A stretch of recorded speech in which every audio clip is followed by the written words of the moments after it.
As a prodigious scholar of history, Song Ruoxi suddenly finds herself transformed into a domineering and tyrannical empress, notorious for her manipulation and deception. Upon realizing that her fate is to be subjected to a gruesome demise, she breaks into a cold sweat, lamenting her inability to fulfill the role of an emperor. In her current predicament, her only recourse is to diligently support her younger brother, the crown prince, while dispelling the suspicions of the regent, Regent Li Zelin, in hopes of surviving until the final act unfolds. Habitually averse to trouble, Song Ruoxi simultaneously seeks to restore order in the court while internally cursing the state of the empire that she has inherited. Chapter 1. Awakening. As the Empress Song Ruoxi hazily opens her eyes, taking in the sight of numerous court physicians kneeling before her, bewildered and gazing skyward.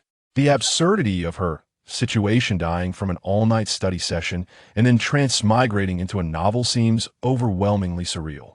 According to her memories, the original owner of this body shares her name and is the current Empress Regnant of the prosperous dynasty, temporarily presiding over state affairs in place of the 10-year-old crown prince until he comes of age to assume the throne. However, the former empress harbored a deep-seated resentment, determined to eliminate her brother.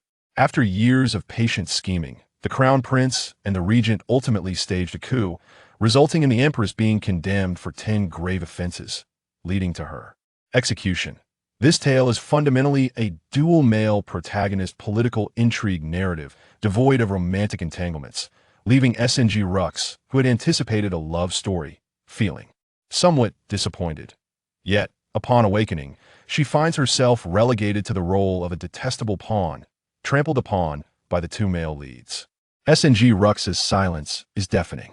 "Your Majesty, should I save him?" Or one physician hesitantly inquires, drawing her attention to the ailing youth on the bed. She recalls that this was precisely where the original owner wished the crown prince to perish. Thus, she had attempted to thwart any medical assistance.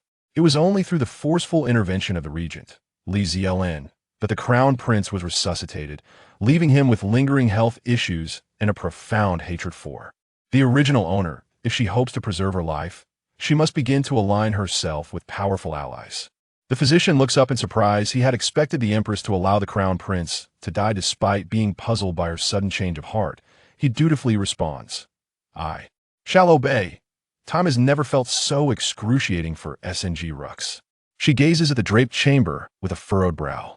By saving the crown prince, she has managed to overcome this immediate crisis, but what lies ahead remains uncertain.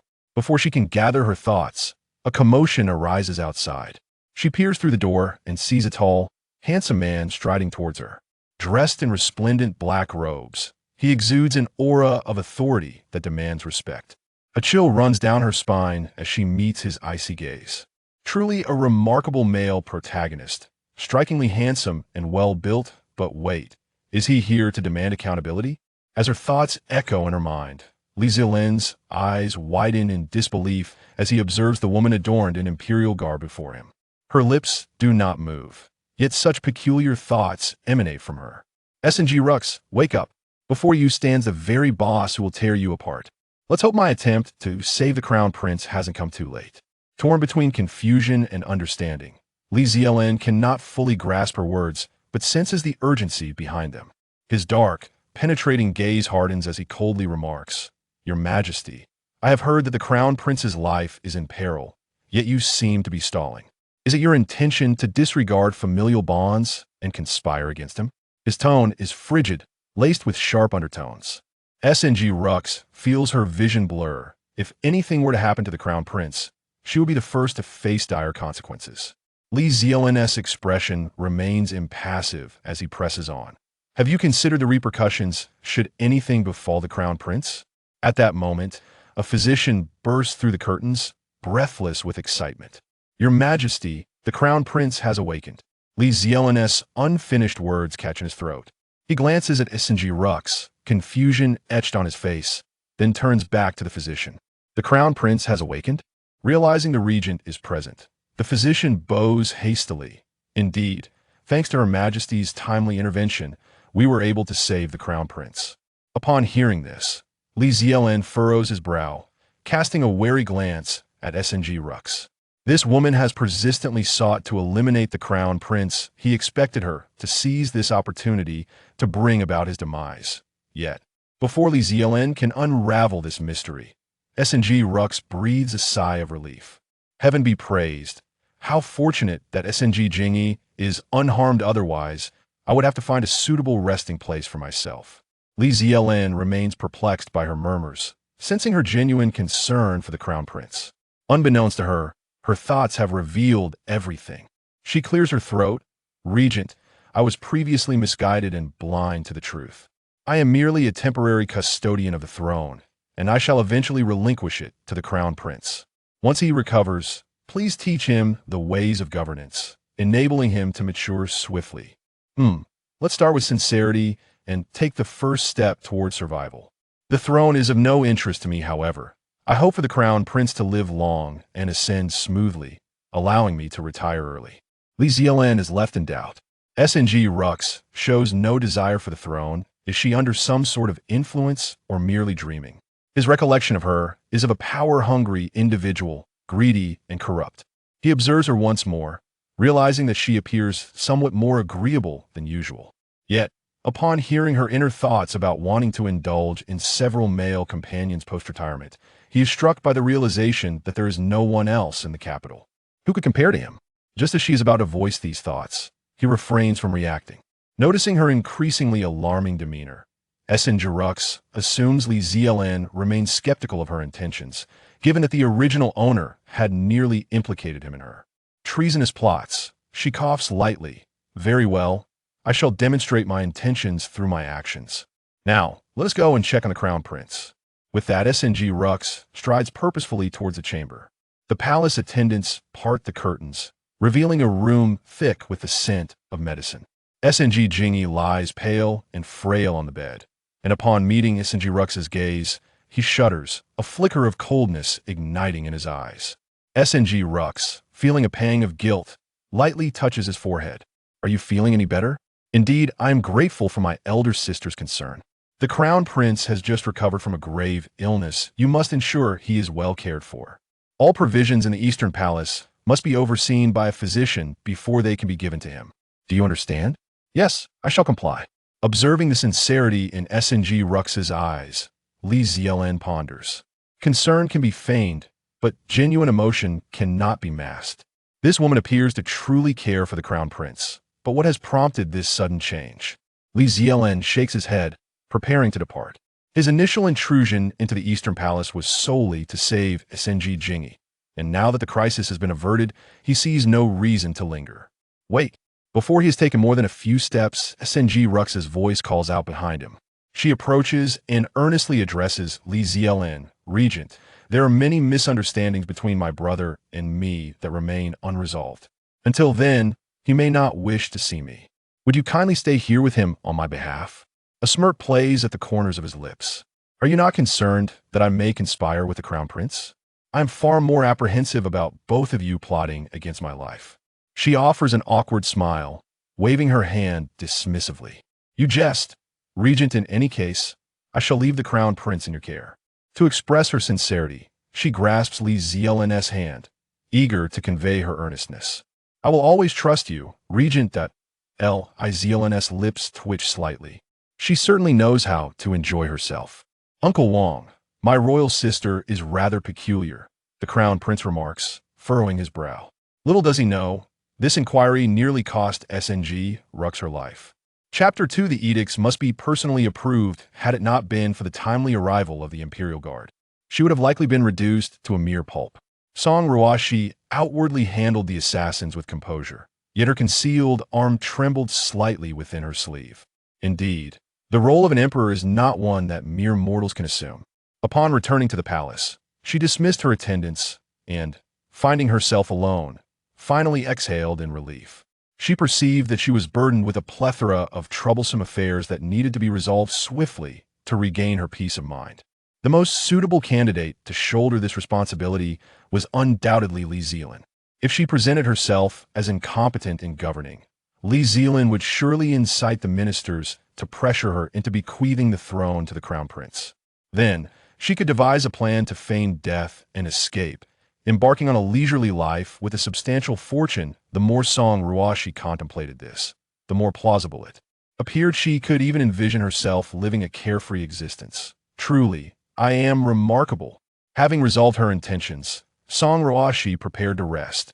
Yet as she took a sip of water, a eunuch's voice interrupted from outside. The Regent King has arrived. The Regent King, what brings you here? His dark gaze fixed intently upon Song Ruoxi's reaction, missing not a single subtle expression. He was fully aware of the events that had transpired in the Imperial Garden. This woman was indeed markedly different from her former self. But why such a dramatic transformation in one's demeanor? Or perhaps it was merely a facade. If it were an act, it would inevitably reveal itself in due time. Li Zelin narrowed his eyes in contemplation. Song Ruoxi widened her eyes. How long must she endure the approval of such an abundance of edicts? Must I labor over these matters for an eternity? I wish to avoid this. Having spoken, the man stepped forward, raising an eyebrow with a smile. Didn't your majesty once argue with me over the reluctance to approve edicts? Why now, when your wish is fulfilled, do you seem discontent? Song Ruoxi, her lips twitched. I am not unwilling. Very well, bring them forth. If she continued to refuse, it would likely expose her ruse. Should she be branded a treacherous villain and face a fiery demise, there would be no tears to shed. I had my meal today, your majesty. Have you eaten? What is this? Li Zelin picked up an edict from the ground, glanced at it, and raised an eyebrow. Your majesty's anger arises from their trivialities? Otherwise, what? If these individuals spend their days writing such nonsense, it would be better if they did not write at all. My court requires ministers who dare to speak the truth and take action, not a gaggle of sycophants who merely engage in idle chatter. If only these people remain in the court, how can I trust the crown prince with the realm? Upon finishing, she casually gestured to the palace attendants. You read these aloud. Discard the trivialities. Do not waste my time. A flicker of unusual light passed through Li Zelin's eyes. Unexpectedly, this woman now spoke of time wasting. She truly was unlike her former self. Li Zelin pondered for a moment. If your majesty intends to reform the atmosphere within the court, might I suggest turning your attention to the imperial examinations in 3 days? Imperial examinations? Song Ruoxi regarded Li Zelin, a hint of confusion flashing in her eyes. Could it be that Li Zelin wishes to elevate his own people through the examinations? Li Zelin was taken aback. He did not comprehend why Song Ruoxi would entertain such a notion, still suspecting her of treasonous intent.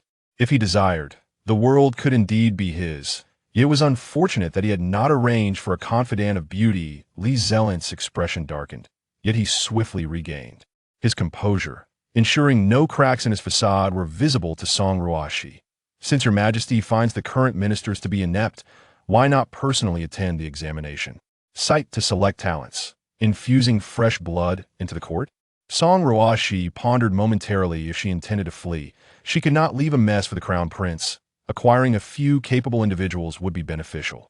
Thus, she nodded. Very well, I shall personally attend the examination in 3 days. Li Zelin nodded and briefed her on the processes of the imperial examination. He believed it was simple. As a female emperor who had not been groomed from a young age, it was understandable that she would lack familiarity with the examination rules. Upon hearing this, Song Ruoxi nodded. Although this dynasty was from another world, it bore striking similarities to those historical ones she had encountered, even exhibiting parallels in certain aspects. Curiously, she had written a thesis on the ancient imperial examination system. Perhaps this first-hand experience at the examination site would yield further insights. Having settled on the time, seeing that Song Ruoxi appeared somewhat fatigued, Li Zelin took his leave from the palace. Time passed swiftly, and in the blink of an eye, 3 days had elapsed. Song Ruoxi, accompanied by the narrow-covered crown Prince Song Jiangyu, proceeded to the examination site. Upon witnessing the current empress and the crown prince arriving together, the officials who had been notified in advance displayed astonished expressions. After all, it was common knowledge that the empress and the crown prince were at odds, nearly evident for all to see. The court had gradually divided into factions, one supporting the empress and the other the crown prince. Even within this modest examination hall, officials from both factions were present. Yet no one anticipated the two would arrive together today. Could something be amiss? Each person held their own thoughts, and Song Jiangyu observed it all. He pressed his lips together, a shadow passing through his eyes. Though the Regent King claimed that this woman had saved him during his illness, he had long been at odds with her. Who could discern the true nature of her current intentions? Or perhaps she had set a trap here to do him harm. With such thoughts in mind, Song Jiangyu suddenly grasped Li Zelin's sleeve tightly, a flicker of anxiety in his gaze. Regent King indeed. At this moment, the Crown Prince displayed a strong reliance on the boss. The Regent King was both father and mother to him. The Crown Prince ought to mature into an adult soon. Am I placing too high of expectations on child? Chapter 3. What is the intention? Song Jiangyu observed Li Zelin's silence, concern etched on his face. Regent Wang?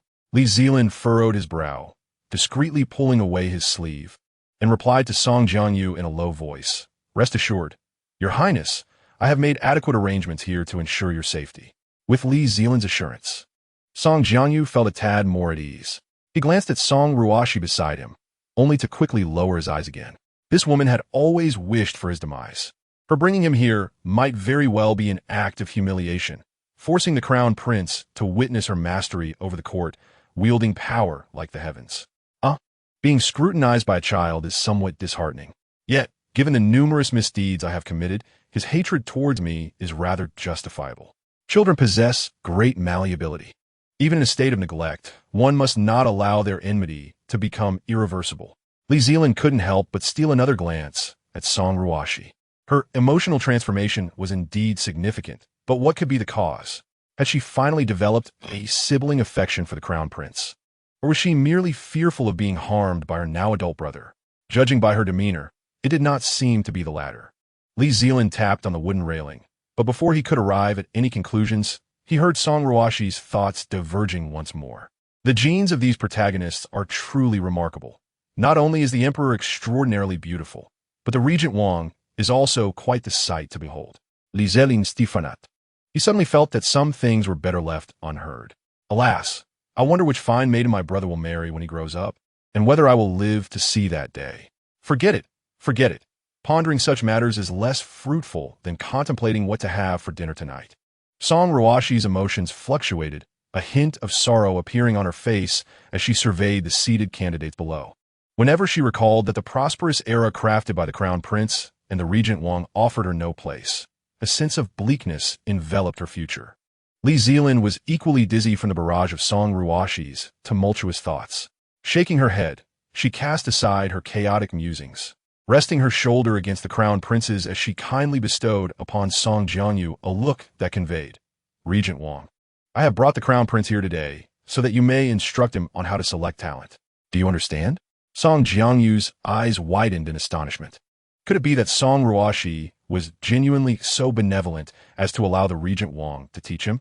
In the past, whenever the Regent Wang had imparted even a few words of wisdom to her, she would erupt in fury. The Crown Prince suddenly felt perplexed by this woman's intentions. Only Li Zelin understood her true thoughts. His expression darkened, and he remained silent. He closed his eyes and ultimately acquiesced, expressionless as he explained the rules of the examination to the Crown Prince. Song Ruoxi found a place to sit, signaling her lack of intent to eavesdrop on their conversation. She focused her attention on the examination below. However, it wasn't long before she noticed something amiss, her brow furrowing as she observed the candidate's position. After a moment, she stood and spoke to a nearby eunuch. Investigate that candidate. I suspect he may be cheating. Upon hearing her words, both Li Zelin and Song Jiangyu looked up at her simultaneously. Li Zelin frowned. Cheating in the imperial examination incurs severe penalties. At best, one is barred from office for 3 generations. At worst, imprisonment or exile. Your Majesty, are you certain of what you saw? Song Ruoxi hesitated. By common sense, people of ancient times held their reputations in high regard. However, if cheating were indeed occurring, she, as the Emperor, could not allow it, especially under her watchful eye. She nodded, her expression stern. If it is true, then an investigation will reveal the truth. Your Majesty, your wisdom is unparalleled. That candidate truly was cheating. Whose son is that candidate? Song Ruoxi inquired. She instructed that an official from the Hanlin Academy be summoned immediately, along with the candidate himself. In less than the time it takes to brew a cup of tea, the official rushed in, finding Song Ruoxi, the Regent Wang. and the crown prince, all seated in the main positions, their eyes fixed intently on him. Feeling weak in the knees, he immediately dropped to the ground. Your Majesty, I am wronged. My son would never cheat. Song Ruoxi, wishing to afford him an opportunity to defend himself, asked, Are you implying that I have wronged him? The official from the Hamlin Academy gritted his teeth, continuing to bow his head. I dare not claim that, but I implore your Majesty to investigate thoroughly. There must be some misunderstanding. You may want to examine this before making your defense. At her words, a guard promptly brought forth a package. She tossed it onto the official from the Hamlin Academy. This was found in your son's belongings. The examination has only just begun, yet he has completed all the questions. The handwriting on this draft and the answer sheet is distinctly different. The evidence is irrefutable. Do you still dare to argue? The official's face turned ashen, trembling as he rose, kneeling before Song Ruoxi. I have failed in my duty as a parent. I beseech your Majesty to impose a punishment. Song Ruoxi ignored him, instead directing her gaze towards the crown prince. Your Highness, cheating in examinations is akin to theft. Stealing tangible goods is one thing, but stealing knowledge is far worse. If we allow these cheaters to enter the court, our dynasty will be shrouded in corruption, and peace will be a distant memory. Song Jiangyu stood in shock. Realizing this was the first time Song Ruoxi had instructed him in the ways of rulership. It seemed his elder sister had indeed changed from her former self. Could it be that the Regent Wang's words held truth? She was truly beginning to transform? Despite his youth and the previous discord between him and his sister, he now felt a flicker of hope. Rising to his feet, he respectfully performed a bow of loyalty to Song Ruoxi for the first time. I thank my elder sister for her guidance. Hearing the sincerity in Song Jiangyu's tone, a surge of accomplishment welled up within Song Ruoxi. Even Li Zelin regarded her with newfound admiration. Ah, children must smile more for their own good. If I could personally assist in nurturing a young emperor to establish a prosperous era, then my death would not be in vain. The fleeting sense of unease that had briefly risen in Li Zelin's heart dissipated instantly.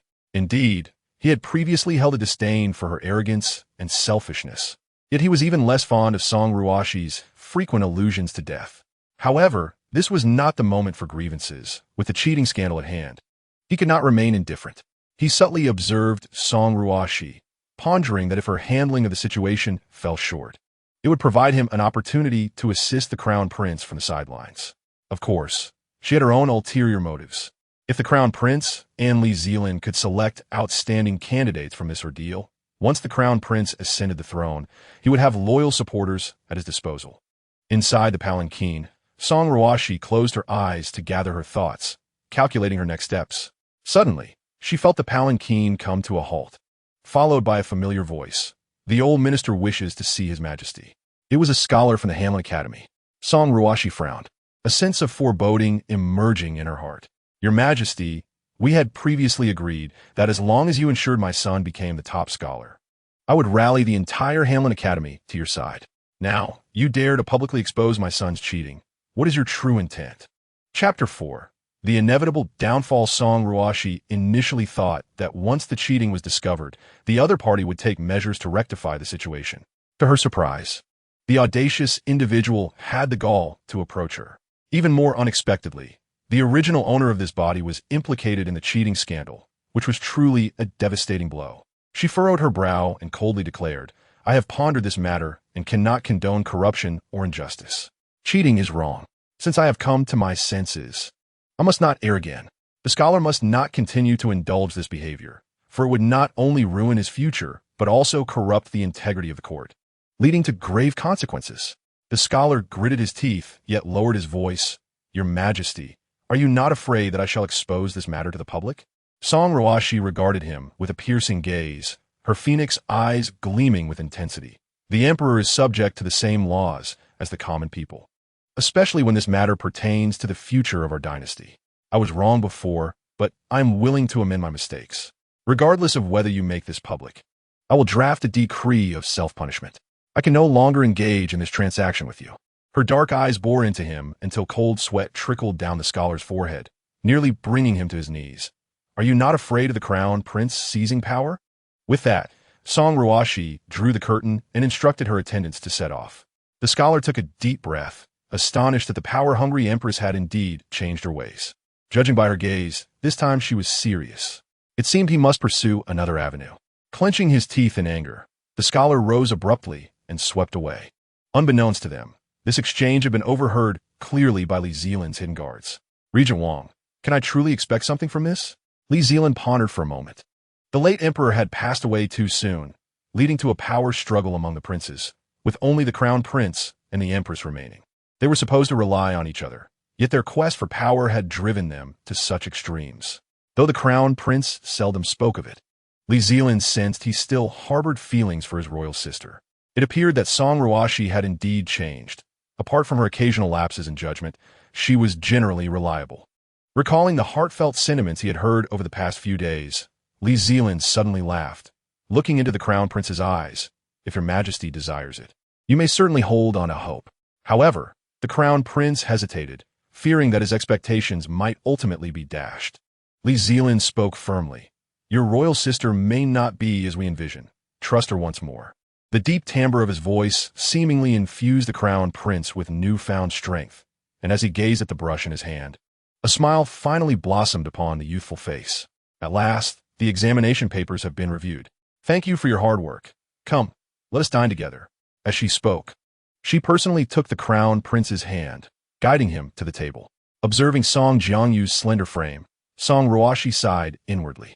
Such a good child, nearing adulthood, yet still so thin, not even as robust as my chopsticks. How could I have been so harsh on him in the past? Alas, a sister must play the role of a mother and ensure he grows up plump and healthy. No. It must be a balanced diet of both meat and vegetables to attract beautiful maidens.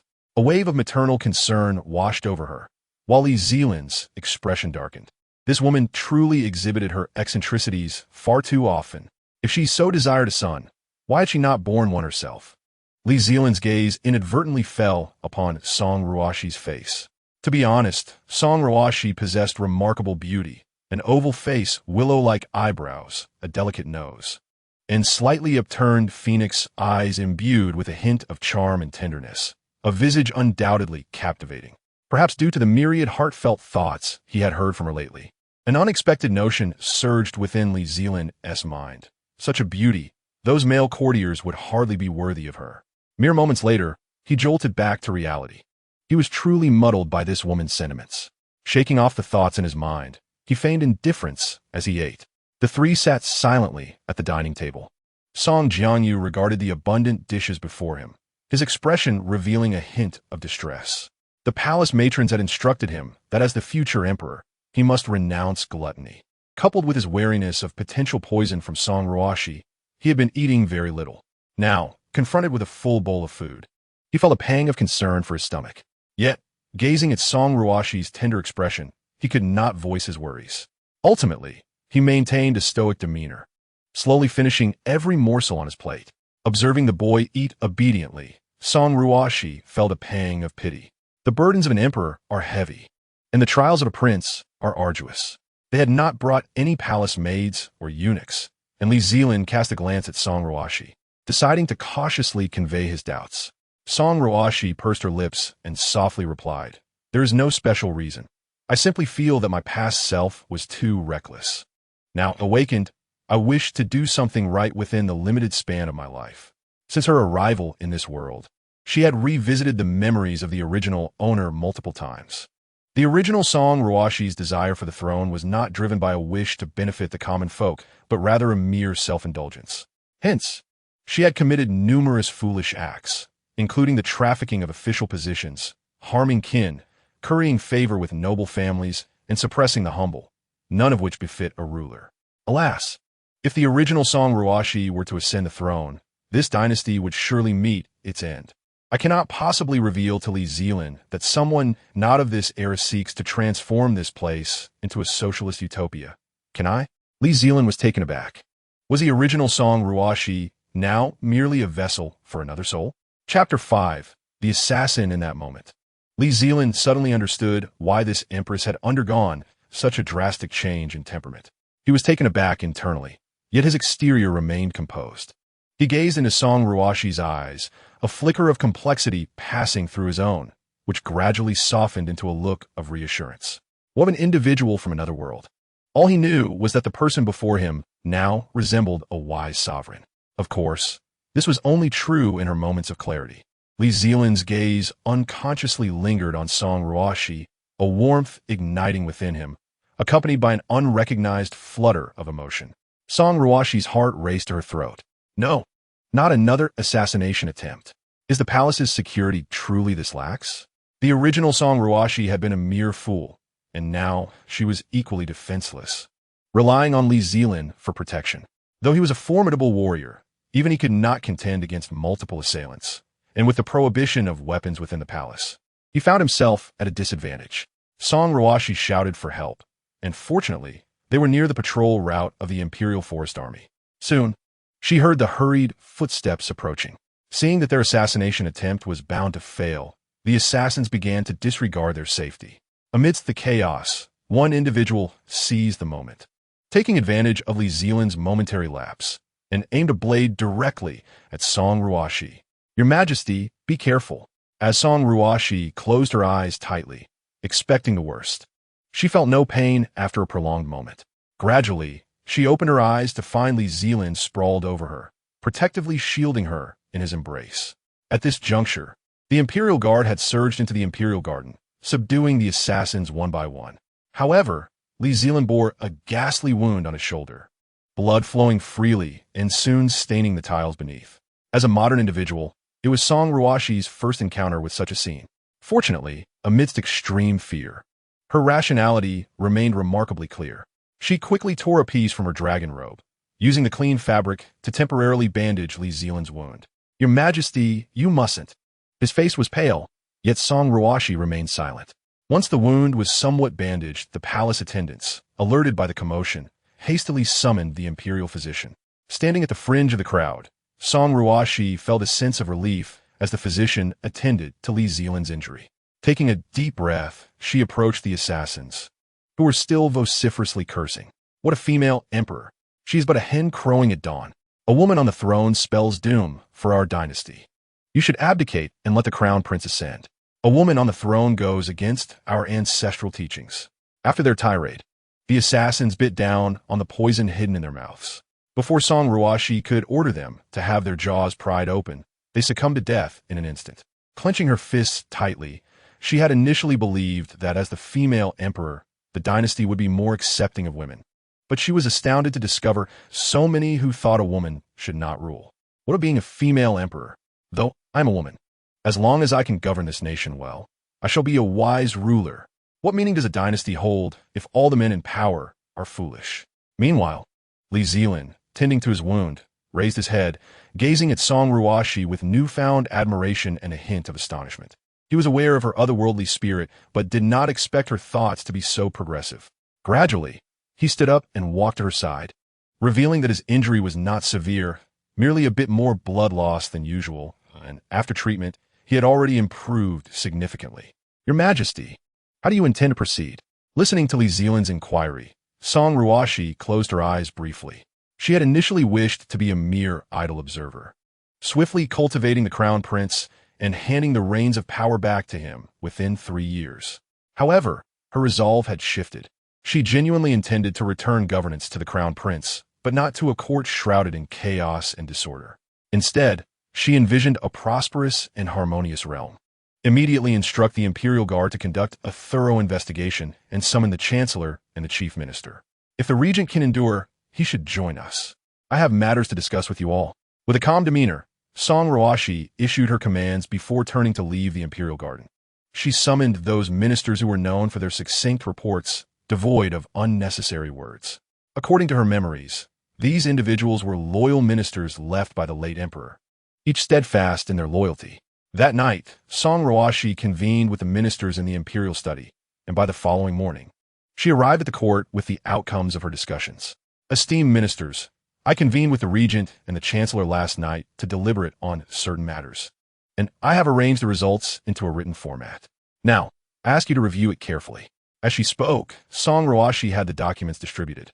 Once the ministers received them, she began to elucidate the contents. From this day forth, every official presenting memorials must adhere to this format, ensuring the matters pertain to the court, the populace, and the welfare of the people. Furthermore, all memorials shall henceforth be delivered to the crown prince's chambers, where I will begin instructing him on the review of memorials. The seasoned ministers, loyal to the late emperor, were most pleased to hear this. Although some held reservations about a female emperor's governance, they felt reassured by Song Ruoxi's willingness to effectively manage state affairs and assist the crown prince. The next morning, the crown prince was roused from slumber by palace maids. Per Song Ruoxi's instructions, he was to commence attending court from that day forward. After breakfast, Song Ruoxi personally escorted the crown prince to the court. Along the way, he appeared somewhat perplexed. "Sister, why must I suddenly attend court?" Song Ruoxi maintained a calm facade. "It is only fitting that you experience firsthand the absurdities spoken by these individuals during court sessions." The crown prince looked bewildered, yet upon standing in the court, he realized she spoke the truth. He was astonished to witness the Minister of Justice causing a commotion over a minor collision between his own carriage and another's. While some ministers offered constructive suggestions, many others seized the opportunity to stir chaos and speak nonsensically. The sight of both the female emperor and the crown prince attending court together elicited astonishment among the ministers. The factions supporting the female emperor and the crown prince exchanged incredulous glances. Her solemn announcement regarding her intention to abdicate in favor of the crown prince sparked fervent discussions among the ministers. Chapter 6. When even meals are scarce, war beckons. Is this a jest? I have yet to familiarize myself with the palace, and now I am to confront an enemy army after a defeat? Externally, Song Ruoxi appeared as steadfast as a mountain, yet internally she was already in a state of panic. "Regent, you must swiftly dispatch the army to provide support, ensuring the enemy is driven beyond the southern city. We cannot allow them to besiege our walls. I may manage other affairs, but when it comes to military command, I am at a loss, especially since I have no knowledge of the military situation in this nation. The regent, being well informed, is undoubtedly the right person for this task.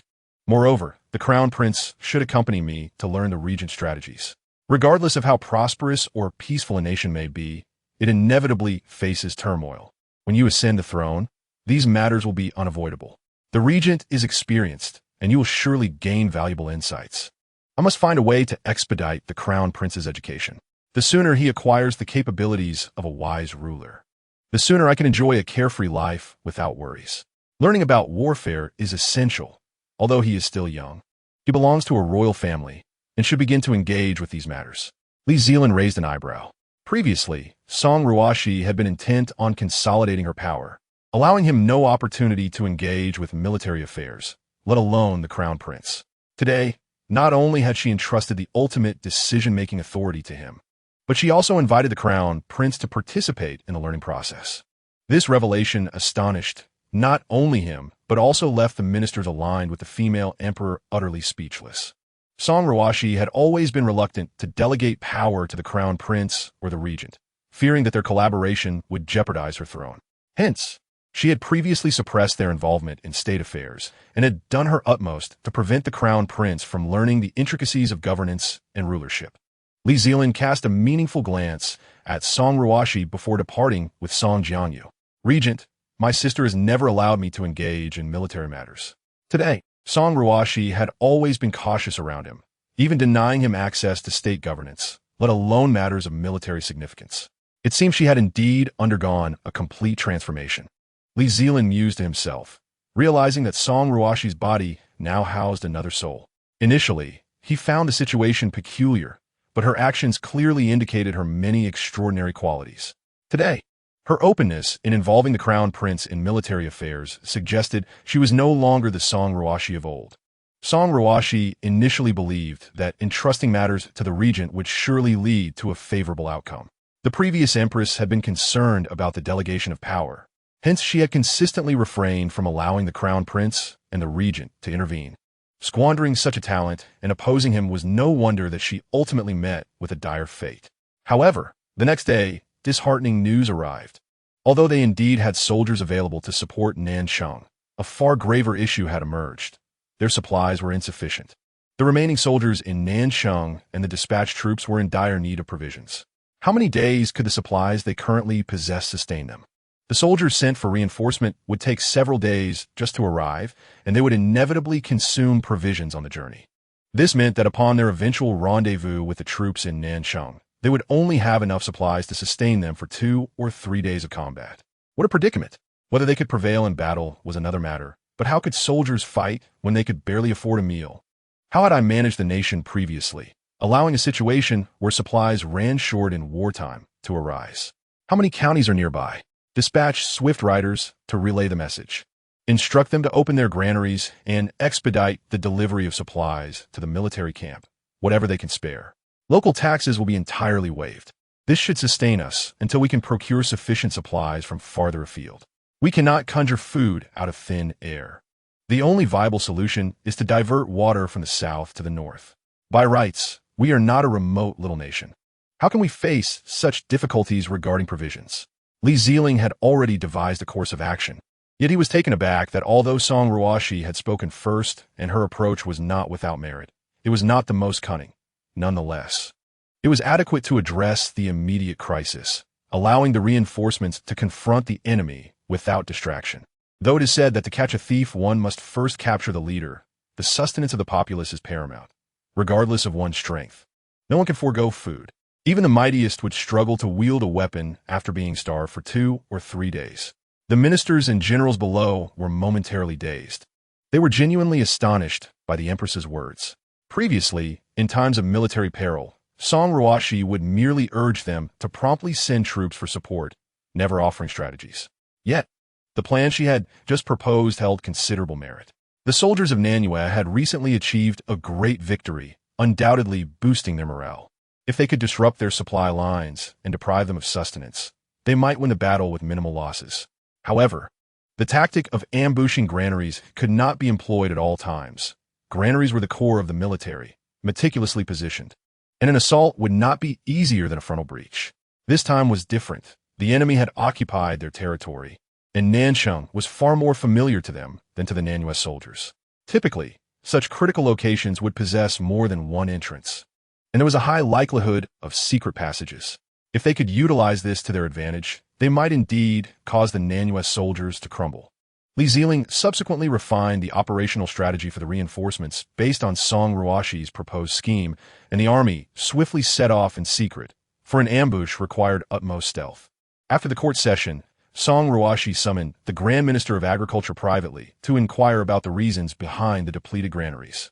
Chapter 7. The financial drought as a result of her inquiry.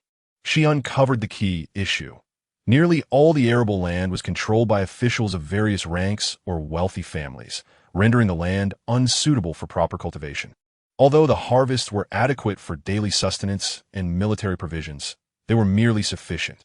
Should they encounter another incident like the occupation of the granaries in Nanchang, they would be utterly incapable of promptly mobilizing supplies for support. Upon grasping the general situation, Song Ruoxi dismissed the minister and began to pace within the palace. Realizing that this state of affairs was untenable, many fields had been utilized for planting non-grain crops, primarily for personal enjoyment, resulting in annual harvests that were only barely sufficient. The following day, Song Ruoxi resolved to address this issue during the morning court session. I believe we must find a way to increase annual grain production. Yesterday, I summoned the Grand Minister of Agriculture and identified the root cause of our food shortage. We possess ample land, yet the majority is not dedicated to grain cultivation. This situation cannot continue indefinitely. My proposal is to return the land to the people, distributing farmland among the populace, who will then pay taxes to expand the granaries. I will provide appropriate compensation for the land transferred, ensuring it is not taken without recompense. Minister Qin, this matter pertains to the nation's stability. You will oversee its execution, correct? After assessing the quantity of land, submit a report, and I will allocate it accordingly. Minister Qin had not anticipated such a task would fall upon him, but he refrained from voicing his thoughts. Li Zelin remained silent, listening attentively. Just yesterday, they had discussed the shortage of supplies for warfare, and within a night, their sovereign had devised a significant strategy. The situation of land control among the officials was well known, with very few commoners owning land, most of it held by landlords and wealthy families. This issue was an unspoken truth. Even if someone desired to effect change, it cannot be accomplished overnight with merely a few words. Although Song Ruoxi managed state affairs, she had never broached this topic, Thus, her swift resolution of the problem indicated that many ministers would likely be displeased. After all, redistributing land among the populace would inevitably result in losses for those holding land. However, when Song Ruoxi mentioned the return of land to the people, it was not a request for opinions, but a direct command to Minister Qin to proceed without error, leaving no room for negotiation. As most ministers departed the court, their expressions were far from pleasant, if not for the presence of the sovereign. Some may have been unable to suppress their grievances. Song Jianyu found himself without an opportunity to speak throughout the morning court session. Not due to a lack of permission, but because Song Ruoxi's commanding presence during her declaration left little room for dissent, and his own knowledge of governance was still limited. However, after the morning court concluded, he felt a newfound respect for his previously estranged elder sister. Song Ruoxi's attitude towards him had markedly improved in recent days, and the regent remarked that she seemed a transformed individual. After leaving the court, Song Ruoxi proceeded to the rear palace alongside the regent and the crown prince. Your Majesty's decision today will undoubtedly incite considerable discontent. The return of land to the people is not an easy task, Li Zelin kindly cautioned. Precisely why I entrusted this matter to the Chancellor. It would be difficult to garner support if given to a lesser official. Minister Qin possesses considerable prestige, and should he take the lead, even those who are displeased will think twice before acting against him. Li Zelin nearly succumbed to laughter at her candid thoughts. It appeared she had ulterior motives. Entrusting the matter of returning land to the people to Minister Qin proved efficient, as within a few days, everything was accounted for. Song Ruoxi had never previously inquired about the acreage held by the high officials, and she was taken aback by the sheer volume upon seeing the figures. What troubles your Majesty? Li Zelin, along with the crown prince, was summoned to discuss the allocation of land, only to find Song Ruoxi staring in astonishment at the small booklet in her hand. My goodness! While I had prepared myself for the knowledge that each of them held substantial land, I never anticipated it would be this extensive. Now I truly grasp why we face a shortage of grain. Many possess fertile land, yet do not utilize it at all. It is no wonder we are experiencing a food crisis. Initially, upon receiving the statistical report, Song Ruoxi managed to maintain her composure. However, after perusing a few pages, her breathing quickened and her expression darkened. Song Jianyu, somewhat perplexed, hesitated to approach her side to view its contents. With a sudden clap, the booklet was forcefully slammed onto the table by Song Ruoxi, producing a resounding noise that startled the servants within the palace. Just yesterday, I had contemplated how impressive our imperial palace appeared, seemingly incapable of suffering from hunger. Yet, the reality lay in the fact that the common people wished to cultivate the land but had no fields to sow. Those who hoarded the land refused to relinquish it. And if this system remains unchanged, it is only a matter of time before they perish from starvation without even a chance to settle their debts. Song Jianyu, standing nearby, was equally taken aback. Indeed, Song Ruoxi could be fierce, though not often for matters of state, but rather for his sake. Previously, she had vehemently opposed his learning to manage state affairs, exhibiting wrath at any discovery of his attempts, particularly if someone else fell short of her expectations. However, today her anger was directed towards the preservation of the realm and the welfare of the people. Song Ruoxi remained in the imperial study, foregoing her lunch, determined to finalize all decisions regarding the allocation of land. The execution of these decisions would naturally fall to Prime Minister Qin, although compensation was provided after the land distribution. The implementation of such policies was met with widespread discontent. Alas, this matter was decreed by the emperor. Non-compliance would result in severe consequences. I had previously remarked on how a woman could hardly govern such a vast empire. Initially, there were no significant issues, but now, inexplicably, she was directly allocating our land to the common folk. Truly incomprehensible. The land in their possession was originally intended for the labor of the commoners. Yet it was not given freely. They extracted a substantial portion of every harvest, and in some cases demanded payment. Now, with the decree returning land to the people, their continuous stream of revenue was abruptly severed. Chapter 8. A reversal of reputation across the vast expanse of land, portions were ruthlessly confiscated. While compensation would be provided based on the amount of land seized, it paled in comparison to the value of the lost fields, rendering it almost insignificant. They clung tightly to the confiscated lands, which had allowed them to extract considerable wealth and stockpile grain from the diligent commoners. Subsequently, they would sell the surplus grain, converting it into even more silver. This was indeed a ceaseless avenue for wealth generation. What was even more astonishing was that this unjust state of affairs had become commonplace, seemingly accepted by all. Yet, the sovereign, who lived in opulence within the palace, had begun to voice dissent. When the news of returning land to the people first emerged, it was the struggling commoners who rejoiced the most. In ordinary households, possessing land was a rarity. Most toiled upon the fields of landlords. They labored tirelessly from dawn till dusk, yet a significant portion of their harvest was surrendered to the landowners, leaving them with scant provisions for their families. In unfortunate years of poor harvest, hunger became an ever-present specter, tormenting their existence.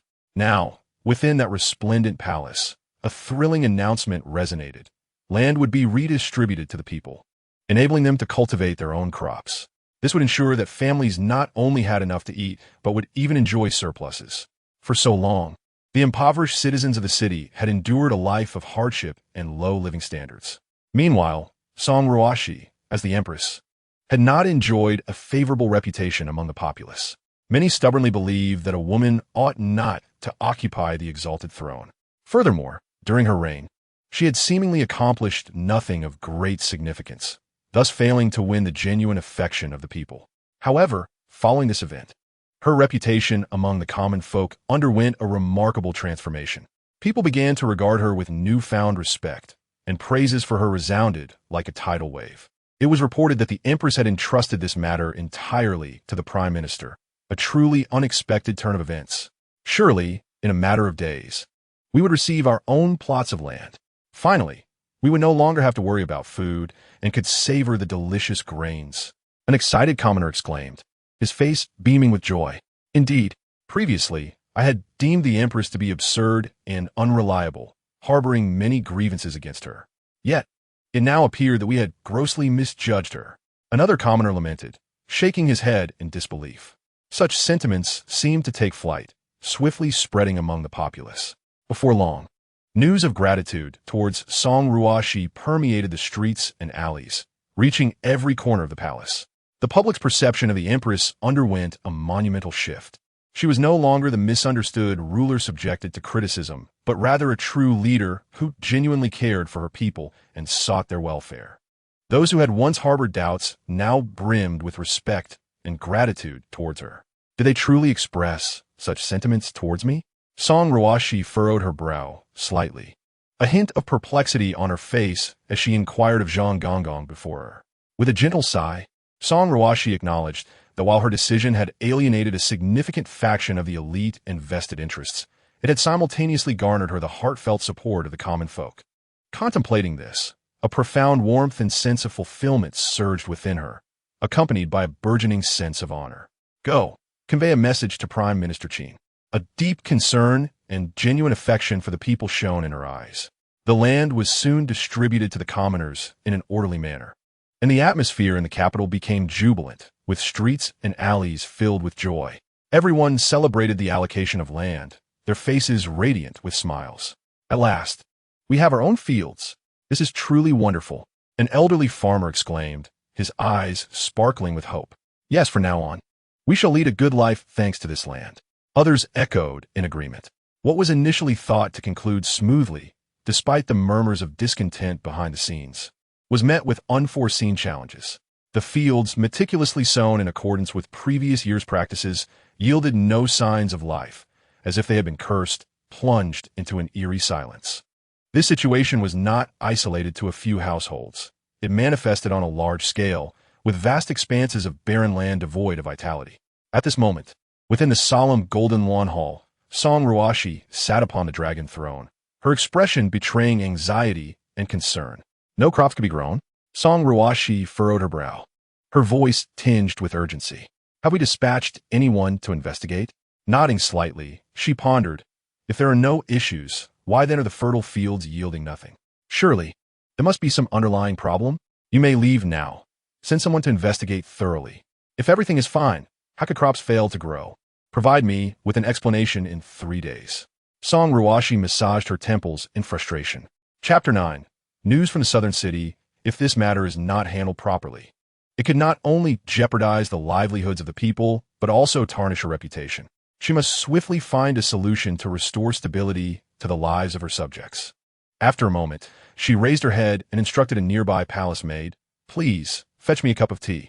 The maid promptly bowed and replied, "Yes, Your Majesty," before hastily departing. At that moment, Li Zelin entered.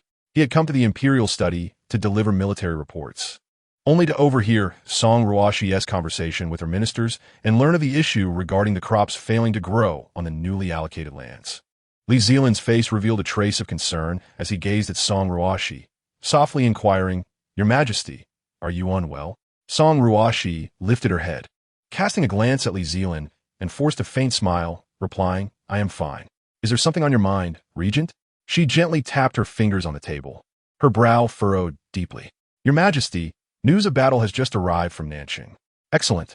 Song Ruoxi, who had been troubled by the issue of grain, instantly brightened at this good news, her face alight with excitement.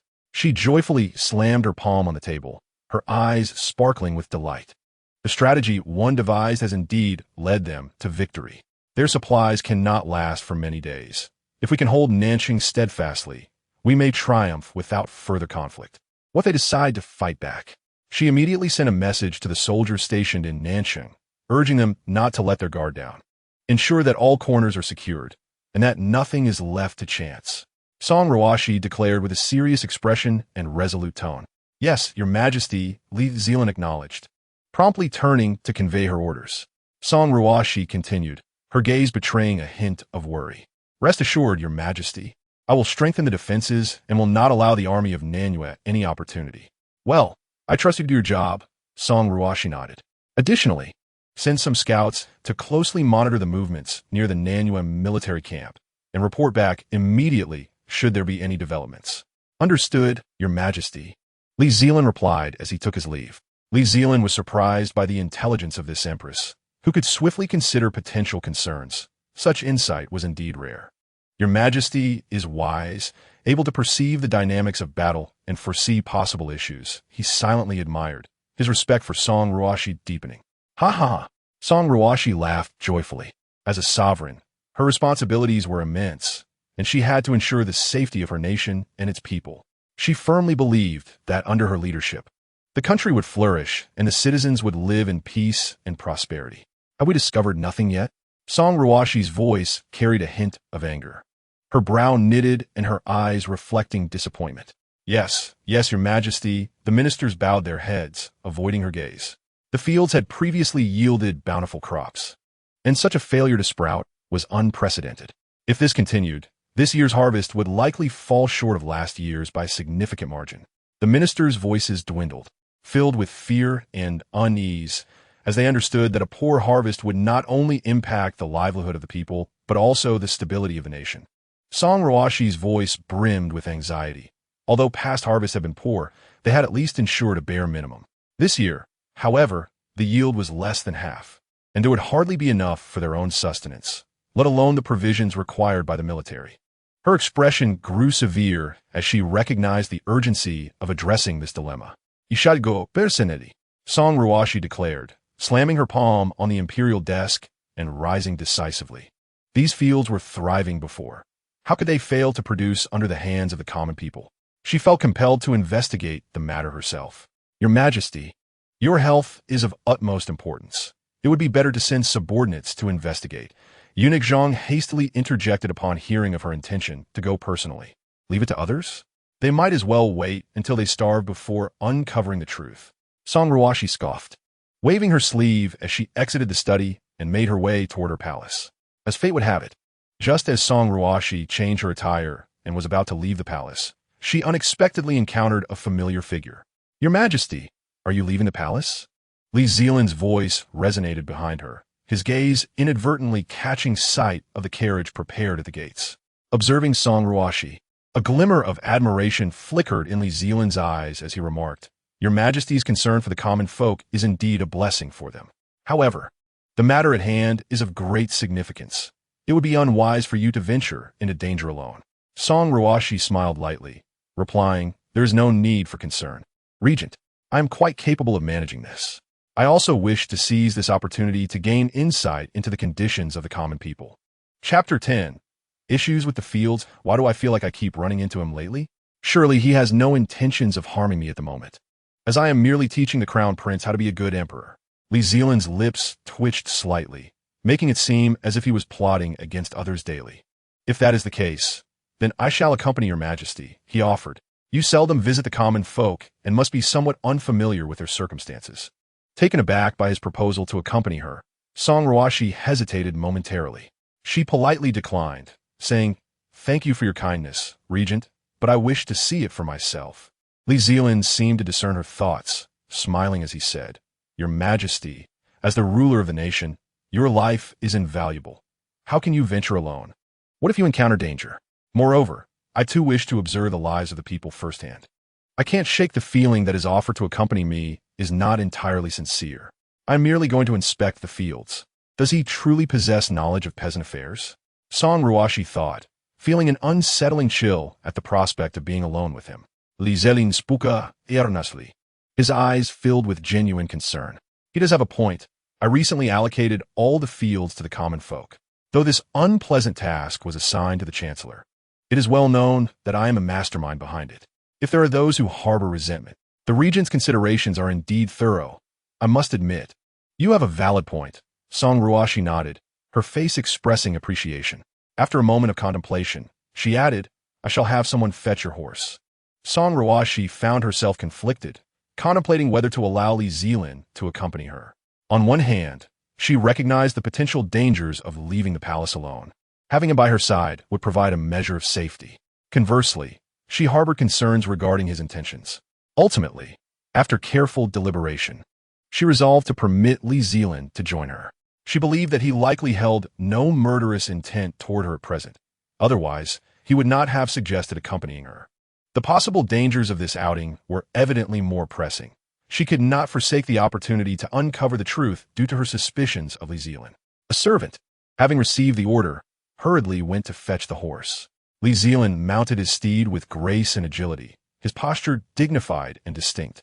"Your Majesty, do you possess expertise in agricultural matters as well?" he inquired, riding smoothly in line with her carriage, his voice deep and resonant, compelling one to listen attentively. "Actually, my understanding is rather limited." Song Ruoxi sighed softly, her tone tinged with resignation. After a moment, she continued, "Having grown up in the palace, I know little of farming. Yet, I am acutely aware that the livelihood of the people hinges on agriculture, and the harvest affects both the nation's prosperity and the well-being of its citizens. Therefore, I have always paid close attention to agricultural development and hope to contribute positively to the lives of the common people." Though her voice was soft, it resonated with sincerity and concern. "I too have little knowledge in this area, but I find it peculiar that the fields thrived under the landlords, yet falter when in the hands of the common folk. The officials below have investigated for several days, but claim there is no issue.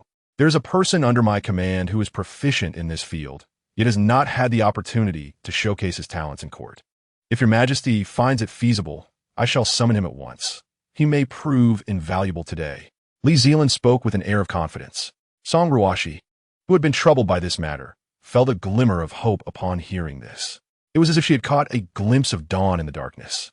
If not for the curtain's concealment, Li Zelin would have undoubtedly seen the dignified Empress seated within, displaying a most uncharacteristic smile.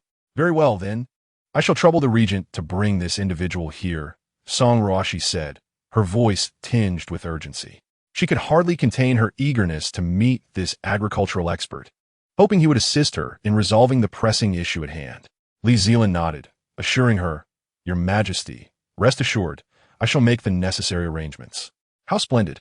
I was just contemplating my lack of knowledge in this area. Even if I were to discover a problem upon arrival, I would be at a loss for words. It seems bringing him here today was indeed the right choice, despite my fear that one day he might surpass me." Li Zelin raised an eyebrow, a fleeting glimmer of something unnoticeable flashing in his eyes before he returned to his usual demeanor, refraining from further comment. A short while later, the individual he had mentioned arrived swiftly in the fields. "Your Majesty, this is Chun Qingyun, who possesses considerable expertise in the realm of agriculture." Li Zelin introduced him to Song Ruoxi, encouraging her to pose any inquiries she might have. Chun Qingyun was a tall, youthful figure, his features strikingly refined. Clad in a simple cloth robe, that made him appear rather unremarkable. Yet, a spark of intelligence and confidence emanated from his gaze, instilling a sense of respect in those who beheld him. Song Ruoxi appraised Chen Qingyun, silently acknowledging the impressive talents among Li Zelin's subordinates. She nodded and said, "Mr. Chen, I have come seeking your counsel regarding the issue of crops failing to sprout in the fields. What are your thoughts on this matter?" Chen Qingyun smiled gently, replying, "Your Majesty, as far as I am aware, these fields have been cultivated successfully in the past, with no history of seeds failing to germinate." After a moment's contemplation, he added, "I believe this issue may be related to factors such as soil quality, seed viability, and climatic conditions. I suggest Your Majesty send someone to inspect the soil and seeds in these fields to ascertain any problems. Additionally, consulting experienced farmers for their insights could yield valuable suggestions." Chapter 11. A personal investigation. Upon hearing Chen Qingyun's words, Song Ruoxi felt a surge of clarity. She exclaimed, "Mr. Chen, your insights are most astute. I shall dispatch individuals to address this matter without delay." Chen Qingyun nodded, affirming, "Your Majesty is wise. I shall do my utmost to assist you in resolving this issue." I had anticipated that the agricultural expert Li Zelin spoke of would be a burly figure. I am pleasantly surprised by his youthful and refined appearance. He seems to be in his early 20s and appears quite capable. If he can indeed be of great assistance, perhaps I should consider appointing him to an official position. Li Zelin endeavored to maintain a neutral expression, yet a sense of discomfort lingered within him. His intention in summoning Chen Qingyun was to offer assistance, but it appeared that the Empress had taken a liking to him. A bittersweet smile crossed his mind. Had the Empress truly set her sights on one of his strategists? "Your Majesty, shall we proceed to inspect the situation? The villagers in this area have reported that their crops have failed to sprout after sowing." Li Zelin cleared his throat, attempting to mask his embarrassment and redirect Song Ruoxi's focus. She quickly shifted her gaze from Chen Qingyun, responding, "Oh, very well." Upon dismounting their carriage, Song Ruoxi and Li Zelin arrived at the fields. They were met with desolation. Many plots lay barren, overrun with withered weeds instead of flourishing crops. Before they could assess the situation, a throng of villagers rushed towards them, their faces etched with urgency and hope, hurrying in Song Ruoxi and Li Zelin's direction. Witnessing this scene, Song Ruoxi felt a flicker of surprise. Had she not been certain of her recent deeds, she might have thought they were seeking vengeance. As the villagers reached Song Ruoxi and Li Zelin, they bowed deeply, chanting, "Long live our emperor! Long live our emperor!" "Quickly, rise, the ground is muddy," Song Ruoxi urged, hastily beckoning them to stand. These villagers were her subjects, reliant on the land for their livelihoods. If the fields failed to yield crops, their lives would be greatly affected. An elderly farmer, his face lined with wrinkles and eyes filled with a mixture of helplessness and concern, spoke up, his voice quavering as he struggled to suppress his inner fear. "Your Majesty, please take action on our behalf." Seeing Song Ruoxi's silence, the old farmer raised his voice again, imploring, "Please, Your Majesty, help us." The other villagers echoed his plea. Song Ruoxi's smile faltered, her expression shifting to one of anger and disappointment. She had never anticipated that her subjects would endure such hardship. Drawing a deep breath, she endeavored to regain her composure. "Why do I not recall issuing such an order? Just days ago, I instructed the officials to investigate the reasons behind the crop failures. Why has the narrative shifted so dramatically among the common folk? Fear not, my fellow villagers. I have come personally to resolve this matter," Song Ruoxi declared, raising her voice so that all present could hear her. Her tone was resolute, her gaze reflecting an unwavering determination. The villagers, upon hearing her words, experienced a slight alleviation of their anxiety. They raised their heads to look at Song Ruoxi, their eyes filled with anticipation. Observing their reaction brought Song Ruoxi a sense of comfort.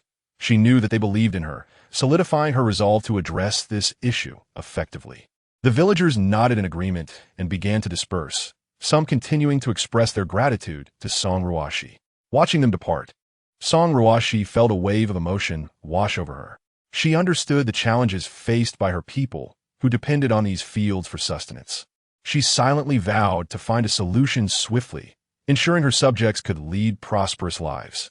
Her expression darkened, a flicker of anger in her eyes. Chen Qingyun followed closely behind, his face betraying a hint of concern.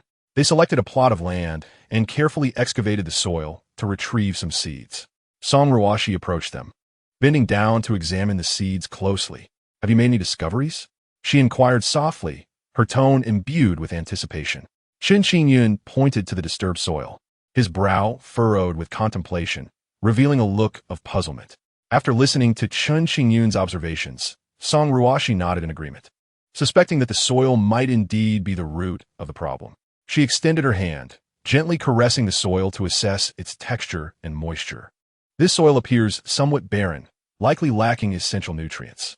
We need to devise a method to enhance its quality," she stated. Chen Qingyun concurred, asserting, "Your Majesty is astute. I suggest we apply fertilizers to enrich the soil's nutrients. Additionally, we might consider planting crops suitable for this soil type to maximize its potential." Song Ruoxi, reflecting on Chen Qingyun's suggestion, felt a spark of inspiration. "Yes, your proposal is quite commendable. We can conduct some trials on this plot to observe the results. If feasible, it should be promoted to other regions as well." Upon hearing Song Ruoxi's words, Chen Qingyun felt immense joy within. He replied, "Your Majesty is wise. I shall do my utmost to assist in resolving this issue." Chapter 12. Could it be a spy? Song Ruoxi smiled and nodded, stating, "With you by my side, I feel at ease." Following this, Song Ruoxi and Chen Qingyun resumed their tasks, preparing fertilizers for a trial on the land. I had previously suspected the soil might be the problem, yet they claimed there was nothing amiss after 3 days of investigation, perhaps even concealing the truth about my orders. "Please take a look," Song Ruoxi urged suddenly. Chen Qingyun nodded, crouched down, and began to examine the soil meticulously. He first gently rubbed the earth with his hands, assessing its texture and moisture. Next, he brought the soil close to his nose, attempting to discern any clues. Lastly, he even extended his tongue to taste the soil, savoring its flavor. Witnessing Chen Qingyun's actions, Song Ruoxi was taken aback. She had not anticipated that he would employ such a method to analyze the soil, and a sense of admiration for him surged within her. "What do you find? Any discoveries?" she inquired, her voice laced with concern. "Why did he even taste it? If the soil had indeed been tampered with, would he be all right?" I merely instructed him to examine it quickly, not to taste it. Song Ruoxi stood aside, observing Chen Qingyun, tore about how to inquire about his findings, fearing she might interrupt his work. Thus, she chose to remain quietly observant. After a while, it seemed Chen Qingyun sensed Song Ruoxi's gaze. He lifted his head, met her eyes, and smiled, saying, "Your Majesty, I suspect the soil has been tampered with." Song Ruoxi's heart trembled. She had not anticipated such a conclusion. "What have you discovered?" she asked. Nodding, Song Ruoxi proclaimed, "Excellent. Inform me immediately upon obtaining results." She understood the far-reaching implications of this matter, especially with the recent surge in warfare. Any issues with food supply could not be tolerated. With this thought, a resolute expression crossed her face. "Mr. Chen, this is of great significance. I hope you can swiftly identify the cause. I will fully support your endeavors. Do not hesitate to ask for what you need." Chen Qingyun gazed gratefully at Song Ruoxi, saying, "Thank you for your trust, Your Majesty. I will spare no effort." With that, he carefully collected some soil into a bag. Indeed, it had been tampered with. Thankfully, the regent had brought along a skilled professional. Otherwise, who knows how long it would have taken for the truth to surface with those beneath him. As Song Ruoxi pondered these matters, her gaze inadvertently fell upon Li Zelin beside her. Her expression grew increasingly nuanced, and her doubts deepened. Initially, she had high hopes for Chen Qingyun, deeming him young, talented, and a promising asset. In her mind, she had even envisioned a scenario where he flourished in the court. However, upon realizing that Chen Qingyun was affiliated with the regent, a flicker of suspicion arose within her. She began to doubt his motives, fearing he might be a spy sent by the regent with ulterior motives. While Chen Qingyun indeed possessed talent, he was still a man of the regent. The regent had long harbored grievances against her. Could this sudden recommendation of Chen Qingyun be an attempt to place a spy close to her? Once this thought took root, it pierced Song Ruoxi's heart like a thorn, leaving her restless. She began to reassess Chen Qingyun, searching for any telltale signs in his demeanor. He appeared loyal, yet who could guarantee he was not merely acting? After much contemplation, Song Ruoxi ultimately decided to set aside her intention to re-employ Chen Qingyun. Thus, she resolved to temporarily distance herself from him and refrain from further consideration of his role. Li Zelin had been observing Song Ruoxi's actions and keenly sensed her change in demeanor. When he noticed her creating distance, compounded by her previous thoughts, he wondered if she suspected him of attempting to place a spy close to her. Initially, he thought this would take considerable time, and Song Ruoxi felt a twinge of anxiety. She understood that agricultural issues directly impacted the livelihoods of the people and the stability of the nation, causing her great concern. However, to her surprise, the matter was resolved swiftly.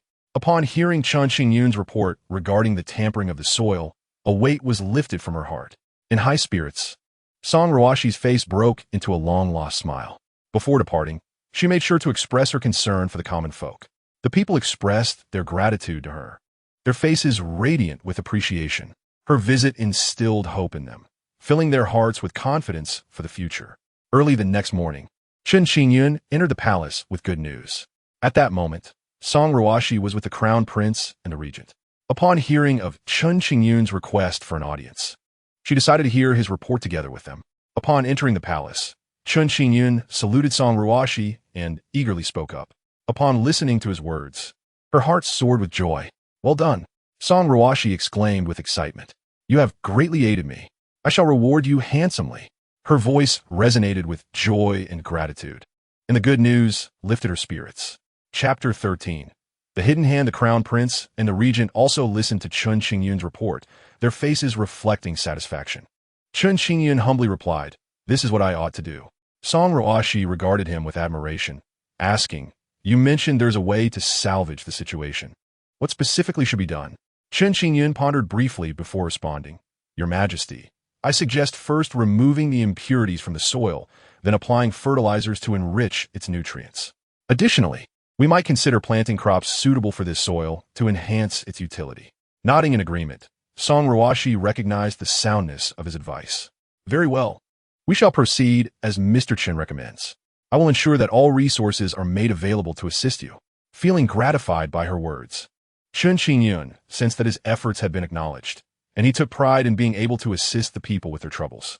This young man is indeed talented and handsome, yet regrettably, he is associated with the regent. I cannot risk keeping him close. Should he be a spy sent to monitor me, it would spell trouble. Li Zelin, hearing Song Ruoxi's words, maintained an impassive exterior while a complex array of emotions surged within him. He had not anticipated that she would regard him with such wariness, even likening him to a hungry wolf. While his position and power within the court caused her unease, he had never contemplated acting against her interests.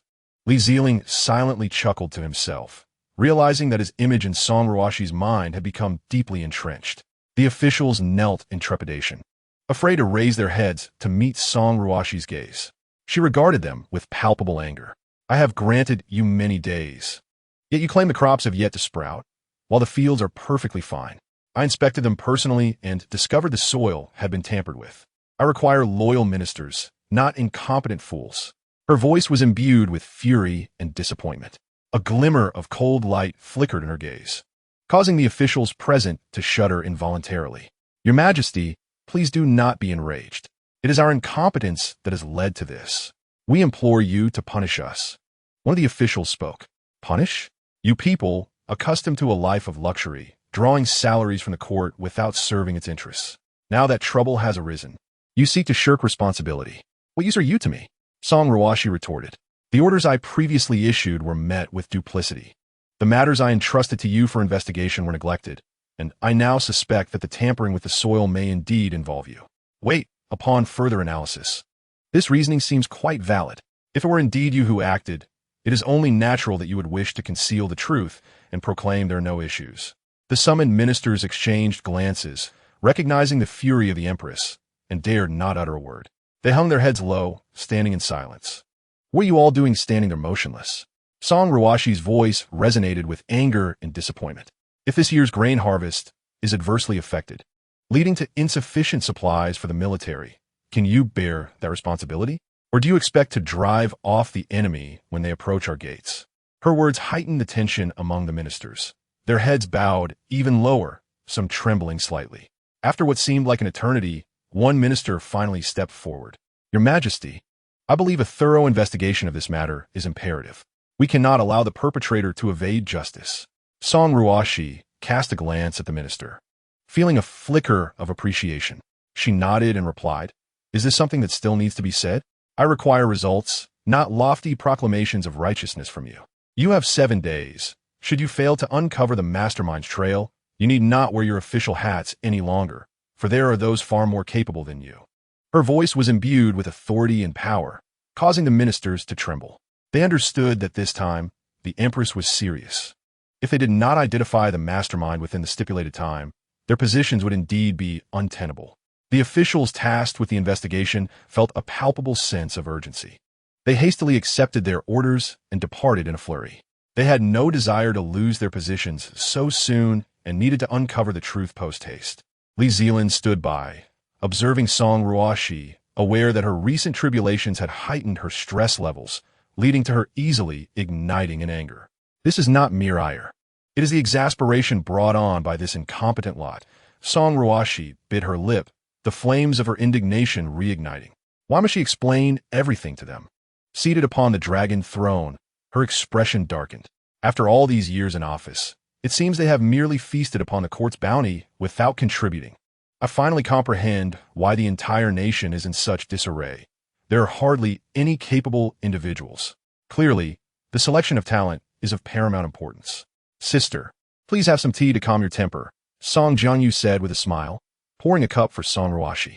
In his recollection, his elder sister had indeed been rather stern, even towards him, maintaining a serious demeanor and demanding much. However, of late, he noticed a shift in her demeanor. She was no longer as harsh and instead showed him considerable care, taking an interest in his life and studies, offering assistance during his struggles. Now, when confronted with her previously unwelcoming face, he found it less disagreeable. Song Ruoxi accepted the teacup, smiling appreciatively. "Thank you." Song Jianyu shook his head, saying, "Sister, you are too courteous. It is my duty." Song Ruoxi gazed at him, her heart filled with emotion. It was evident that threats often served as the most effective motivators. She had given the officials a 7-day deadline for their investigation. Initially, she believed they would require the full 7 days to yield results. Yet astonishingly, after only 3 days, they returned with a report, having apprehended the mastermind directly. Chapter 14. The scapegoat, is it true? Bring that scoundrel to me at once. Song Ruoxi exclaimed. Rising from her throne, her face illuminated by a long-awaited smile, eager to uncover the identity of the mastermind. Upon receiving her command, the officials, wary of any delay, hurried off to bring the perpetrator forth. I must see who possesses such audacity to commit this heinous act. Thankfully, he was apprehended in time. Otherwise, this year's grain harvest would have suffered greatly. Soon, a man, bound and restrained, was escorted in by 2 guards. His hands were bound behind his back, and his legs were tied, causing him to hobble awkwardly, his appearance quite pitiful.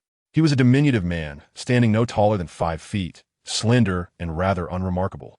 His face was unkempt with a scruffy beard, his small eyes gleaming with a cunning glint.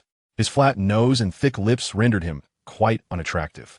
Song Ruoxi looked upon this man with disdain and rage. She furrowed her brow, a cold light flashing in her eyes. Are you the one who tampered with the soil? The man averted his gaze, trembling, unable to meet her eyes. Your Majesty, this man is named Lu Hai, residing in the eastern part of the city. Discontent with the division of his land, he devised this despicable scheme. One of the officials named Zhang Yu, a principal investigator of the case, reported. He was tall and handsome, exuding an air of determination. As soon as he finished speaking, 2 guards entered carrying a tray. On the tray lay a cloth bag, bulging and mysterious. Zhang Yu approached, untied the strings of the bag, and opened it. Inside were black powders and peculiar tools. Your Majesty, these are the incriminating materials I found at Lu Hai's residence, Zhang Yu declared, pointing to the items on the tray. This black powder is a poison known to disrupt the soil structure, preventing crops from thriving. The tools are used to mix the poison into the earth. Song Ruoxi gazed at the contents of the tray, her heart swelling with anger and disappointment. She had never anticipated that someone would commit such a grievous act for personal gain. Fixing her gaze on the kneeling Lu Hai, a cold light flickered in her eyes. She had specifically summoned Li Zelin to bring Chen Qingyun, who was now perfectly positioned to assist. Song Ruoxi glanced at Chen Qingyun, feeling a spark of hope. She recognized him as a talented individual, and wished for his insightful advice. Chen Qingyun meticulously examined the substances, even sniffing them. Your Majesty, these indeed are agents designed to ruin the soil. Such a substance is exceedingly rare. It has never been seen in the capital before. It must have required considerable effort to procure from elsewhere. Chen Qingyun concluded, his expression betraying a hint of curiosity as he pondered the origins of the substances. Song Ruoxi, upon hearing Chen Qingyun's words, felt further perplexed. You assert these substances were obtained from outside? Where exactly were they procured? Chen Qingyun shook his head, replying, Your Majesty, I do not know where these substances were acquired. I can only deduce their nature and purpose based on their characteristics and scent. In the mind of Song Ruoxi, the words spoken by the common folk during her last inspection of the farmland suddenly resurfaced. A pang of realization gripped her heart. Abruptly, she slapped her thigh, an expression of enlightenment illuminating her face as she murmured, How profoundly insightful. This unexpected outburst startled Song Jiangyu, who was seated beside her, prompting him to inquire with concern. Your Majesty, what troubles you? Aware of her indiscretion, Song Ruoxi quickly reined in her emotions, offering an awkward smile as she replied, It is nothing, do not worry. Seeing that the Empress was unharmed, Song Jiangyu finally relaxed, though he regarded her with a puzzled gaze, uncertain of the cause of her earlier abnormal behavior. Regaining her composure, Song Ruoxi solemnly addressed the officials responsible for the investigation, stating, You must think this through carefully. I seek the true mastermind behind this. I shall ask you once more, is this individual truly the puppet master, and not merely a scapegoat you fear might incur punishment? Her gaze bore into the officials, filled with scrutiny and suspicion. She understood that these officials might, out of fear of reprisal, shift the blame onto an innocent party, hence her insistence on confirmation. Upon hearing her words, a shiver ran through the group reporting to her, as they sensed the sternness and discontent in her tone, igniting a sense of tension and trepidation within them. One individual stepped forward anxiously, stammering, Your Majesty, how could we dare to mislead you regarding a task you entrusted to us? We have toiled day and night, meticulously unraveling the clues to identify the true culprit. Finally, today, we have apprehended this individual, who has confessed, confirming beyond doubt his guilt. Here is his confession. Please, Your Majesty, review it. He presented a confession document, detailing the crimes and evidence against the mastermind. Song Ruoxi furrowed her brow as she reached for the document. Before she could even discern the writing, a pungent metallic odor assaulted her senses. She grimaced slightly, waving her hand in front of her nose in an attempt to dissipate the unpleasant scent. Lowering her gaze to the confession, she noticed not only fingerprints but also a pool of dried blood beside them. The dark red hue of the blood was ominous and unsettling. She pondered the origin of the blood and the secrets that lay hidden within the confession. Chapter 15. Anomalies. Instinctively, Song Ruoxi distanced the confession from herself. She frowned, continuing to fan her face, striving to rid herself of the acrid scent. Her gaze lingered on Lu Hai, observing him intently for a considerable duration. Although his eyes were open, his gaze was vacant, devoid of life, and it was evident that he was in a state of confusion. His body trembled slightly, as if he were enduring immense suffering. Song Ruoxi within Lu Hai Kolosi, searching for any signs of distress. While she noted a lack of visible wounds, an unsettling feeling gnawed at her, suggesting that matters were far from straightforward. An inexplicable sense of foreboding washed over her, as though something dreadful loomed on the horizon. Your Majesty, observe, an official urged, pointing to Lu Hai's arm. Following the direction of the official's finger, Song Ruoxi noticed a faint bruise on Lu Hai's arm, which would be easily overlooked unless looked at closely. Interrogation? Song Ruoxi's voice bore a hint of dissatisfaction. Is this truly how you conduct interrogations? The officials felt a wave of anxiety wash over them at her words. Solving the case. A cold smile graced Song Ruoxi's lips. Your actions bear no distinction from those of the corrupt officials who disregard human life. The officials felt a flush of shame at her accusation, recognizing the truth in her words. Their methods had indeed crossed the line. Song Ruoxi regarded the officials with a hint of hesitation. She understood that they acted with the nation's interests in mind, eager to resolve the case and deliver justice for the people. I have heard that within the palace, some employ inconspicuous yet excruciating tortures that could drive a person to the brink of despair. Lu Hai's condition raises many questions. Let him confess to me personally, detailing each of his transgressions, Song Ruoxi commanded, narrowing her eyes, her gaze sharp as that of a hawk, fixed firmly ahead. She remained vigilant, refraining from further questioning the minister reporting on the investigation, instead turning her attention to Lu Hai, her eyes gleaming with a subtle cunning. However, as time elapsed, Lu Hai remained silent, akin to a marionette rendered immobile, his lips sealed tight. Raising her voice once more, she demanded, "Speak. Reveal all that you have done to me." Yet, despite her threats and entreaties, Lu Hai remained as unyielding as granite, stubbornly refusing to utter a single word. The atmosphere thickened, stifling, as the surrounding ministers fell silent, fearful of inciting the emperor's wrath. One minister, beads of sweat forming on his brow, spoke with a quiver in his voice, "Your Majesty. He has detailed all his crimes in the confession. We invested considerable effort and faced numerous challenges to extract the truth from him. Perhaps he has resigned himself to his fate, unwilling to speak further after his confession." As the minister's words faded, a flicker of doubt crossed Song Ruoxi's face. She narrowed her eyes, scrutinizing the minister with a penetrating gaze, pondering inwardly. Is he silent due to despair, or have you tortured him into silence? Did you employ cruel methods to force his confession, rendering him incapable of speaking? Her eyes sharpened further, locking onto the minister as if she meant to penetrate his very soul. The minister, feeling the weight of her gaze, trembled involuntarily, beads of sweat multiplying on his forehead. "Then it is decided. He shall be imprisoned in the Tianzi jail. No one shall visit him without my express command." Her voice was cold and authoritative, her words cutting like the bitter winds of winter, instilling dread. Upon hearing this, the expressions of several ministers shifted to panic, their eyes betraying fear and unease. One minister's face turned pale, sweat beading on his forehead, his lips quivering as if he wished to speak, yet his anxiety rendered him mute. The Tianzi jail was the most formidable prison within the palace, housing high-ranking officials who had committed grave offenses.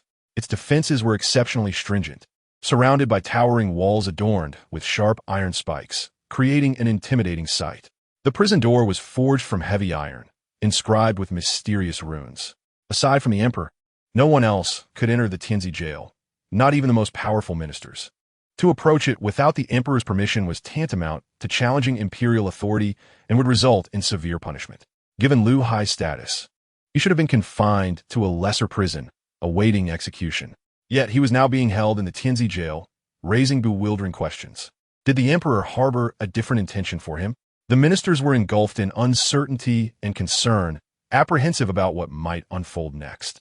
Chapter 16. Tianzi Jail, Your Majesty. Is it not somewhat irregular to send him to the Tianzi jail? One minister, mustering his courage, ventured to voice his concerns, his voice trembling slightly. As Lu Hai was on the verge of being taken away, one among them finally broke the silence.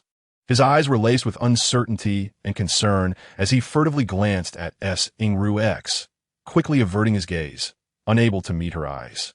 Is it against the rules? Am I no longer the sovereign capable of deciding where to confine criminals? In an instant, Song Ruoxi's countenance darkened. Her previously gentle demeanor transformed into one as cold as ice. A flicker of anger ignited in her eyes, and her voice grew low and stern. She fixed her gaze intently on the minister, as if attempting to see through him. The minister trembled under the weight of her stare, his body involuntarily shaking as beads of sweat trickled down his forehead. He hastily denied, No, Your Majesty, I meant no such thing," stammering as he struggled to find an explanation. Song Ruoxi regarded him with a chilling silence, and the air around them seemed to solidify.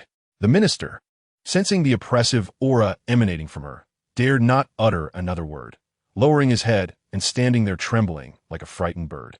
Thus, Li Hai was escorted to the Tianzi prison under the watchful eyes of the crowd, causing quite a stir among the onlookers, many of whom wore perplexed expressions. They whispered among themselves, expressing bewilderment over this decision. They thought to themselves that Li Hai's crimes warranted immediate execution, even if he were to be spared until autumn. He should not be allowed to reside in the finest cell of the imperial palace. Was this not too lenient? This was indeed difficult to comprehend. Once everyone had departed, Ingyi could no longer contain his curiosity and approached Song Ruoxi. His brow furrowed, his face marked by confusion. He spoke cautiously. Elder sister, I have heard that the TNZ prison is reserved for high-ranking officials, known for its stringent security and relatively comfortable conditions. For if these officials are wrongfully accused, they can still maintain dignity when released. Yet, that Li Hi, what kind of high official is he? His crimes are unforgivable. Why would you arrange for him to be treated this way? As he spoke, Ingyi gazed at Song Ruoxi with an expression full of anticipation, hoping for a reasonable explanation. Oh, my foolish brother, how can you not see? Although they claim there is ample evidence and signed confessions, all of this can be fabricated. Consider that Li Hi was beaten into a stupor, unable to speak. Who truly knows if he is guilty? Perhaps this entire affair is a deliberate setup against him. Song Ruoxi thought to herself with a sigh. She understood her brother's innocent and kind nature, easily misled by appearances. She recognized the necessity of guiding him to grasp the world's complexity and cruelty. Gently patting Ingyi's shoulder, she imparted her wisdom. He nodded, half comprehending. Realizing his elder sister only wished to protect him, he understood he must strive harder to become a worthy emperor. He silently resolved to heed her words, to study diligently, and to emerge as a wise and responsible ruler. Zelin felt a newfound respect for Song Ruoxi. He had initially perceived her as a fragile woman, yet she exhibited remarkable insight and decisive judgment. Indeed, Song Ruoxi was far from ordinary. She could discern the deceit of the investigating ministers and conceive the idea of imprisoning Li Hi in the TNZ prison to draw out the true puppet master.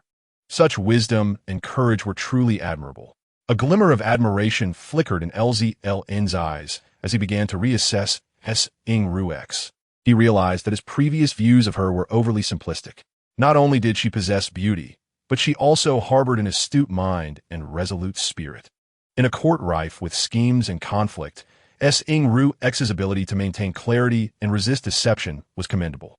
Zelin resolved to pay closer attention to her every action, eager to witness her remarkable displays of prowess. Crown Prince, keep your eyes peeled. The words of the ministers cannot be taken at face value. They claim Li Hi is the mastermind. Could it truly be so? This matter is of great significance. Should we mistakenly apprehend the wrong person, similar events may recur. Therefore, we must eradicate the root cause to prevent future calamities, Song Ruoxi asserted with unwavering conviction, her eyes gleaming with determination.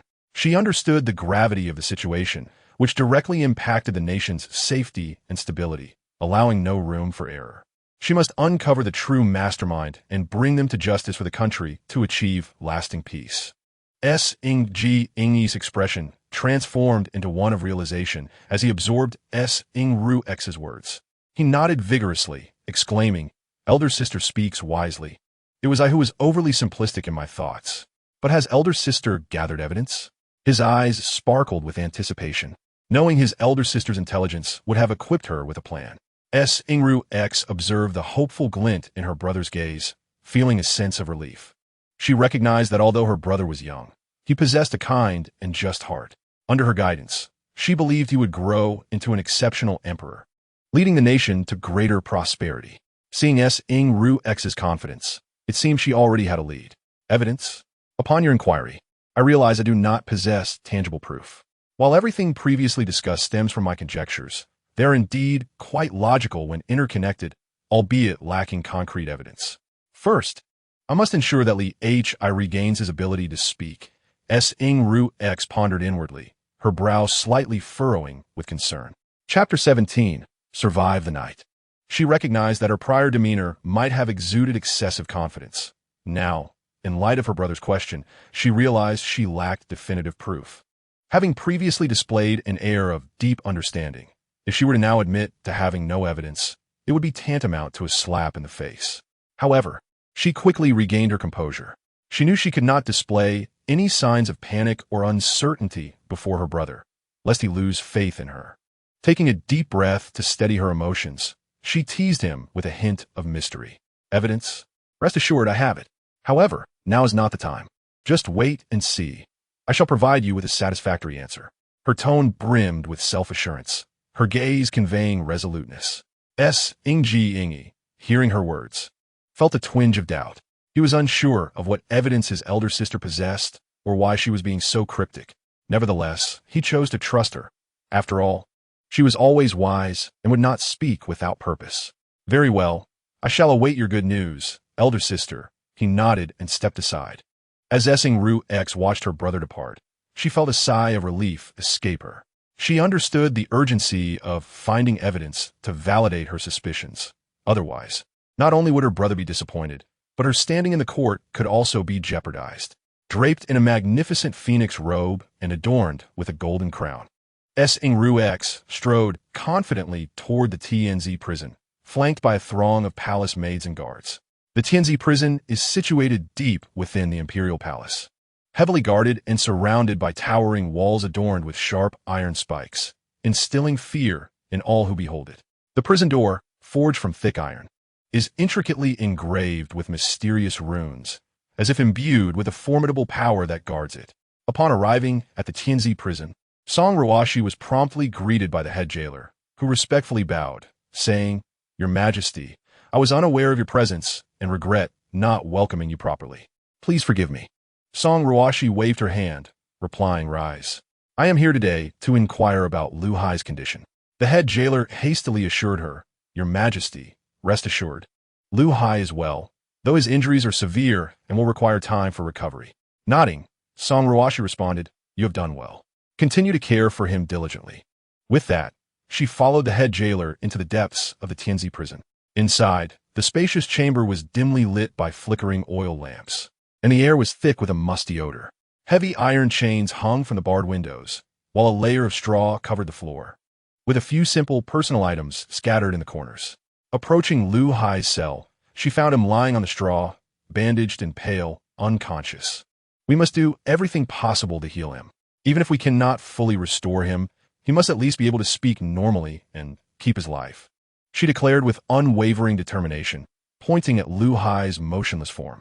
The imperial physician, Yu, examined Lu Hai closely, his brow furrowing deeper as he assessed the situation, until his brows formed a tight line. Shaking his head and sighing, he said, "Your Majesty, although he bears only a few minor external wounds, internally he is gravely injured. Had I arrived a few hours later, he would likely not survive the night." Upon hearing his words, Song Ruoxi gasped in shock. She had initially believed Lu Hai suffered only superficial injuries, unaware of the severity of his condition. A surge of anger welled within her. These people were utterly despicable, treating a living being with such cruelty. Her earlier doubts about the minister's investigations were now confirmed. They were clearly fabricating evidence to find a scapegoat to conceal their own misdeeds. Grateful that she had not been deceived by their facade, she thought, "These people are truly vile, mercilessly tormenting a prisoner." "Your Majesty, please calm your anger and take care of your health," the physician urged. "How can I not be enraged? They are clearly challenging my authority, attempting to blind me," she retorted, her eyes glinting with resolve. "Your Majesty is wise," the physician began but hesitated. "What is it?" she pressed. "It is merely that I wonder how you intend to handle Lu Hai's situation, given his severe injuries," he replied cautiously. "Regardless, I must ensure his life is preserved." "Physician, you must do everything in your power to save him," she commanded. "Yes, Your Majesty, I will spare no effort," he affirmed. Song Ruoxi nodded, contemplating her next steps. She understood that this matter required careful deliberation. Haste could lead to missteps. First, she must gather evidence to prove Lu Hai's innocence, then devise a plan to expose the wrongdoers and ensure they face justice. Though I anticipated he might suffer under their hands, I never expected their cruelty to be so profound. Deliberately timing his arrival in this state, she reflected, her expression darkening with concern. This solidifies their guilt. They intend to torment him to the brink of death, silencing him before he can reveal the truth. Even if I do not order his execution immediately, choosing instead to imprison him, he may not survive until dawn. Even if he miraculously endures, they could easily eliminate him within these walls. This would explain their panicked expressions when I ordered Lu Hai's confinement in the Tianzi prison. With this thought, a fierce anger ignited within her. These individuals are audacious beyond measure, daring to act with impunity beneath my very eyes. She clenched her fists, her nails digging into her palms, silently vowing, "I will uncover the truth and ensure that the hidden culprits are duly punished." The Tianzi prison, the most secure cell within the palace, houses only the most distinguished of criminals. Consequently, the regulations governing visits are exceedingly strict, accessible only to a select few. The guards here are meticulously chosen. Their skills and loyalty surpass those of guards in other prisons. Their duty is to ensure that no prisoner escapes and to prevent anyone from interfering or visiting the inmates. At this moment, those involved feared they could not silence Lu Hai, worried he might divulge the truth under such tight surveillance. Although Lu Hai had been subjected to severe torment, they refrained from silencing him completely, perhaps believing that as long as he could speak, there remained a risk of secrets being revealed. However, they underestimated Song Ruoxi, who had already seen through their plot and was determined to unveil the truth. Song Ruoxi remained by Lu Hai's side, her gaze fixed upon him without faltering. As time passed, the sun began to set, casting a vibrant glow across the sky. Filled with anxiety and concern, she wondered when Lu Hai would awaken and how grave his injuries truly were. Finally, as dusk approached, Lu Hai slowly opened his eyes, his gaze dazed, still not fully conscious. Upon seeing the golden hues before him, he was startled, instinctively shifting his gaze to the dragon embroidered on the imperial robe. At that moment, Lu Hai was fully awakened, trembling with fear and reverence, unable to comprehend that he stood before the emperor so closely. "Your Majesty?" he stammered, his voice weak and quivering, as if it were a mere whisper from the depths of his throat. His cracked lips and pale complexion revealed his fear and confusion. He attempted to rise in greeting, but his body felt devoid of strength, leaving him to collapse back onto the bed. Struggling to support himself, his trembling arms ultimately failed him, causing him to fall heavily onto the bed once more. "Rest easy. There is no need for formalities," Song Ruoxi spoke gently, her voice imbued with compassion and sympathy. Observing his frail state, her heart ached for him. She gestured for a maid to bring him a cup of water. The maid quickly complied, pouring a cup of warm water and delivering it to his bedside. "Thank you, Your Majesty." Gratitude flickered in his eyes as he accepted the cup, hands shaking as he raised it to his lips and drank eagerly. The cup was emptied in an instant, and a contented gurgle escaped his throat. It was clear he had been parched for a long time, and this water was a lifeline. Setting the cup down, he exhaled deeply. "Did they not even provide you with water during your interrogation?" Song Ruoxi's voice trembled with indignation and concern, her eyes reflecting her empathy. Lu Hai offered a feeble smile and remarked, "It's not merely a matter of denying him water." His voice was hoarse and faint, as if it could vanish at any moment. Before he could finish speaking, he was suddenly seized by a violent coughing fit, his body trembling in response. His complexion grew even paler, beads of sweat forming on his forehead, and he coughed up a few drops of blood from the corner of his mouth. "Your Majesty, I have done my utmost to treat him," Dr. Yu interjected hastily, his expression betraying a mix of guilt and helplessness. However, his internal injuries are far too severe. It may take much time for him to recover. Concern echoed in Dr. Yu's voice as he furrowed his brow, his eyes revealing a glimmer of worry. He gazed at Lu Hai, who lay upon the bed, his heart heavy with helplessness and regret. Song Ruoxi's expression darkened further, her eyes flashing with a blend of anger and sorrow. She had not anticipated such cruelty, inflicting harm upon an innocent soul. "Dr. Yu, you must do everything in your power to heal him." Song Ruoxi's tone was resolute, filled with determination. "I shall ensure that those who have wronged him will pay dearly." Dr. Yu nodded, affirming, "Your Majesty, rest assured, I shall exert every effort." The fields of the commoners yield no crops. Is the mastermind behind this manipulation truly you? Song Ruoxi's voice was deep and powerful, her gaze sharp as she focused intently on Lu Hai's eyes. Lu Hai lifted his head slightly, looking at Song Ruoxi with a flicker of hesitation and fear. He opened his mouth as if to speak, but apprehension held him back. Noticing his reluctance, Song Ruoxi added, "If you have been wronged, I will cleanse your name. Should you possess further clues, you may share them with me. Here, in the palace's Tianzi prison, all guards and prisoners from adjacent cells have been cleared out. You need not fear your words will be overheard." Lu Hai stammered, his voice heavy with grievance and helplessness. Yet, weakened as he was, he coughed violently after every few words, even spitting out blood. Song Ruoxi was alarmed by his precarious state, filled with worry and anxiety. She had intended to ask him more questions, but witnessing his condition, she could not bear to press further, fearing that even a few more inquiries might provoke him to cough up more blood and perish. Her voice was laced with care and compassion, her gaze softening with tenderness and sympathy. She gently patted Lu Hai's shoulder, attempting to soothe him. "Gulme, pour him another cup of water," she instructed a nearby maid. The maid promptly complied, pouring a cup of water and bringing it to Lu Hai's lips. Lu Hai cast a grateful glance at Song Ruoxi, accepting the cup and drinking eagerly. A satisfied gurgle emanated from his throat, as if that cup of water were the most precious thing in his life. "Thank you, Your Majesty," he said, his voice filled with gratitude and frailty, his eyes reflecting a glimmer of hope and trust. He understood that Song Ruoxi was a benevolent sovereign who would surely vindicate him and restore justice. Chapter 19. The ambiguous suspect. Her heart was heavy with anxiety and concern, her brow furrowed tightly, her eyes revealing urgency. She pondered silently. "I must devise a way to calm him. I cannot allow his emotions to escalate further. Otherwise, his frail body may not endure." With this thought in mind, she gently patted Lu Hai's shoulder, saying, "Do not become agitated. Take a moment to compose yourself. Your condition is precarious, and you must remain calm. Rest assured, I will assist you in clearing your name. However, you must first recount the events to me so that I can aid you." Upon hearing Song Ruoxi's words, Lu Hai Semoten Stide So Mewat, he took a deep breath. "Your Majesty, I am truly wronged. I am but a humble farmer, accustomed only to tilling the land. I would never engage in such heinous acts. I do not know why I became embroiled in this matter. I am genuinely innocent." Song Ruoxi nodded in understanding, affirming, "I believe in your innocence. However, you must realize that this matter pertains to the safety of the state and the welfare of the people. I must uncover the truth."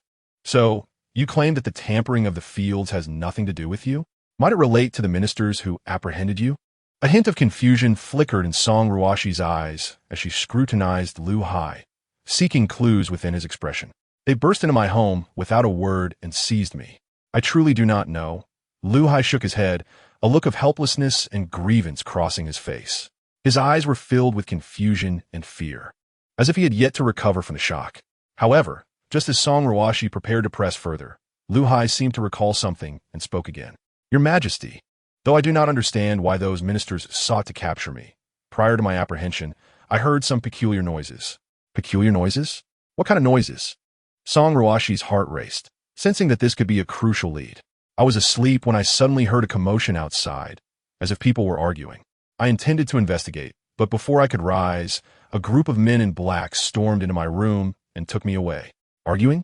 Could you discern who was involved?" Song Ruoxi's eyes gleamed with urgency, recognizing that this lead might help her unearth the true puppet master behind the scenes.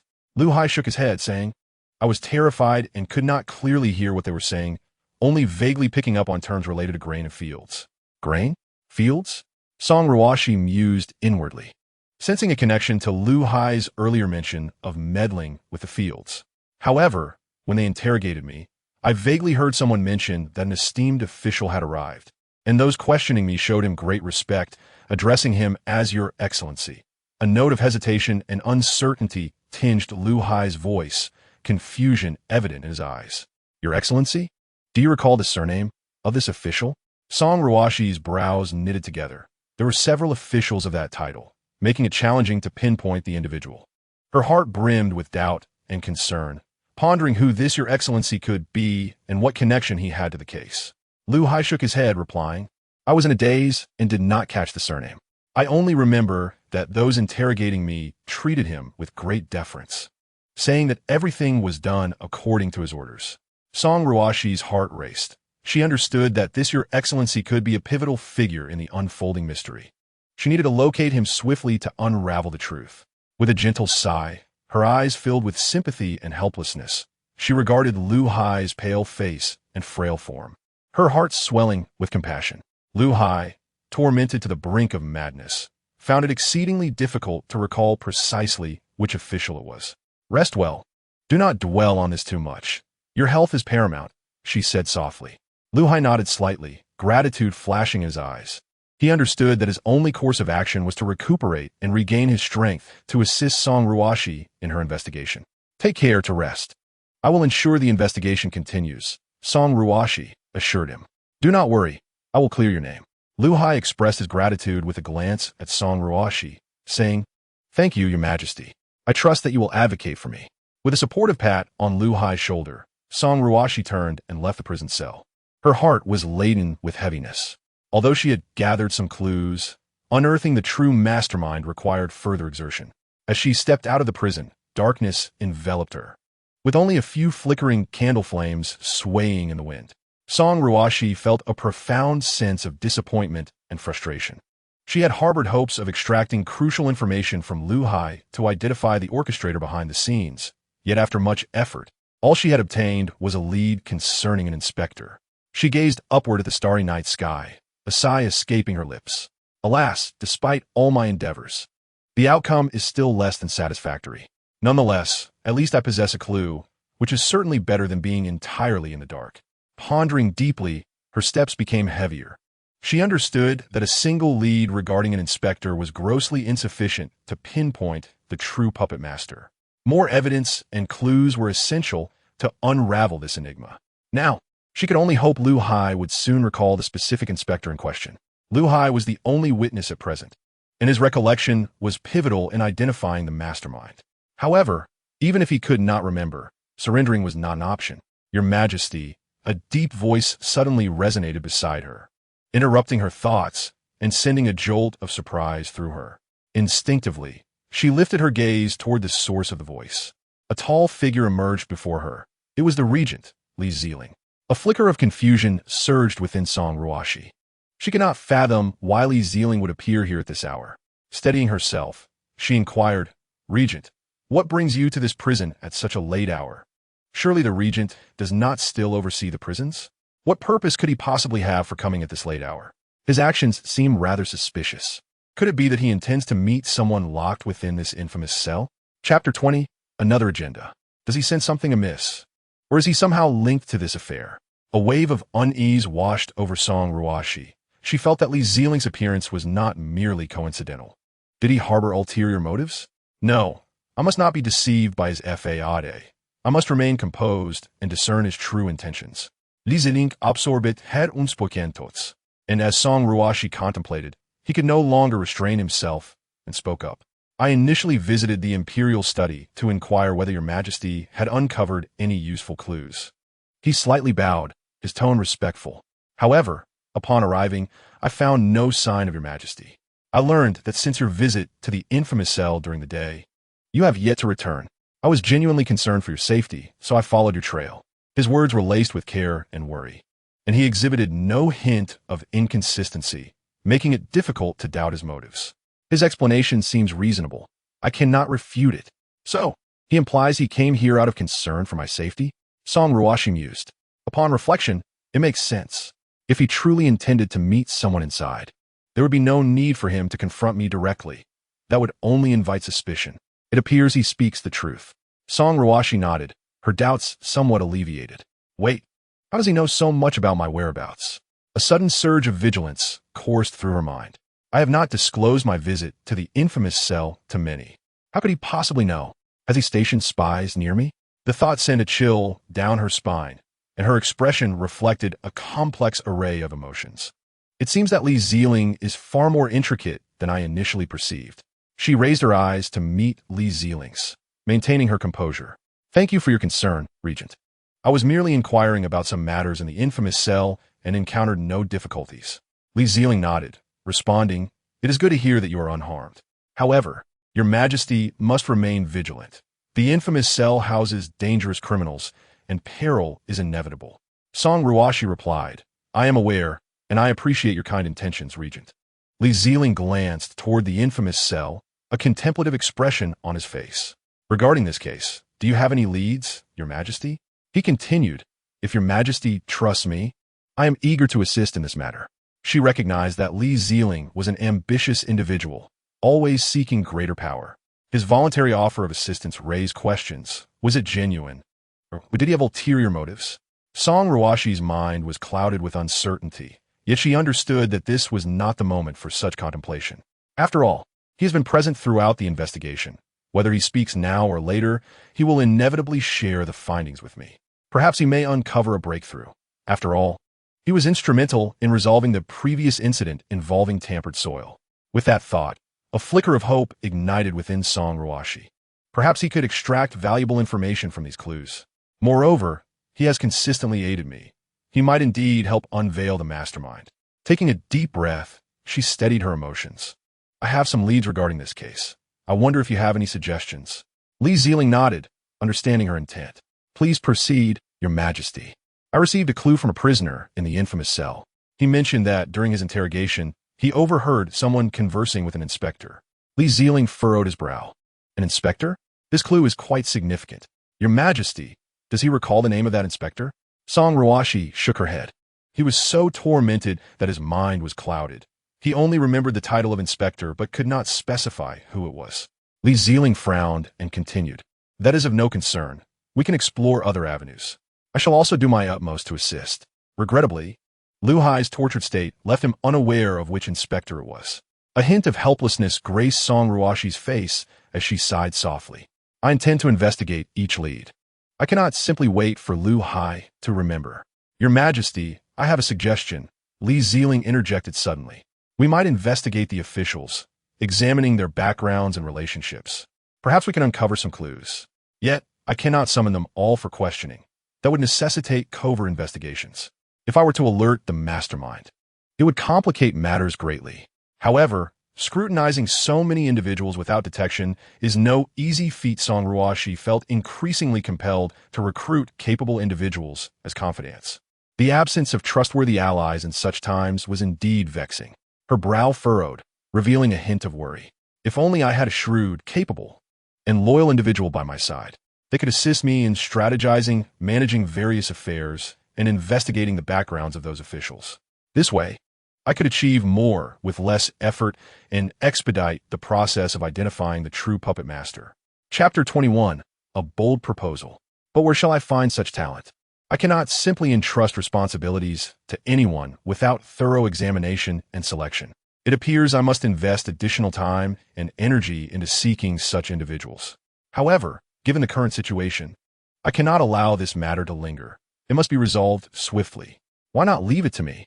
I possess considerable understanding of the court official circumstances. Li Zelin gazed at Song Ruoxi, a glimmer of anticipation in his eyes. Song Ruoxi abruptly raised her head, a flicker of wariness crossing her features.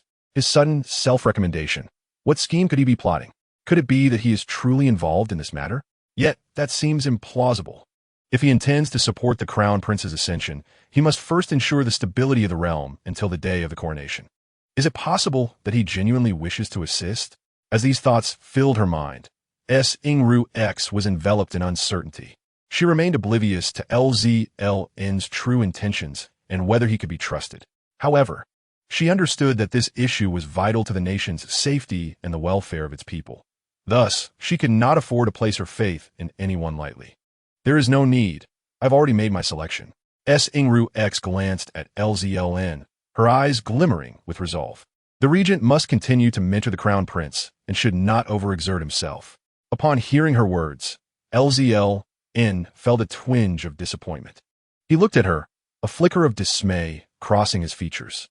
He realized that Song Ruoxi still harbored doubts about him and was reluctant to allow his involvement in this affair. Your Majesty, I comprehend your concerns.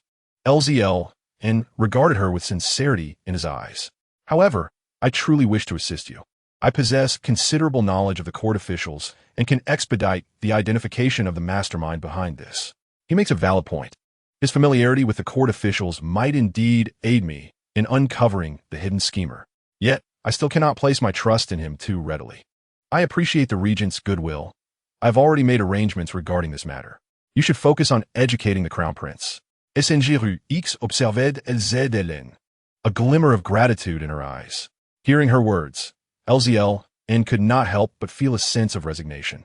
He understood that Song Ruoxi had made up her mind and would not easily relent. He merely nodded, replying, Yes, Your Majesty. I shall wholeheartedly dedicate myself to instructing the crown prince.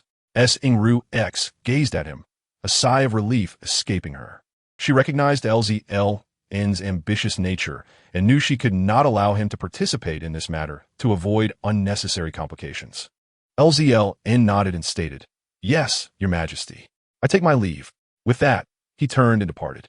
Song Ruoxi cast a fleeting glance at his retreating figure, her right hand gently patting her chest. The regent has increasingly spent time by my side. What could his true intentions be? At times, I feel an unsettling chill, as if a pair of eyes are fixated upon me. As this thought crossed her mind, Song Ruoxi could not help but shiver. I have already assured him I would not harm the crown prince. There is no need for him to keep such a close watch on me. Does he harbor other motives? To be an emperor is to tread upon a razor's edge. Not only must I confront external foes, but I must also remain vigilant of those around me. One misstep could lead to irreparable ruin. Song Ruoxi's heart was heavy with helplessness and reflection. The night enveloped the entire imperial palace, silence reigning supreme, with only a handful of patrolling soldiers traversing the palace walls. After a long day of state affairs, Song Ruoxi felt utterly exhausted. She trudged slowly towards her chambers. Upon entering, her maid had already prepared her bed. Song Ruoxi shed her outer robe, donning only her inner garments. Before burrowing beneath the covers, she closed her eyes and inhaled deeply, striving to relax. Yet, despite her fatigue, her thoughts remained restless. Memories of the earlier debates in the court and the faces of the ministers surged in her mind, igniting a sense of agitation within her. She turned over, attempting to banish these thoughts, but they clung to her like specters. Early the next morning, while still ensconced in slumber, Song Ruoxi was roused by her maid. "Ah," she murmured, groggily opening her eyes and glancing out the window. It was still shrouded in darkness.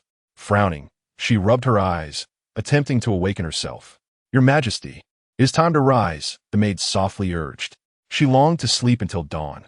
Surely, she deserved a moment to adjust before facing the day. Struggling, Song Ruoxi finally pulled herself from the bed, her body feeling languid and devoid of strength. She sat on the edge, rubbing her eyes and yawning. The maids entered with her washing supplies. "Your Majesty, did you not sleep well last night?" they inquired with concern.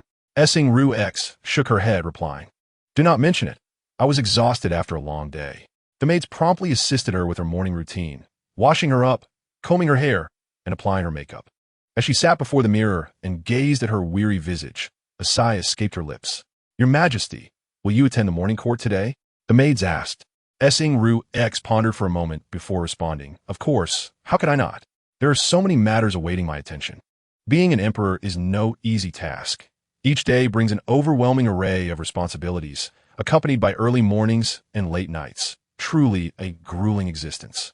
Your Majesty, we are here to assist you with your attire," the maids respectfully announced. "Very well," Song Ruoxi replied listlessly, yawning as she changed clothes. Her gaze appeared somewhat dazed, clearly not yet fully alert.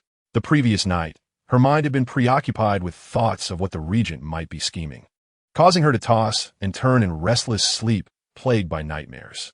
In her dreams, Lzln, in a bid to make room for the crown prince, had gruesomely torn her apart. The terror of the nightmare had jolted her awake in the latter half of the night, leaving her drenched in cold sweat and her heart racing. After a lengthy period, she managed to drift back into slumber. "Your Majesty, you may begin your grooming," the maids gently indicated. Still in a daze, Song Ruoxi sat before the dressing table, allowing the maids to guide her.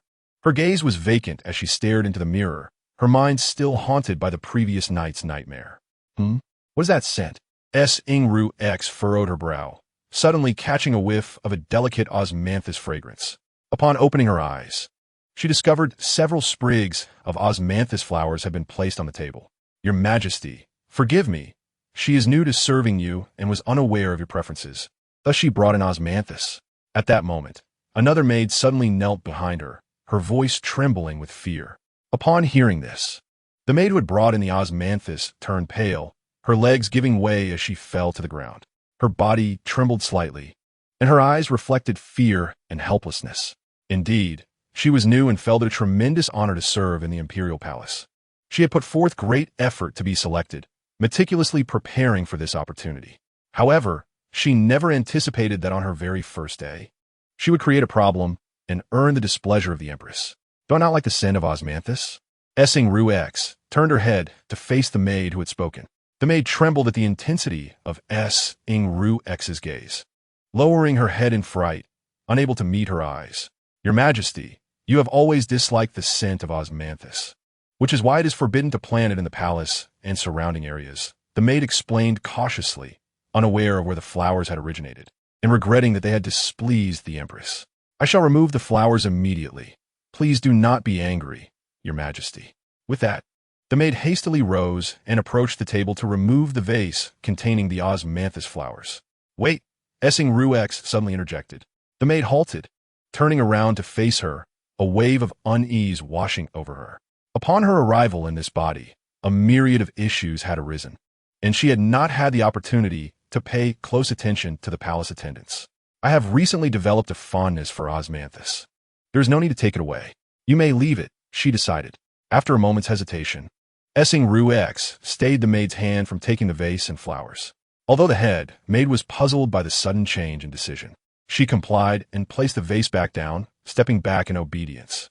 Her heart brimmed with confusion, unable to comprehend why Song Ruoxi had altered her mind so abruptly.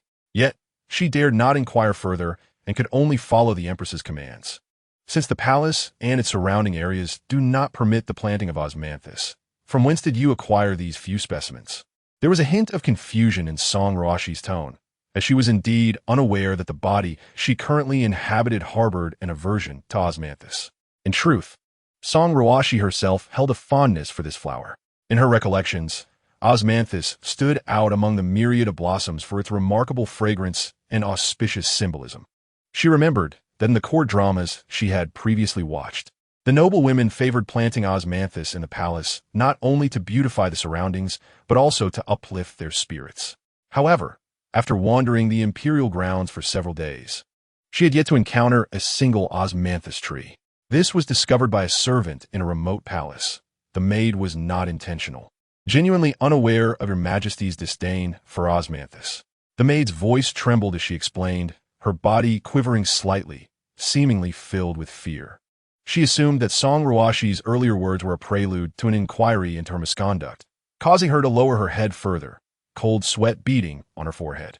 Her heart brimmed with trepidation and uncertainty as she feared the consequences of her actions. "If I were fond of osmanthus, I would certainly have ordered it transplanted to the palace. Since you were aware of the need to venture to a remote palace for it, how could you not deduce whether I like osmanthus?" There was a note of puzzlement and dissatisfaction in Song Ruoxi's voice. As she listened to the maid, the more peculiar it seemed to her. She could not comprehend why the maid would go to a distant palace in search of osmanthus, nor why she remained oblivious to her preferences. This led her to suspect that the maid might have ulterior motives. Song Ruoxi furrowed her brows, her gaze sharpening as she regarded the maid on the ground, her mind racing with contemplation. "Unless someone informed you of my fondness for osmanthus and prompted you to seek it out." Song Ruoxi's tone carried a hint of certainty, her eyes piercing into the maid as if seeking to unveil her innermost thoughts. Drawing upon her prior experience from palace intrigue dramas, she swiftly pieced together the likely circumstances. She understood that within the depths of the palace, everyone possessed their own motives and ambitions, and the maid's actions were likely influenced by others. In the future, one must employ their intellect in their duties. One cannot simply believe whatever others say. A note of reproach colored Song Ruoxi's voice as she regarded the maid with a tinge of exasperation. The maid appeared youthful and naive, easily susceptible to manipulation.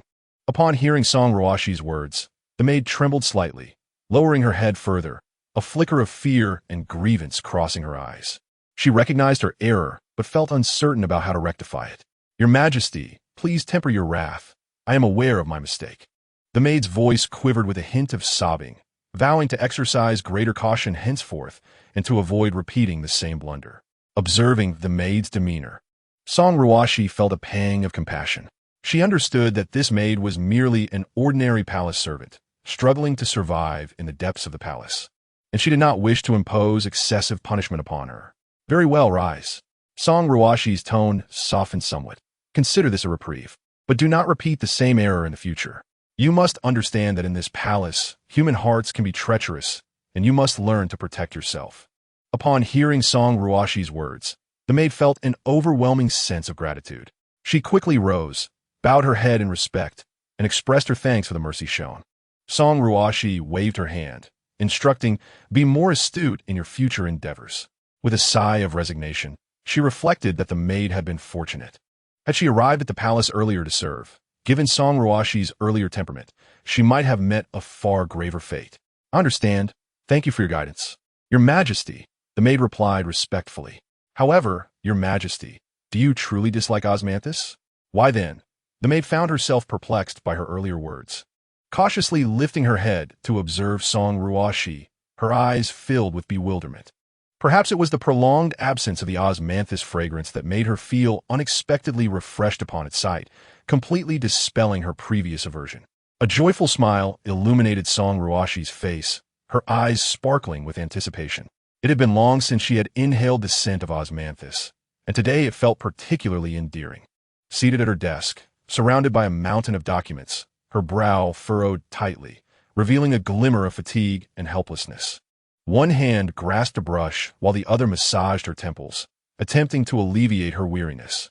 Chapter 23. Cultivating trusted allies. The incessant, trivial matters of the court left her feeling overwhelmed. Not only did she have to handle state affairs, but she also had to navigate the subtle intrigues of various factions, which drained her spirit. Alas, Song Ruoxi could not suppress a sigh. Lifting her gaze to the sky outside, pondering to herself that amidst the ceaseless pile of documents and court affairs, the fragrance of flowers could at least provide a modicum of solace. Soon, she would be required to attend morning court, and in her heart, she lamented. No wonder the dramas depict that not everyone can be an emperor. She recalled her initial arrival in this era, filled with curiosity and anticipation. She had believed she could emulate the heroines of the dramas, using her intelligence and courage to carve out a name for herself. Yet, reality proved to be exceedingly harsh. She faced not only political strife and cunning schemes, but also the burden of mundane affairs, leaving her feeling utterly powerless. Perhaps she truly was unsuited for the role of an emperor, but what could she do? "What is your name?" Song Ruoxi suddenly inquired, her voice imbued with authority. "Jiqiu?" Song Ruoxi repeated, the name sounding quite elegant. "From now on, you shall attend to me." Her tone was decisive, and a glimmer of cunning flickered in her eyes. She had just realized the opportunity to cultivate trustworthy subordinates, and the recent incident had effectively saved the maid named Jiqiu. The matron in charge must have intended to harm her. Thus, keeping her close would ensure her loyalty. If she proved unworthy, she could always be replaced. Should Jiqiu genuinely remember this kindness and serve faithfully, she would gain a loyal servant with little effort. Cultivating a few trustworthy subordinates could only yield benefits. Upon hearing Song Ruoxi's words, Jiqiu's heart swelled with surprise. She had not anticipated being recognized by Song Ruoxi and granted the opportunity to serve her. This was a rare chance, and she resolved to seize it fully. "I thank your Majesty for your gracious favor," Jiqiu exclaimed, promptly kneeling to bow her head. Pledging to serve diligently. Song Ruoxi smiled, saying, "Rise. Henceforth, perform your duties well, and I shall not neglect you." Jiqiu stood, asserting, "I shall not disappoint your Majesty's expectations." Song Ruoxi nodded, instructing, "Very well, you may leave now. I have matters to attend to." During morning court, the ministers, as Song Ruoxi had anticipated, began to inquire about the handling of Lu Hai's situation. One minister stepped forward respectfully, stating, "Your Majesty, it has been several days since the incident with Lu Hai. How do you intend to address it?" Song Ruoxi glanced at the minister, a cold smile forming within her. She understood that these individuals had come to probe. Had she not summoned Dr. Yu to treat Lu Hai yesterday, he would surely have perished in a cell by now. They were undoubtedly seeking to ascertain whether Lu Hai had divulged their transgressions. Feigning a sorrowful demeanor, she replied, "Lu Hai has committed suicide out of fear of punishment. I have ordered his remains to be discarded at the mass grave. This matter is thus concluded. Let it serve as a warning to anyone who dares to stir trouble in the future." Another minister, hearing this, immediately interjected, "Your Majesty, Lu Hai's suicide appears rather suspicious. Does it not?"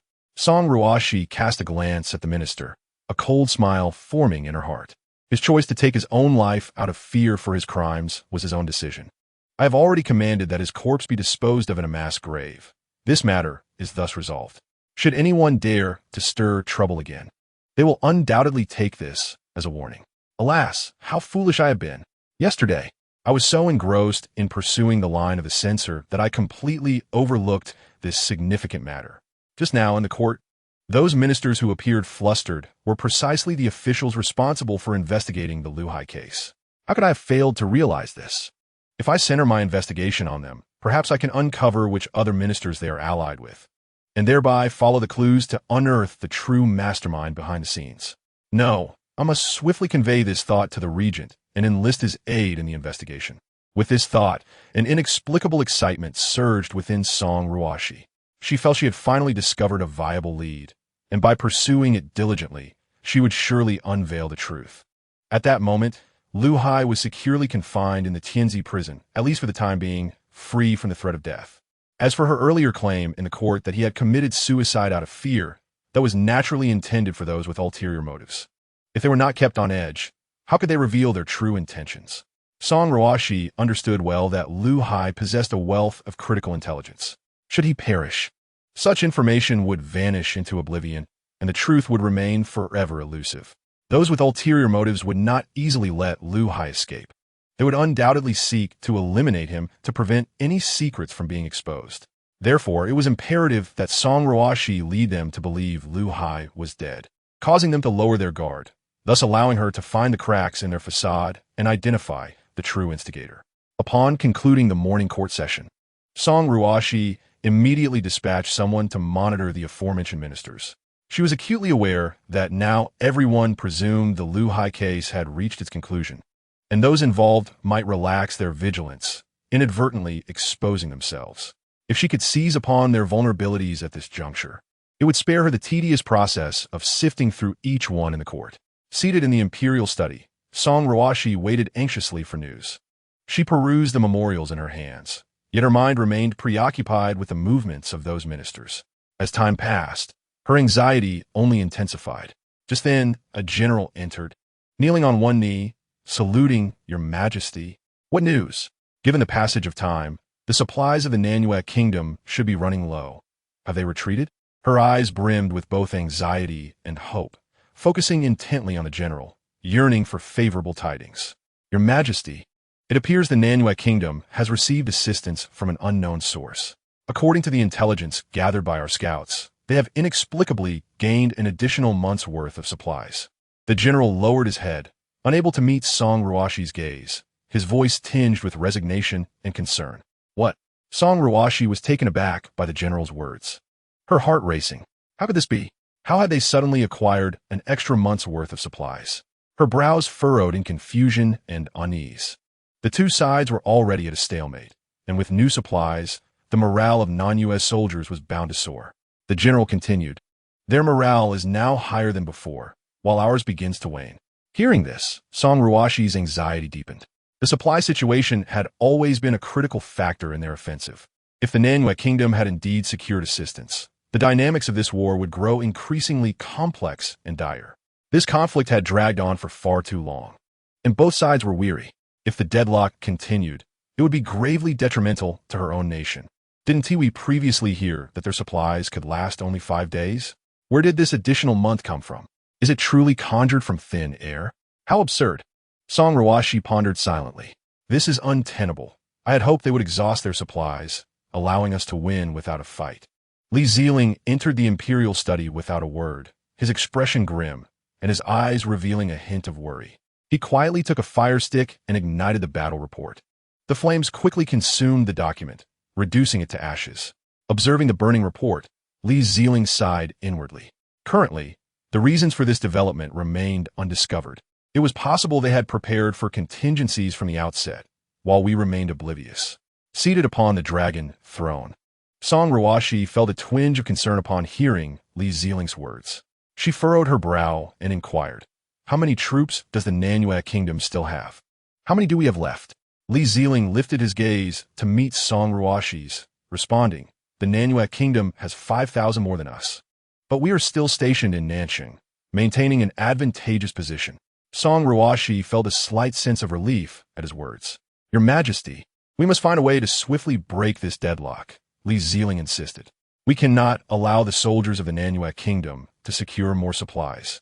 or this war will become even more challenging. Song Ruoxi nodded, affirming, we must devise a strategy to break the stalemate. She began to contemplate potential solutions. Remaining trapped in Nanchang is not viable. We must find a way to drive them back entirely to secure Nanchang. Shall we simply linger indefinitely? Bring me the map of Nanchang and its surroundings. I wish to examine it, Song Ruoxi stated after a moment of contemplation. Li Zelin was taken aback by her request. He had not anticipated her desire to scrutinize the map. Your Majesty, he hesitated before asking, are you formulating a strategy? Song Ruoxi cast a glance at Li Zelin, a faint smile gracing her lips as she replied, I merely wish to examine the map and understand the situation in Nanchang and its surroundings. As for strategy, I require more time to reflect. I have yet to see the map of that region. How could I conjure an effective strategy from thin air? I must first study it to formulate a plan. Although I have never commanded troops in battle, I still recall much from historical treatises on military strategy. Perhaps I can integrate that knowledge and apply it effectively. Her eyes radiated determination, filled with confidence. Though she had never led troops in a battle, she had studied numerous military strategies from history. These doctrines were the wisdom of the ancients, and she believed in her ability to synthesize them and put them to practical use. Li Zelin had never heard of historical treatises, yet he was somewhat surprised that Song Ruoxi had delved into military strategy. Previously, when she had entrusted him with the task of supporting the troops in Nanchang, he had assumed she was not well versed in such matters. He nodded in agreement, saying, Yes, Your Majesty. He placed a map on the table and unfolded it, pointing out various locations as he introduced them to Song Ruoxi. Your Majesty, this is the map of Nanchang and its surroundings. Nanchang is located at our southern border, serving as a crucial military stronghold. Its walls are tall and sturdy, making it easy to defend yet difficult to assault. Additionally, there are mountains and rivers nearby, providing natural barriers. Listening to Li Zelin's explanation, Song Ruoxi gained a deeper understanding of the terrain surrounding Nanchang. Here lies Nanshan, a natural shield for Nanchang. And here flows Nanha, an essential river for the city.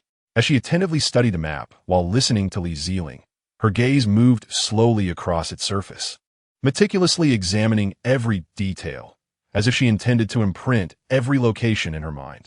After thorough analysis, her expression grew grave, and a flicker of concern shone in her eyes. She realized that the current situation was indeed not favorable for them. Nanchang was not a place that was easy to defend. Its walls were not sturdy, and the fortifications were insufficient. This indicated that they could not adopt a strategy of prolonged defense, but rather needed to strike swiftly, delivering a fatal blow before the enemy's forces were fully assembled. However, this was no simple task, as their adversary boasted an advantage of 5,000 more soldiers. Song Ruoxi's fingers lightly tapped on the map as she pondered strategies. Knowing they could no longer delay and must find a way to break the deadlock quickly, she noted the cleverly designed location of the secret passage. Perhaps they could use it to execute a cunning stratagem, drawing the tiger away from its mountain lair and ensnaring the enemy.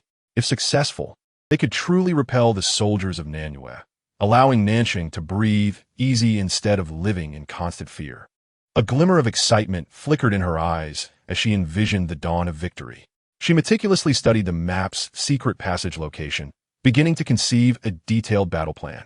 It was a risky endeavor, yet one that held the potential to alter the course of the conflict. Li Zelin stood quietly nearby, observing Song Ruoxi as she took up a pen to sketch and annotate the map. His gaze was filled with anticipation and curiosity, wondering what new idea she might have conceived this time. Song Ruoxi was wholly absorbed in her study of the map, her brow slightly furrowed as if grappling with a complex conundrum. Lines and markings flowed from her pen, suggesting the construction of a meticulous strategy that appeared quite serious. After a while, Song Ruoxi finally set her pen down and lifted her gaze toward Li Zelin. Do you think this method is feasible, Your Highness? She inquired, her voice laced with expectation. Li Zelin smiled gently and replied, Your Majesty's ideas are always unexpected, yet they often yield remarkable results. Song Ruoxi nodded, saying, Our forces do not hold an advantage. Although we occupy Nanchang, the upper hand is minimal. If the soldiers of Nanyue are determined to attack, the outcome remains uncertain. Therefore, we must strike first, catching them off guard, yet we cannot confront them head-on. Her tone was imbued with helplessness and concern.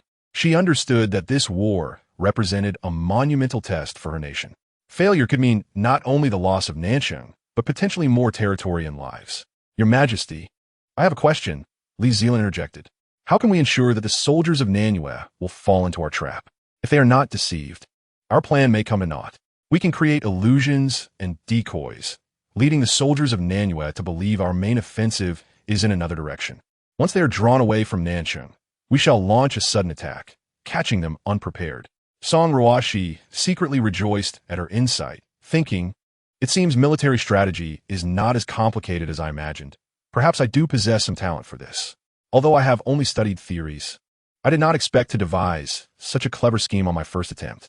Yet, she wondered why Li Zelin remained silent, perhaps rendered speechless by her brilliant strategy. A smug smile graced her face.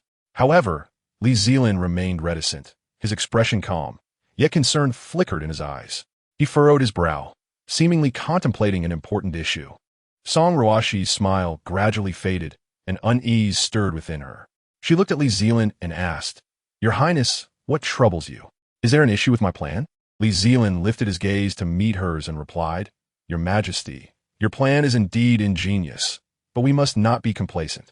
The soldiers of Nanyue are not as simplistic as we might imagine.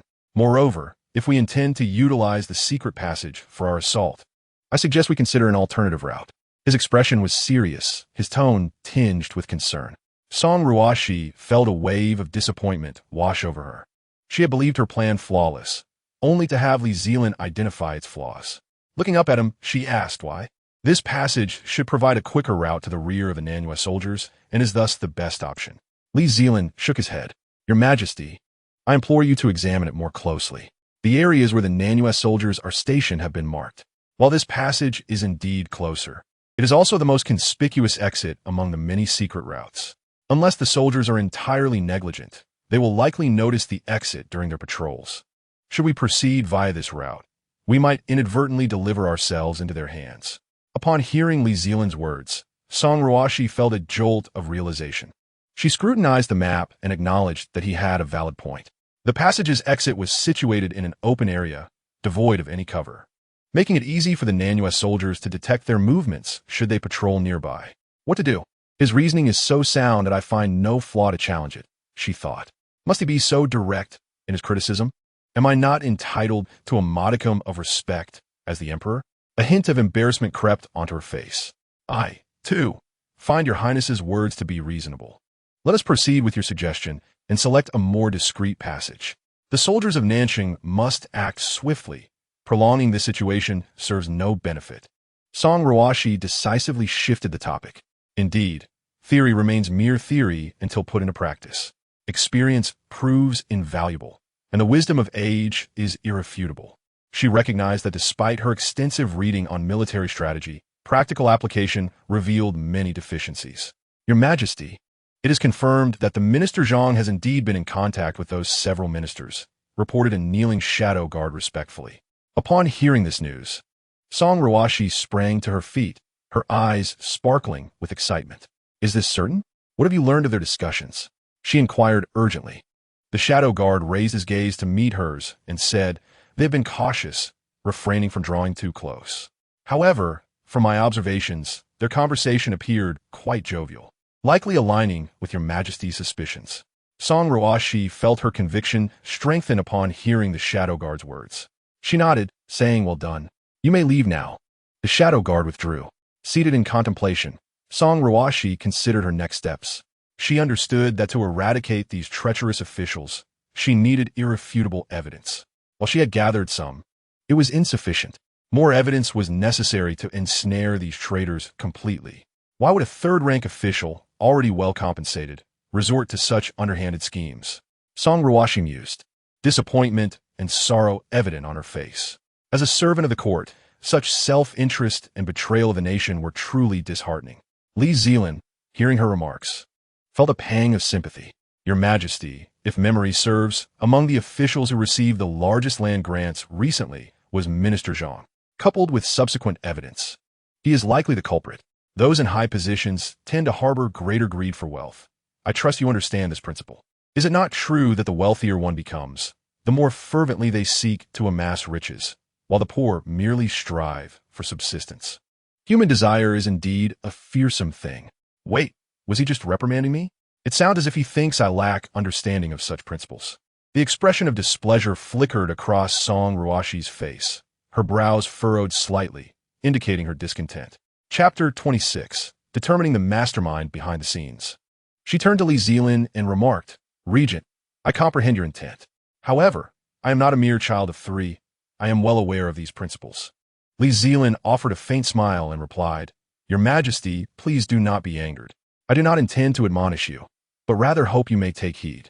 The reason these officials act in such a manner is due to their insatiable desires, which they are unable to control. As the sovereign of a nation, Your Majesty must maintain a clear mind at all times and not be swayed by desire."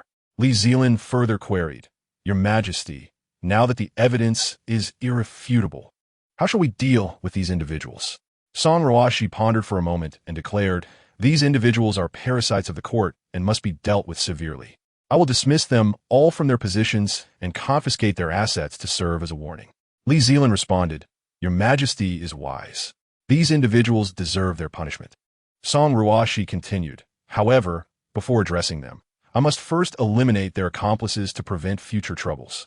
Does Your Majesty intend to send someone to search for evidence at Minister Zhang's residence?" Li Zelin's voice interrupted Song Ruoxi's thoughts. "Why do I feel as though he is testing me with his words today?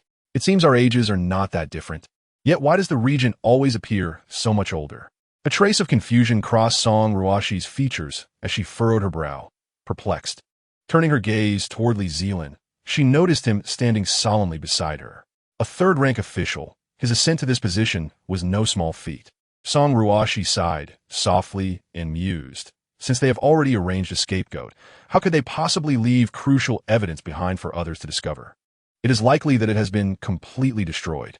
Her brow knitted in concern. She understood that finding evidence would not be an easy task. Coercing a confession through torture would only lead to further complications, making it a difficult dilemma. Song Ruoxi was resolute in her belief that it was the Grand Historian Zhang who was orchestrating the plot behind the scenes.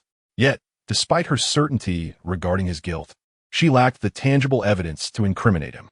She knew she could not allow this man to remain unpunished. Otherwise, he might scheme again, bringing further chaos to the nation. Although this attempt had failed, there was no guarantee he would not make another move. She was determined to eradicate this threat entirely. With a glint of determination in her eyes, Song Ruoxi devised a plan. She promptly sent for Minister Zhang while also summoning Song Jianyu. Upon entering, Zhang the Grand Historian was met with the imposing presence of the 3 figures, the Emperor, the Crown Prince, and the Regent, causing a surge of anxiety within him. Song Ruoxi did not grant him the opportunity to bow. She abruptly rose from her seat and proclaimed, "Minister Zhang, you possess extraordinary audacity. It is you who has altered the land of the commoners, rendering them unable to cultivate crops. You are the true mastermind behind these schemes. Am I mistaken?" Her voice resonated with fury and authority, causing Zhang the Grand Historian to tremble internally. He met her gaze, noting the wrath etched upon her face and the chilling glint in her eyes. Panic surged within him. "Your Majesty, this is a grave injustice. I am unwaveringly loyal to you. How could I commit such acts?" He protested. "An injustice?" Song Ruoxi scoffed. "Do you believe I lack evidence? I have conducted an investigation into this matter, and the evidence is irrefutable. What further words do you have?" Zhang the Grand Historian was shaken by her words, his facade faltering as he knelt before her, saying, "Your Majesty, I do not comprehend your meaning. I was entirely unaware of this case. Surely, you must have been misled by others. My loyalty to you is without question. This man is insufferable. I feel as though I have heard these words hundreds of times before. Which court official does not claim unwavering loyalty?" Zhang's voice quivered with a hint of a sob, his face contorted with a mixture of grievance and despair. Looking at Song Ruoxi, his eyes shimmered with tears as he implored, "Your Majesty, I have served diligently for many years, never daring to show the slightest negligence. I truly know nothing of this matter. If you do not believe me, you may send someone to investigate. I am willing to cooperate fully." Song Ruoxi observed Zhang, the Grand Historian's performance, with a silent scoff. She was aware that he was merely acting, yet she refrained from exposing him. Without ulterior motives? A cold smile graced her lips, filled with scorn and derision. She hoped that Zhang would maintain such confidence in the moments to come. After speaking, Song Ruoxi slowly raised her right hand and casually waved it. Immediately, two tall and robust guards entered, escorting a figure who walked briskly behind them. It is he. Upon seeing the individual, Zhang the Grand Historian's pupils constricted in sheer terror, his face paling as though he had encountered the most horrifying sight. His body trembled involuntarily. His legs weakened, nearly buckling beneath him. "How can it be you?" Zhang exclaimed, his eyes wide with disbelief, his voice quivering. "Did you not die?" Before him stood Lu Hai, a man he had believed to be dead after receiving confirmation of Lu's suicide in prison due to his guilt. When they had previously taken him away, Lu had been on the brink of death, clearly unable to survive until now. Yet here he stood, bearing the marks of the beatings he had endured, bruises and bloodstains telling the tale of his cruel torment, evoking sympathy from any who beheld him. His complexion was as pale as paper, devoid of color, his eyes filled with profound despair and fear, his entire being appearing so frail that a mere gust of wind could knock him down. "You must be wondering why he still lives." Song Ruoxi's voice carried a hint of mockery, her gaze icy as she fixed it upon Zhang the Grand Historian. His expression was a mixture of shock and disbelief. His brows knit tightly, veins protruding on his forehead, his lips quivering. His eyes lingered on Lu Hai for a moment before darting away, as though he could not bear to believe what he saw. "You need not concern yourself with the reasons," Song Ruoxi continued, her tone measured and deliberate, each word resonating clearly in Zhang's ears. "He has already identified you as the true mastermind behind these schemes." Chapter 27. Pretending to possess evidence. Upon reaching this point, Song Ruoxi paused slightly, a flicker of satisfaction glinting in her eyes. "Minister Zhang, do you have anything else to say?" she inquired, her voice imbued with an intensified pressure. The man who should have been dead now stood there, unscathed. After a moment, Zhang the Grand Historian finally regained his senses from this unforeseen predicament, a wave of enraged realization washing over him. The earlier claim of Lu's suicide was nothing but a fabricated lie. His gaze sharpened like that of a hawk, fixating intently on Lu Hai as his anger and confusion intertwined, burning within him like a fierce flame. Zhang stepped forward, bowing respectfully to the exalted Song Ruoxi, and stated, "I implore your majesty to discern the truth. This man is deeply culpable. His crimes are so numerous that they cannot be fully enumerated. He must have sought to implicate me to evade the punishment he deserves. The evidence regarding Lu Hai that was previously uncovered has been reviewed by your majesty. Each piece is irrefutable and beyond dispute. However, he now resorts to fabricating lies to absolve himself, unjustly attributing blame to me. His intentions are as clear as day. Does your majesty truly intend to believe his baseless ramblings? Majesty, I implore you to discern the truth and not be beguiled by his flowery words." The voice of Zhang Yushi was filled with urgency and concern, beads of sweat forming on his forehead, threatening to cascade down at any moment due to the tension and fear he felt. He knew that if Song Ruoxi were to heed Lu Hai's words, his fate would be tragically grim, perhaps even leading to the extermination of his entire family. His body trembled slightly, as if he were straining to suppress his inner dread and anxiety. "Humph, I knew you wouldn't easily admit your guilt. Lu Hai is merely a test of your resolve. Should you confess your crimes now, perhaps leniency could be granted. Alas, it appears that such a possibility has vanished. The cunning old fox, who has navigated the court for many years, indeed exhibits remarkable guile. He lies with such ease, his expression unperturbed as if he is unaffected by the matters at hand. Utterly shameless. Whether he aims to frame you or someone else, I shall make my own judgment." Song Ruoxi's voice was deep and commanding, imbued with undeniable authority. "Minister Wang's son, I trust that you are familiar with this individual, Zhang Darren?" Song Ruoxi's gaze bore down on Zhang Yushi, as if seeking to penetrate his very soul. Zhang Yushi's complexion turned as pale as paper, his body quivering and sweat beading on his brow. He was indeed acquainted with Wang's son, having shared some camaraderie in private. If my memory serves me correctly, you two have been on amicable terms. Song Ruoxi continued, each word striking Zhang Yushi's heart like a heavy hammer. "What if I were to say that he has also implicated you and presented evidence?" At this, a glint of cunning flickered in Song Ruoxi's eyes. With a wave of his hand, a man in official garb approached slowly. His steps were heavy, each seemingly burdened with great weight. Upon reaching Song Ruoxi, he knelt with a thud, lowering his head, afraid to meet Zhang Yusher's gaze. His official robe bore creases, suggesting it had been hastily brought to him from somewhere. Wang Sun trembled with fear as he knelt in reverence, his forehead pressed firmly to the ground, his voice barely audible. "Your humble servant greets your majesty, the crown prince." The regent and Minister Zhang. His body shook slightly, a clear indication of his trepidation. "Wang Sun, I have thoroughly reviewed the accusations you presented against Zhang Darren." Song Ruoxi's voice resonated with authority. "I ask you once more, are you certain that Zhang Darren is the mastermind behind the destruction of the fields?" Song Ruoxi's gaze fixed intently on Wang Sun. The latter felt the weight of that gaze and trembled even more violently.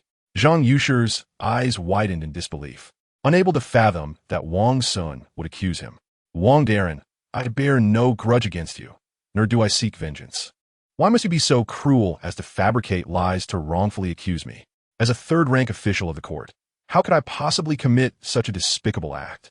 Could it be that this matter is somehow connected to you, and in your desperation to evade culpability, you wish to shift the blame onto me?" Upon hearing Wang Sun's unequivocal accusation, Zhang Yusher's emotions surged, his voice rising in pitch. His face was a portrait of rage and disbelief, veins standing out on his forehead due to his fury. "Zhang Darren, please do not deny it any longer. At this juncture, it would be wise to confess. I am left with no choice.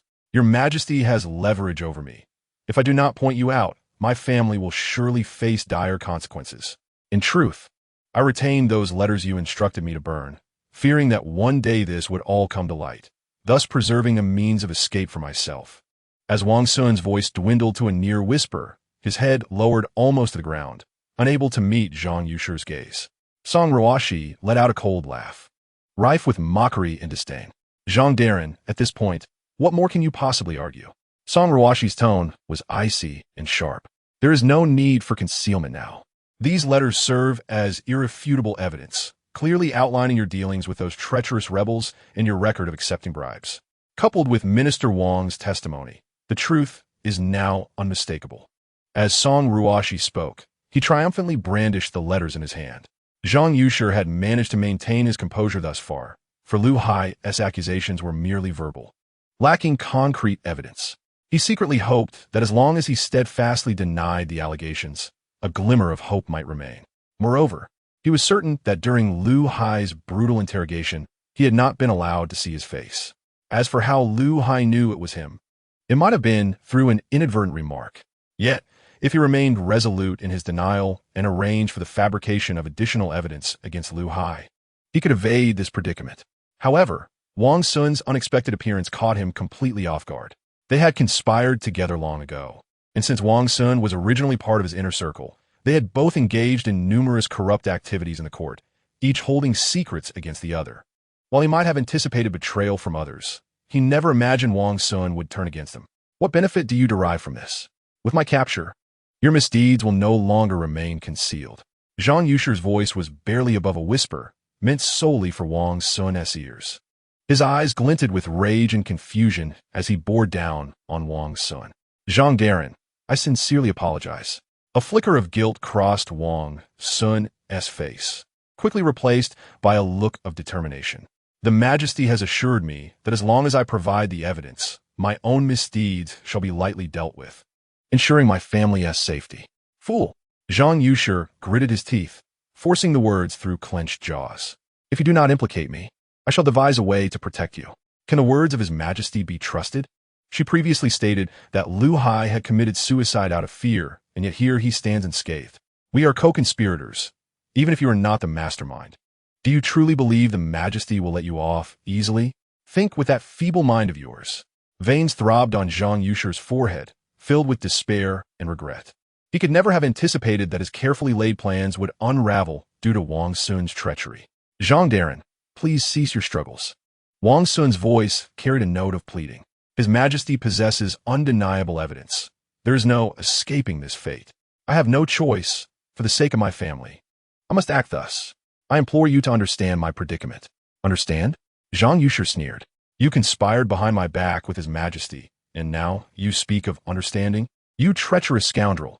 I was blind to have trusted you. Zhang Daren, please do not be angry.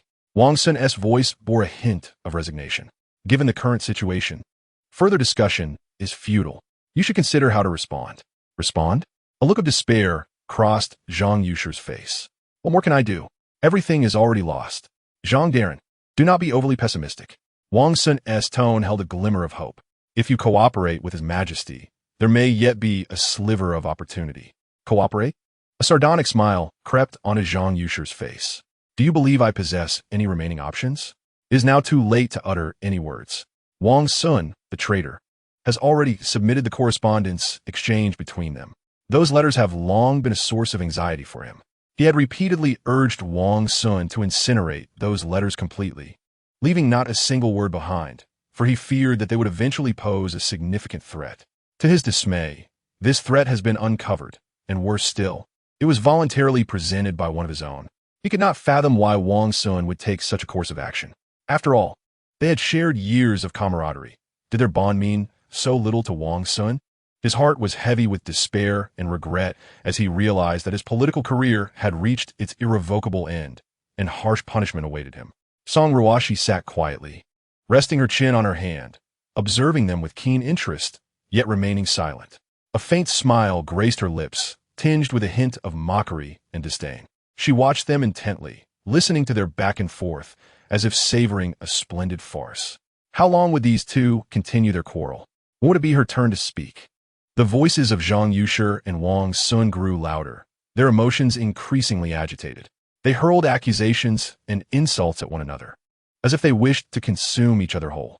Song Ruoxi gently shook her head, appearing disappointed by their behavior. She coughed softly, interrupting their dispute. Enough. You need not bicker any longer. Her voice was clear and resonant. What purpose does this argument serve? The matter has reached this point. No amount of squabbling will alter the outcome. Zhang Yusher and Wang Sun fell silent, instinctively closing their mouths upon hearing her words.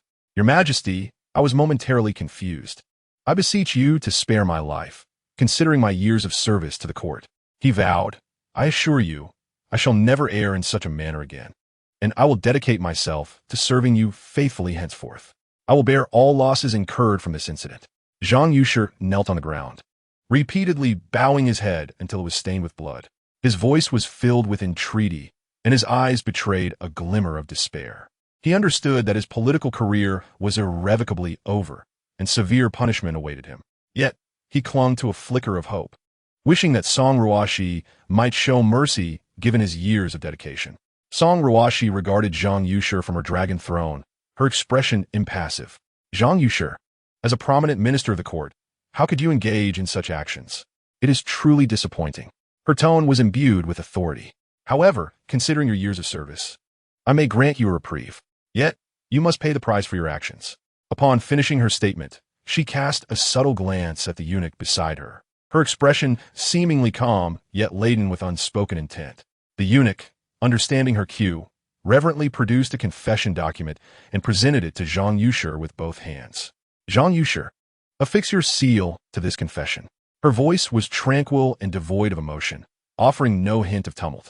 Zhang Yusher trembled as he accepted the document, his hand shaking uncontrollably as if the paper were a heavy burden. Beads of sweat trickled down his brow, and his eyes were filled with dread and despair. He knew that signing this confession would mean the absolute end of his political career and might even lead to imprisonment. His heart was a tumult of conflict and struggle, unsure of the path to take. If he refrained from signing, he risked facing even harsher retribution. If he did sign, he would lose everything. Yet, he found himself devoid of options, compelled to inscribe his name on the confession and bear the consequences of his errors. Drawing a deep breath, as if to expel all his fear and despair, he grasped the pen, his hand shaking violently as though it bore the weight of 1,000 burdens. Veins bulged on his forehead, beads of sweat rolling down his cheeks, his gaze resolute as if he were making a final stand. At last, he inscribed his name on the confession, each stroke seemingly draining the last vestiges of his strength. His trembling hand pressed the seal, the vibrant red imprint resembling the blood coursing through his veins. He then handed the confession to the eunuch with quaking fingers. The eunuch accepted the confession and presented it to Song Ruoxi. Upon glancing at the document, Song Ruoxi smiled with satisfaction. Ah, the speed of your confession exceeds my expectations. It appears the performance has been quite convincing, justifying the substantial sum I expended on these actors. One must admit, it is commendable that even Lord Zhang, a longtime friend, failed to discern the ruse. However, given the circumstances, even a most composed individual might falter. Li Zelin's lips twitched involuntarily, his facial muscles quivering. Song Ruoxi's actions today were shrouded in mystery. She had initially claimed to possess a solution and then busied herself, even venturing outside the palace. Yet just an hour ago, they had gleaned no substantial evidence beyond mere speculation. Li Zelin pondered how Song Ruoxi had managed to acquire evidence within such a brief span. This question plagued him, leaving him utterly confounded. At that moment, his mind was a chaotic tangle of uncertainty. He endeavored to extract clues from Song Ruoxi's demeanor, but she had orchestrated her schemes in isolation, permitting no one to intrude, which left him feeling utterly powerless. He remained oblivious to her precise plans or thoughts. Only now, witnessing Zhang Yushi rendered speechless and unable to refute the evidence, did Li Zelin experience a moment of clarity, grasping the truth of the situation. Song Ruoxi had employed a clever strategy, compelling Zhang Yushi to reveal his own flaws. A profound admiration for her intellect surged within him. Very well, you may rise. Song Ruoxi waved her hand dismissively. Yes, your majesty, Wang Sun responded, standing up. He had previously appeared troubled, but now he seemed transformed, his expression considerably more relaxed. Even his voice altered. Something was amiss. Zhang Yushi suddenly realized. He lifted his gaze, scrutinizing Wang Sun intently, his mind rife with confusion and shock. Your majesty, the commoner shall take his leave. Wang Sun disregarded Zhang Yushi's stare, bowing to the emperor before turning to depart. Indeed, I have not uncovered your incriminating evidence, and Wang Sun has not implicated you. Song Ruoxi's voice was calm, yet resolute, her gaze piercing as if she could penetrate his innermost thoughts. As for the letters I previously displayed, she continued, tossing the empty envelopes aside. They were intentionally shown to you. The envelopes fluttered gracefully through the air before gently settling on the ground. His eyes followed their descent with trepidation, and when he beheld their contents, his heart sank. These envelopes were entirely blank, devoid of any markings or inscriptions. These envelopes were presented to you deliberately. Song Ruoxi's lips curled into a slight smile, a blend of triumph and cunning. I aim to unsettle you, to expose your vulnerabilities. Your Majesty, I am wronged. His complexion instantly turned as pale as paper. Beads of sweat formed on his forehead, and he collapsed to the ground, exclaiming, Your Majesty, I am truly wronged. Wronged? Song Ruoxi scoffed, her laughter laced with mockery and disdain. What do you see here? As she spoke, she raised the document in her hand. Upon glancing at it, he felt as if struck by lightning, his expression growing even more ghastly. It was none other than his confession. Clearly inscribed were his crimes, along with his signature and thumbprint. Despair and remorse filled his heart. He knew he was utterly finished. Your Majesty, I acknowledge my mistakes. I beseech you to spare my life. He sobbed. In a moment of confusion, I acted thus. I implore you to show mercy, considering my years of service to the court. Song Ruoxi regarded him coldly, devoid of any compassion. As a high-ranking minister of the court, you conspired with treasonous elements, jeopardizing the nation. How could I possibly spare you? Her voice brimmed with fury. Guards, take him away and confine him to the dungeon, awaiting his fate. Your Majesty, please show mercy. He cried desperately, yet could not alter his destiny. 2 guards approached, lifting him from the ground and escorting him away. I was initially concerned I might not outsmart this old fox, given his years of navigating the political arena, undoubtedly a seasoned veteran. However, I had long devised a strategy. The master of disguise I recruited from the common folk is a true expert.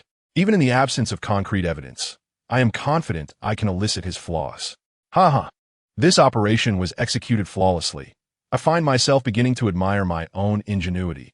Zhang Yushi was swiftly taken away, his face a mask of despair and regret. Have you mastered the art of creating something from nothing? Song Ruoxi turned to Song Jiangyu, a triumphant smile gracing her lips. Song Jiangyu nodded in admiration, his eyes filled with respect and appreciation. Your Majesty is truly wise. I hold you in the highest regard, he stated. not only admiring the recent stratagem, but also her composure in the face of danger. Chapter 30. A minor skill. Song Ruoxi smiled, her heart brimming with confidence. What is this but a mere minor skill? She remarked. As a ruler, one must possess such wisdom and courage. Song Jianyu nodded, his heart filled with reflection. Based on the earlier situation, she had no substantial evidence. Yet in confronting Zhang Yushi, she exuded confidence and tranquility. Her demeanor and tone were so assured that even Zhang Yushi began to doubt whether he had unwittingly fallen into her trap. Even Song Jianyu was beguiled by her performance, believing she held decisive evidence. Had the truth not ultimately emerged, he might have remained in the dark. Zhang Yushi was ultimately sentenced to execution after the autumn harvest, the news striking the capital like a stone cast into a placid lake, creating ripples of uproar. Conversations among the populace revolved around the once revered Yushi and his current downfall. Following Zhang Yushi's sentencing, the court did not relent, but instead pursued a thorough investigation into Wang Sun. This individual, once in collusion with Zhang Yushi, could not escape the law's grasp. Under the court's rigorous scrutiny, many of Wang Sun's misdeeds were laid bare. Some of these deeds were jointly orchestrated by the two, while others were committed solely by Wang Sun. Regardless of the circumstances, both were destined for disgrace. In a bustling tea house, the aroma of tea wafted through the air, with patrons gathered to discuss recent events. This Zhang Yushi, who always appeared virtuous, turned out to be a notorious embezzler. An irate middle-aged man exclaimed, clad in coarse clothing. Indeed, he accepted bribes and oppressed the common people. He truly deserves his fate. Another echoed, his face marred with anger. And that Wang Sun, a villain in his own right. An elder lamented, shaking his head. Together, they caused untold suffering. Word has it that Zhang Yushi received the death penalty. It brings great relief. A young man remarked with a grin. Wang Sun is also under thorough investigation, with all his wrongdoings exposed. Another added, these two have finally received the punishment they deserve. Among the common folk, the denunciation of Zhang Yushi and Wang Sun echoed incessantly. Their transgressions ignited feelings of anger and disappointment. On this gloomy day, clouds loomed overhead. The prison cart made its slow journey to the execution ground, the wheels creaking as they rolled over the earth. His hands were shackled to the bars of the cage, his gaze hollow as he stared ahead, devoid of color. His lips quivering slightly, despair and remorse swelled within him as he realized his life was irrevocably ruined. He had once basked in glory, wielding immense power and wealth. He could dictate the fates of others, indulging his whims. Yet now, he was a prisoner, facing the judgment of death.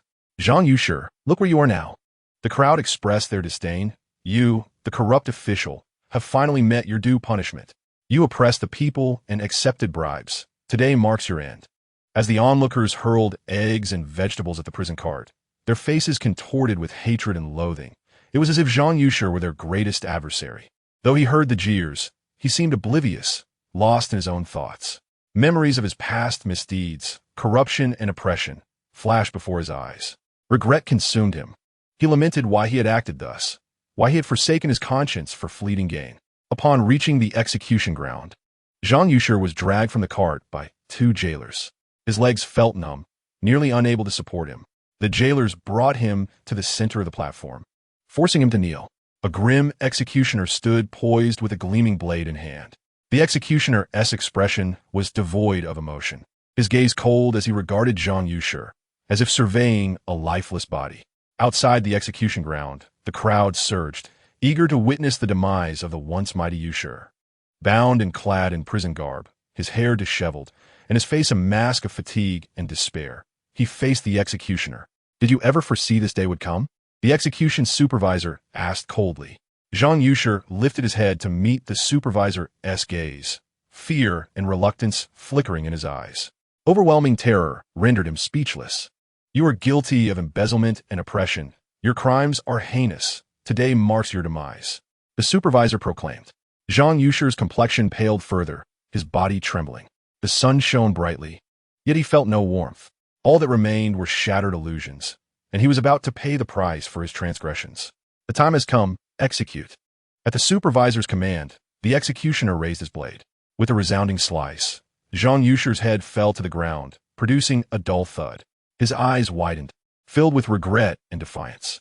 Surrounding the execution ground, the crowd erupted in jubilant cheers, their faces alight with joy and satisfaction, celebrating the justice served for Zhang Yusher's crimes. Reveling in the court's righteousness, they fervently discussed his transgressions, condemning his greed and corruption. Sunlight bathed the execution ground, illuminating Zhang Yusher's lifeless body. His countenance bore traces of remorse and discontent. Perhaps he regretted his actions or felt unjustly treated by fate. Yet, all of this was irrevocable. His life had drawn to a close, and his transgressions had met their rightful punishment. Soon after, the execution of another individual was set to commence. At this moment, Song Ruoxi sat quietly in her study, her brow knitted in contemplation. Given the hour, the executions of those two should have concluded. Song Ruoxi pondered silently, her eyes betraying a hint of anxiety. Consequently, two official positions had now become vacant. Recently, she had been troubled by this matter, for the sudden absence of a third-rank official was no trivial issue. Chapter 31. Filling the void though the two men were unworthy of their ranks. They had at least performed their duties. With their absence, numerous unresolved issues loomed, causing Song Ruoxi considerable distress. It was evident that she must swiftly fill this void. However, the court was predominantly filled with cunning old foxes, and her understanding of them was limited. She was uncertain of their intentions and whether they possessed the requisite capabilities for the positions. Her heart was heavy with conflict and indecision, leaving her at a loss. Outside, dusk had settled, enveloping the earth in darkness. The twinkling of distant lights breathed life into the silent night. Yet, Song Ruoxi found herself indifferent to the enchanting scenery, her mind still ensnared by worries. Thus, she contemplated whether it might be possible to select talents from the upcoming imperial examination. Although beginning her tenure as a third-rank official was indeed a lofty starting point, she would gladly entrust the position to a capable young individual if one were to emerge. In recent days, Song Ruoxi had been preoccupied with other affairs, leaving her little time to attend to the examination results. She quietly calculated the days in her mind, anticipating that the results would soon be announced.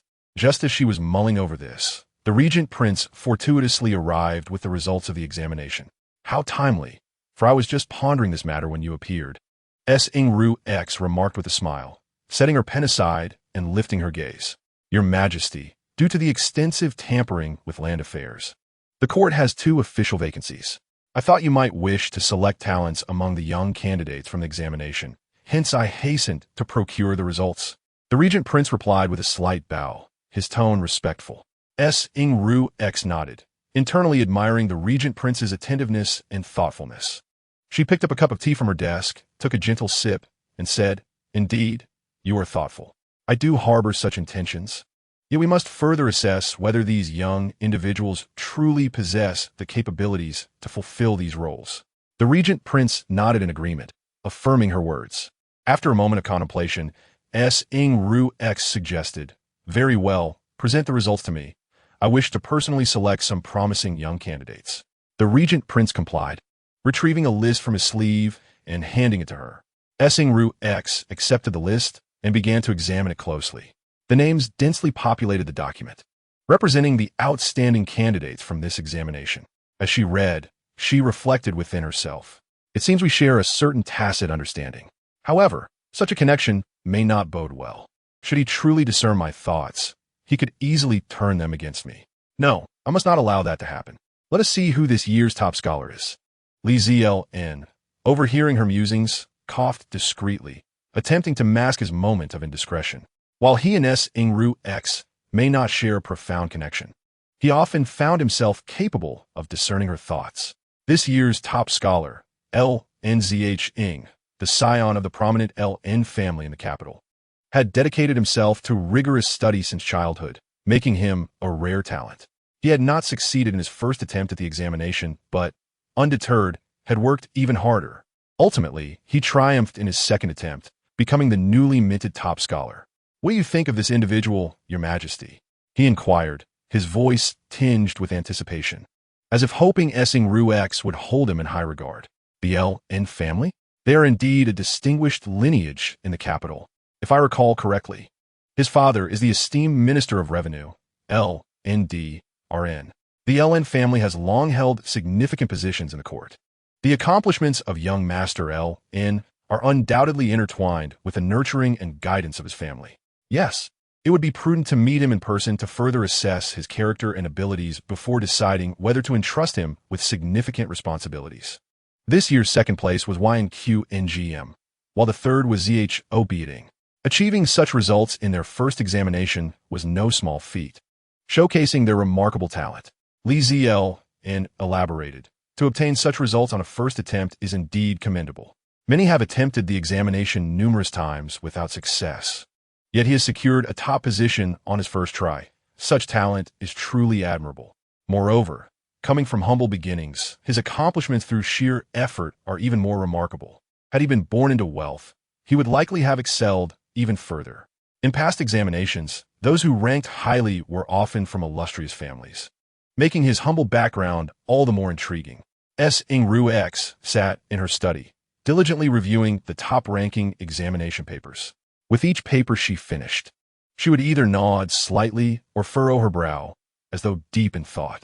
After selecting several candidates from the second tier, Song Ruoxi instructed the eunuch to summon them to the palace once the results were announced. She recognized their potential, yet whether they could truly become valuable assets required further evaluation. Amidst dealing with the chaos left by the two individuals and the unresolved matters, Song Ruoxi found herself overwhelmed. Each day, she labored until the late hours, buried under an avalanche of memorials and endless meetings, leaving her utterly fatigued. Yet she understood that she could not falter. The nation depended on her, and the people relied on her. Finally, the day of the results arrived. The group Song Ruoxi had selected, under the guidance of the eunuch, entered the palace. They appeared neatly attired, their faces tense, filled with anticipation and unease. "Your Majesty, I have arranged them in order of ranking as per your instructions," the eunuch reported respectfully. "Et ne vous not that," rising to adjust her skirt before gracefully surveying each individual from left to right. Song Ruoxi had also been summoned, standing quietly behind her, observing the proceedings. He understood the significance of talent selection for a nation and recognized that, as Song Ruoxi's future consort, he too needed to learn the art of discerning talent. As Song Ruoxi earnestly examined each candidate, admiration for her blossomed within him. "You are all the distinguished individuals from this imperial examination, and I hold your talents and abilities in great esteem.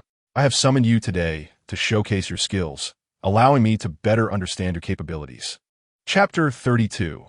Selecting talents. Her words resonated with authority and confidence, enveloping each person present in her commanding presence.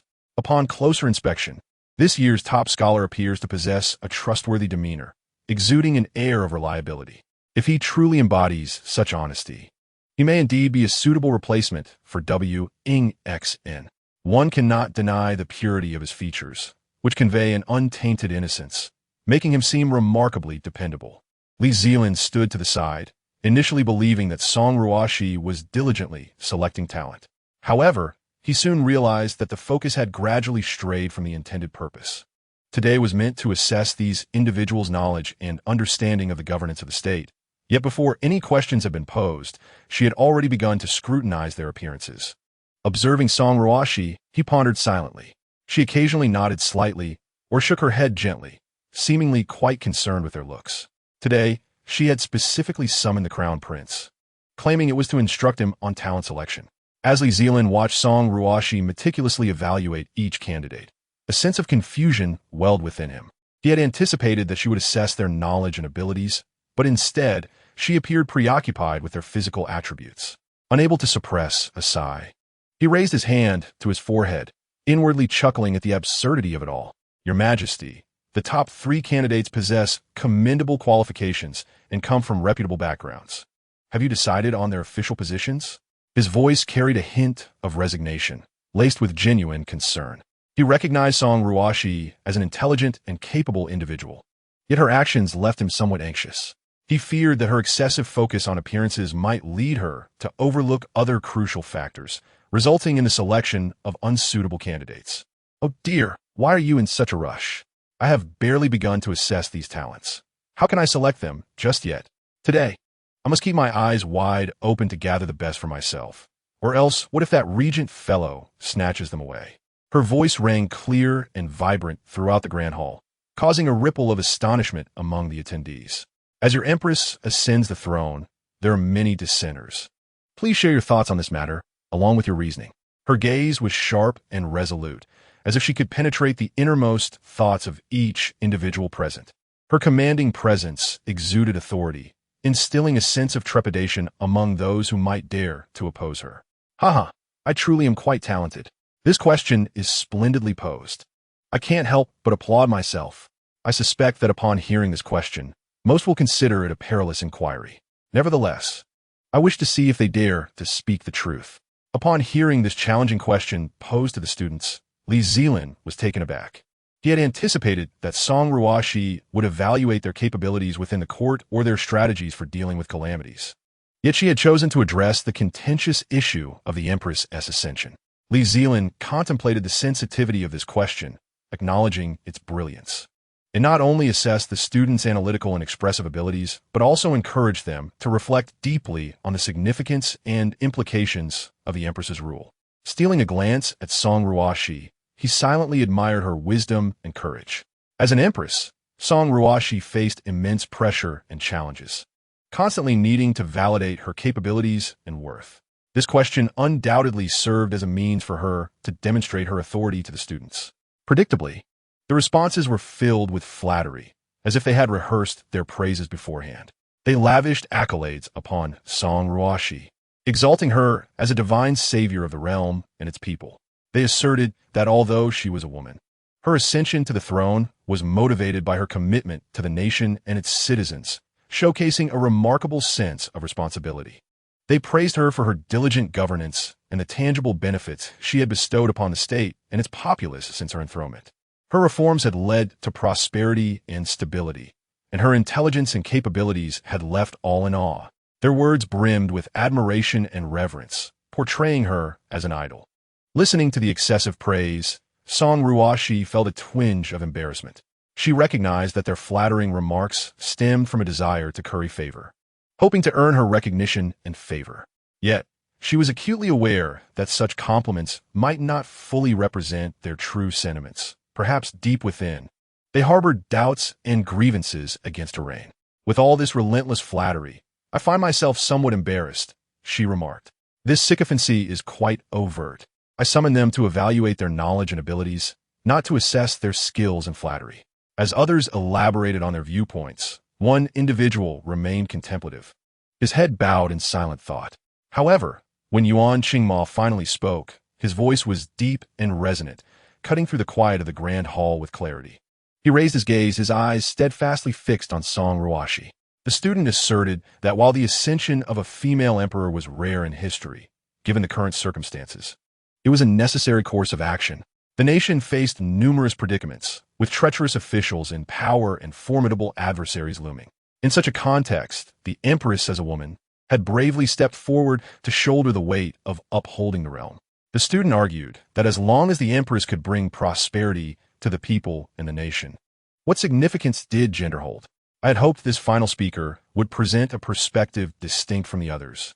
Yet the outcome was merely a repetition of the same old rhetoric. It is truly disappointing, he mused. Alas, this gathering consists of the most talented individuals. Yet none seem bold enough to voice the truth. Chapter 33. Speaking boldly, setting aside her identity as an empress. Song Ruoxi was acutely aware of the actions she had undertaken since her ascension and whether they warranted the lofty throne she occupied. However, the students believed that the Empress's legitimacy hinged upon her ability to genuinely benefit the populace and stabilize the realm, leading the dynasty toward prosperity. Yet since her enthronement, she had not achieved this, and rather, there were signs of regression. If these fundamental objectives could not be met, the students speculated that the crown prince might perform even better. Upon hearing this statement, Song Ruoxi's hand trembled, nearly spilling her tea. She hastily set down the cup, covering her mouth with a handkerchief as she erupted into a fit of coughs. After a considerable moment, she regained her composure, her complexion pale from the coughing fit. Raising her head, her sharp gaze bore into Yuan Qingma, astonished. Song Ruoxi had not anticipated that this young man would dare to articulate such sentiments before the assembly, especially in her presence. His audacity was remarkable. She had not expected that this young scion of a prestigious family would possess such profound insights. A flicker of admiration for Yuan Qingma arose within her. She believed he might indeed grow to be a pillar of strength for the nation. The audience was collectively stunned by Yuan Qingma's words, their expressions reflecting disbelief. Their eyes widened, mouths agape, faces etched with incredulity. One individual was so taken aback that he nearly toppled from his seat, covering his mouth with his hand, fixated on Yuan Qingma, as if he were gazing upon an anomaly. Another shook his head repeatedly, muttering, "How is this possible? How dare he utter such words?" Others exchanged bewildered glances, unsure of how to react. Their eyes were filled with fear and trepidation, uncertain of the consequences Yuan Qingma's remarks might incur. Amidst the astonishment, only Yuan Qingma remained remarkably composed.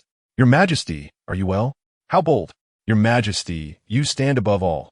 How could you allow such insolence to be uttered? At once, seize him," the anxious eunuch commanded loudly. Meanwhile, 2 guards stepped forward, seizing Yuan Qingma's arms, ready to drag him away. "Wait, allow him to continue speaking." Song Ruoxi waved her hand, signaling the guards to halt. While gently patting her chest to calm herself, she said, "I have made a promise of utmost sincerity, and I stated beforehand that no matter the offense, I would not hold it against him. Does eunuch Xiao wish for me to bear the reputation of being untrustworthy?" Although Song Ruoxi's voice was somewhat hoarse, it resonated with authority. The eunuch, upon hearing her words, was immediately struck with fear, hastily shaking his head in denial, saying, "I would not dare, Your Majesty, please do not be angry." Cold sweat broke out on his forehead as he silently rejoiced in his restraint. He understood that Song Ruoxi was a person of strong convictions, and once she made a decision, it was difficult for others to sway her. Furthermore, she had just declared that no matter the crime, if he forcibly took Yuan Qingma away, it would surely incite her displeasure. Reflecting on this, the eunuch could not help but regret his earlier impulsiveness. He silently admonished himself to exercise greater caution in the future and to avoid such missteps. Thus, he fell silent and quietly withdrew to the side. Although finally someone dared to speak the truth, I can't shake the feeling that he seems to support the crown prince. Could he be someone specifically placed here by the regent? No, if he were truly an agent of the regent, wouldn't he act with the same sycophantic compliance as others to smoothly enter the court? How could he choose this moment to stand out? After hearing these words, Li Zelin pressed his lips into a thin line. Why does everything seem to fall upon him lately? This individual is certainly not one of his own agents. The Yuan family is of scholarly lineage, and their children are inherently reasonable. Yet Yuan Qingma is indeed a person of genuine character. He silently thanked his fortune that the one seated upon the throne was no longer the capricious Song Ruoxi of yore. Otherwise, even with prior assurances of no punishment, she might have reversed her stance and dealt with Yuan Qingma harshly. Li Zelin discreetly observed Song Ruoxi's expression, noting that she displayed neither anger nor irritation. Instead, a hint of satisfaction graced her features. From her recent thoughts, it was clear she was not angered by his words, but rather pleased that someone was willing to speak candidly. "So, you imply that I should abdicate and pass the throne to the crown prince?" Song Ruoxi's voice remained calm and steady, yet her gaze held a sharpness that scrutinized Yuan Qingma closely, not missing a single expression on his face. That is not the intent of the student. The student believes that the one seated upon the dragon throne should be a sovereign worthy of the great responsibilities of the realm, one who does not fail the populace. If your majesty can achieve this, what of it if you are a woman? Women are equally capable of standing tall as men. His words bore no trace of fear or hesitation, only a steadfast commitment to truth and righteousness. So, his earlier assertion was not demanding that I relinquish the throne to the crown prince, but rather suggesting that I, Song Ruoxi, am unfit to rule and thus should yield my position. His perspective indeed contrasts with those who oppose my abdication without reason. It must be said, he possesses remarkable courage. Had this been the former Song Ruoxi, he likely would not have had the opportunity to voice such thoughts. Then do enlighten me on what issues I have in governing the realm that lead you to believe I am unfit as emperor. There is a hint of curiosity in Song Ruoxi's tone as she slightly raised her chin, her gaze fixed intently on Yuan Qingma. as if seeking to glean further insight from his expressions.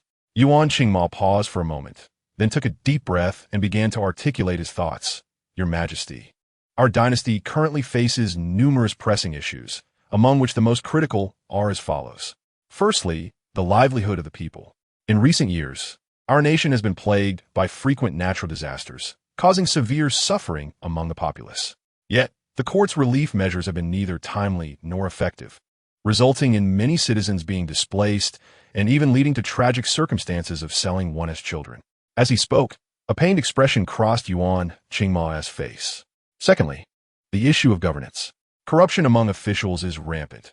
Many prioritize their own interests, oppressing the common folk and filling their own pockets. The court's oversight measures are insufficient, allowing corruption to escalate further. As he continued, Yuan Qingma's tone brimmed with indignation. Thirdly, the issue of border defense. Our frontier regions frequently suffer from foreign invasions, yet the court's military presence is inadequate, resulting in lost territories and the populace enduring the ravages of war. Fourthly, the issue of education. Our educational standards are lagging, with many citizens unable to read and ignorance prevailing. The court's investment in education is lacking, leading to a shortage of talent and slow national development. As Yuan Qingma concluded his remarks, a profound silence enveloped the grand hall. Song Ruoxi sat quietly, yet within her heart, a tempest brewed. She had not anticipated that Yuan Qingma could so clearly identify the pressing issues facing the nation, nor that he would analyze each with such depth. Upon ascending the throne, must one still attend lectures as in one has studies? Regardless of his aptitude for governance, he certainly possesses a talent for teaching. His delivery was seamless, unbroken, and articulate, truly impressive. Following this, Yuan Qingma methodically addressed each issue without haste. Throughout this discourse, his thoughts were coherent, his logic sound, and his choice of words precise, with no signs of hesitation or stammering. Furthermore, he praised Song Ruoxi's decision to return the land to the people as a wise choice. However, apart from commending this decision, his words primarily highlighted the deficiencies in her governance and the issues that needed resolution. His criticisms were incisive and unreserved, revealing a lack of concern for his own status. He pointed out the shortcomings in Song Ruoxi's management regarding livelihood, governance, border defense, and education, while offering practical solutions. As he spoke, the candidates standing beside him felt a sense of trepidation, as if walking on thin ice. Their hearts seemed to be gripped by an invisible hand, cold sweat beating on their foreheads, their spines tingling with chills as a chill breeze swept past them. A few candidates attempted to quietly persuade Yuan Qingma to refrain from continuing, yet their voices were as faint as whispers, failing to reach his ears. Instead, Yuan Qingma grew increasingly animated, his voice rising and his tone intensifying, as if to unleash all his pent-up discontent. In their impressions, Yuan Qingma was a solitary figure, disinclined to forge connections. He typically led a reclusive life, seldom engaging with others, dedicating himself solely to study, devoid of leisure activities. The Yuan family adhered to strict familial teachings, producing children who were generally well-mannered, their speech precise, and their conduct appropriate. They were raised under rigorous education, instilled with the need to observe various etiquette norms and moral principles. Thus, they were exceedingly cautious in their behavior, fearful of transgressing any bounds. However, today's encounter revealed a Yuan Qingma completely unlike their expectations. He not only spoke with sharpness and clarity, but also disregarded his own status and position, boldly pointing out the emperor's shortcomings. His courage and audacity left the candidates both in admiration and astonishment. Your Majesty, the student spoke boldly upon hearing Your Majesty's promise not to impose punishment, and surely Your Majesty would not go back on your word? Yuan Qingma stated, taking a deep breath before bowing to Song Ruoxi.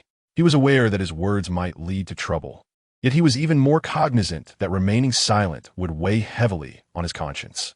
Song Ruoxi gazed at Yuan Qingma, feeling a surge of emotion. She had not anticipated that this young man possessed such courage and audacity.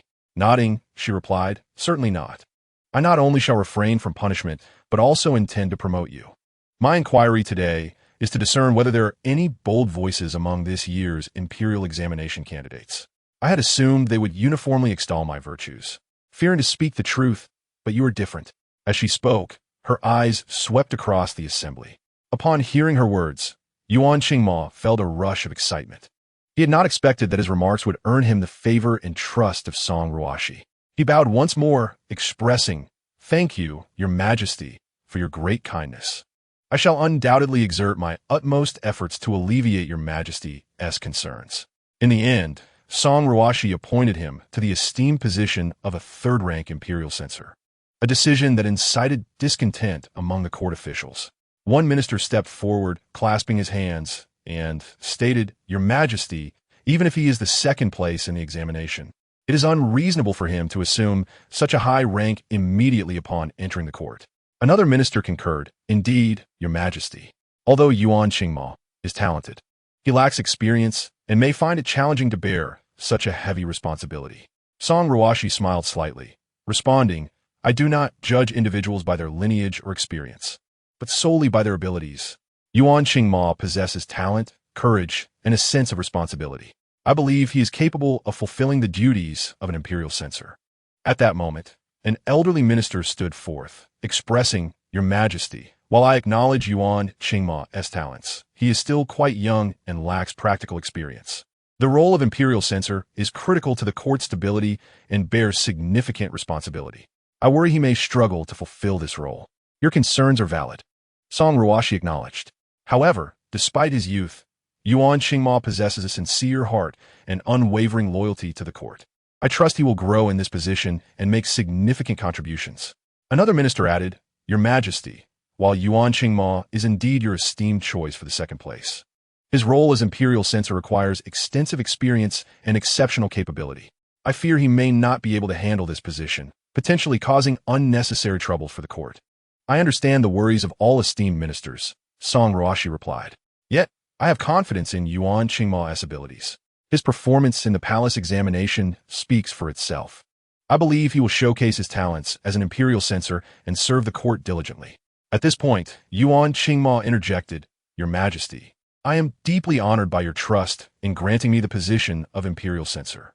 I fully recognize the weight of this responsibility and pledge to exert all efforts to live up to Your Majesty's confidence." Song Ruoxi remarked, "Yuan Iching, I have faith in you. You must remember your duties, uphold justice, and challenge the unlawful, dedicating yourself to the court's integrity." Yuan Qingma assured, "Rest assured, Your Majesty, I shall not betray your expectations." Chapter 35. Could it be an attempt to undermine? Song Ruoxi declared, "Excellent. Esteemed ministers, Yuan Qingma is young and talented. I hope everyone will extend their support and assistance, allowing him to grow swiftly in this role." The ministers exchanged glances, hesitant to speak further, and collectively responded, "We shall adhere to Your Majesty's wishes." The position previously held by Wang Sun was ultimately assumed by Zhao Beitang. This decision stemmed from Zhao Beitang's honest character and reliable work ethic, instilling confidence in his ability to fulfill the role effectively. Regarding other appointments, Song Ruoxi meticulously considered the actual circumstances and needs of the court, making thoughtful and reasonable allocations. She took into account each official's talents, experience, and character, striving to ensure everyone could perform optimally in their respective roles. Song Ruoxi's elevation of Yuan Qingma was nothing short of remarkable. She granted him the rare privilege of unrestricted access to the imperial palace, a privilege seldom afforded to others. The palace is a highly guarded place, where entry typically requires rigorous approval and scrutiny. Yuan Qingma's ability to come and go freely underscored Song Ruoxi's trust and regard for him. This news swiftly spread throughout the capital, sparking speculation about Yuan Qingma's identity and background. Some claimed he belonged to a prominent family. Others suggested a familial connection to Song Ruoxi, while still others speculated that he had acquired this favor through special channels. Regardless, Yuan Qingma's name became a topic of conversation, and his every action drew keen attention. Presently, the public buzzed with the news that the second place in the imperial examination, Yuan Qingma, had become a favored individual beside the sovereign. Having entered the court, he was granted a high-ranking third-rank official title, an occurrence exceedingly rare in the court. People speculated that Yuan Qingma's future in the civil service was bound to be extraordinary, and he might even ascend to become the next chancellor. Li Zelin entered the imperial study with a steady stride, his gaze sweeping the room until it settled on the unfamiliar figure. His eyes narrowed slightly as he pondered the identity of this individual.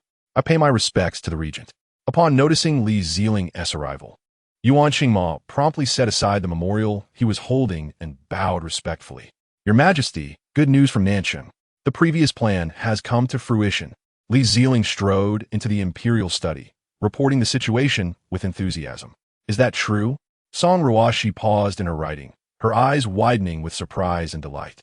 Indeed, the kingdom of Nanyue has withdrawn its troops, and they are unlikely to invade again in the near future. The citizens of Nancheng are gradually returning to their normal lives. Li Zeling's voice brimmed with pride and satisfaction. Song Ruoxi rose, pacing the study with excitement. Wonderful. This is truly splendid. Our plan has finally succeeded. Observing her elation, Li Zeling felt a wave of emotion. He understood the difficulties faced in achieving this success. Alas, we need not juggle court affairs while worrying about the situation in Nancheng. We can finally breathe a sigh of relief. He mused. Yet, it must be noted that this is also thanks to those historical texts. They were not read in vain. Although this fellow contributed as well, the primary plan was mine, so my credit is undoubtedly the greatest. Li Zeling had no interest in disputing the matter of credit. He merely stood quietly, directing his attention to Yuan Qingma. Having only recently assumed office, Yuan Qingma was already present in the imperial study alongside the sovereign, a clear testament to Song Ruoxi's esteem for him. He thought to himself, this young man indeed possesses remarkable abilities. No wonder the sovereign values him so highly. Yuan Qingma, you may retire for now. I have matters to discuss with the regent. Song Ruoxi smiled at Yuan Qingma. Hearing this, Yuan Qingma promptly rose, respectfully bowing and saying, Yes, I shall take my leave. I will prepare the items you instructed and deliver them tomorrow. Song Ruoxi nodded with a smile, saying, Thank you, Yuan Qingma, for your hard work. Yuan Qingma bowed once more and then turned to exit the imperial study.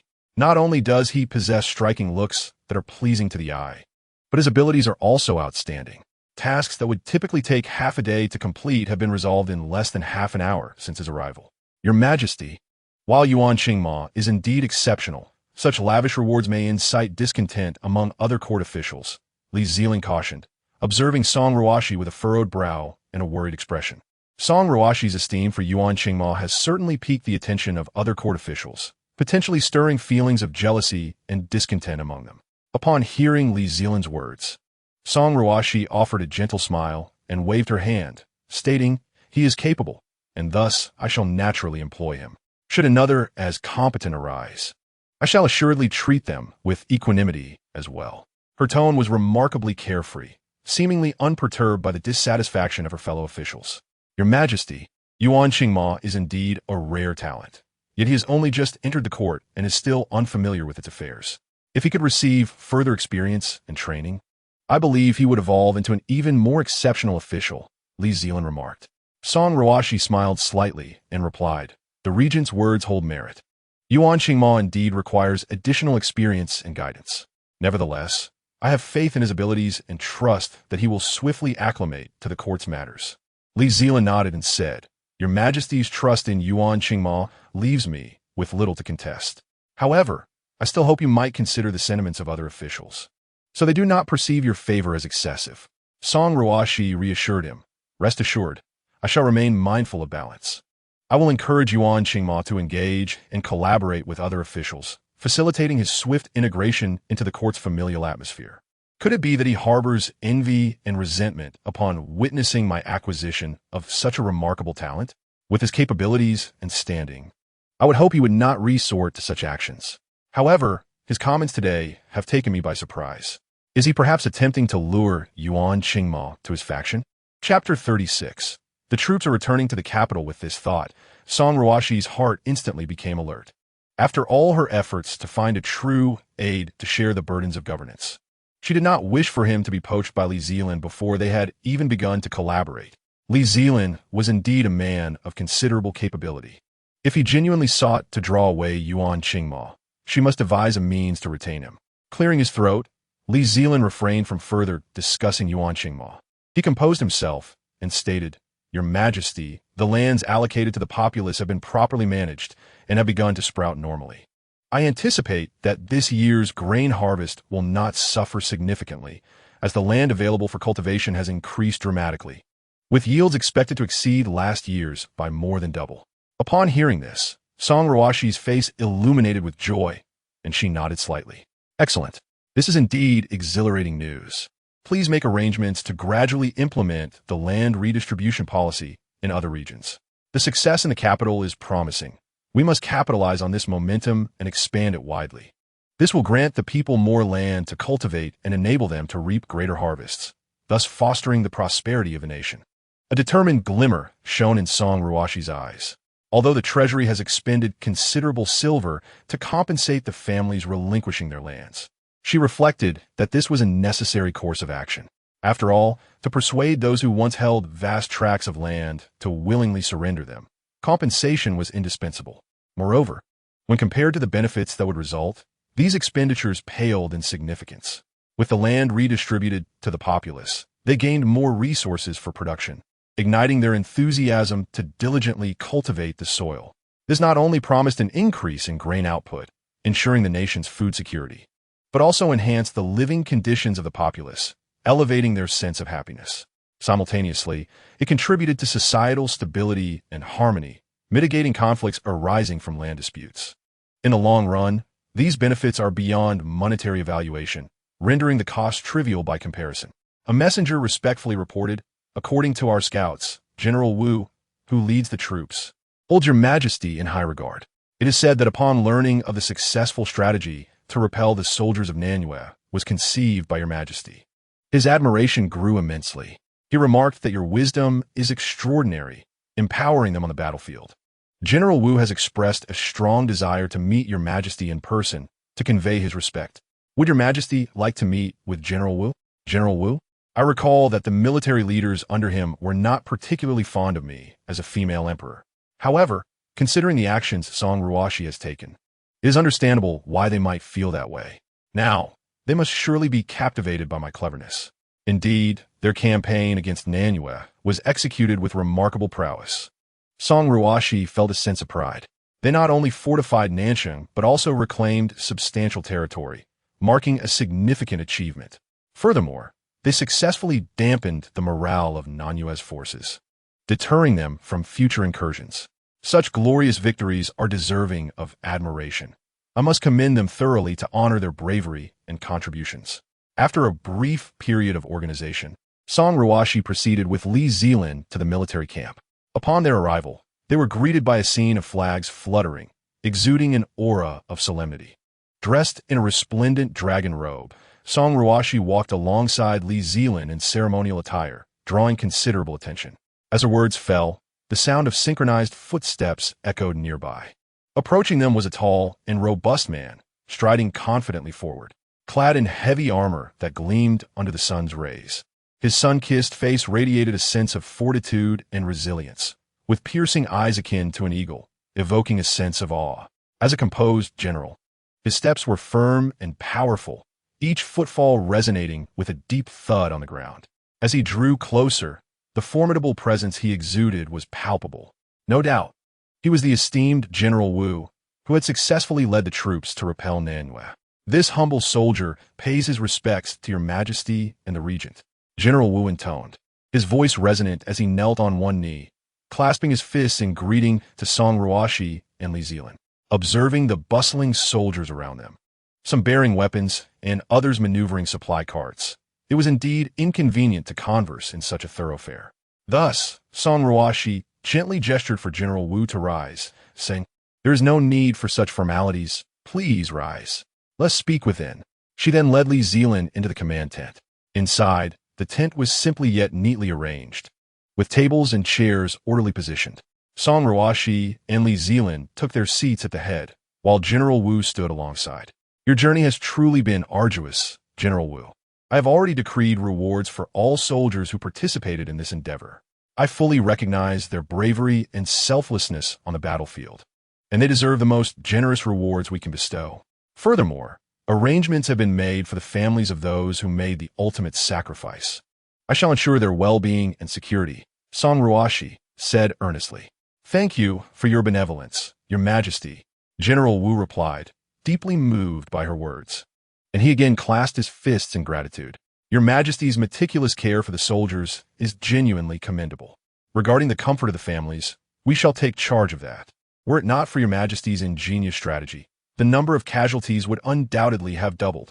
He added, the forces of Nanyue were remarkably fierce, and we faced immense pressure.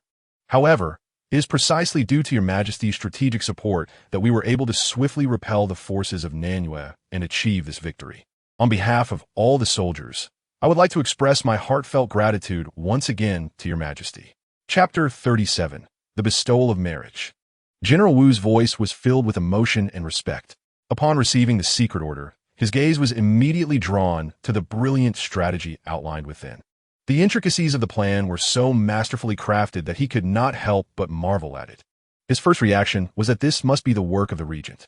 Yet, upon learning that it was, in fact, your Majesty's strategy, the astonishment in his heart was beyond words. He had never anticipated that the Empress, who had been so frequently questioned by many, possessed such extraordinary wisdom and talent. Our Empress ascended the throne as a woman, which caused a tremendous stir in the court.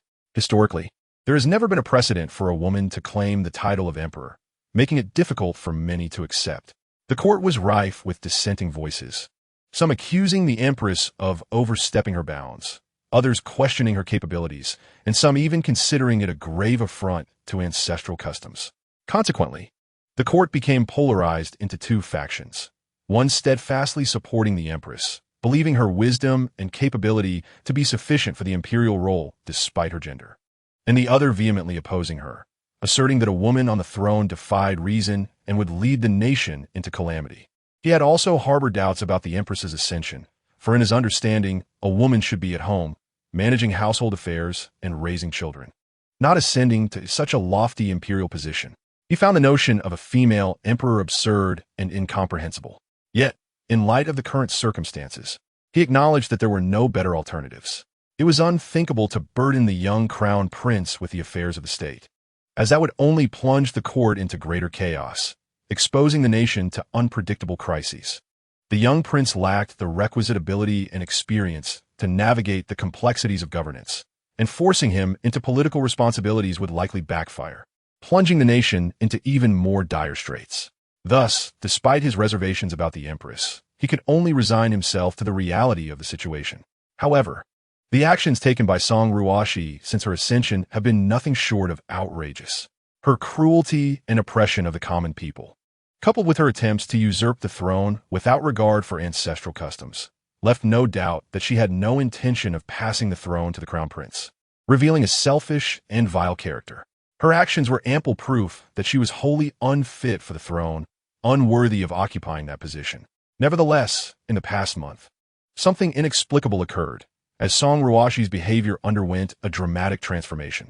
She made an unexpected decision to return land to the people, defying opposition and at great cost. She ensured that the common folk received their share of land. This allowed the people to sustain themselves and provided a stable foundation for the nation, alleviating worries over military provisions and living supplies. This initiative led to a slight shift in public perception of her, yet it was merely a slight change. Although the crown prince was still young, he was no longer an infant swaddled in cloth. He could read and write, grasping the essentials and understanding reason. In the normal course of events, in a few years, he would be able to ascend the throne and become the sovereign of the land. Prior to that, Song Ruoxi should have been imparting to him the ways of the court and how to govern the realm. Yet, rather than providing diligent guidance, she monopolized power, denying the crown prince any opportunity to review or participate in court affairs. She acted like a dictator, tightly holding all authority in her hands, giving the crown prince no chance whatsoever. The inevitable result of such a prolonged situation would be that, even when the crown prince reached the appropriate age, he would remain ignorant. Even if he ultimately ascended to the throne, he would still be firmly under Song Ruoxi's control, a mere puppet in her grasp. However, recently, this status quo began to change. Reports indicated that the crown prince had been attending the morning court sessions daily and had begun reviewing the memorials submitted by the officials. Now, when he saw Song Ruoxi again, he was filled with an incredible sense of disbelief. The person before him was indeed the Empress they were familiar with. Yet how could her temperament have undergone such a significant change in such a short time. This was truly perplexing. They scrutinized Song Ruoxi closely, attempting to glean insights from her demeanor and actions. He pondered the reasons behind these changes, but could not arrive at a conclusion. Various conjectures arose in his mind, only to be dismissed one by one. Perhaps it was the experience of certain significant events that led the Empress to such profound realizations, finally awakening to her responsibilities. Unable to ascertain the reasons, he chose not to pursue the matter further. After all, these changes were beneficial for the nation and the people. Regardless of the cause behind the Empress's transformation, as long as it brought about positive effects, it was a cause for celebration. He hoped that this positive change would persist. Song Ruoxi smiled, her eyes filled with concern. General Wu, your bravery and valor in leading the troops in a battle have brought great honor, and I am deeply gratified. Song Ruoxi nodded. You have accomplished a great feat, showcasing exceptional military talent while leading your soldiers to victory, instilling fear in the enemy. I know that while my strategy played a role, without a capable general to lead the troops, even the best military tactics would be futile. After a pause, Song Ruoxi inquired, General Wu, what reward do you wish for? I shall grant you whatever is within my power. I do have a request, and I hope your majesty will grant it. General Wu suddenly knelt on one knee, clasping his fists in a gesture of respect, his face bearing a mixture of earnestness and anticipation. Oh, Song Ruoxi raised an eyebrow, her curiosity piqued. Pray tell me.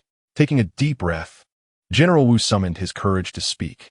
I wish to request your majesty's blessing for a marriage between myself and the third young lady of the Chun family in the capital. I have known her for a long time, and we are already deeply in love. She is a gentle, kind, and educated woman, and our hearts resonate with each other. We have experienced many trials together, and our bond has only grown stronger. Now, I hope to share my life with her. If I could receive the grace of the royal family, it would make her wedding even more splendid and solidify our love. I humbly beseech your majesty to fulfill this request. Chapter 38. Changing Perceptions Among the Soldiers. Upon hearing this, Song Ruoxi's face broke into a smile. Since you two share such a deep connection, how could I not grant it? I shall issue a decree to bless your marriage. May you both enjoy a long and happy life together. I truly did not expect this. He wishes for me to bless his marriage. When I first encountered him, I thought he was a stern and humorless person, but now it seems that is far from the truth. As he mentioned the woman he cherished, his expression softened instantly, radiating genuine joy and anticipation. One could even see the corners of his mouth involuntarily lifting, forming a faint smile. Perhaps he himself was unaware that as he spoke of her, a look of happiness had already blossomed on his face. Hearing these words, General Wu displayed a mixture of excitement and gratitude, kneeling once more and solemnly stating, Thank you, your majesty, for your kindness. Your majesty's grace will be remembered for all time. I will certainly devote myself to your majesty, sparing no effort. Song Ruoxi gently waved her hand and said, Rise. This is a joyous occasion. There is no need for such formality.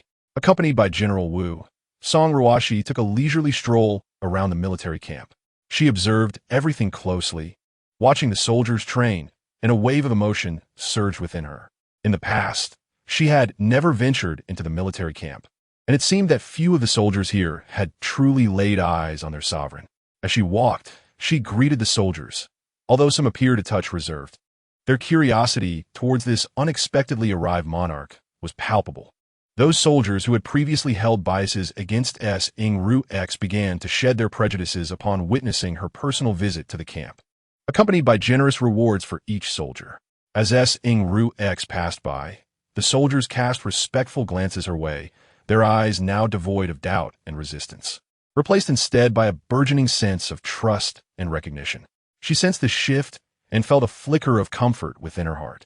The pastries exuded a sweet fragrance, and as she delicately took a bite, savoring the flavors, crumbs lingered at the corners of her mouth.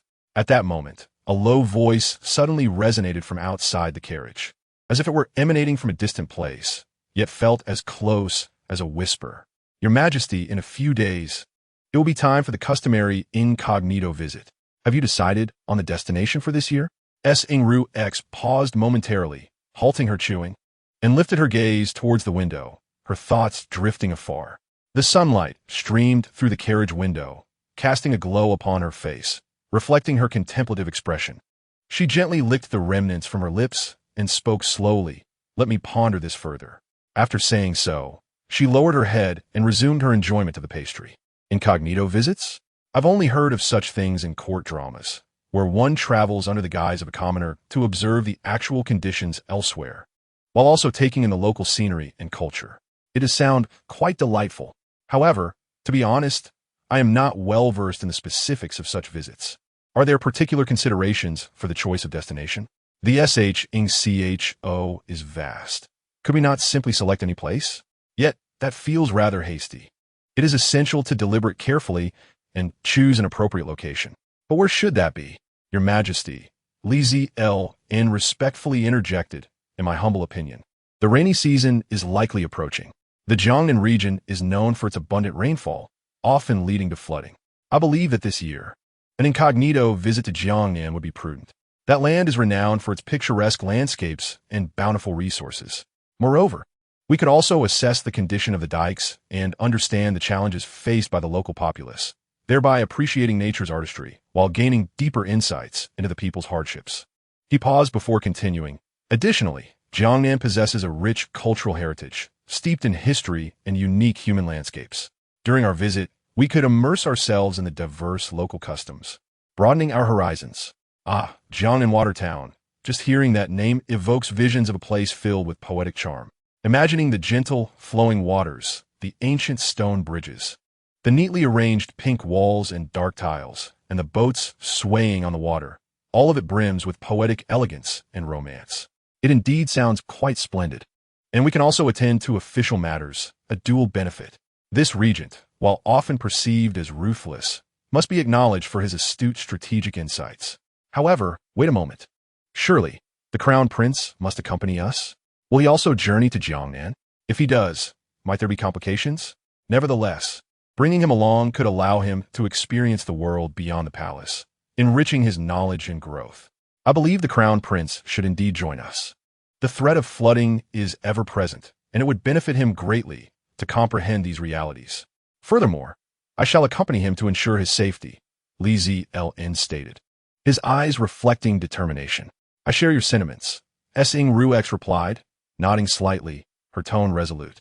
Let us finalize this decision. With that, she released a gentle sigh. Observing the pastry in her hand, its once delightful flavor now felt rather lackluster. The thought of the regent accompanying her sparked an inexplicable unease within her, as if a chill had settled, suggesting unseen eyes were watching her from the shadows. Wait a moment. Song Ruoxi has changed. She is no longer the ruthless figure of the past.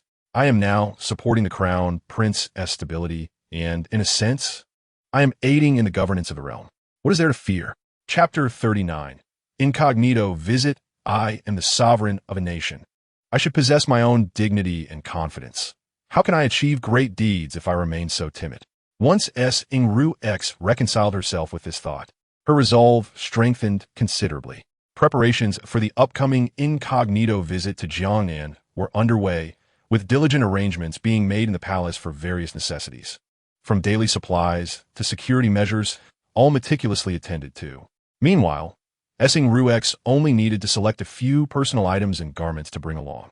In the palace, she typically donned the dragon robe, embodying solemnity. However, such attire left her with little opportunity to wear casual clothing and relish in comfort. For this incognito journey to Jiangnan, there would be no need for the emblematic dragon robe. Otherwise, how could it truly be deemed an incognito visit? The very thought of it brought her immense joy. She had arranged for some exquisite dresses to take with her, each either elegantly simple or vibrantly striking, and she cherished every piece. After all, opportunities to wear such garments were rare, and she might even face opposition from some conservative courtiers. Those ministers always adhere to tradition, critiquing her attire. But in Jiangnan, the atmosphere would be different, free from stringent rules and constraints. She could finally express herself without hesitation. Furthermore, in Jiangnan, she would not have to deal with the throngs of ministers. Just the thought of it was liberating. Although she would still need to bring along some courtiers, at least she could choose whom to accompany her. She had no desire to be burdened by those who offered no valuable insights and merely prattled on. A few recently promoted young officials had proven to be quite promising, with vibrant thoughts and unique perspectives. She intended to select a few to accompany her to Jiangnan, hoping they might provide some useful advice. Perhaps, through this incognito visit, she could uncover some hidden talents.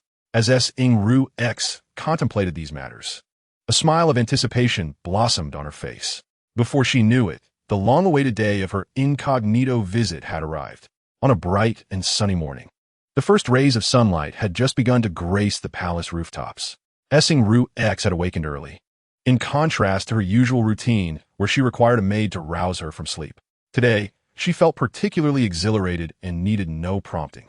When a maid gently pushed open the door, she was astonished to find the bed unoccupied. Alarmed, she feared something had gone awry. The maid frantically glanced around, preparing to summon help, convinced that the sovereign had been abducted. Just then, from the other side of the room, Song Ruoxi's cheerful laughter rang out. The maid turned towards the sound, discovering Song Ruoxi standing before the dressing table, meticulously applying rouge and powder. Her face radiated with a brilliant smile, her eyes sparkling with eager anticipation. She donned a modest long gown today, the hem adorned with exquisite floral embroidery, presenting a striking contrast to her usual dignified dragon robe.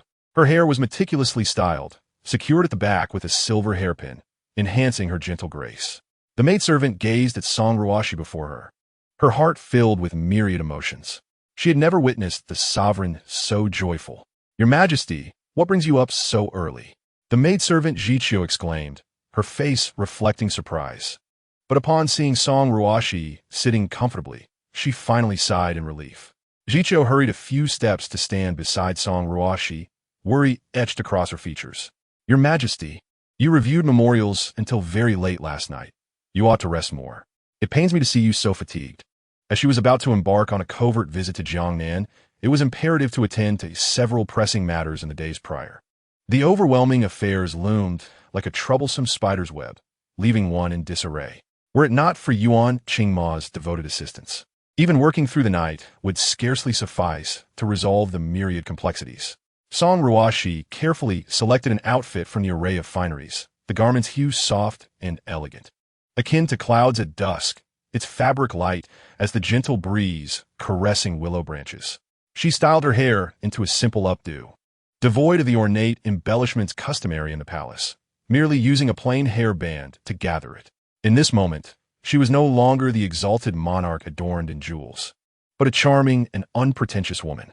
Although her royal attire within the palace was undoubtedly beautiful and splendid, embodying nobility and authority, the heavy burden often left her feeling overwhelmed. Now, clad in such simplicity, she felt an unexpected sense of relief, her entire being appearing far more relaxed and at ease. As Song Ruoxi sat in the palanquin, it moved forward gently, the swaying motion and the soft creaking sounds intertwining with her inner anticipation. Upon reaching the palace gates, she spotted the meticulously arranged convoy in the distance, with opulent carriages glistening under the sun. At the forefront of the procession, a magnificent black steed captured attention, the regent exuding a commanding presence atop it. Dressed in a black brocade robe, the edges fluttered in the breeze, his posture as straight as a pine, radiating an air of authority and inviolability. His raven hair shone in the sunlight, and his gaze was steadfast and piercing, as if capable of perceiving all. Each time she beheld his chiseled visage, she could not help but marvel again in her heart. Truly, the male protagonist is unparalleled and eternally captivating. His sculpted features and deep-set eyes resembled a vast ocean of stars, ensnaring one's attention irresistibly. His prominent nose and delicately shaped lips exuded an undeniable charm, rendering him utterly mesmerizing. Compared to the common beauties outside, he was in a league of his own, as if they were mere inconspicuous pebbles in his presence, utterly insignificant. How wonderful it would be to find another of his caliber to reside in my palace. Chapter 40. In search of amusement, he paused momentarily, incredulous as he turned to gaze at Song Ruoxi.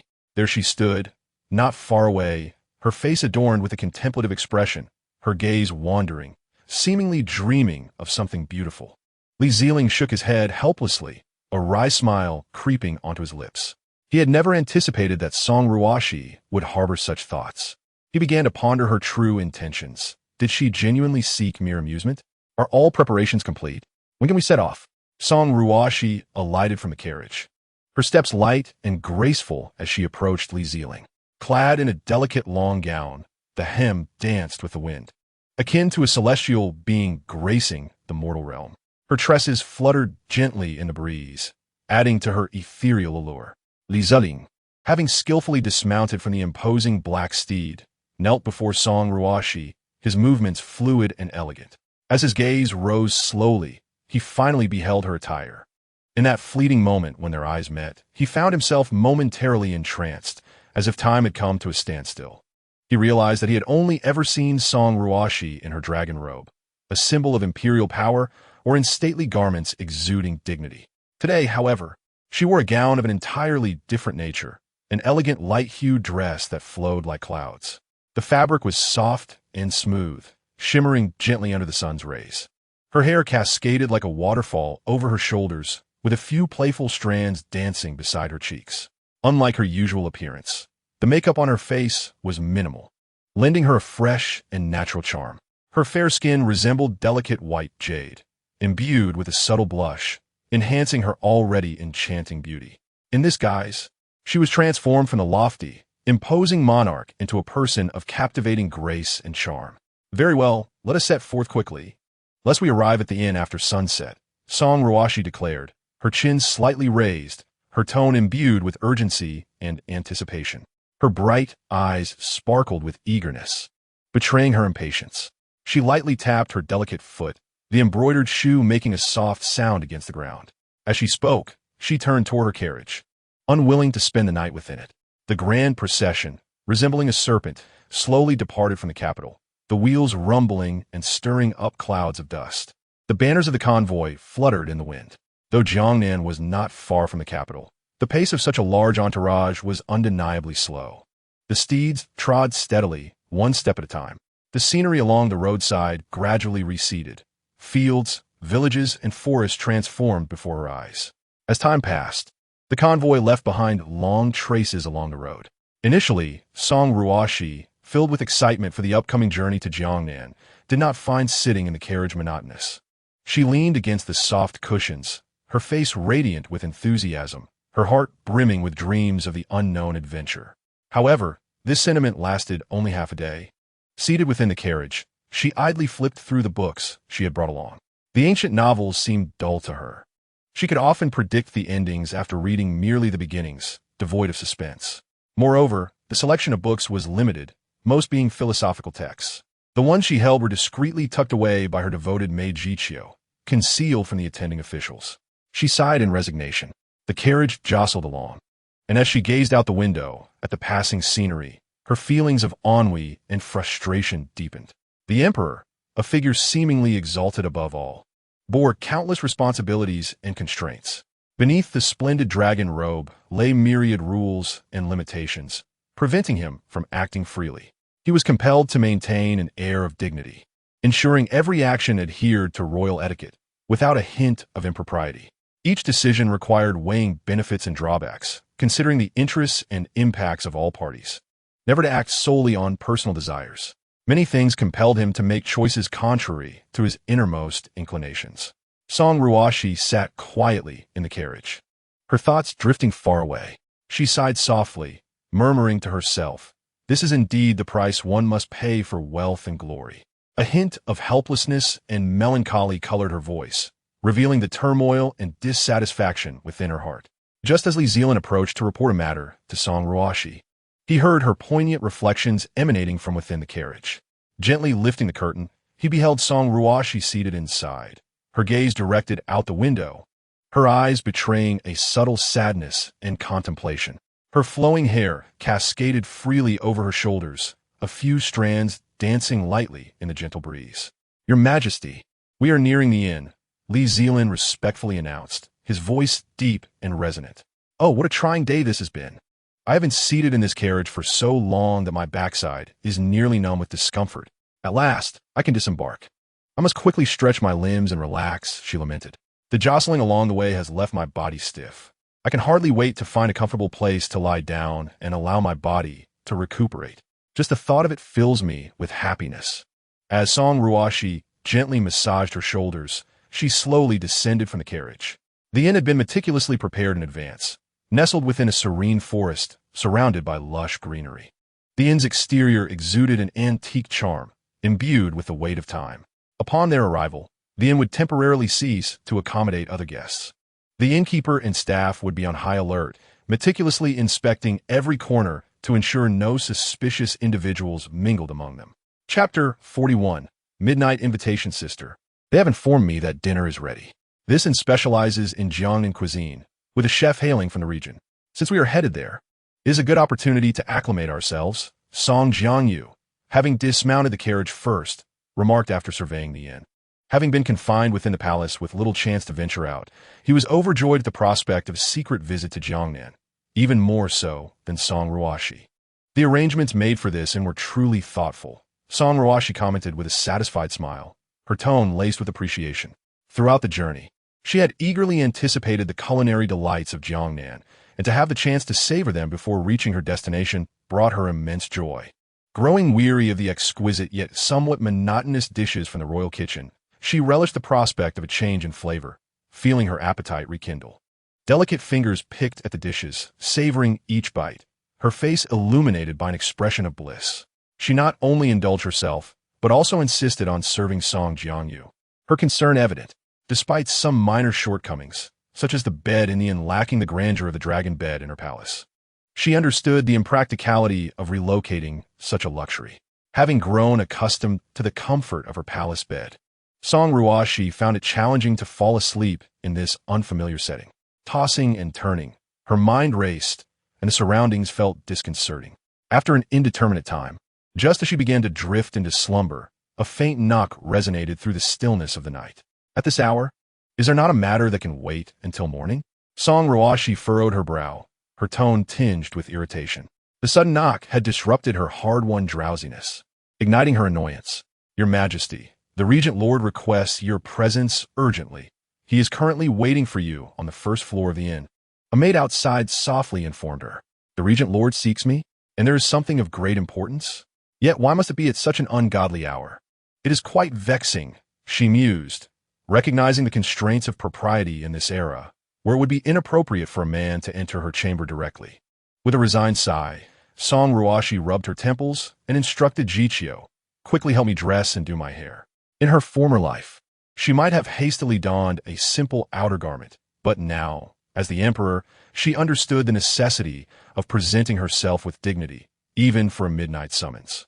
Jiqiu skillfully selected a modest yet elegant gown adorned with intricate embroidery, assisting Song Ruoxi in preparing her hair into an elegant updo, securing it with an exquisite hairpin.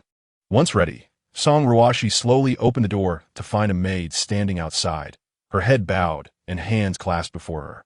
Lead me to the Regent Lord, Song Ruoxi said wearily, stifling a yawn as she followed the maid with languid steps.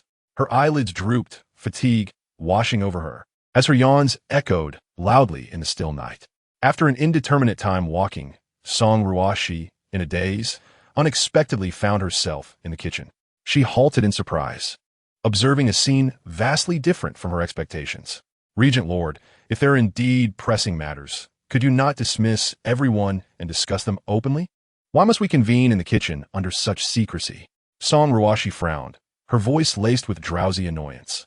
She glanced at the tall shadow, standing nearby, obscured in the dim light. Why are you here at this hour?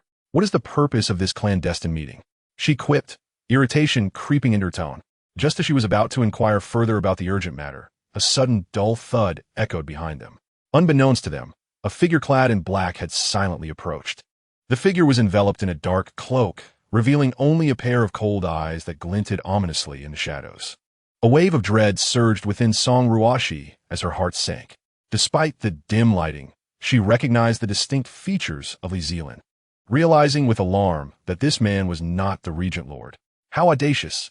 This inn is surrounded by palace guards. If you wish to avoid a fate worse than death, you would do well to flee at once. Perhaps I might show mercy and refrain from pursuing you, Song Ruoxi declared, attempting to project an air of composure, her voice resonating sharply in the quiet kitchen. Yet beneath her bravado, her heart raced furiously, beads of sweat forming on her brow. For at that moment, The figure in black slowly drew a short dagger from the depths of his cloak. The blade gleamed with a chilling, sinister light under the moon's glow, resembling a serpent's flickering tongue, instilling a profound sense of terror. Fear and despair engulfed her as she realized she might indeed be facing a life-or-death confrontation. The kitchen, typically a hub of domestic activity, was now suffused with a tense atmosphere. As this was not a critical area, no guards had been stationed nearby. However, Song Ruoxi was acutely aware that a loud cry for help would surely summon assistance swiftly. However, the current situation rendered her powerless to act. She observed them tightly gripping their knives, the blades glinting ominously in the moonlight. Chapter 42. The Assassins. At this moment, Ji Qiu lay unconscious on the ground, utterly oblivious, leaving her alone to confront the armed assailants. What should she do?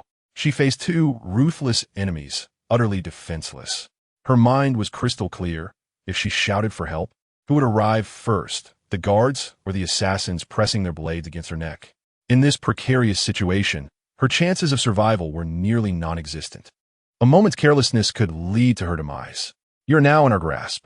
Do you think those guards outside would dare to act recklessly?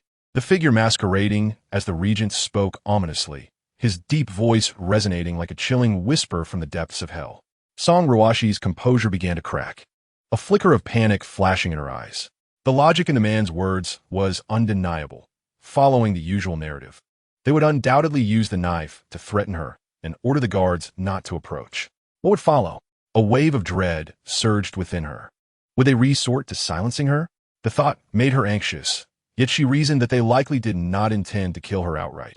If that were the case, they would have acted already instead of stalling. It seemed they intended to abduct her.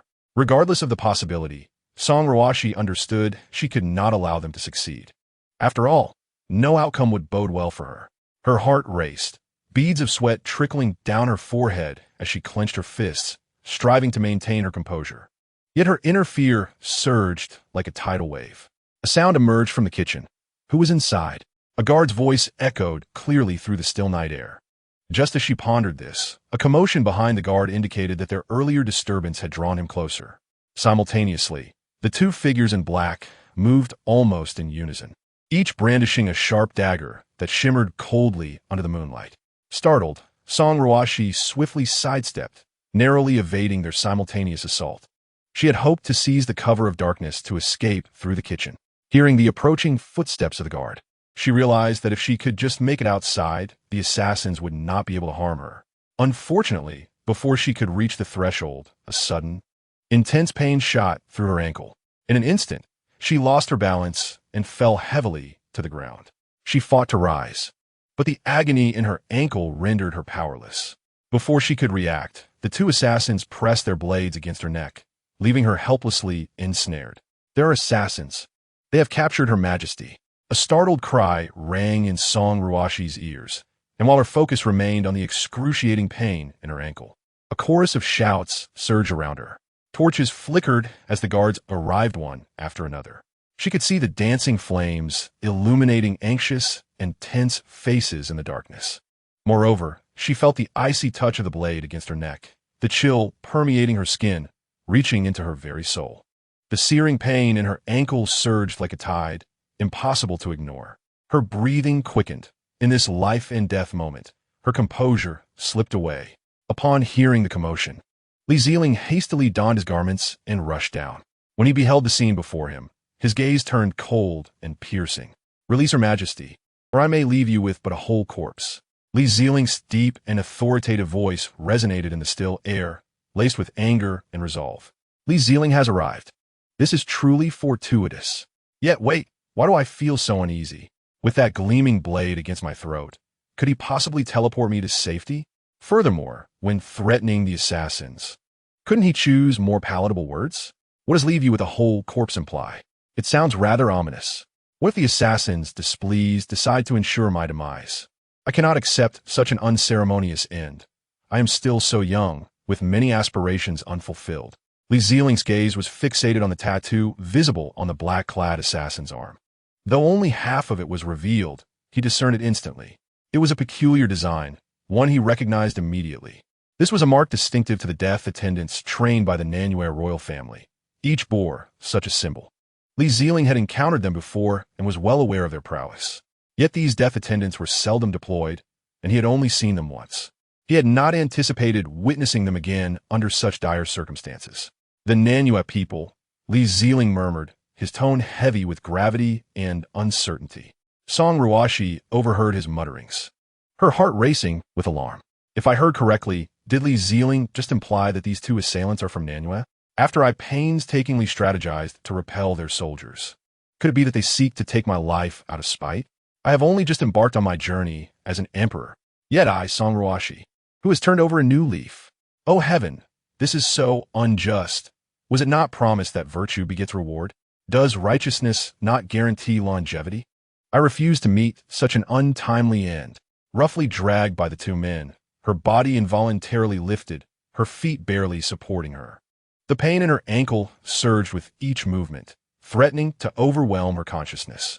Song Ruoxi was entirely at their mercy, her balance lost, and her body swayed under their control. Her complexion turned pale as paper, beads of sweat dotted her forehead, and her lips trembled from the torment. Regent Wang, think of something. Her voice trembled with weakness, filled with despair and fear. In this moment of life and death, she could no longer afford to ponder past grievances, only beseeching Li Zelin for salvation. If you refuse to release her, then deal with her on the spot. Li Zelin's voice was chilling and resolute, as if pronouncing Song Ruoxi's death sentence. Chapter 43. Dispose of her at will. What? Song Ruoxi and the nearby assassins exclaimed in unison. Shock and despair filled Song Ruoxi's eyes. She could hardly believe her ears, never imagining Li Zelin would utter such words. The two assassins, too, bore expressions of astonishment, clearly unprepared for his unwavering stance. What does Li Zelin mean?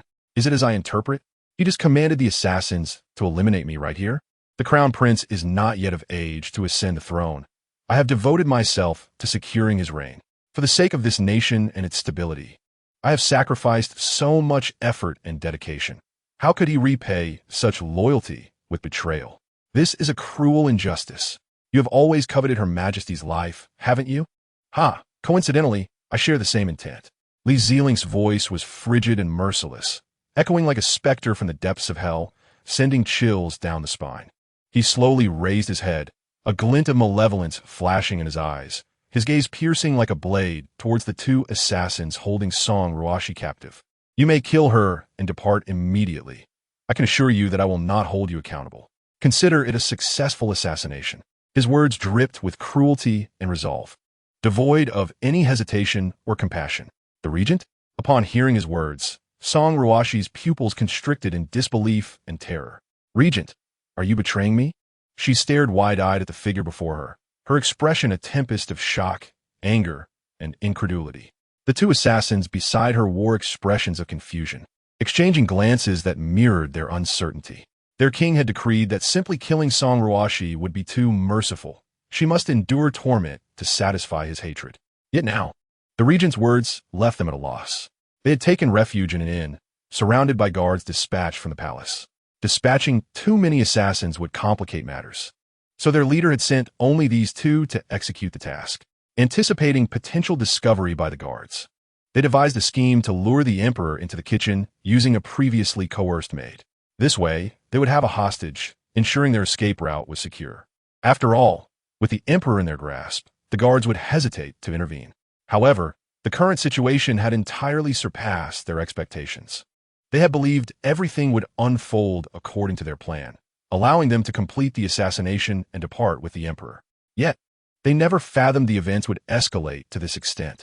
Though they had heard rumors of the discord between the crown prince and the emperor, they imagined the regent, who supported the crown prince, would harbor some dissatisfaction but would not strike at this critical moment. Yet the previous statement had left them utterly dumbfounded. Was what you said true? With a mere flick of my knife, your emperor will meet his end, one assassin hissed, pressing the blade closer to Song Ruoxi's neck. She could distinctly feel the chilling edge against her skin, as if it were already slicing through, prompting an involuntary shiver. Her lips parted, as if to utter something, but overwhelming fear and anxiety rendered her throat constricted, silencing her.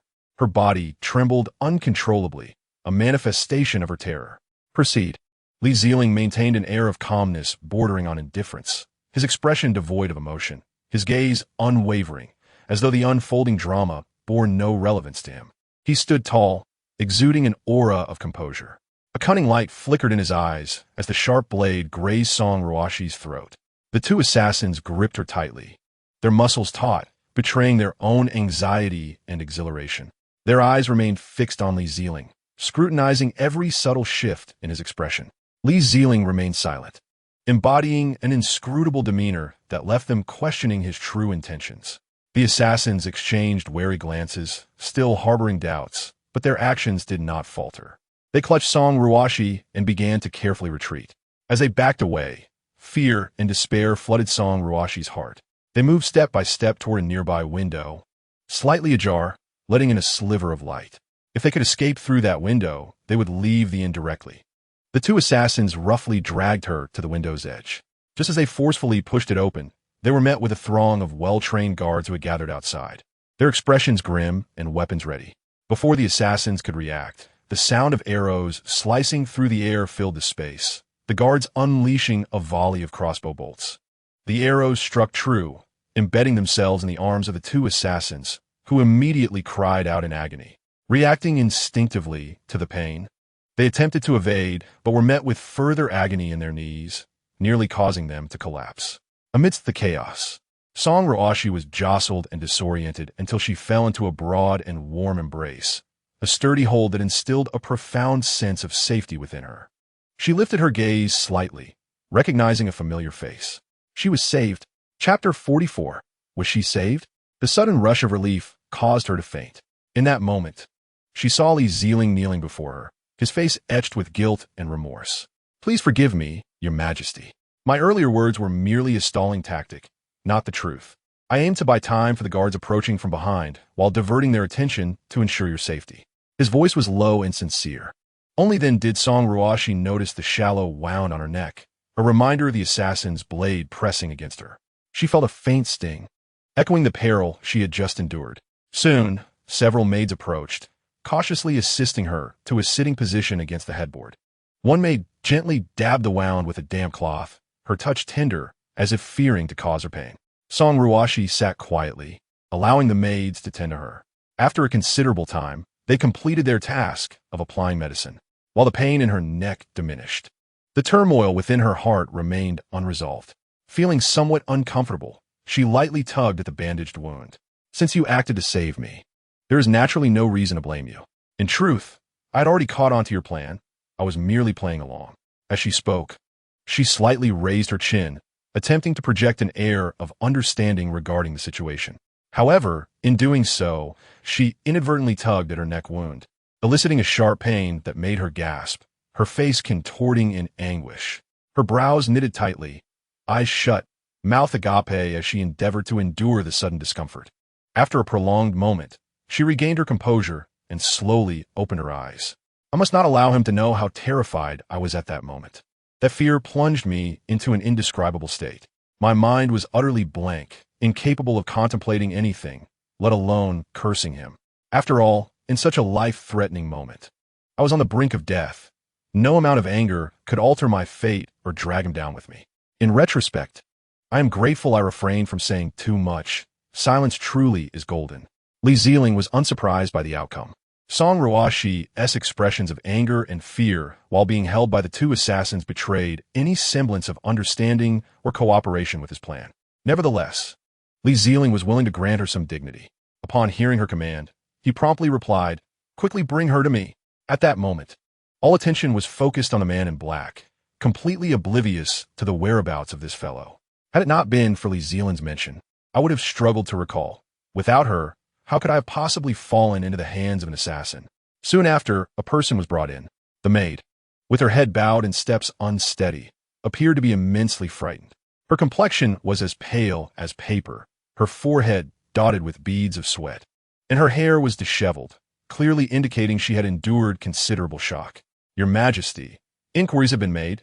Li Zelin reported respectfully to Song Ruoxi, confirming that she was indeed one of the maids accompanying the emperor on a covert visit to Jiangnan, and her identity had not been impersonated. The patterns embroidered on her personal garments matched those granted by the emperor. Could it truly be someone I brought with me?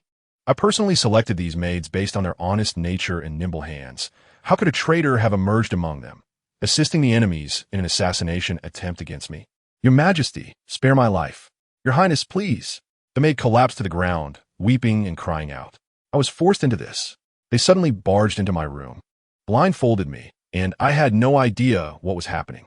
They forced poison down my throat, claiming that if I lured the emperor to the kitchen, I would receive the antidote. Spare my life, Your Majesty. I truly did not intend this. I was coerced. I promise I will never again act out of fear for my life. Please grant me another chance. I truly understand my wrongdoing. I dare not do it again. While she cried out, she repeatedly knocked her head against the ground, soon drawing blood from her forehead. Her face was filled with terror and regret, looking utterly pitiful. Future? Li Zelin scoffed coldly, his gaze filled with disdain and anger. You nearly caused the emperor to fall into the hands of the enemy and lose his life. And you still wish for a next time? You foolish creature. His voice was as frigid as ice, sending shivers down the spine. The maid's voice trembled as she continued to plead, Spare my life, Your Majesty. I truly know my mistake. I dare not do it again.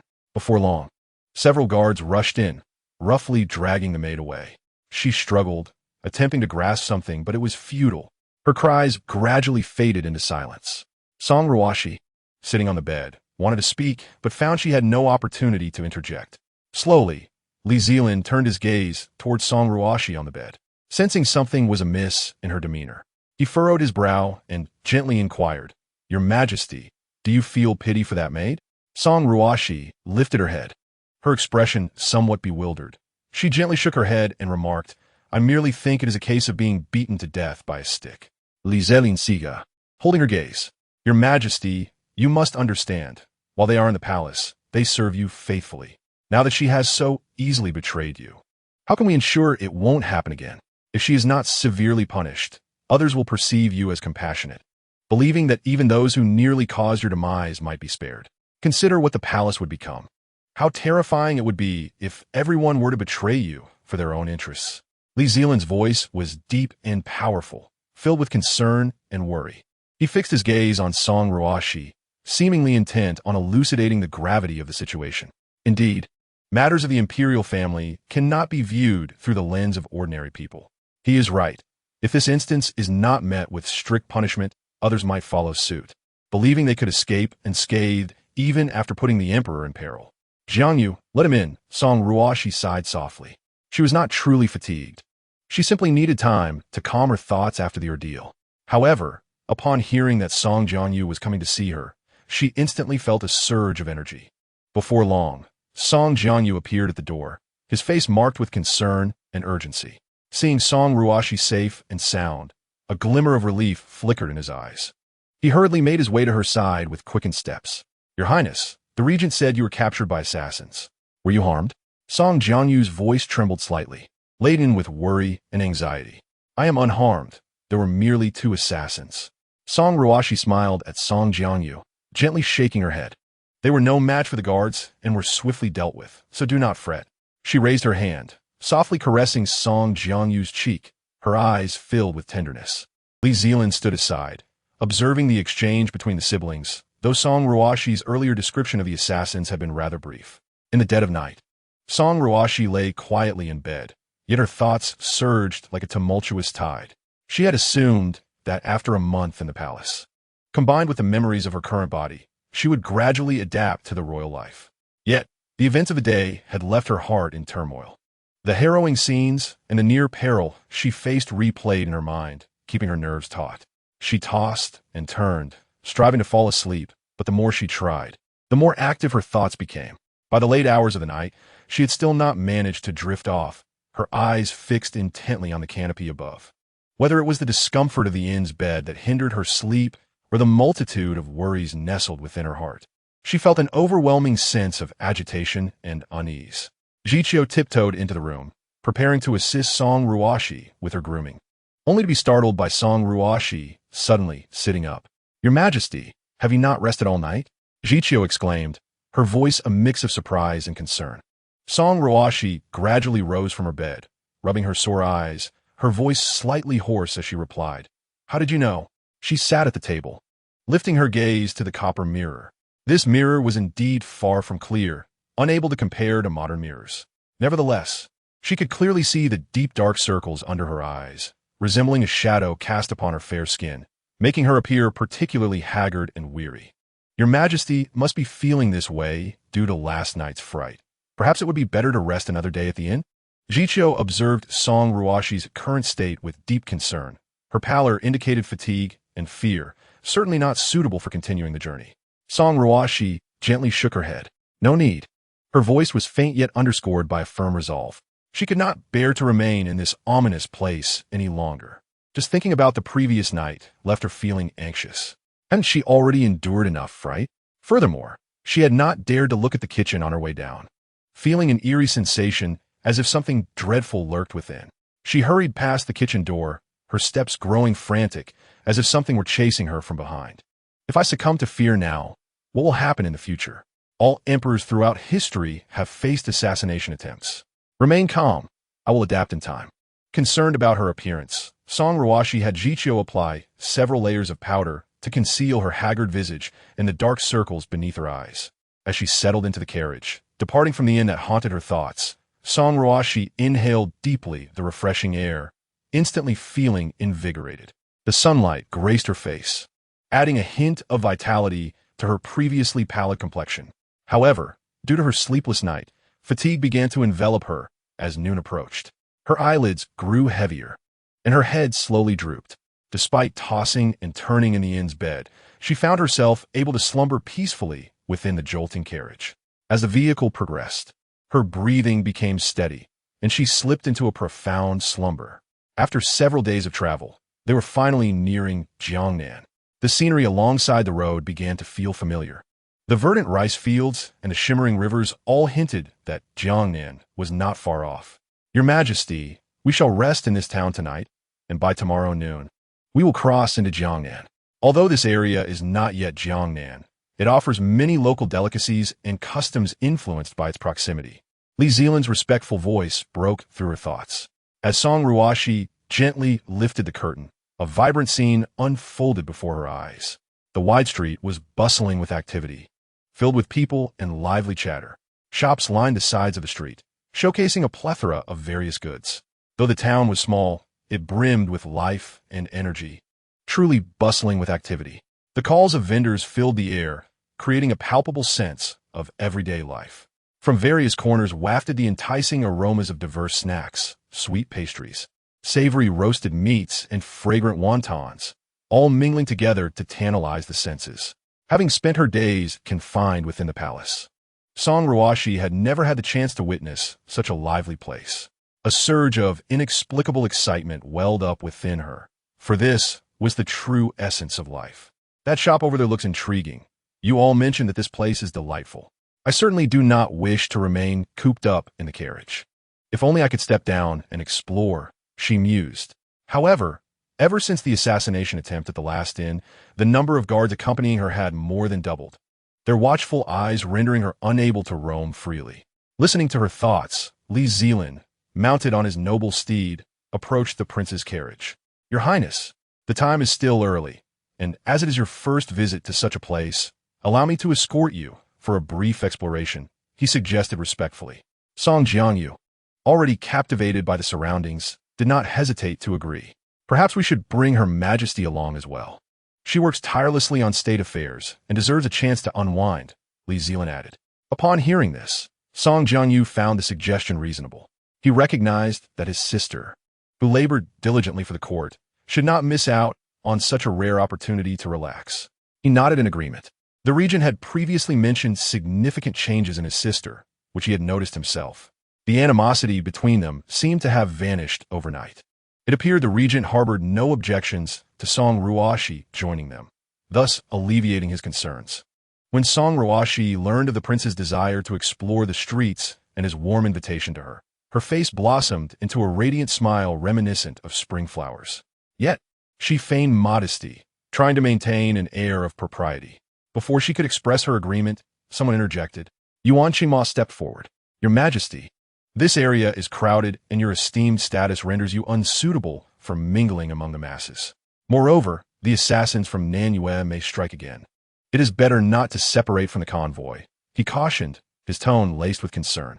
Lord Yuan, Li Zelin interjected, riding closer to them. He reined in his horse and turned to face Yuan Qingma. The purpose of Her Majesty's journey is to conduct a private inspection of the people's conditions, not merely to travel. How can we truly assess the people's needs without venturing onto the streets? Although we are not yet in Jiangnan, this region still belongs to Her Majesty, he asserted, his voice strong and resolute. I will remain close by, ensuring her safety, and having too many guards may even have an adverse effect. Li Zelin's words caused Yuan Qingma to furrow his brow slightly. Song Ruoxi could hardly contain her smile, wishing to give Li Zelin a thumbs up for articulating her thoughts so perfectly. He has eloquently provided me with a valid excuse to explore while also alleviating the burden of the guards. I believe he is right, dressed in common attire. I'm unlikely to be recognized. After all, a retinue of guards would only draw attention, she mused inwardly. Yuan Qingma, troubled, was about to voice his objections when he was interrupted by a voice from within the carriage. Lord Yuan, Li Zelin is correct.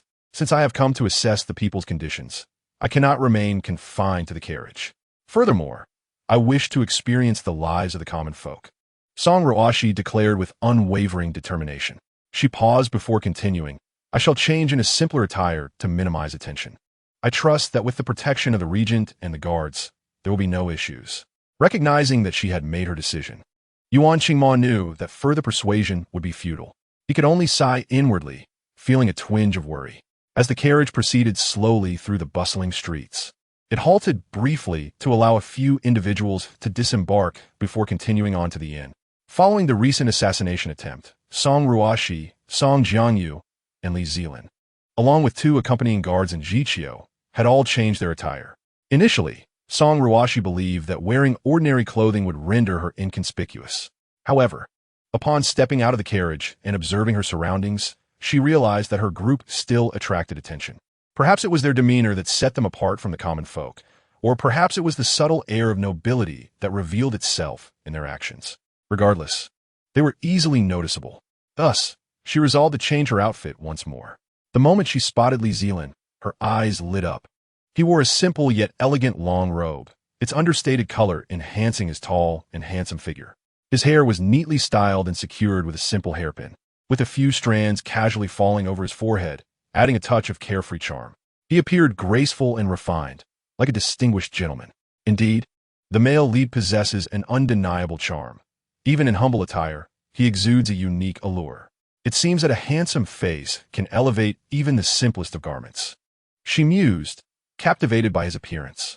Standing there, she gazed intently at Li Zelin, reflecting on the stark contrast between his current look and his usual attire of dark robes or the imperial dragon robe. At this moment, he appeared to lack a few degrees of severity and sternness, instead exuding warmth and approachability, which left her with a refreshing sensation. The hue of his long robe seemed to harmoniously blend with his temperament, showcasing his handsomeness and elegance to the fullest extent. Among the group, it was clear that Song Ruoxi and Song Jiangyu were the most well-dressed. To conceal their identities while out and about, they chose to masquerade as the young lady and young master of a wealthy household, while the others naturally assumed the roles of their servants. Li Zelin adapted surprisingly well to the sudden shift from the exalted position of regent to that of a servant. He appeared unperturbed by the change, rather embracing this new role with ease. Without the grand entourage and multitude of guards accompanying them, their group strolled through the streets, feeling a sense of liberation and ease. Song Ruoxi and Song Jiangyu walked hand in hand, curiously surveying their surroundings, while Li Zelin trailed behind, occasionally sharing intriguing tidbits about the sights around them. Before long, Song Ruoxi had explored the bustling street thoroughly. She was astonished to discover an abundance of items in the marketplace that she had never encountered within the palace walls. The myriad of trinkets overwhelmed her senses, each piquing her curiosity. She excitedly navigated through the various stalls, purchasing an assortment of delightful curiosities. Some of these items she had heard of in books, while others were beyond her wildest imagination. She even acquired a few childish items, cleverly attributing their desire to Song Jiangyu, thus securing them without issue. Throughout this, Li Zelin remained closely behind the siblings, vigilantly scanning the surroundings for any suspicious individuals. Although the area appeared safe, he remained cautious, fully aware that the people of Nanyue Kingdom would not easily abandon their assassination attempt. Previously at the inn, 2 assassins had approached, reportedly under the direct orders of the king of Nanyue. He found it implausible that there would be no further action following their failure. Perhaps they were lurking in the shadows, waiting for the opportune moment to strike again. Today, Song Ruoxi indulged in a feast of local delicacies, each one more delightful than the last. These street foods were far beyond anything the imperial kitchen would offer her. Even if they attempted to replicate them, they could never achieve such authentic flavors. As she savored her treats, she marveled at the profound depth of the culinary culture among the common folk. Suddenly, a young woman dashed out from a nearby alley, and had it not been for Li Zelin swiftly restraining her, the two would have collided headfirst. Ouch, ouch. Let me go, you're going to break my arm. The girl cried out in pain upon being apprehended. Li Zelin had initially been testing the waters, but quickly realized that the young woman possessed no martial skills and bore no marks of an assassin. Nonetheless, he could not entirely dismiss her as a suspect. It was conceivable that the Nanyue Kingdom had altered their plans during their recent quietude. Just restrain her without causing harm. There is no need to injure her. Song Ruoxi remarked, wincing at the sight. Li Zelin truly seemed to lack any sense of tenderness towards such a beautiful girl, gripping her arm without a second thought. Could she possibly be an assassin? He pondered. Observing the regent's blunt demeanor, he shook his head in resignation. Frowning, he adjusted his hold on the girl, his gaze sharp and penetrating as he questioned her in a low, stern voice. Who are you? Why were you stealthily approaching my lady?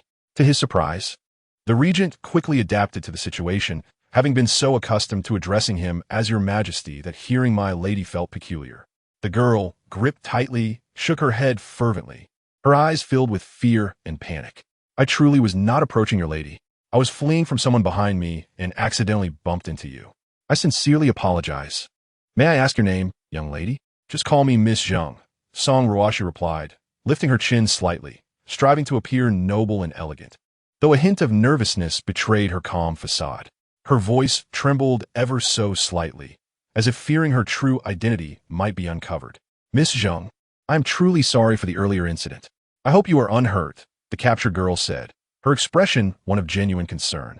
I'm in a bit of a hurry. Please accept this silver as my apology, she added, hurriedly producing a silver ingot from her sleeve and extending it toward Li Zelin. Initially suspicious of her intentions, Li Zelin scrutinized the girl closely, convinced she might be an assassin.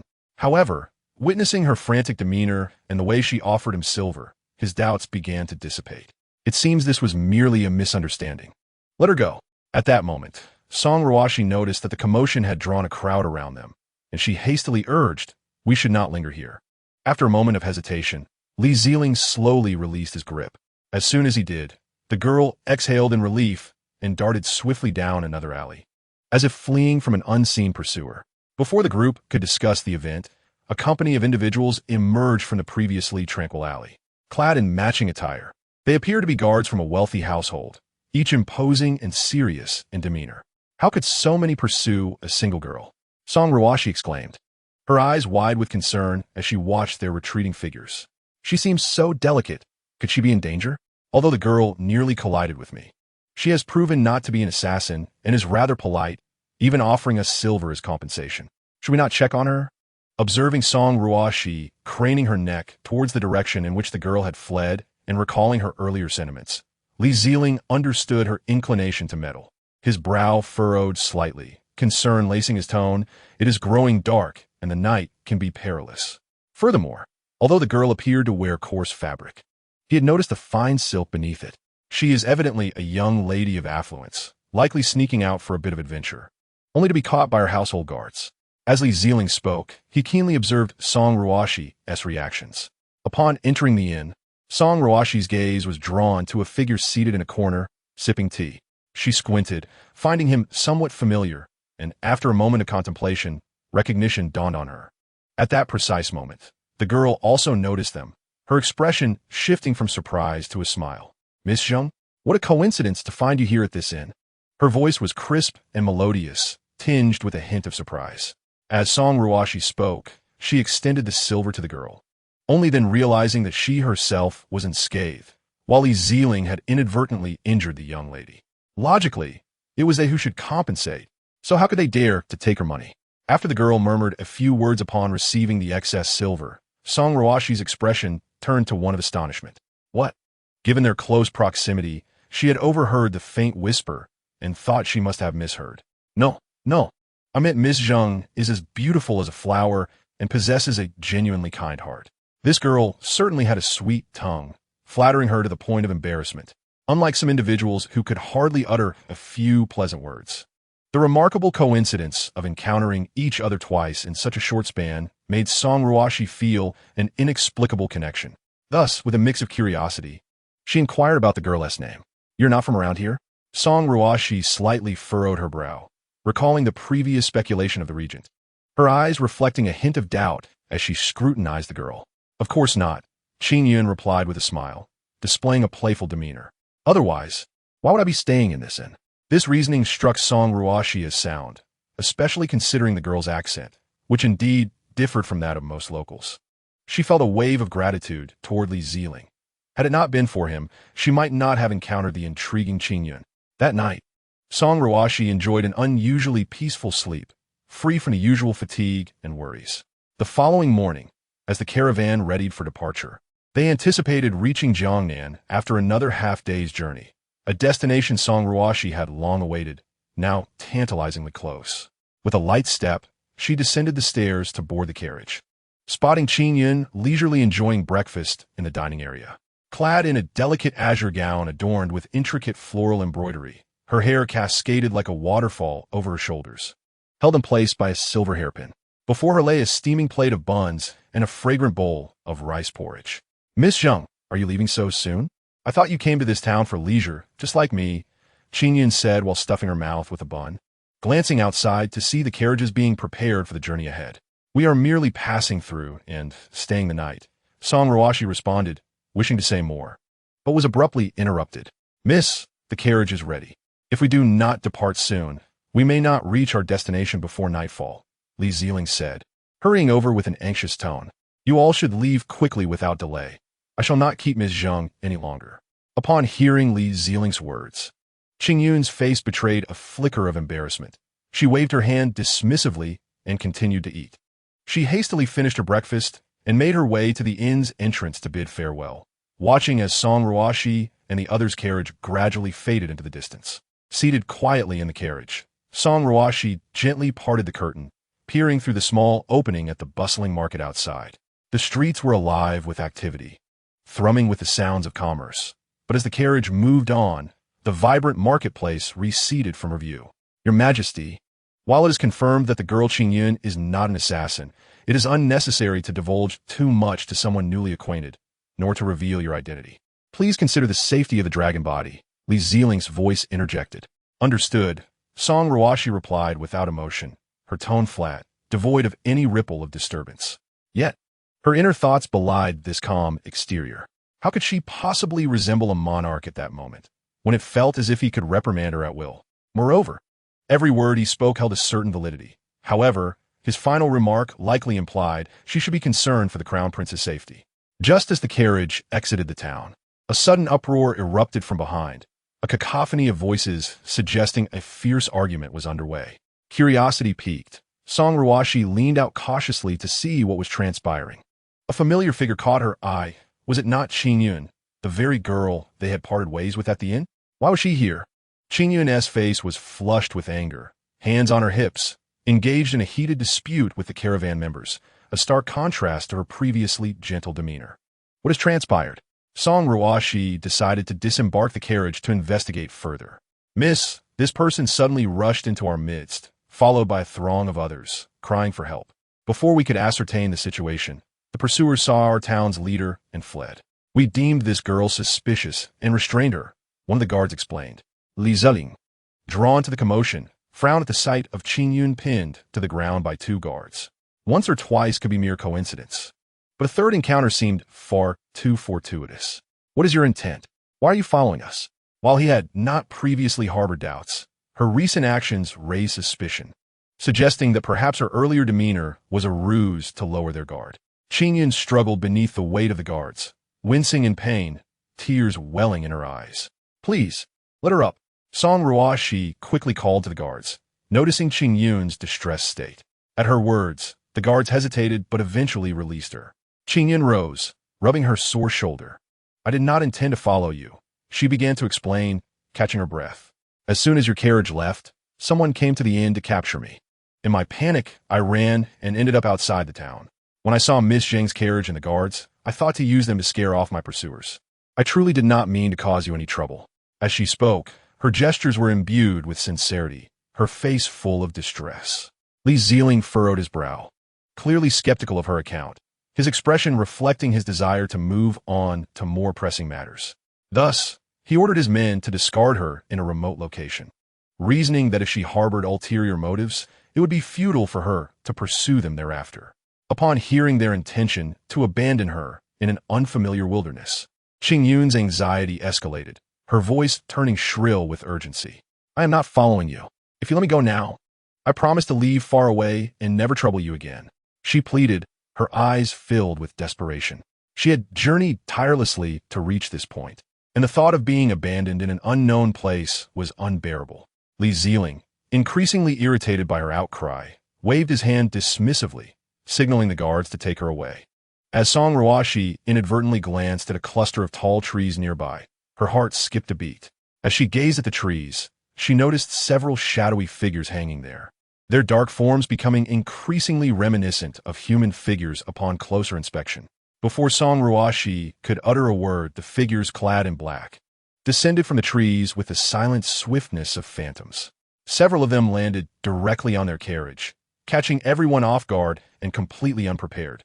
After all, they had just left the town, and the road was likely to be frequented by passers-by, rendering it an unsuitable moment for an assassination attempt.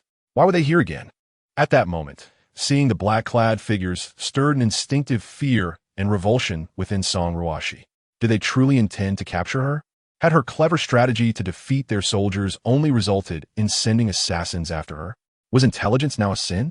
Before she could ponder further, she was abruptly pushed into the carriage by the regent. Please, Your Majesty, do not emerge. The guards will staunchly defend this carriage. I will find a way to bring the crown prince back, Li Zelin declared, brandishing his sword as he departed. Before long, the sounds of clashing swords echoed from outside. Inside the carriage, Song Ruoxi was restless. He had just promised to bring Song Jiangyu, yet there was still no sign of him. Had something happened ahead? She longed to peek outside, but recalling Li Zelin's warning, she dismissed the thought. Suddenly, a voice pierced the air, warning of poisonous smoke. Panic surged through her as she instinctively covered her mouth and nose with her sleeve. To her horror, she soon noticed tendrils of smoke seeping into the carriage through the gaps. The carriage was not entirely sealed. The curtain seams acted as tiny conduits for the toxic fumes to infiltrate effortlessly. Fortunately, their obstruction slowed the smoke's advance, granting those inside a fleeting moment to react. However, the guards outside were not as fortunate. The poison did not release instantaneously, and each guard was engrossed in combating the assailants, leaving them no time to react. Even when Li Zelin alerted them to hold their breath at the first sign of smoke, many guards were unintentionally incapacitated, plunging the scene into chaos. In that brief moment, Song Ruoxi found herself isolated within the carriage. The once loyal guards, who had valiantly defended the carriage, were either dead or unconscious. Should an assassin appear now, she would be utterly defenseless, a mere lamb awaiting slaughter. After a moment's hesitation, she resolutely stood up. She could not simply await her demise. Continuing this way would lead to certain death. Swiftly, she tore a piece of cloth from her sleeve and dampened it with water from the carriage's water pouch, attempting to block the poisonous smoke from entering her lungs. Yet, she knew this would not guarantee her safety. All she could do was leave her fate to the heavens. Just as she stepped 1 foot out of the carriage, a hand suddenly yanked her back.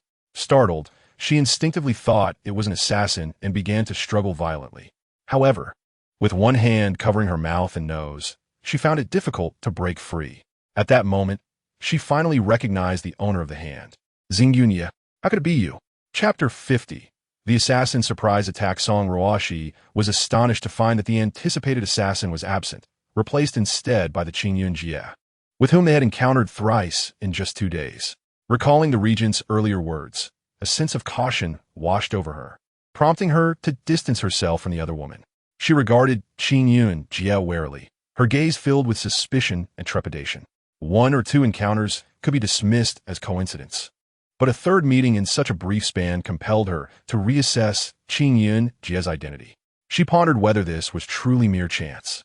The frequency of their encounters seemed too peculiar to ignore, especially considering that she had just made a commotion at the rear of the caravan before the assassins appeared like specters. Her mind raced with various conjectures, and the more she considered it, the more complex Qing Yun Jie's identity appeared. She scrutinized Qing Yun Jie, her doubts swelling like a tide, yet the latter remained remarkably calm, as if detached from the unfolding chaos, which only deepened Song Ruoxi's sense of confusion. Qing Yun Jie hastily explained, her eyes flickering with concern. I acted without thinking, rushing over to pull you out.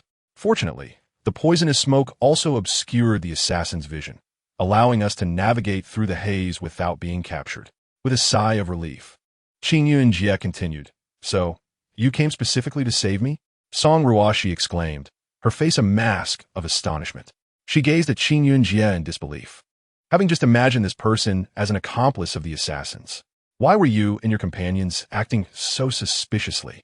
I only met you yesterday and knew nothing of your identities. What motive could I have to harm you? The town is so small, she replied. The town's limited scale meant that its various establishments could not compare to those in larger cities, particularly regarding inns. She had merely intended to stop briefly, seeking a place to rest, but found several inns that failed to meet her standards. Each one was either poorly maintained or antiquated, leaving her with no choice but to inquire about the town's best accommodations. Weary, she made her way toward the recommended inn, only to find herself pursued, with no recourse but to resort to such desperate measures. She had hoped to find refuge within the inn, evading her pursuers. Yet fate had orchestrated her encounter with the assassins. She recounted her circumstances. Now you believe me, Miss Zheng? I truly harbor no ulterior motives towards you. However, I admit to being curious about you now. Those assassins possess remarkable skills, not something easily acquired with mere coins. Yet they are here for you. The majority of the guards had remained by that carriage, and it was evident who among them held the highest status. The assassins must have targeted the occupant within. This is bad. The situation over there is dire, and it is unsafe here. I must lead you away further, Qing Yun urged, her expression anxious, her brow furrowed, and her eyes filled with worry. She looked towards the source of the smoke, which was gradually dissipating, revealing that the number of assassins was significantly greater. Their current location was not far from the chaos, and the smoke had provided temporary concealment. However, once it cleared entirely, their presence would be exposed.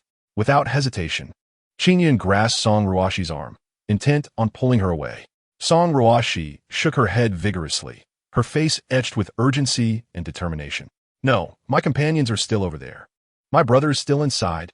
Qing Yun, frantic, realized that physical force was ineffective and resorted to reason, attempting to persuade Song Ruoxi to flee. Upon hearing these words, Song Ruoxi felt as though a bucket of cold water had been poured over her, instantly awakening her senses. She understood in her heart that Qing Yun's words held merit. Given their current capabilities, even combined, it would be exceedingly difficult for them to handle a single assassin. Each of those assassins possessed extraordinary skills and were utterly ruthless, while she and Qing Yun were merely frail women, utterly defenseless before them. Biting her lip, she was engulfed in turmoil. Yet, what if those assassins, incensed and humiliated, decided to spare no mercy? The horrific possibilities of what they might inflict upon them were beyond her imagination. Her fists clenched tightly, her nails digging painfully into her palms. After a brief moment, the haze that had enveloped the carriage dissipated entirely, revealing the battlefield's harrowing scene. Chapter 51. A stealthy escape revealed that the assassins had suffered significant losses, while their own guards were nearly annihilated, with only a scant few still struggling to hold their ground. It was likely that many guards had succumbed to poison beforehand. Qing Yun's expression was tense as she swiftly concealed Song Ruoxi behind a sturdy tree. Then, cautiously utilizing the dense underbrush nearby, she peered out, her heart racing as she observed the external chaos. The assassins swiftly approached Song Ruoxi's carriage, one of them ferociously yanking the curtain aside. To their dismay, the carriage was empty. Enraged, the assassins began barking orders to scour every carriage, leaving no potential hiding place unchecked. Song Ruoxi watched helplessly as the assassins moved toward Song's carriage. Her heart racing to the point where it felt as if it would leap from her throat, and her breath became labored. Each movement of the assassins unfolded before her in slow motion, her gaze fixated upon the carriage, filled with dread and anxiety. Unexpectedly, when the assassins lifted the curtain of that carriage, they found it also devoid of occupants. A wave of confusion and shock washed over Song Ruoxi as she suddenly realized something crucial. The regent was also missing. Struggling to suppress her inner turmoil, she scanned the bodies lying on the ground, desperately searching for Li Zelin and Song. They were indeed absent from the scene. "Look, the personal guard beside you and your brother. We cannot find either of them," Song remarked, furrowing her brow in perplexity. Since neither had been captured by the assassins nor lay among the corpses, only one conclusion could be drawn: they had escaped. A hint of urgency and anxiety tinged her voice as concern flickered in her eyes. "We should leave. Remaining here risks discovery." No sooner had she spoken than she grasped Song Ruoxi's hand, preparing to lead her away. Song's vigilant gaze swept the surroundings, wary of any movement that might draw the assassin's attention. Song Ruoxi was equally anxious, her palms slick with sweat as she closely followed Song. They navigated the underbrush with utmost caution, striving to make no sound, step by step towards safety. The duo descended along the rugged mountain path, their steps heavy. As night fell, darkness cloaked the earth, and at last, they spotted a few scattered homes at the mountain's base. The journey had left them on edge, fearful of being pursued by relentless assassins. Thus, they dared not tread the wide official road, opting instead to navigate through the forest. The forest path twisted and turned, with dense foliage obscuring their way, rendering each step arduous as they were unfamiliar with the terrain. Fortunately, aside from the assassins, they had not encountered any other potential threats that day.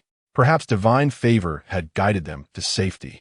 "Look, there seems to be a small village over there," Song whispered, hope glimmering in her eyes.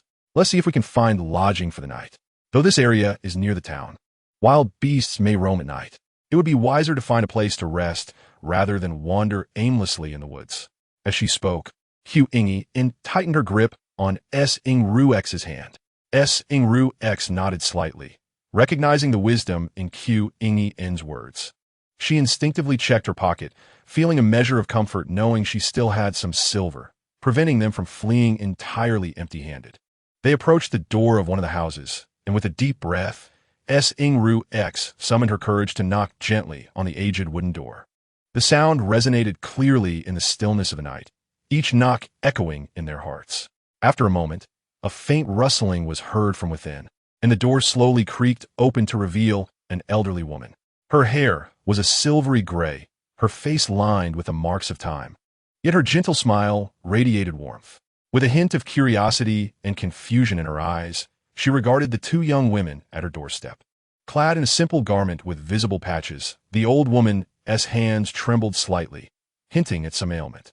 "Dear grandmother, we are but two sisters who have journeyed here, and we cannot find an inn nearby. Might we rest for the night?" Song implored earnestly, offering a handful of coins as compensation. The coins glimmered faintly in the moonlight. Song's hand trembled slightly, anxiety gripping her as she awaited the old woman's response. The elderly woman hesitated as she glanced at the coins extended toward her. Yet, she soon accepted the money, gradually opening the door wider to allow them entry. The interior of the modest home was simple, housing only the old woman. The furnishings were quite antiquated, and upon observing the somewhat cramped space, she sighed, "Alas, the room is small, but I can lay down some straw and bedding on the floor for you to make do for the night." As she spoke, she began to prepare a makeshift bed with hay and blankets. "I truly have little to offer you, but if you are hungry, I could prepare a bowl of noodles." The old woman regarded Song Ruoxi and Song with concern, noticing the dust upon their garments, indicative of a long journey. "It is quite late. There is no need to trouble yourself," Song Ruoxi gently declined, a weary smile gracing her lips. Her voice was hoarse, betraying the exhaustion of their travels. "Indeed, dear grandmother, you need not go to any trouble. We are not hungry," Song added, her eyes filled with gratitude as she watched the elderly woman bustling about, warmth blossoming within her heart. They were acutely aware that their late arrival had disturbed the elderly woman's slumber, and they felt a profound sense of guilt, not wishing to impose further by asking for a meal. Chapter 52. Residing in the Forest. By the way, dear grandmother, do you know which direction Jiangnan lies? Queuing in asked quietly as she arranged the bedding. Her voice held a note of anticipation, her gaze fixed intently on the old woman. The elderly woman paused, taken aback by the question, then turned to retrieve a somewhat worn map from within. She handed the map to Qu Yingyan, pointing to the route depicted upon it. Simply follow the path indicated here. The elderly lady gazed at Qingyun and Song Ruoxi, her eyes brimming with affection. She advised gently, be cautious on your journey. The road can be treacherous, and do not stray too far. With that, she turned and exited the room. Only Qingyun and Song Ruoxi remained, standing silently as they watched the old woman's retreating figure. After a considerable pause, Song Ruoxi broke the silence, inquiring, Miss Qingyun, are you also headed to Jiangnan? Her voice carried a hint of curiosity and uncertainty. Song Ruoxi's gaze was fixed intently on Qingyun. She was unaware of Qingyun's reasons for traveling to Jiangnan. Yet she sensed that Qingyun must have her own motives and objectives. Well, I was the one who brought it up first. You cannot possibly accuse me of following you intentionally, Qingyun replied, raising her eyebrows slightly, her expression a mix of exasperation and mild indignation. She elevated her voice, seemingly eager to defend herself. She vividly recalled their 3 previous encounters, each leaving a lasting impression, stretching her arms to alleviate the subtle ache. She was grateful for her relatively robust health. Otherwise, her arms might very well have been broken.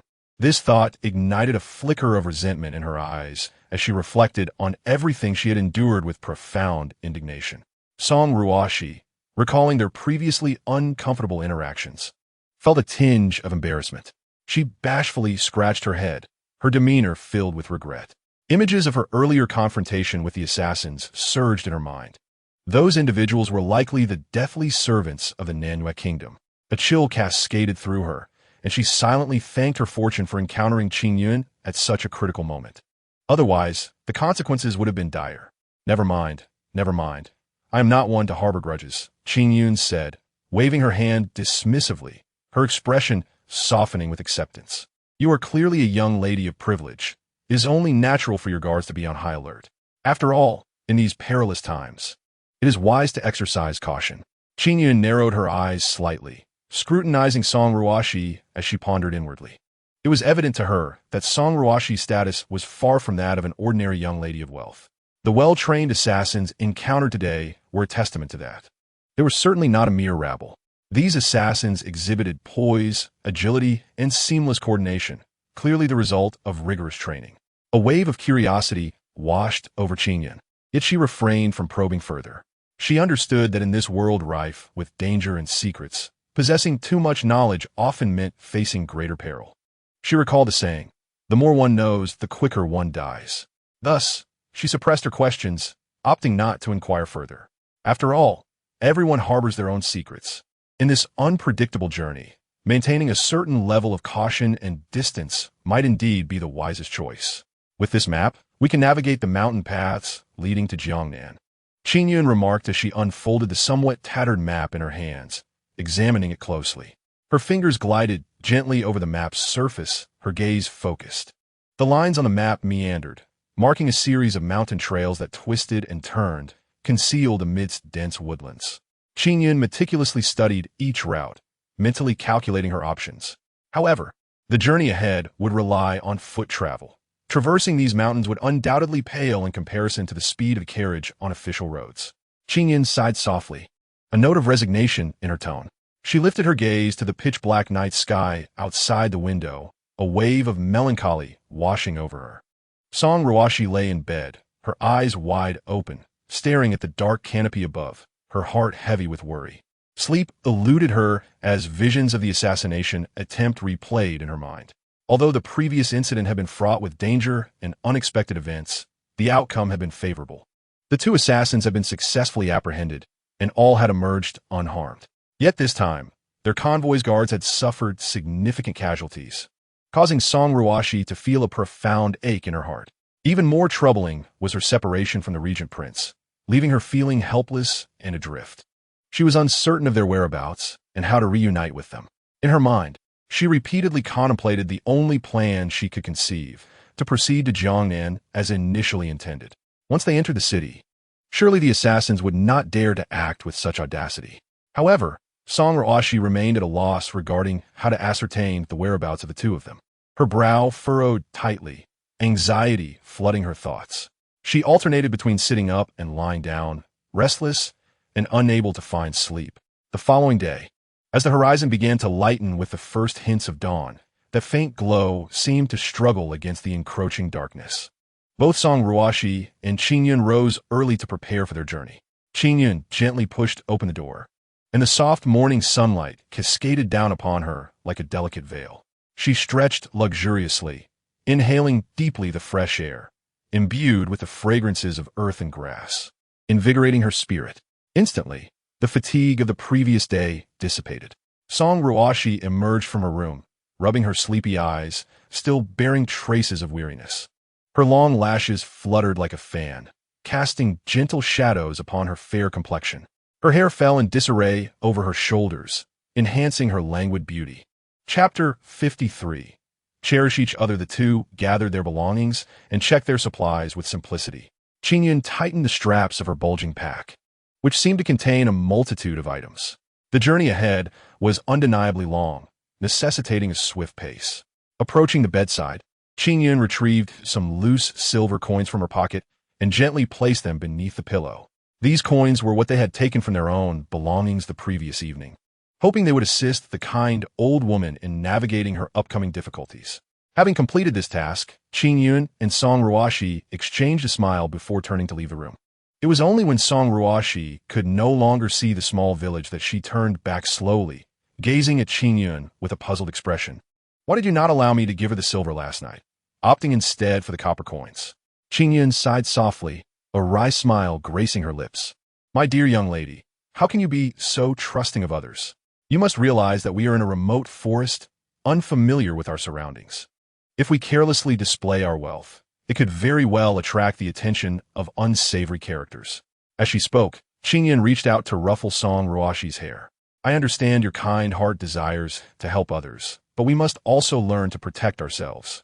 In such unfamiliar territory, we cannot easily trust anyone, nor can we reveal our true circumstances.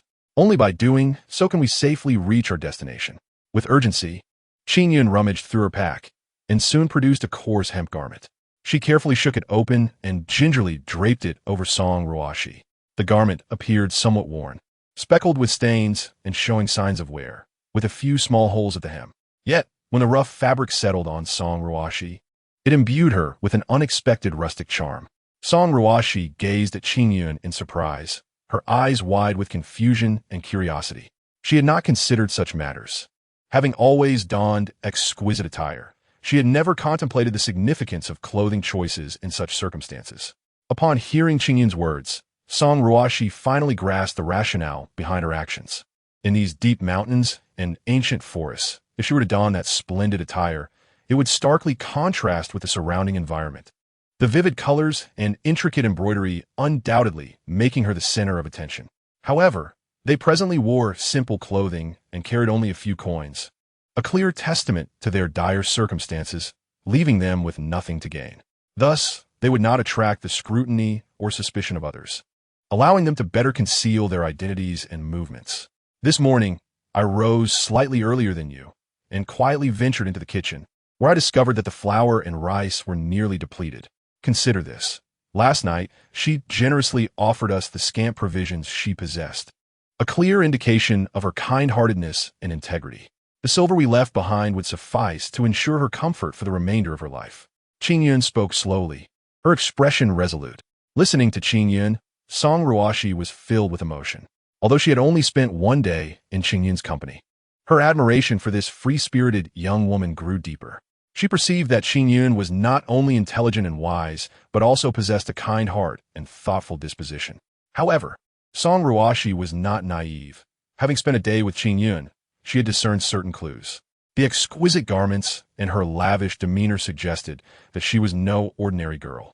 Moreover, during their conversation, Song Ruoxi could distinctly sense that Qingyun was well-read.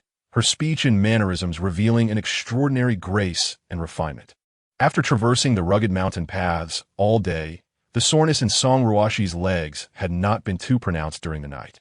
Yet upon waking this morning, the discomfort intensified, as if countless tiny ants were crawling upon her legs.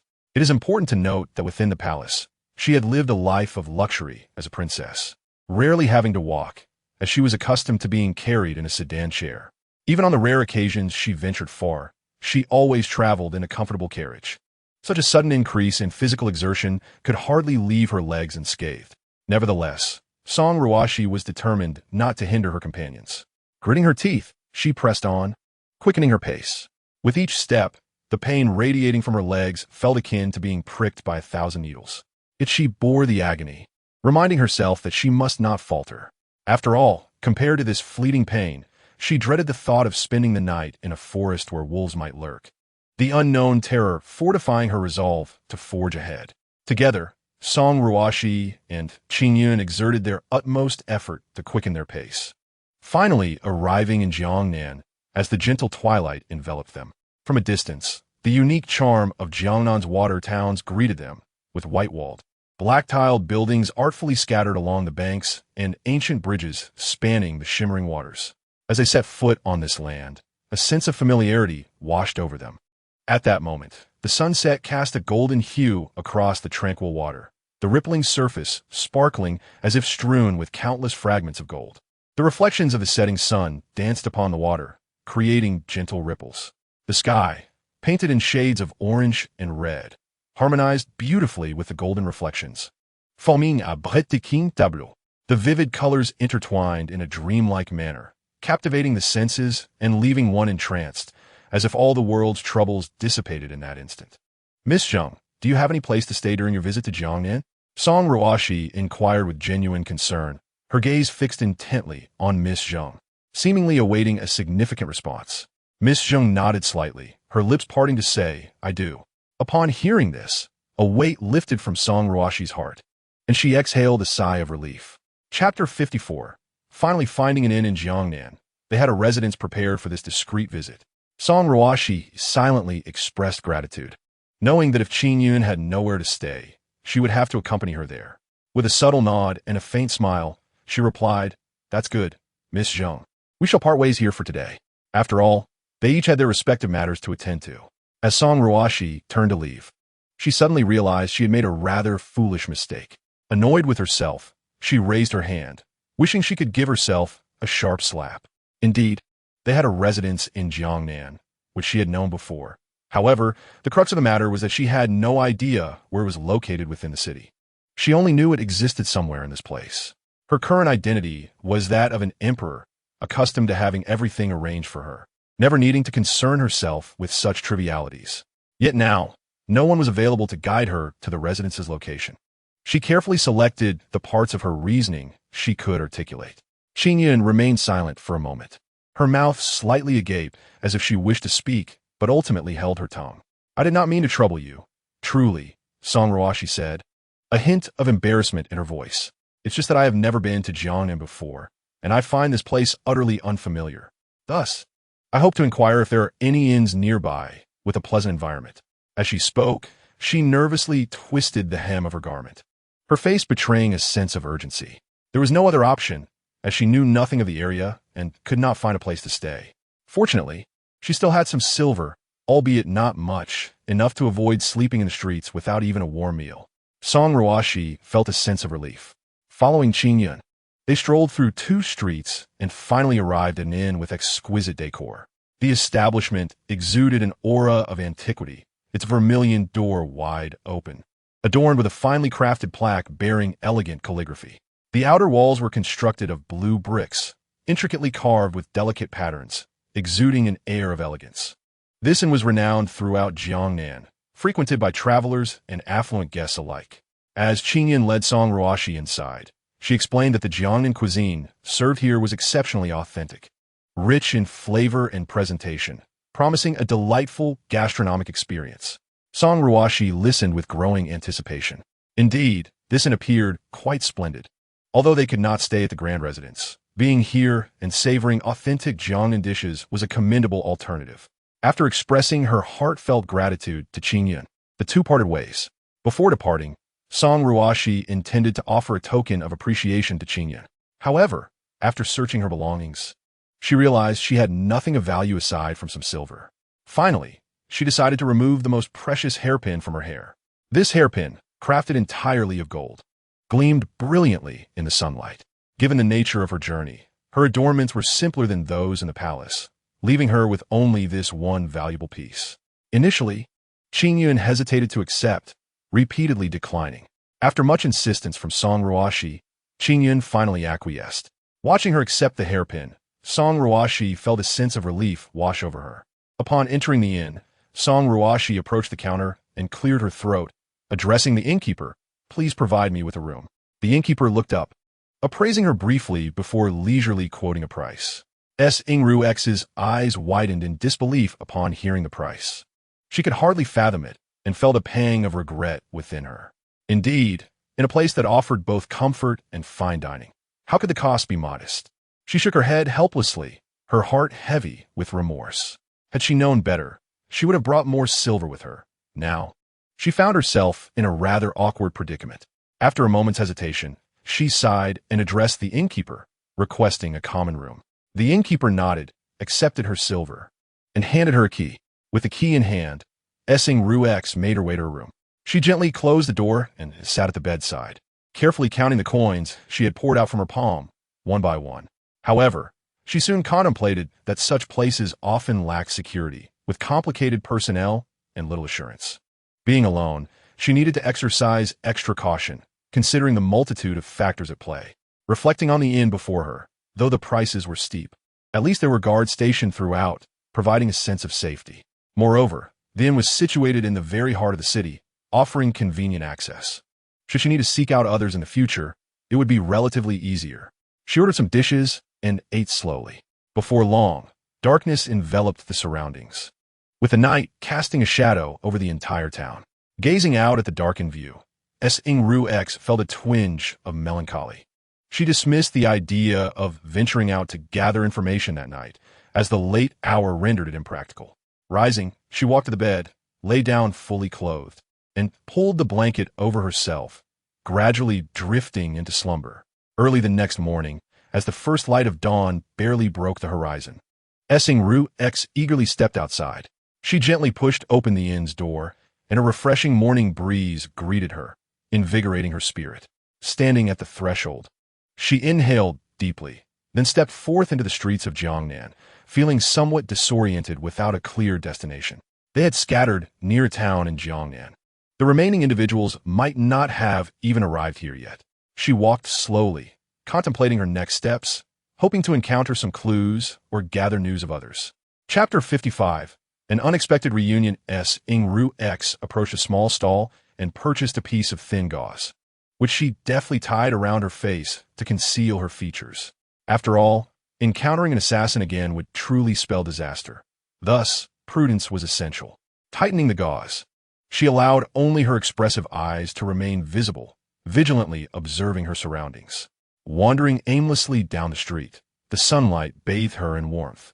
Yet it could not dispel the confusion in her heart. Suddenly, a commotion erupted ahead, shattering the morning's tranquility.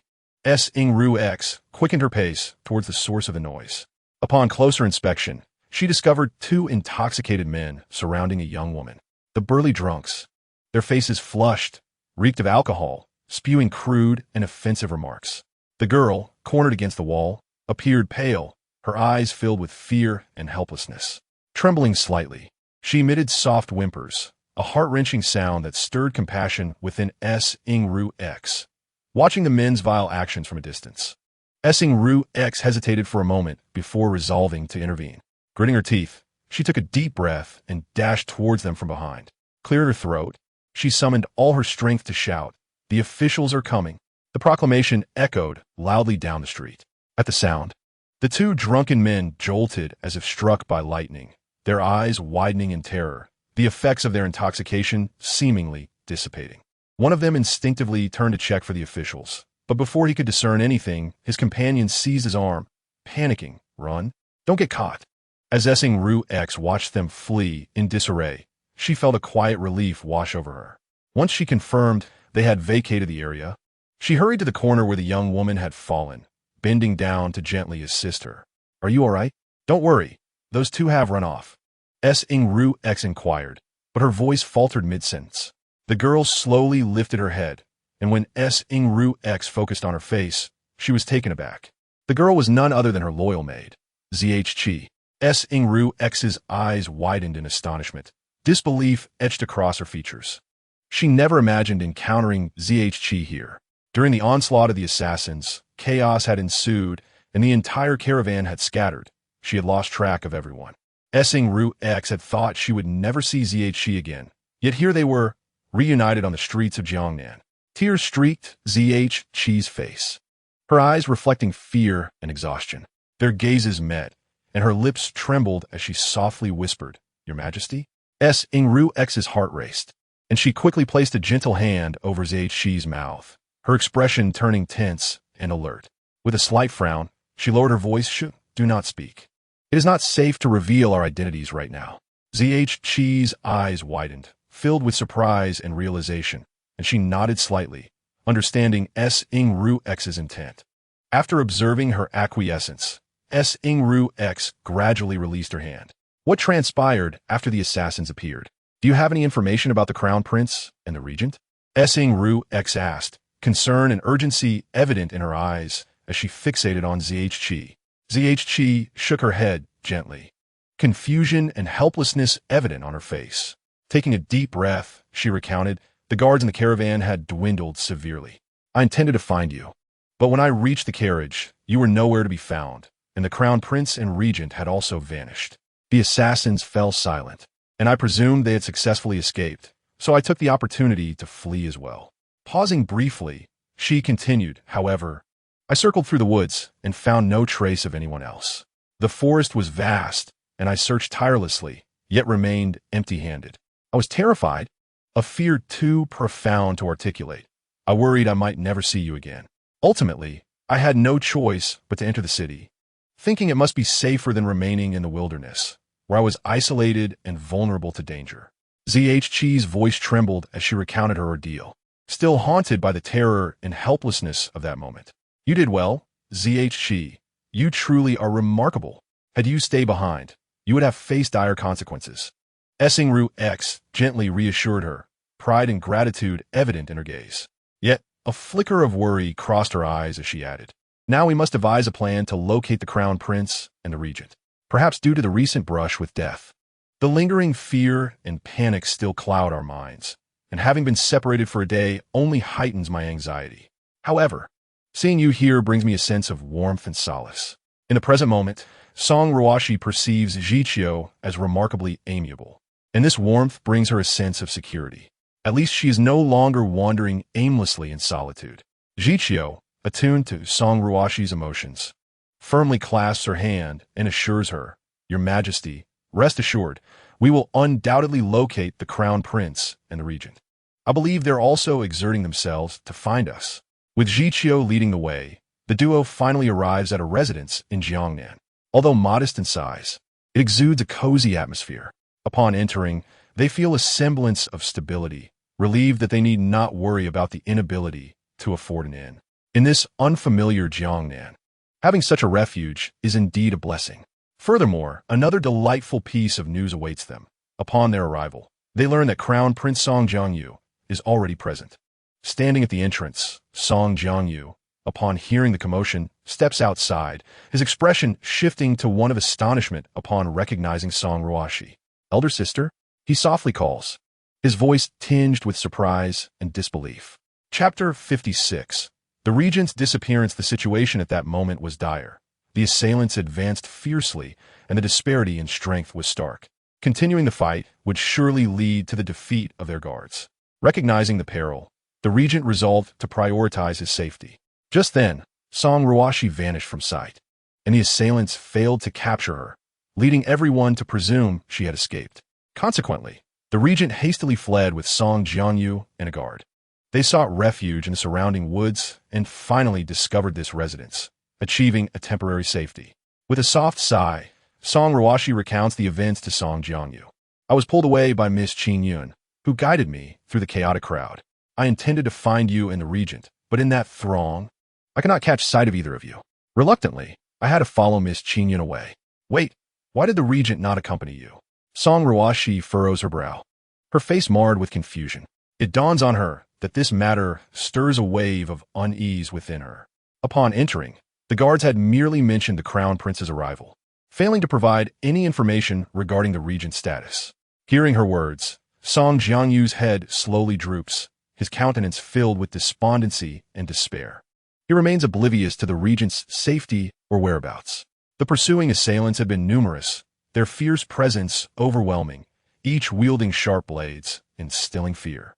Before being escorted away by the guards, Song Jiangyu had witnessed the chaotic struggle between the assailants and the regent's men, the air thick with the clashing of swords and cries of battle. Meanwhile, Li Zelin had sustained injuries in this fierce combat, his blood staining his garments. His face pale as death, yet he continued to resist valiantly. The outcome of that tumultuous encounter remains unknown to Song Jiangyu. He only recalls the scene of utter chaos. 2 days have elapsed since then, and given Li Zelin's familiarity with Jiangnan, if he had successfully escaped, he would have surely arrived by now. It stands to reason that unforeseen circumstances must have delayed him. Perhaps some unpredictable obstacle had arisen. Though Song Jiangyu has rested for a day, his mental state appears far from recovered, remnants of fear and panic lingering in his eyes. The initial onslaught of the assailants caught everyone off guard, and now, with the regent's fate uncertain, it weighs heavily upon him. What was meant to be an exploration of the people's sentiments and a leisurely respite has turned into a calamity. Presently, only one guard remains with them. The others have either perished at the hands of the merciless assailants or succumbed to poison, their fates unknown. The mere thought of the horrific scenes evokes profound sorrow within him. This residence does harbor some prearranged individuals, yet they merely serve the emperor and the crown prince. Their roles limited to catering to their daily needs. In such a crisis, they can only stand by anxiously, unable to offer substantial assistance. Immediately contact the prominent families of Jiangnan and enlist their full support in locating the regent, Song Ruoxi declares, her expression grave. In this critical moment, every conceivable effort must be made to track the regent's whereabouts. They are no longer in the desolate wilderness, even without palace personnel at their disposal. Other resources can be utilized. The influential families of Jiangnan possess deep-rooted connections and extensive networks, while their emissaries may not be as skilled as the palace guards. Most are natives of Jiangnan, possessing a profound understanding of the local geography and customs, which could prove invaluable in the search. Song Ruoxi slowly retrieves the golden token she always carries with her, ensuring she did not leave it behind in the haste of her escape. Grasping it tightly, it symbolizes her last hope. She then hands the token to the guard, her gaze resolute. Take this token and act swiftly. Every moment wasted increases the regent's peril. He has endangered himself to protect the crown prince, and we must find him, alive or dead. The guard solemnly accepts the token and hastily departs. After issuing her orders, Song Ruoxi notices the profound melancholy enveloping Song Jiangyu, who appears as if he has lost his very soul. His eyes are vacant, staring blankly into the distance, his face etched with agony and sorrow. Song Ruoxi understands the root of his distress. The regent's perilous circumstances, undertaken to safeguard him, fill him with guilt and remorse. He feels responsible for the regent's entanglement in such danger. With a gentle sigh, she approaches and embraces Song Jiangyu, hoping to provide him with solace and support. Do not fret. I have already sent word to several prominent families in Jiangnan. Their influence is deeply entrenched in the region, and locating someone should not prove overly difficult. Just look at you. In a mere 2 days, you've lost so much weight. I will ensure that food is brought to you shortly. You must eat something, for this cannot continue. Song Ruoxi speaks tenderly, filled with concern and affection. She refrains from voicing her ultimate plan, fully aware of the grim situation at hand. Chapter 57. The arrangements with the prominent families in Jiangnan have been meticulously organized. Upon receiving the command, they swiftly commenced a grand search operation throughout the region. No corner is overlooked, and every lead is meticulously pursued, all in the hope of swiftly locating the regent and the others. Time ticks away, and all that remains for them is to await news in anxious anticipation. Yet, as a day passes without any trace of the regent or the others. A shadow of despair begins to loom over everyone, as if hope is gradually fading. The initial separation did not occur amidst the bustling towns of Jiangnan, but rather in the tranquil, secluded woods nearby. If no trace can truly be found, it may well be that the regent has not set foot in the Jiangnan region at all. Such speculation brings forth a sense of unease. For if that were indeed the case, the search area would significantly expand, extending from Jiangnan to the surrounding regions, making the quest even more arduous, akin to seeking a needle in the vast ocean fraught with uncertainty. Song Ruoxi spent an entire day within the confines of the residence. She had arrived in Jiangnan filled with anticipation and longing, yearning to don a commoner's guise to gain a deeper understanding of the local customs, to immerse herself in the enchanting scenery of Jiangnan, and to relish the joys of exploring the mountains and waters. However, the sudden upheaval had completely derailed all her plans. Perhaps having recently endured a life-threatening ordeal, Song Ruoxi had become notably more composed. Her initial fervor for Jiangnan had waned. She sat quietly in a corner of the residence, her heart heavy with concern for the regent and others, and a profound sense of confusion regarding the future situation. She remained uncertain of the ultimate direction of their search, or whether they would locate the regent and the others. It was not until the following day, after Zhiqiu's patient persuasion, that Song Ruoxi, still wavering, decided to take a stroll to clear her mind. After all, one cannot remain cooped up indoors, mired in worry and vexation. At that moment, as the reinforcements from the capital had yet to arrive, the guards by Song Ruoxi's side could only rely on the strength of the local Jiangnan families. Originally, she intended to invite Song Jiangyu to accompany her, but to her surprise, he politely declined. Reflecting on it, this was understandable. The regent had always been by his side, imparting wisdom, and now he was risking his life for their protection. Although still young, Song Jiangyu could fully empathize with such sincere emotions. Seated in the exquisitely adorned carriage, Song Ruoxi gently lifted half of the curtain, resting her chin on her hand, her bright eyes gazing thoughtfully at the scenery outside. The renowned water towns of Jiangnan lived up to their reputation. The intertwining rivers unfolded before her like a picturesque scroll, appearing particularly vibrant and graceful.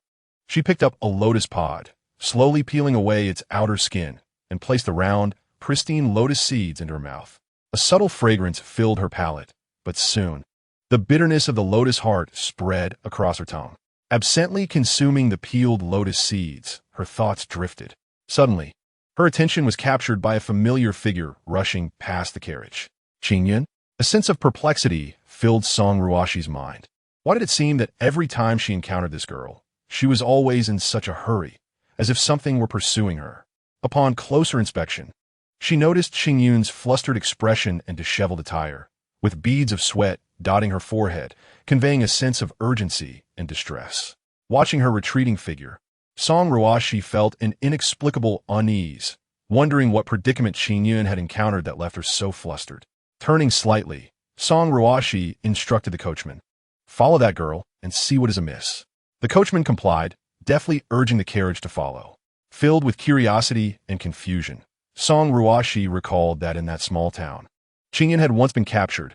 How could it be that now, in Jiangnan, she was still being pursued? Could it be that those who sought her had followed her here? This seemed rather unusual. Frowning slightly, Song Ruoxi pondered. She fixed her gaze on Qingyun's figure, observing her petite frame weaving through the crowd, her steps somewhat unsteady, as if she were running out of strength. Yet those around seemed oblivious to Qingyun's turmoil, continuing with their own activities, paying little heed to her hurried flight. As the carriage advanced through the throng, it gradually closed the distance to Qingyun. After considerable effort, Qingyun managed to shake off her relentless pursuers. However, as she approached a corner, unexpectedly, someone emerged from the side. Song Ruoxi reacted swiftly, darting aside. Had she not been so agile, she would surely have received a harsh slap. Qingyun, startled, instinctively raised her hand and struck out, only to hit thin air. Song Ruoxi, still shaken, patted her chest. As she spoke, she carefully observed Qingyun's expression. Upon hearing that familiar voice, Qingyun finally focused her gaze on the person before her. "Miss Zheng, what brings you here?" Qingyun exclaimed in surprise, her face still reflecting her earlier shock. She steadied herself before adding, "You truly startled me by suddenly appearing. I thought those who I had not yet shaken off had circled back to corner me." Qingyun, still trembling, patted her chest in relief. She then looked at Song Ruoxi and continued, "Miss Zheng, what a coincidence to find you here." A hint of curiosity lingered in her voice as she struggled to comprehend how Song Ruoxi had come to be present at this moment. "My carriage happened to be passing through the street when I chanced upon you being closely pursued by a group. I was quite concerned for your safety, so I thought I would see if I could assist you in any way," Song Ruoxi replied softly, her eyes filled with concern. "However, before I could offer any help, you had already outsmarted them and evaded capture. To avoid exposing your whereabouts, I took a detour through that alleyway." Song Ruoxi gestured toward the nearby alley, adding, "Imagine my shock when I emerged from the alley, only to be startled by your sudden appearance. I hardly had time to react, and almost received a slap from you." A faint smile crossed Song Ruoxi's face as she recalled the moment, her hand instinctively touching her cheek, as if still feeling the fright of nearly being struck. Reflecting on the incident, she mused that it had indeed been perilous. "Ah, so that is what transpired. You guessed correctly. I did indeed escape from home." Qingyun replied with a hint of resignation, her face etched with fatigue and frustration. "Those guards my father employs are insufferably persistent. I exerted considerable effort to shake them off, only for them to catch up with me again in no time, as if they could sniff me out. Their tracking is simply too precise." Qingyun frowned, her expression one of annoyance. "I have traversed several towns, enduring hardships along the way. My purpose in coming to Jiangnan is to seek out my dear brother." A glimmer of hope and yearning shone in Qingyun's eyes. "Yet those guards are like tenacious leeches, impossible to rid myself of, which is truly vexing." She stomped her foot in frustration. Song Ruoxi considered the possibility, recognizing that in this era, there were no tracking devices or means of locating someone. "Dear brother?" She suddenly recalled Qingyun's earlier words, her brow furrowing slightly, filled with curiosity. In her memory, this young lady exuded the grace of a refined lady. "They are individuals I have met in the martial world," Qingyun sighed, continuing, "but my father adamantly forbids me from associating with them, confining me to the house as though I were suffocating. Thus, I found myself compelled to resort to this desperate measure and stealthily slipped away." Qingyun spoke, her face revealing a hint of helplessness and frustration, her eyes brimming with an ardent desire for freedom. Upon hearing Qingyun's words, Song Ruoxi could not help but twitch her lips slightly. If she were Qingyun's father, she would certainly not permit her to associate with individuals from the martial world. It was evident that she was a young lady from a prestigious family. How could her parents possibly tolerate their precious daughter mingling with such people? No wonder every time I encountered Miss Qingyun, it was during moments when she was being pursued. Song Ruoxi chuckled softly, shaking her head with a bittersweet smile, acknowledging the arduous journey she had undertaken. Before she could continue, a faint sound of footsteps suddenly emerged from the opposite end of the alley, followed by the gradual approach of a man. Instantly, Song Ruoxi's senses heightened. She instinctively believed this was one of the guards relentlessly pursuing Qingyun. Her heart raced, and she clutched Qingyun's arm tightly, her body trembling slightly as if poised to flee at any moment. Do not fear, he is my friend. The mortician around here," Qingyun quickly explained, sensing Song Ruoxi's anxiety. Her voice carried a soothing tone, yet she added, "That's merely his surface identity. Do not underestimate him. Although he appears slender, his martial prowess is indeed formidable. Truly, I am not deceiving you." With an air of mystery, Qingyun gazed at the man with bright, sparkling eyes, as if unveiling a rare treasure before Song Ruoxi. Upon hearing Qingyun's words, Song Ruoxi turned her gaze toward the man, and to her surprise, she found herself taken aback. Indeed, the man was quite gaunt. His expression was inscrutable, yet his eyes revealed an indescribable sharpness. Had Qingyun not introduced him, she would never have perceived that this emaciated figure was, in fact, a skilled practitioner. She could not help but muse. One must not judge a person solely by their outward appearance. Those who practice martial arts need not always possess a robust physique. Her gaze lingered on the man for a moment, filled with curiosity and admiration. "You say he is a mortician?" Song Ruoxi's eyes widened, finally recovering from her earlier astonishment. "Indeed, he is the mortician," Qingyun affirmed with a nod. Song Ruoxi slightly furrowed her brows, beginning to envision the work environment of a mortician. She imagined the frail man traversing the desolate streets alone on a chilling night, collecting the remains of those who had passed away, a burdening and somber vocation. If I am not mistaken, he is indeed one who specializes in collecting corpses, Song Ruoxi murmured, her voice laced with a sense of reflection. This brother not only conceals a remarkable identity, but also possesses an extraordinary surface identity. She lifted her gaze once more to observe the man, realizing that despite his unassuming appearance, he exuded a unique aura. By the way, Miss Qingyun, Song Ruoxi paused briefly, her eyes filled with concern as she regarded Qingyun. Since your martial friends are stationed in Jiangnan, have you encountered someone? Specifically, that guard who pinned you to the ground when we first met. He left alone to draw away the assassins, and has since vanished without a trace.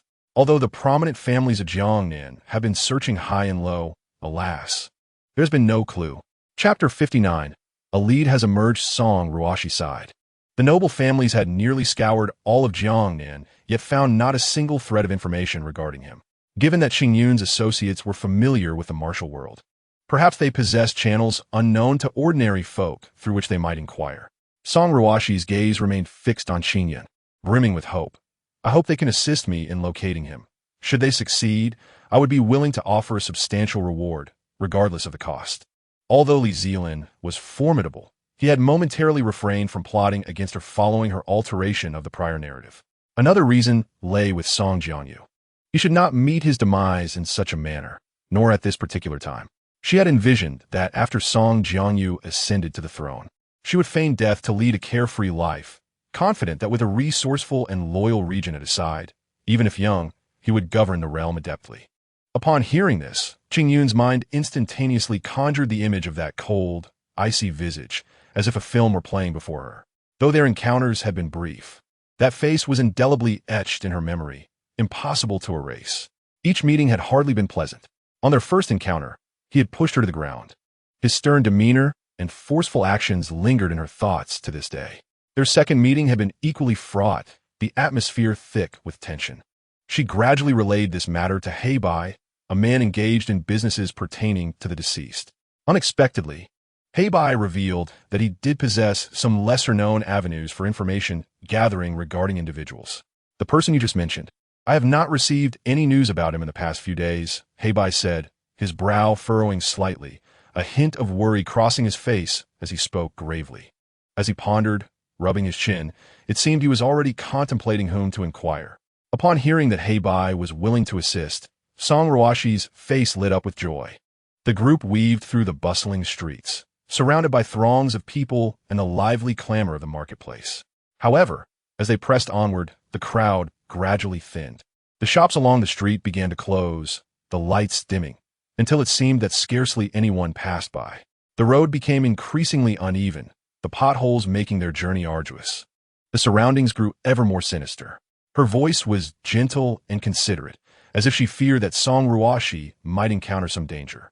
Song Ruoxi looked at Qingyun with gratitude, nodding appreciatively. The group continued along the winding, narrow path until they finally halted before an old, dilapidated shop nestled in a remote and somewhat eerie location. The door of the shop was tightly shut, its paint chipped and peeling, as if narrating the tales of time's passage. Vines crawled up the walls beside the entrance, imparting an inexplicable sense of oppression. Due to the presence of some eerie corpses inside, Song Ruoxi felt a tinge of fear and thus stood quietly at the entrance with Qingyun, hesitant to approach. Do not worry too much. Your guard possesses formidable skills. Of that I can assure you. Moreover, he appears rather formidable. Even if he finds himself alone, he will surely remain safe. Qingyun gently patted Song Ruoxi's shoulder, attempting to alleviate her tension. Am I worried? Song Ruoxi suddenly lifted her head, instinctively retorting. Just then, as she inadvertently looked up, she spotted something familiar on the windowsill of the shop as in trance. The object glimmered faintly in the light, and as she focused her gaze, her heart raced with surprise. How could it resemble the jade pendant worn by the regent? Her heartbeat quickened, an inexplicable tension flooding her senses. Unable to ascertain whether it was truly the regent's pendant, she cautiously approached to examine it more closely. She bent down, leaning closer to the windowsill, scrutinizing the pendant. She noticed that it appeared as though it had just been retrieved from water, with droplets still clinging to it, and the tassel below was damp, still dripping water, suggesting it had been placed there to dry. The only ornament adorning him was a jade pendant. Since Song Ruoxi had known him, she had never seen him wear another. While her understanding of Li Zelin was not profound, her daily interactions with him had left her with a vivid impression of his habits and possessions. She was aware that this jade pendant held a special significance for him. Otherwise, he would not wear it continually. A sense of confusion enveloped Song Ruoxi as she pondered why the regent's jade pendant would appear here. Furrowing her brows, she fell into deep contemplation, repeatedly questioning the reason behind this occurrence. "What's wrong?"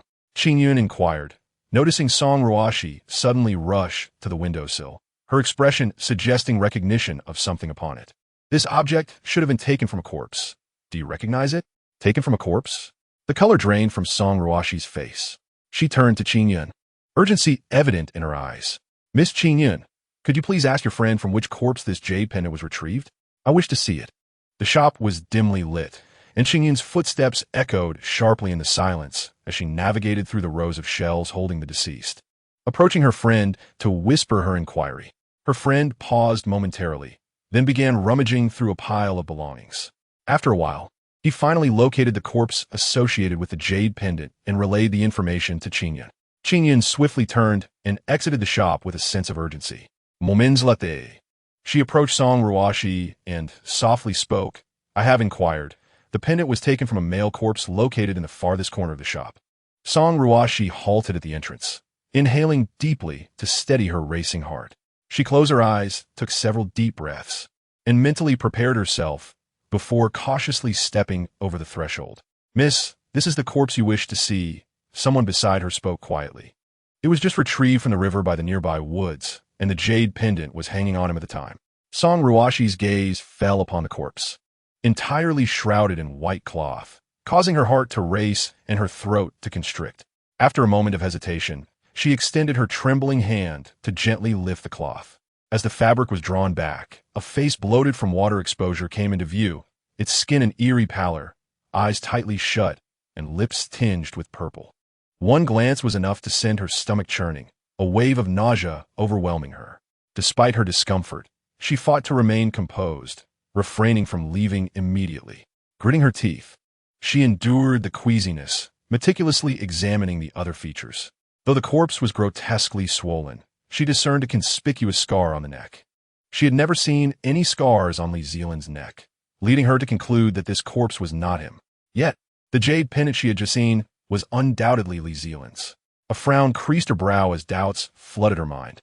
Why would Li Zelin's jade pendant be found in the possession of this lifeless body? What had transpired?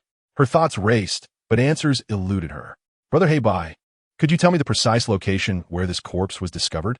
Song Ruoxi's brow furrowed in concern. Her gaze filled with urgency as she looked at Brother Heibai, her voice tinged with desperation. After a moment of contemplation, Brother Heibai replied, "It was found in a river within the woods surrounding Jiangnan. The corpse had been submerged in the water, seemingly for more than a day." The gravity of the situation deepened on Song Ruoxi's face, prompting her to press further. "What was the cause of death?" Brother Heibai inhaled deeply before continuing. "The cause of death was a sword piercing the heart. In the woods, they meticulously searched every possible nook and cranny.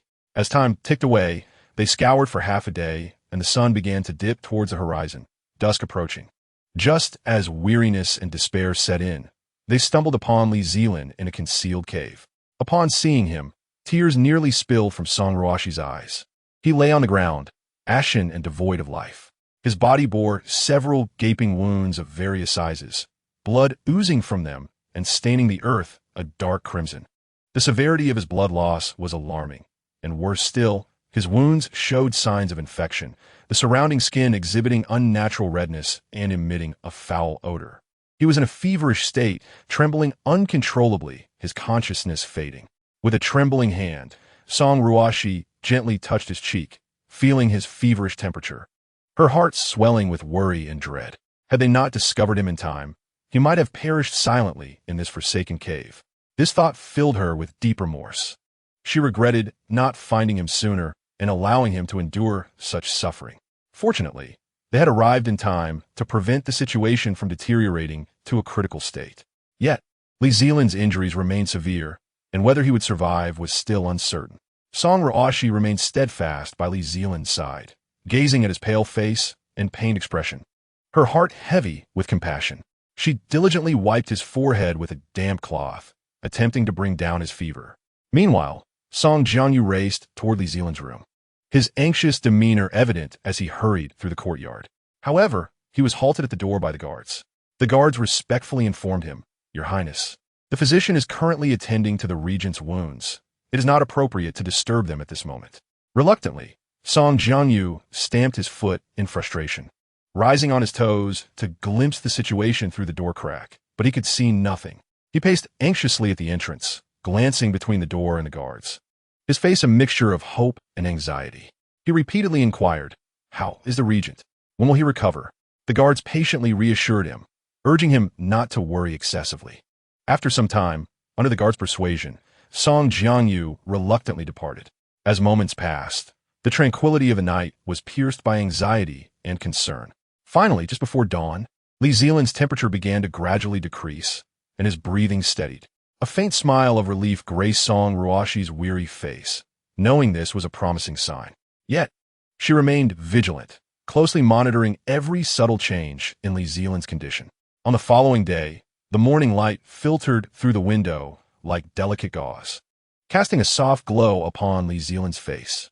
His previously pallid complexion had regained a hint of color, a marked improvement compared to the previous day's unrelenting fever. Song Jianyu, like a whirlwind, excitedly rushed in early that morning. Meanwhile, Song Ruoxi approached the door with a bowl of freshly brewed medicine. However, as she reached the entrance, she was met with the sound of weeping from within. The cries wound around her heart like a thread, making her steps feel heavy. She circled the doorway, filled with hesitation and turmoil. She yearned to enter and ascertain the condition of Li Zelin, yet she harbored reservations about intruding upon him and Song Jianyu. Ultimately, she refrained from pushing open the door. On the third day, sunlight streamed through the window, casting its warm glow upon Li Zelin as he gradually opened his eyes.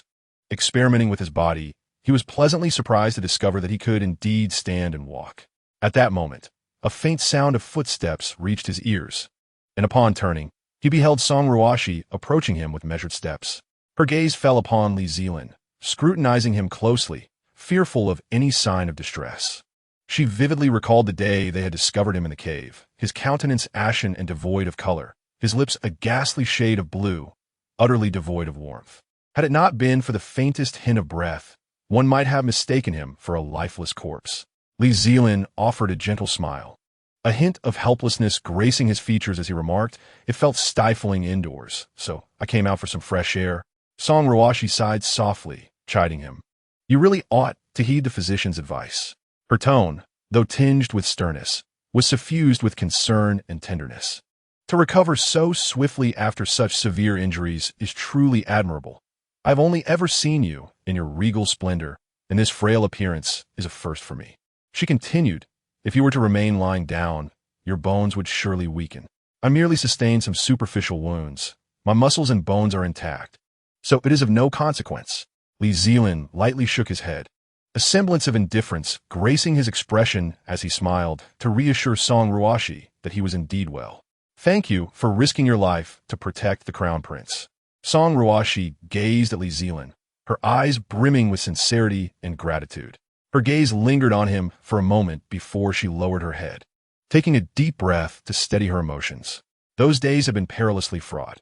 Witnessing his selfless act to safeguard the crown prince had profoundly moved her. Had it not been for you. Her voice faltered, her eyes shimmering with unshed tears. Li Zelin observed Song Ruoxi in silence. "Protecting the crown prince is my duty. It is what I am meant to do. Moreover, I cannot allow you or the crown prince to come to any harm." His voice was deep and resolute, imbued with a sense of responsibility. "How did your majesty manage to escape?"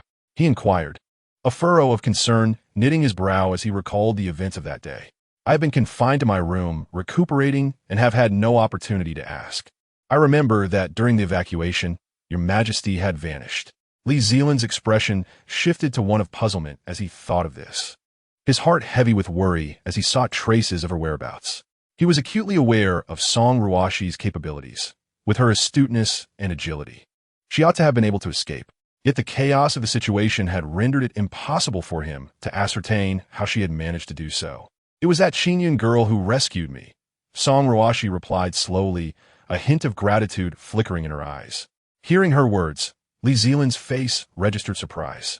He had not anticipated that the Qingyun girl would play such a significant role in this incident.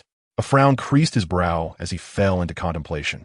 He began to realize that he may have misjudged the Qingyun girl, for she was not the cunning individual he had imagined.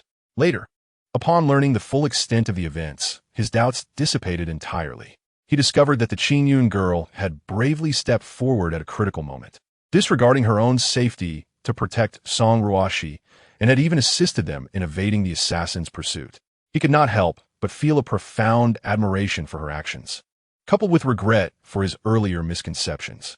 The next time I encounter the Qingyun girl, I must sincerely apologize, Li Zelin vowed earnestly, his expression imbued with sincerity. Previously, he had spoken harshly to her due to misunderstandings, even resorting to violence. Now, having learned of her heroism in saving the emperor, he felt he had acted recklessly. Out of both duty and propriety, he felt compelled to express his gratitude to the Qingyun girl, for she had risked her life to save the emperor, a debt of gratitude that was immeasurable. Furthermore, his previous behavior had been inexcusable, and he resolved to atone for his mistakes. Perhaps it is best to let it be.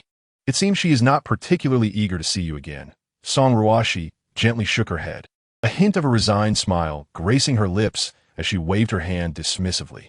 She recalled how, upon mentioning Li Zelin in front of the Qingyun girl, her expression had soured instantly, her brow furrowed in evident displeasure, clearly harboring a strong aversion to him. Song Ruoxi mused silently. Perhaps the mere sight of Li Zelin would provoke her ire, considering the unkindness he had previously shown her.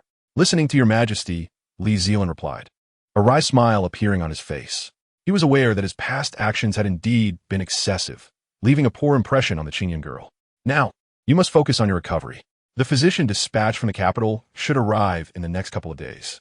Let them take good care of you. We cannot afford to leave any lingering ailments. Song Ruoxi expressed her concern, her eyes filled with worry. She furrowed her brow as she regarded Li Zelin's injuries, feeling a deep sense of guilt. He needs to rest in this residence while I attend to pressing matters. This is not merely an excursion for leisure. With the rainy season approaching, I must gather information near the levees. Initially, I had thought it would suffice to have the astute regent by my side, but now I must rely on myself.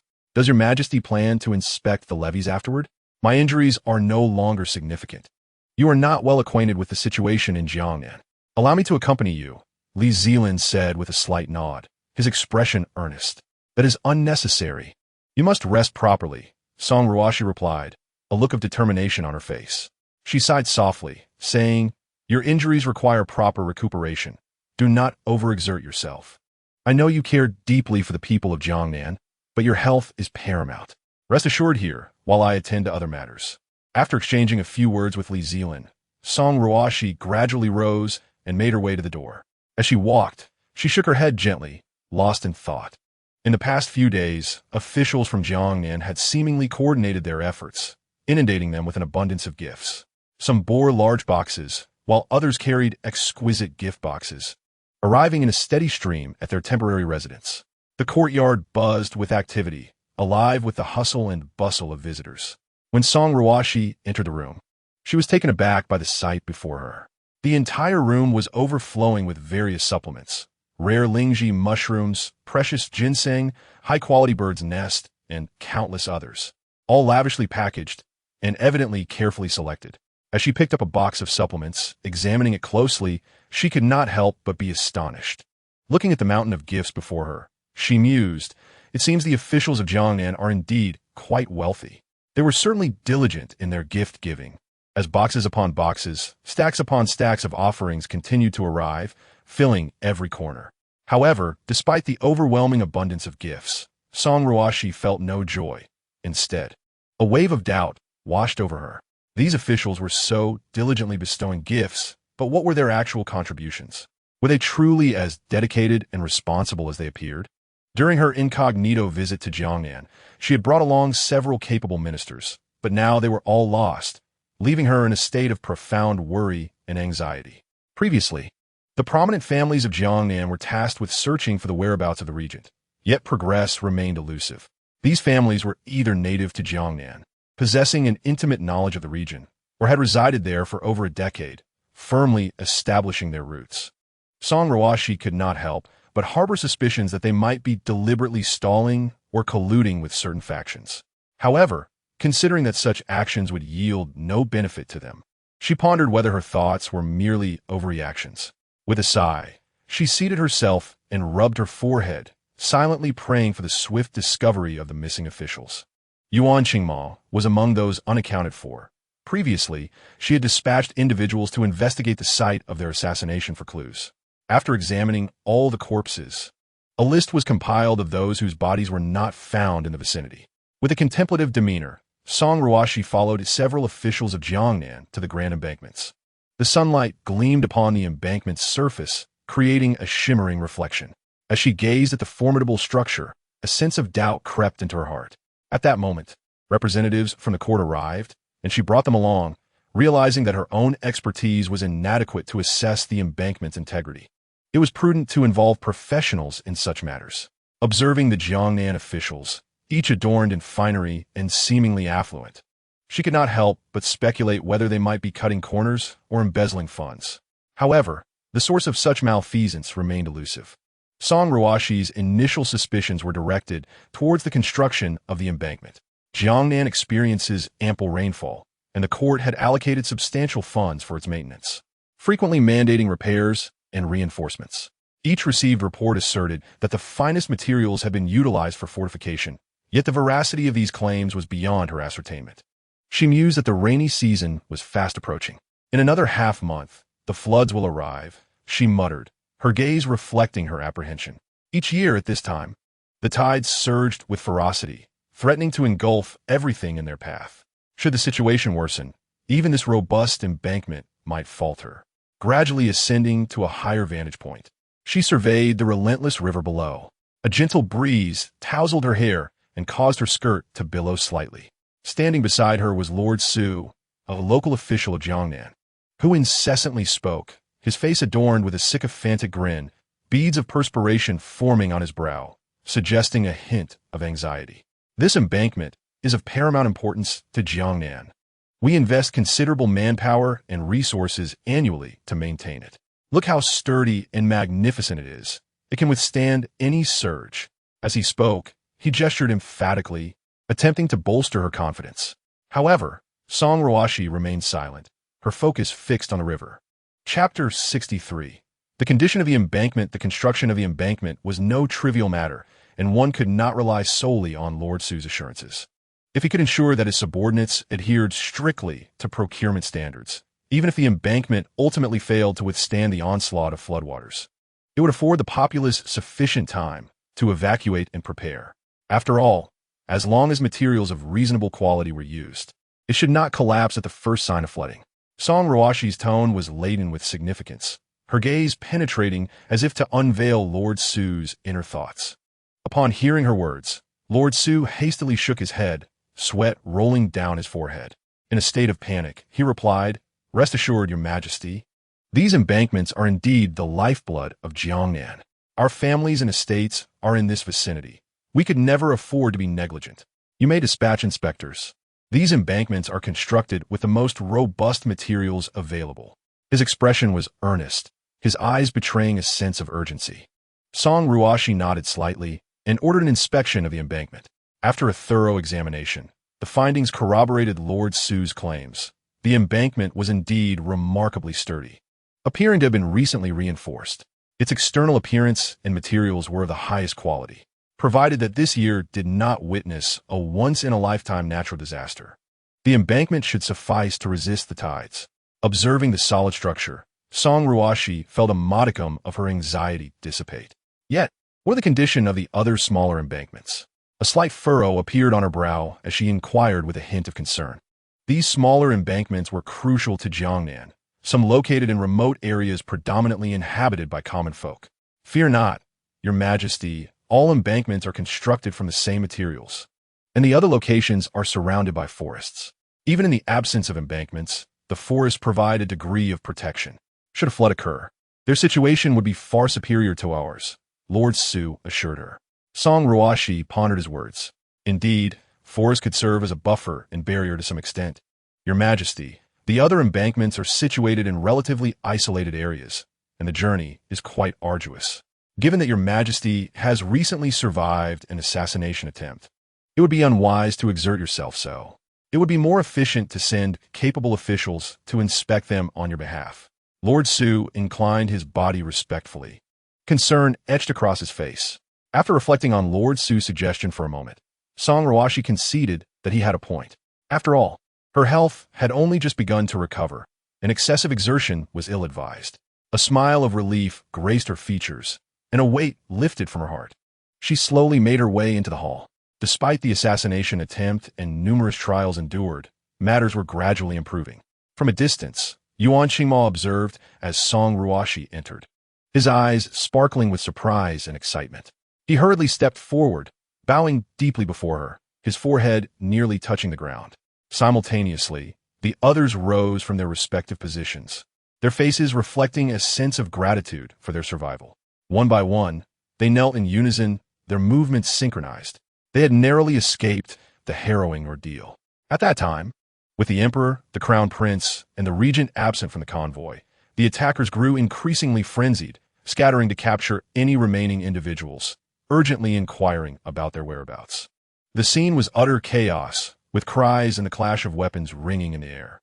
The assailants exerted every effort to control the situation, yet the tumult rendered perfection unattainable. They, positioned at the rear of the convoy when the toxic smoke billowed forth, experienced a slower encroachment of the fumes, allowing them a chance to escape, unlike others who were quickly incapacitated. Otherwise, given the circumstances, how could they have managed to flee? They had only been able to struggle beneath the shroud of poison, ultimately unable to escape their fate. Fortunately, their location granted them a glimmer of hope amidst the disorder. Observing this, Song Ruoxi promptly extended her hand, signaling for them to rise. Her gaze swept over the individuals, filled with concern. Each of them had endured peril and hardship for the sake of their nation. Song Ruoxi's expression darkened, as if she could weep, her eyes blazing with fury. They have repeatedly provoked us, showing no regard for our dynasty, resulting in immense losses for us. If we do not retaliate this time, they will perceive us as soft and easily bullied. I cannot tolerate such a situation occurring again. This year's rainy season seems to have arrived much earlier than in previous years, as if someone had suddenly pressed the fast-forward button. Chapter 64. Postponing the plan, Song Ruoxi and her companions had meticulously devised a plan to depart before the onset of the rainy season. However, fate had other designs, as their covert excursion was interrupted by the unexpected arrival of the rains. To make matters worse, they encountered assassins from the Nanyue kingdom along the way, causing further delays. Once the rains begin in Jiangnan, they fall endlessly, as if enchanted, growing heavier with each passing moment. The relentless downpour strikes the ground with a cacophony, splashing droplets that seem intent on drowning the world in this unceasing curtain of rain. In such weather, undertaking a long journey is utterly impractical.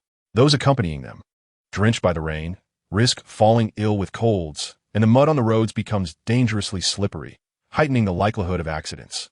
Faced with such circumstances, Song Ruoxi and her party had no choice but to reluctantly delay their return to the capital.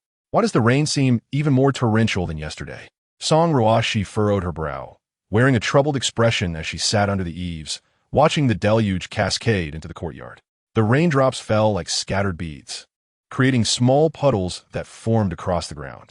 The incessant rain in Jiangnan showed no signs of abating, fully inundating the courtyard with standing water. Observing this damp scene filled her with vexation. Having been confined indoors for days due to the relentless rainfall, she felt as though she might soon mold. Bored, she sat beneath the eaves, gazing at the overcast sky and the unyielding rain, her heart heavy with melancholy, pondering how long this predicament would endure. Li Zelin's injuries had significantly healed under careful nursing. He was not one to remain idle, and even in these dreary, rain-soaked days, he could not quell his inner restlessness. The sounds of martial practice and swordplay often echoed from his room. Just then, a sudden commotion at the entrance of the residence shattered the tranquility of the rainy day, silencing the sounds of practice. This piqued Song Ruoxi's curiosity. Who could be visiting on such a rainy day? Upon closer inspection, she was astonished to find that the visitor was none other than Lord Su, dressed in a deep gray raincoat, its threads glistening dully under the rain. He wore a wide-brimmed hat that obscured much of his face. Raindrops cascaded from the brim like a curtain, dripping steadily down his shoulders, pooling at his feet. Approaching, he knelt on one knee, clasping his fists respectfully, and said in a deep, respectful tone, "I pay my respects to your majesty." His voice was remarkably clear amidst the sound of rain. "Please rise, Lord Su. The terrain is slippery. There is no need for such formalities." Song Ruoxi gently gestured for him to stand, her face reflecting a mix of concern and curiosity about the purpose of his visit. Could it be that there was an issue at the dam? Standing upright, Lord Su looked at Song Ruoxi, a confident smile appearing on his face as he assured her, "Your Majesty need not worry. We have stationed personnel to monitor all areas closely, leaving no room for negligence. Even in the event of flooding, the indomitable dam in Jiangnan will ensure that nothing untoward occurs." His voice resonated with strength, reassuring Song Ruoxi that everything was under control. Upon hearing his words, her worries eased somewhat. Observing Lord Su's composed demeanor, she thought to herself that he was indeed a reliable individual, possessing a thorough understanding of the situation and likely having made ample preparations. With this in mind, she smiled appreciatively at him, saying, "That is splendid news. With you here, I feel much more at ease." Looking at Lord Su with a hint of curiosity, she inquired, "Lord Su, since you are not here on official business, what brings you today?" It turned out that his visit was not for official matters, but rather carried a different intention. With a smile and sincerity in his eyes, he addressed Song Ruoxi and the others. "I have come to invite you all to gather at the most renowned tavern in Jiangnan. During this covert visit, we have faced numerous unexpected events, and everyone has been in a state of tension and busyness, without a moment to sit down for a proper meal, to unwind and welcome each other." Song Ruoxi considered his words and nodded slightly, agreeing with his sentiments. Indeed, they had all endured quite a bit of fright. Sharing a meal together would serve as a form of comfort and a way to ease their nerves. Furthermore, she recognized the significance of such an occasion, as it offered an opportunity to engage with the various influential factions in Jiangnan, essential for understanding local circumstances and establishing connections. After a moment of contemplation, she replied, "Yes, Lord Su, your reasoning is sound. We have all worked hard, and having this opportunity to relax is indeed welcome. Moreover, during the meal, several prominent families from Jiangnan will also send representatives, providing an excellent chance to familiarize ourselves with the influential powers in the region. These families are quite renowned in Jiangnan, each with members holding positions in the court, having established their presence for over a century. For 100 years, they have anchored themselves in Jiangnan like mighty dragons, controlling its lifeblood. They wield significant power over commerce, waterways, and other vital sectors. The written accounts differ markedly from meeting individuals in person. Sometimes, a person's character can be discerned from their demeanor and manner of speaking." After a brief moment, Song Ruoxi wore a relieved smile, having reached a decision. She raised her head slightly to address Lord Su, saying, "I have considered this opportunity and believe it is indeed rare. Thus, I shall agree to it." Upon hearing her consent, Lord Su was overwhelmed with excitement, his face lighting up with a radiant smile, his enthusiasm making it hard for him to contain himself. Before even stepping out of the residence, he eagerly instructed those around him to make arrangements, his urgency suggesting he feared missing out on something important. Chapter 65. Lord Su's thoughtful preparations. He called out loudly, quickly, "Ensure everything is arranged properly." Just as Lord Su departed, Li Zelin emerged from the house, beads of sweat still glistening on his forehead. Having just finished practicing his swordplay, it was evident that not everyone could bear the burdens of the regent. Despite sustaining severe injuries, he had barely rested before appearing as if nothing had happened, a resilience that left others envious. "Lord Regent, if you still feel unwell, there is no need to push yourself to attend," Song Ruoxi said with concern. He clearly appeared to be the type who preferred solitude over the clamor of crowds. Such bustling gatherings were certainly not to his liking.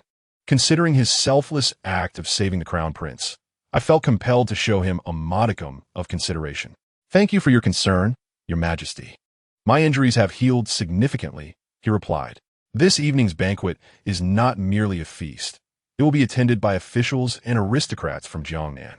Should I choose not to attend, I fear I would become the subject of gossip and criticism. The regent was acutely aware of the extraordinary significance of this banquet. Although the common folk were oblivious to the discreet visit of Your Majesty and the Crown Prince to Jiangnan, those invited to the banquet were fully cognizant of its importance. They understood that this gathering represented a convergence of various powers and a chance to showcase their own influence. The regent contemplated the necessity of his presence, determined not to leave any opportunity for others to find fault. Indeed, the workplace is rife with intricacies. Regardless of one's position, a multitude of rules must be adhered to. Since he had expressed his intention to attend, I had no reason to deter him. Song Ruoxi felt a swell of anticipation for the upcoming banquet. After all, her time in Jiangnan had been fraught with challenges, including several perilous situations that nearly cost her life. This had left her in a constant state of tension and fatigue. In the days that followed, they had been preoccupied with inspecting the levees and addressing issues concerning agricultural yields and taxes. Due to his injuries and lingering shock, Yuan Qingma was unable to assist her, leaving all responsibilities resting heavily upon Song Ruoxi's shoulders. The tasks at hand grew increasingly complex, and she felt overwhelmed yet compelled to muster her strength. The Tingyu Tower in Jiangnan was renowned, and even if Song Ruoxi had never personally visited, she had certainly heard of it. This establishment was highly esteemed in Jiangnan. As she observed the preparations for the banquet, she surmised that the rain would undoubtedly persist. The downpour seemed to complement the name of the Tingyu Tower perfectly. It was said that the tower was named for its splendid vantage point for viewing rain. From that particular spot, one could behold the enchanting scenery of the rain-soaked landscape, leaving one entranced. Song Ruoxi found herself curious. The rain that had dampened her spirits within this residence might offer a different experience when viewed from another location. Her anticipation for the banquet grew, as she eagerly awaited the opportunity to experience the unique allure of the Tingyu Tower. On the following day, as the time for the banquet approached, Minister Su's attendants were already respectfully gathered outside. They stood at attention, their expressions focused and ready to serve the guests arriving for the feast. The Crown Prince, seated in his carriage, felt a wave of joy wash over him. With the regent's condition improving, his own spirits lifted considerably. After all, he was still a child, possessing the innocence of youth. Having spent more time with the regent and previously contending with a malevolent sister who often plotted against him, he had naturally developed a certain reliance on the regent.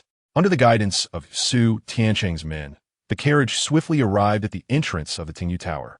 It stood tall and magnificent, illuminated by lanterns that made it particularly eye-catching amidst the rain. Song Ruoxi quietly stood beneath her umbrella, tilting her head slightly to gaze at the grand sign that hung prominently. Bathed in the glow of light, the sign shimmered with a golden hue. The characters inscribed upon it robust and powerful, as if narrating the illustrious history of this establishment. It was noteworthy that even the residences of Jiangnan's prominent families did not boast such a prime location. No wonder the Tingyu Tower had become the most famous tavern in Jiangnan. It truly possessed remarkable qualities. At that moment, Li Zelin also alighted from the carriage behind him. With a tall and elegant stature and a handsome visage, he stood out vividly in the rain. Meanwhile, Minister Su and numerous officials, along with representatives from noble families, had been waiting at the entrance. The banquet was set to host a large number of guests, all there to welcome the most esteemed attendees of the evening. The entire Tingyu Tower had been reserved, with no patrons admitted since the previous day. The staff were busily preparing, ensuring that everything proceeded smoothly to create a perfect atmosphere for the evening's gathering. Song Ruoxi understood that she was there incognito and could not allow throngs of people to kneel before her and call her Your Majesty. But that would surely spread like wildfire throughout Jiangnan. She furrowed her brow in contemplation. As she approached, Minister Su and the officials, along with the representatives of noble families, stepped forward to pay their respects. With a warm smile, she exchanged pleasantries with them before being ushered toward the upper floors of the Tingyu Tower. On their ascent, Song Ruoxi noted the thoughtful arrangement of attendees based on their status, rank, and position. Some were seated in the grand hall on the first floor, others in the elegant private rooms on the second level, while those of higher standing were assigned to the exclusive chambers on the third floor. The most distinguished individuals congregated in the opulent banquet hall on the top floor. The atmosphere throughout the 4 stories of the Tingyu Tower was lively. filled with laughter and clinking glasses, as if all were celebrating this special evening together. Your Majesty, behold, these dishes are the finest offerings of the Tingyu Tower, Minister Su declared, bowing slightly as he guided Song Ruoxi and her party to their seats, then began to elaborate on the array of culinary delights before them. The table was laden with a dazzling assortment of delectable dishes, each exuding an enticing aroma that made one's mouth water. There was crispy roasted duck, golden and tender, fresh steamed base that was succulent and fragrant, crystal-clear shrimp tofu that was smooth and delicate, and an array of colorful, intricately shaped pastries that captivated the eye. Today is simply to welcome your Majesty and to wash away the fatigue of travel. There is no need for formalities. Please, everyone, take a seat, Song Ruoxi said with a gentle and amiable voice, instantly putting those present at ease. Upon hearing her words, the guests settled down, their faces lighting up with relaxed smiles. If I were to dine alone while you all stood around, even the finest celestial peach would lose its appeal, especially with all those eager eyes upon me, and the unspoken words written all over your faces. Thank you, Your Majesty. The crowd responded in unison, their voices brimming with respect and gratitude. As Song Ruoxi delicately picked up her chopsticks and sampled the dishes, she savored the delightful flavors that danced upon her palate, causing her to squint her eyes in pleasure. She tasted several other dishes, each surpassing the culinary creations of the royal kitchen in flavor and finesse. As she enjoyed the meal, her mind began to wander. Within just a few bites, she contemplated whether it might be prudent to recruit the chefs of the Tingyu Tower. The more she pondered this notion, the more appealing it became, and a subtle smile graced her lips. Observing her apparent delight in the fare, Minister Su stepped forward, ready to attend to her needs. Song Ruoxi, upon hearing this, gently shook her head and smiled as she replied, "There's no need for that.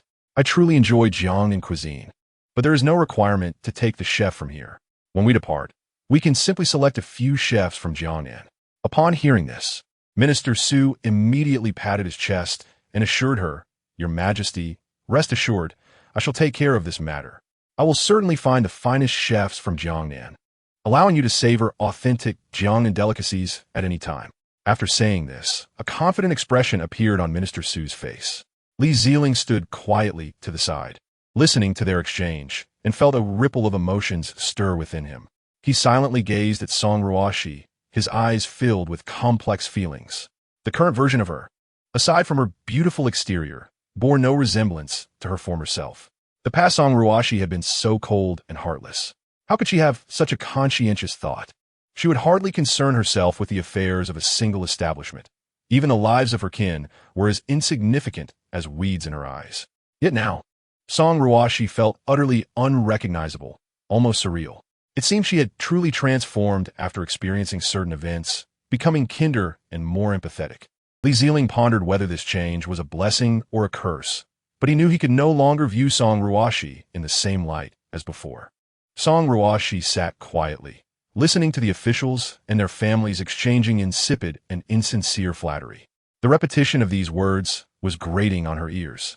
Though she found it exceedingly tiresome, she could only endure, for they had agreed not to discuss official matters today, and she did not wish to dampen the atmosphere. After a while, feeling increasingly restless, she rose from her seat and made her way to the first floor. Upon arriving, she found it filled with the ladies accompanying the officials. Their astonishment at her personal presence was evident, their eyes widening in surprise and their expressions reflecting a mix of honor and trepidation. Living in Jiangnan, they had never seen an emperor, let alone a female monarch. Earlier, when Song Ruoxi had ascended the stairs, they had caught only a fleeting glimpse of her before she vanished out of sight. Now, having the opportunity to see her up close filled them with excitement and nervousness. Song Ruoxi looked at the ladies before her and smiled, saying, "Please rise. Today, as we welcome you, there is no need for excessive formality." They all stood up, nervously gazing at Song Ruoxi, their eyes shining with awe and curiosity. As her gaze swept over them, she noticed that they were adorned in exquisite attire, their faces gracefully made up, radiating beauty. Why do they appear to fear me, as if I were a fierce beast? Am I truly that intimidating? She recalled that, as an emperor, those depicted in palace dramas trembled at the sight of the sovereign. Now experiencing it firsthand felt rather peculiar. However, she also noticed a hint of trepidation and unease in some of the ladies' eyes. She realized that they were still unfamiliar with their empress, and it was natural for them to feel apprehensive. With elegant strides, Song Ruoxi gracefully took a seat among them. Her figure was enchanting, and she exuded a unique aura. This sudden action startled a few of the ladies nearby. They had been engaged in soft conversation when they suddenly noticed Song Ruoxi sitting among them, their eyes widening in alarm. Some even stood up abruptly from their chairs, inadvertently knocking over nearby teacups and spilling tea everywhere. Observing this, Song Ruoxi smiled gently and said, "Do not be alarmed. Please take your seats." Yet, the ladies remained somewhat flustered, standing there in confusion. As they sat down, their movements were stiff, their expressions still tinged with tension and fear, as if they had not fully recovered from their earlier fright. Song Ruoxi had come to the first floor to observe these ladies, her intention not merely to engage in idle gossip. She understood that their husbands were among the officials upstairs, seasoned men who had navigated the treacherous waters of politics for years, renowned for their cunning and eloquence. Thus, she thought that striking up a conversation with their wives might yield different insights. Indeed, this strategy proved effective. With a warm smile, she engaged in friendly conversation with the ladies, skillfully extracting information from them as they began to relax and speak freely under her gentle guidance. Song Ruoxi realized that, as expected, women understood each other best. Through her exchanges with these ladies, she gained a deeper understanding of their husbands. She couldn't help but reflect. The thoughts of women truly resonate with one another. However, despite garnering some insights from the ladies, she did not uncover anything of significant importance. The earlier dialogue had provided her with a more comprehensive understanding of their characters. Walking gracefully up the stairs, she contemplated that her efforts had indeed yielded considerable rewards. Eager to escape the meaningless chatter of the officials, Song Ruoxi quietly sought refuge in a private room, yearning for a moment of tranquility. She lifted her cup, drinking one glass after another, gradually forgetting her troubles. Yet, it seemed she had underestimated her alcohol tolerance. After 7 or 8 cups, she began to feel dizzy. Her head grew heavy, and the surroundings began to blur. Supporting her chin, she listened to the patter of rain outside, the rhythmic sound echoing the sorrows within her heart. Feeling drowsy, her eyelids grew heavier. Unbeknownst to her, some time passed before the door to the private room was gently pushed open, emitting a soft creak. With a hint of intoxication in her voice, somewhat slurred, Song Ruoxi sensed a cup being offered to her.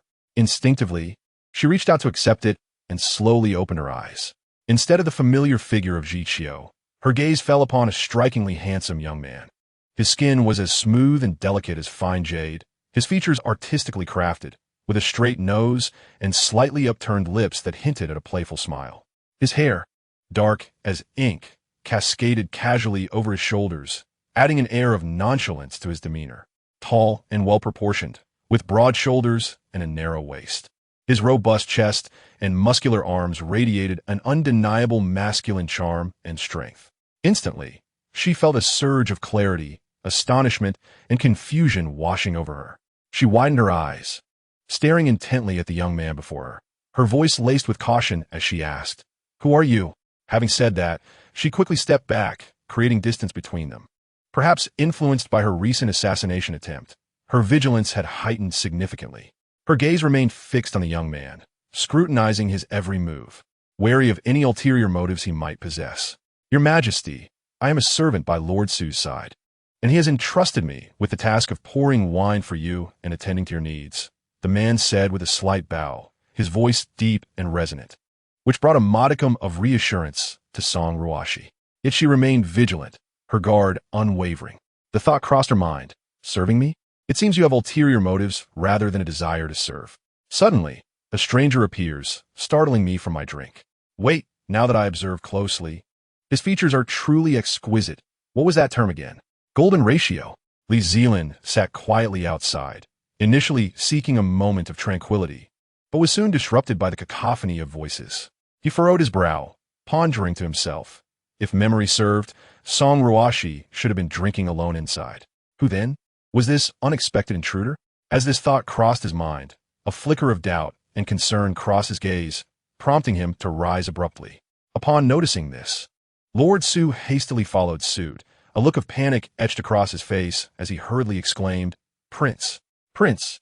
Chapter 68. He remains. Li Zelin grasped the door handle tightly and pushed it open forcefully, the door creaking as it revealed the scene within. His gaze immediately fixed upon the sight inside. Song Ruoxi had extended a slender finger, playfully lifting the stranger's chin. Her movements exuded a languid and carefree demeanor.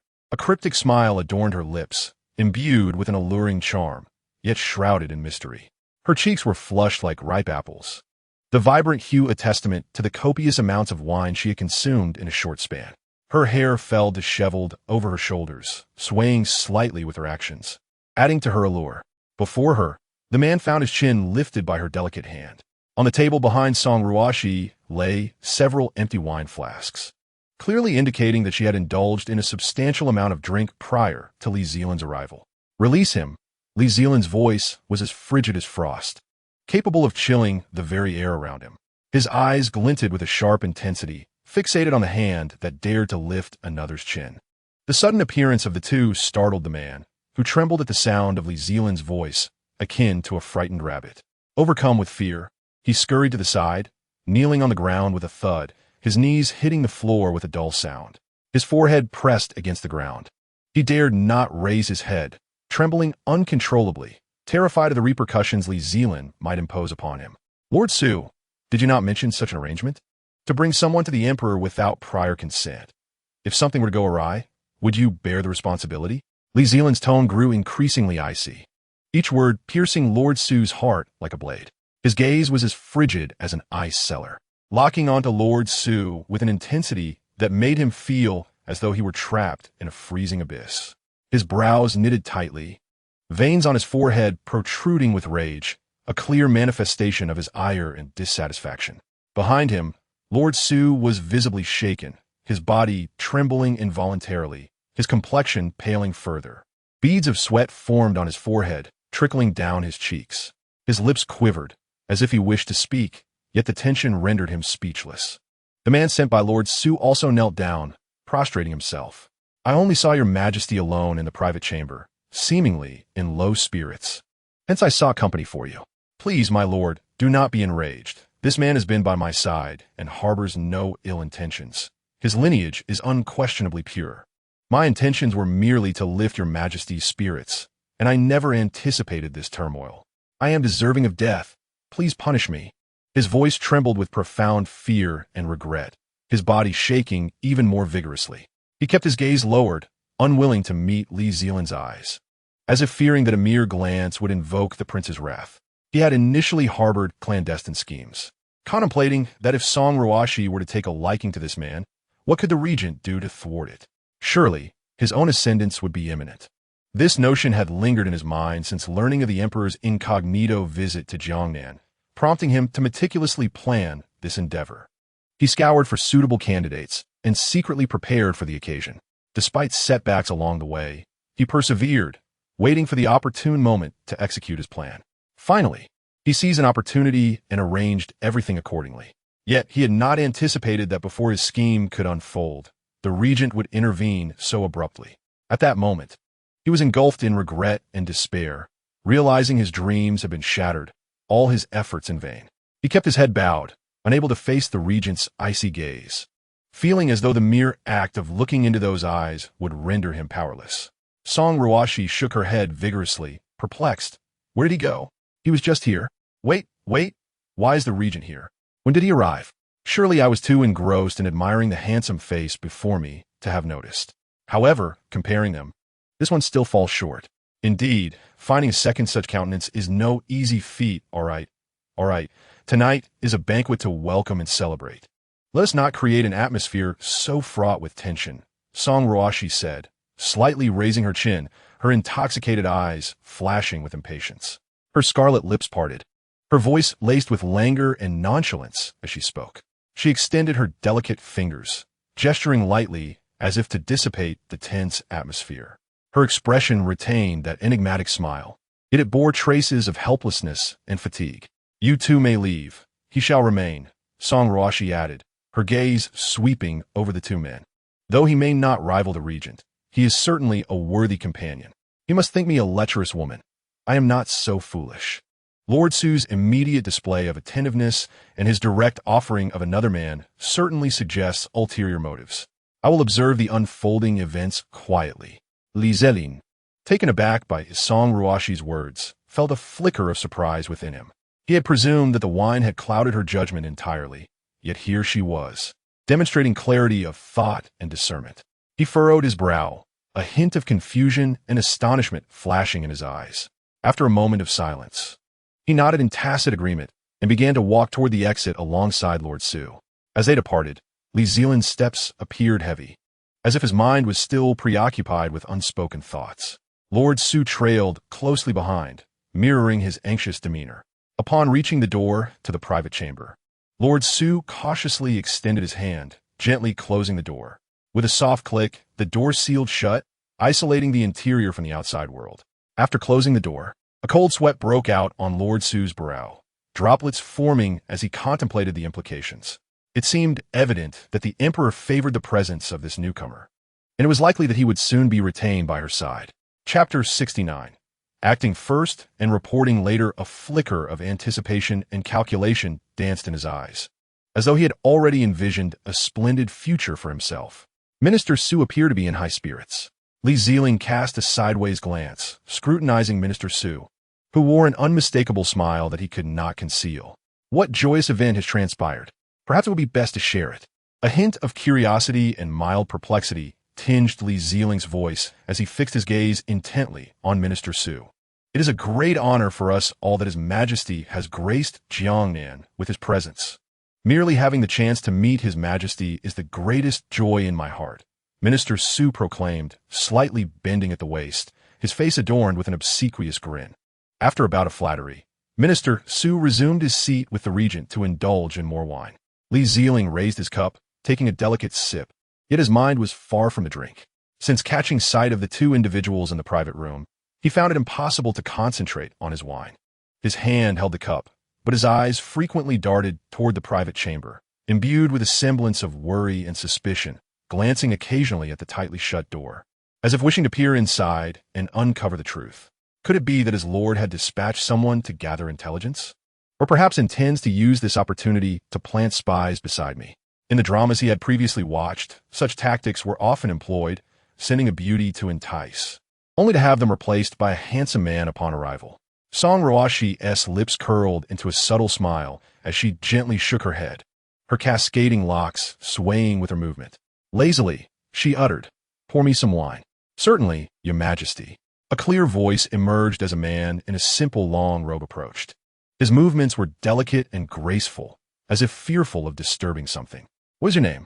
A hint of curiosity laced Song Ruoxi's voice. He bore a bashful expression, his long lashes fluttering like tiny fans, his gaze revealing a blend of nervousness and anticipation. Song Ruoxi watched Ziyuan with interest, while Ziyuan lowered his head respectfully, carefully pouring wine for her. As she lifted her cup, savoring a sip, she smiled at Ziyuan and said, "Ziyuan, raise your head so I may see you." Ziyuan slightly lifted his head, revealing a handsome visage to Song Ruoxi. His features were picturesque, his gaze bright and clear, and his brow expressed a touch of gentleness and delicacy. Observing Ziyuan, a glimmer of appreciation flickered in Song Ruoxi's eyes as she gently set down her cup and remarked, "Ziyuan, you are quite handsome." A blush crept across Ziyuan's face as he softly replied, "Thank you for the compliment, Your Majesty." Song Ruoxi and Ziyuan exchanged smiles, engaging in a delightful conversation, the atmosphere exuding joy. Song Ruoxi's laughter was radiant, akin to a crescent moon, her hand occasionally covering her mouth, her laughter ringing clear and melodious like silver bells. An unspoken rapport seemed to exist between them, each utterance eliciting mirth from the other. It was indeed rare for Song Ruoxi to find someone with whom she could converse so freely. Although the servants around her were respectful and obedient, they lacked the depth for meaningful exchange. Meanwhile, the regent, the crown prince, and those esteemed ministers, despite their high status, filled their interactions with schemes and calculations, leaving her feeling stifled and disinterested. In this slightly intoxicated ambience, encountering Ziyuan, someone with whom she could share thoughts and laughter, felt like finding solace for her spirit. Having consumed some wine, her thoughts became more lively, and her words flowed effortlessly, as if a dam had burst. Finally, Jiqiu gently pushed open the door and entered the room. Her attention was immediately captivated by the scene before her, and she was taken aback. Song Ruoxi's cheeks were flushed, resembling blooming peach blossoms, the rosy hue spreading from her ears down to her neck, as if she might bleed from it. Her gaze fell upon the empty wine jars nearby, several of which had been drained, leaving Jiqiu to wonder just how much Song Ruoxi had consumed. Anxious, Jiqiu hurried to Song Ruoxi's side, exclaiming, "Your Majesty, you must not drink any more. Continuing like this will harm your health." Her words were somewhat slurred, as if she might drift into slumber at any moment. Soon, several maidservants hurried in, cautiously approaching Song Ruoxi to assist her. Though her body wobbled on their support, she managed to stay upright. When Song Ruoxi awoke the next day, her head throbbed as if a multitude of ants were gnawing at it. Frowning, she tightly shut her eyes, struggling to shift her body on the bed. After much effort, she finally mustered enough strength to sit up slowly. She appeared utterly haggard. Hearing faint sound from within the room, Jiqiu swiftly entered with light steps to assist her in rising. As Song Ruoxi vigorously rubbed her temples, hoping to alleviate some pain, she sleepily gazed into the dim reflection of herself in the bronze mirror. Her expression was dazed and bewildered, as if still lingering in the haze of the previous night. "Your Majesty, this is the palace in Jiangnan. You drank too much last night and fell asleep afterward." She shook her head, attempting to clear her mind. Mumbling, "I drank too much last night." Song Ruoxi furrowed her brow, hand pressed against her forehead, deep in thought. Chapter 70. A visit to someone she recalled Minister Su from the previous night, his face adorned with a sycophantic smile as he presented a remarkably handsome youth beside her. At the time, she merely thought the young man attractive and did not dwell further. Now, reflecting on it, it became evident that Minister Su had ulterior motives. That beautiful youth, seemingly gentle and docile, was in fact a pawn placed by Minister Su to gather intelligence on her. After all, the ability to access intelligence on Her Majesty in real time is indeed a tremendous temptation for those with ulterior motives. The more Song Ruoxi contemplated, the more she perceived the complexity of the situation. "Your Majesty, Minister Su said that you forgot something last night, and he has sent it back today." At that moment, a voice outside the door announced, disrupting the tranquility of the room. Upon hearing this, Song Ruoxi scratched her head in confusion, straining to recall. But it seemed she had gone empty-handed yesterday. What could she have possibly forgotten? She mumbled to herself, furrowing her brows in contemplation, yet could not remember anything amiss. Subsequently, filled with curiosity, Song Ruoxi slowly rose and made her way to the door.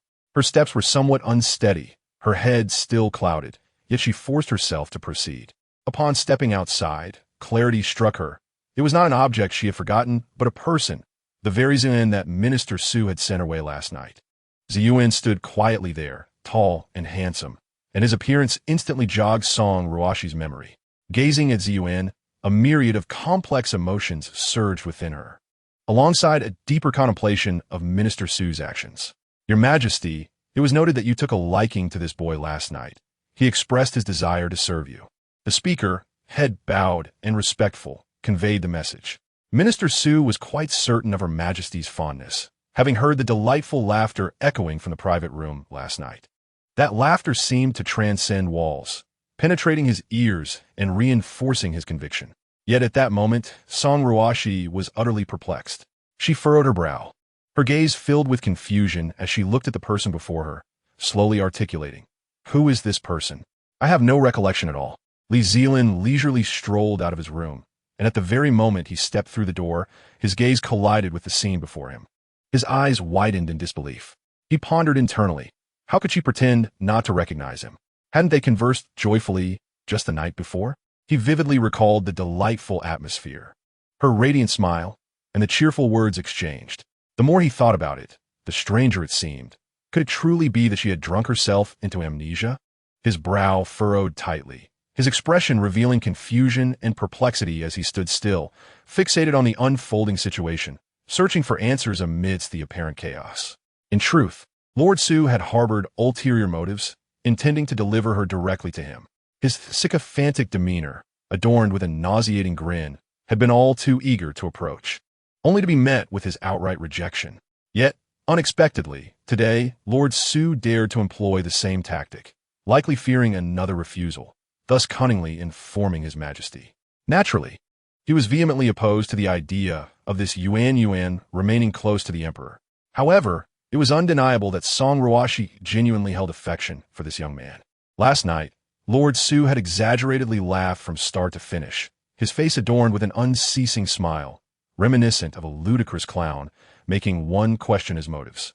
Upon hearing this, Lord Su was momentarily stunned, his countenance reflecting bewilderment and shock, as if struck by a sudden blow, leaving him momentarily dazed. He widened his eyes in disbelief and exclaimed, "Your Majesty, did you not express great fondness for Ziyuan yesterday? You clearly stated your desire to keep him by your side." He hastily gestured for Ziyuan, urging him to approach and pay his respects. The young man obediently stepped forward, kneeling with utmost reverence, and with a clear voice announced, "Ziyuan pays his respects to your Majesty." When Ziyuan raised his head, he indeed appeared quite handsome, with features likened to a painting and a fair complexion. However, Song Ruoxi maintained a stoic expression, her gaze icy as she resolutely declined, "He is indeed handsome, but I have no shortage of attendants. I appreciate Lord Su's goodwill." The moment these words left her lips, Lord Su's expression shifted dramatically. The hint of flattery vanished, replaced by a sullen and displeased demeanor. His lips twitched slightly, his eyes flashing with resentment and anger, as if he had suffered a grievous blow, his face shifting from red to blue, then to white, a transformation that evoked a sense of sympathy. Having conversed with such a beautiful man the previous evening, she had hoped to extract some information. Yet he turned out to be exceptionally guarded, revealing nothing, and his eloquence only served to heighten her suspicions. Such a dangerous individual was best kept at a distance. Despite his good looks, he was akin to a poisoned chalice. With an expressionless demeanor, she dispatched him with just a few words. Lord Su stood there, his disappointment palpable. Before departing, he clung to the last vestiges of hope, desperately continuing to advocate for the young man, his lips moving rapidly as he expressed his fervent desire. However, Song Ruoxi did not spare him a glance, coldly diverting her gaze elsewhere, completely disregarding his beseeching words and expressions. At that moment, Li Zelin casually approached Song Ruoxi's side, a sly smile gracing his features as he brought up the events of the previous night. "Did your Majesty not find him quite to your liking last night? I distinctly recall you intended to keep him close." Chapter 71. A firm rejection. Li Zelin narrowed his eyes slightly, the corners of his mouth curving upward with a hint of playful mockery as he scrutinized Song Ruoxi. His gaze sparkled with curiosity, as if attempting to decipher some hidden truth from her expression. Upon hearing his words, Song Ruoxi's brow furrowed slightly, a fleeting hint of embarrassment crossing her face before she quickly returned to her usual composed demeanor. "Did I indeed say such things last night? It seems that indulging in drink leads to misfortune. I must have been bewitched by that face. Now that I am sober, I see clearly. I bear the weight of the future of our realm, and I cannot allow myself to be ensnared by mere beauty." Song Ruoxi's brow knitted in contemplation, a trace of languor passing over her features as she nonchalantly offered a few dismissive remarks, her tone slightly perfunctory. "Oh, perhaps it was just a fleeting whim last night. It seems inappropriate now. Enough of this. I must return to my rest." With that, she stretched languidly, resembling a sleepy feline, and gracefully made her way back to her chamber. Once inside, she ambled to the bedside and collapsed onto the soft mattress, which enveloped her like a tender embrace. The room fell into a tranquil silence, save for the gentle rhythm of her breathing resonating in the air. In the days that followed, the sky remained shrouded in heavy clouds, resembling a vast gray curtain unfurled overhead. The incessant drizzling continued, drenching the world in a damp atmosphere. Now, whenever significant matters arose in the court, they could only dispatch a designated envoy to hasten along the arduous journey, delivering messages to Song Ruoxi in Jiangnan for her judgment. Each echo of hoofbeats amidst the rain seemed imbued with urgency and necessity. Meanwhile, Song Ruoxi, confined to the perpetually rainy Jiangnan, faced an array of pressing affairs, deliberating carefully and thoughtfully, making decisions that would affect the court's future. "Your Majesty, there is trouble." At that moment, a guard rushed in, panic evident in his expression, urgency and terror lacing his voice. Several villages surrounding Jiangnan have flooded. The dam collapsed unexpectedly this morning. Upon hearing this, Song Ruoxi's expression shifted dramatically, her eyes widening in shock and disbelief. "What?" she exclaimed, her voice tinged with astonishment. She sprang from her seat, fists clenched tightly, her demeanor grave, her brows knitted in concern. Since the onset of the rain, it had been as if the heavens had forgotten to turn off a faucet, the downpour relentless. The rain fell incessantly, causing the water levels to rise gradually, a situation that had seemed inevitable.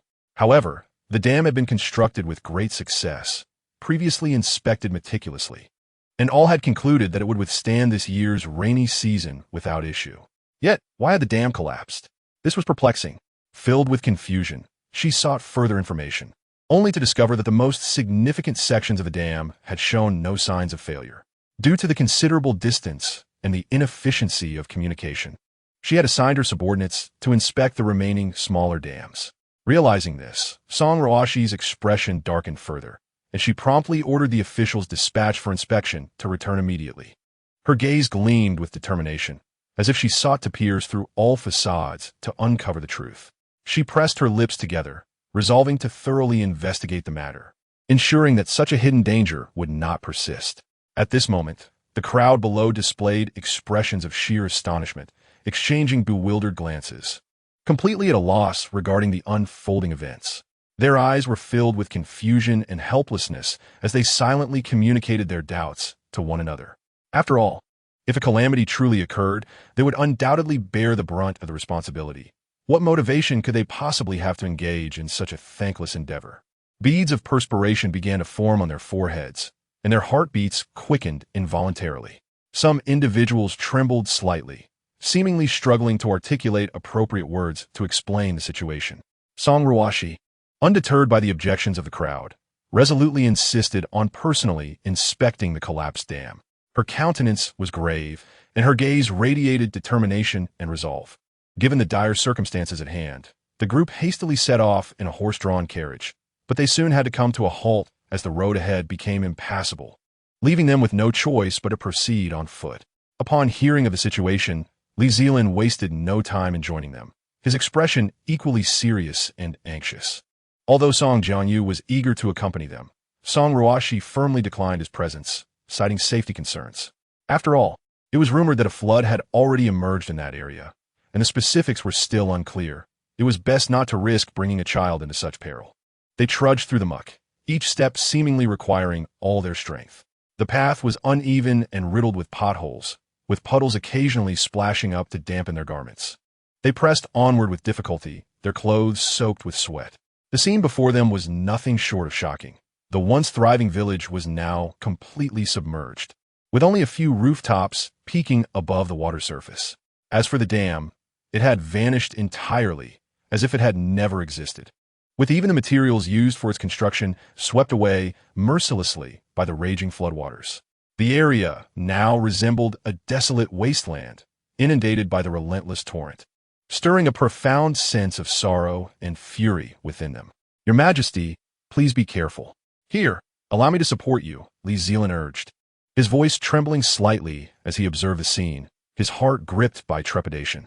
Before them, the tumultuous flood roared like a ferocious beast, churning up towering waves that seemed poised to swallow everything whole.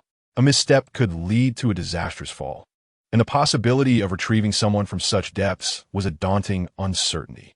The more he contemplated, the more his fear escalated, beads of sweat forming on his forehead as he fixated on Song Ruoxi, unwilling to relax his vigilance.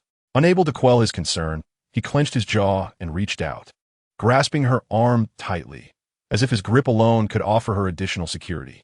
"Why is he holding my hand so firmly? Is he merely worried about me slipping?" Despite his seemingly cold demeanor, he possesses a hint of warmth. This muscular grip is quite reassuring, an opportunity one never anticipated, she mused internally. "Immediately dispatch someone to retrieve dam materials," Song Ruoxi commanded, her expression serious and her gaze resolute. "The other dams remain intact. If these materials were of the same quality, they cannot have collapsed so swiftly. Clearly, there's an issue with the construction materials." Her voice was clear and authoritative, imbued with an undeniable gravity. "Yes, I shall see to it at once. Li Zelin responded respectfully, his demeanor solemn and earnest. Without delay, he proceeded to ensure the command was executed.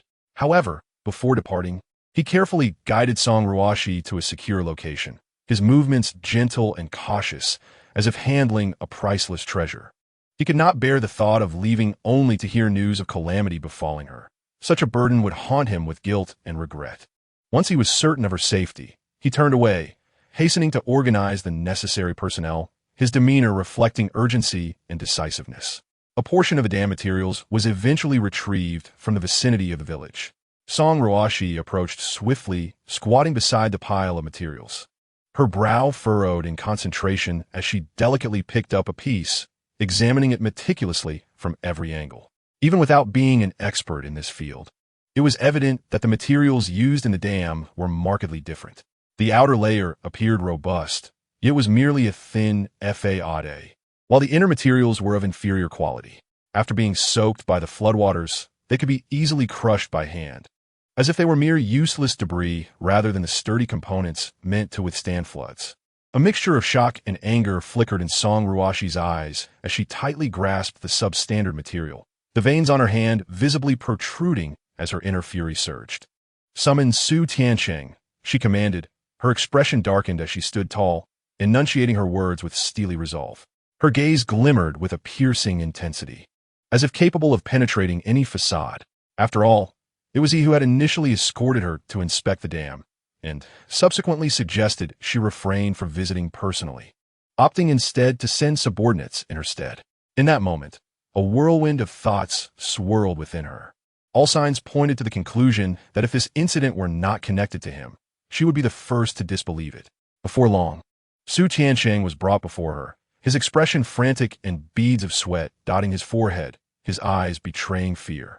Evidently, he had received the news, for upon arrival, he knelt and began to prostrate himself, banging his head against the ground in a desperate attempt to prove his innocence or plead for forgiveness.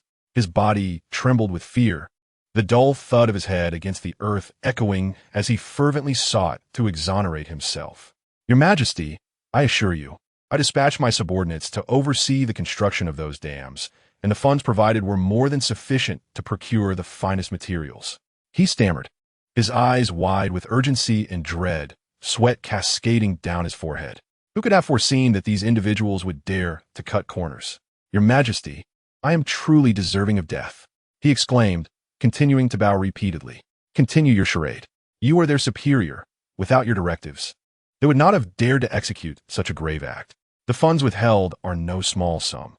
I refuse to believe that these minor officials possess such audacity." Song Ruoxi thought silently, standing impassively, offering no indication of permitting Su Tiansheng to rise. Time seemed to stand still as he remained kneeling in the damp earth, the air heavy with tension. After what felt like an eternity, Song Ruoxi finally spoke, her gaze cold and piercing, like a blade cutting through the heart. "I remain uncertain whether it is your subordinates acting unscrupulously or if there are ulterior motives at play. Su Darren." The voice of Song Ruoxi was slow and deep, seemingly infused with an inexhaustible pressure. "This incident occurred within your domain, and those involved are also your subordinates. Given the magnitude of the situation, can it truly be resolved so simply by merely dismissing them?" Her words were laden with profound skepticism and dissatisfaction. Lord X knelt there, contemplating her remarks for an extended period before stammering a response, his lips pale and voice trembling. "I understand.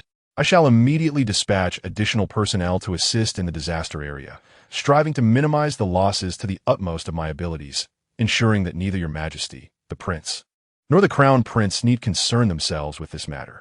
He continued, "I will also deal with those officials sternly, ensuring they will not have the opportunity to err again, and such situations will not arise in the future. Your Majesty, please rest assured." As he spoke, he bowed repeatedly, as if this was the only way to convey his determination and trepidation. This man spoke eloquently, portraying himself as virtuous, while the others had been unjustly branded with heavy accusations without even being afforded a chance to speak. It seemed Lord X had no intention of allowing them the opportunity to defend themselves, but regrettably, there was no tangible evidence against him at present.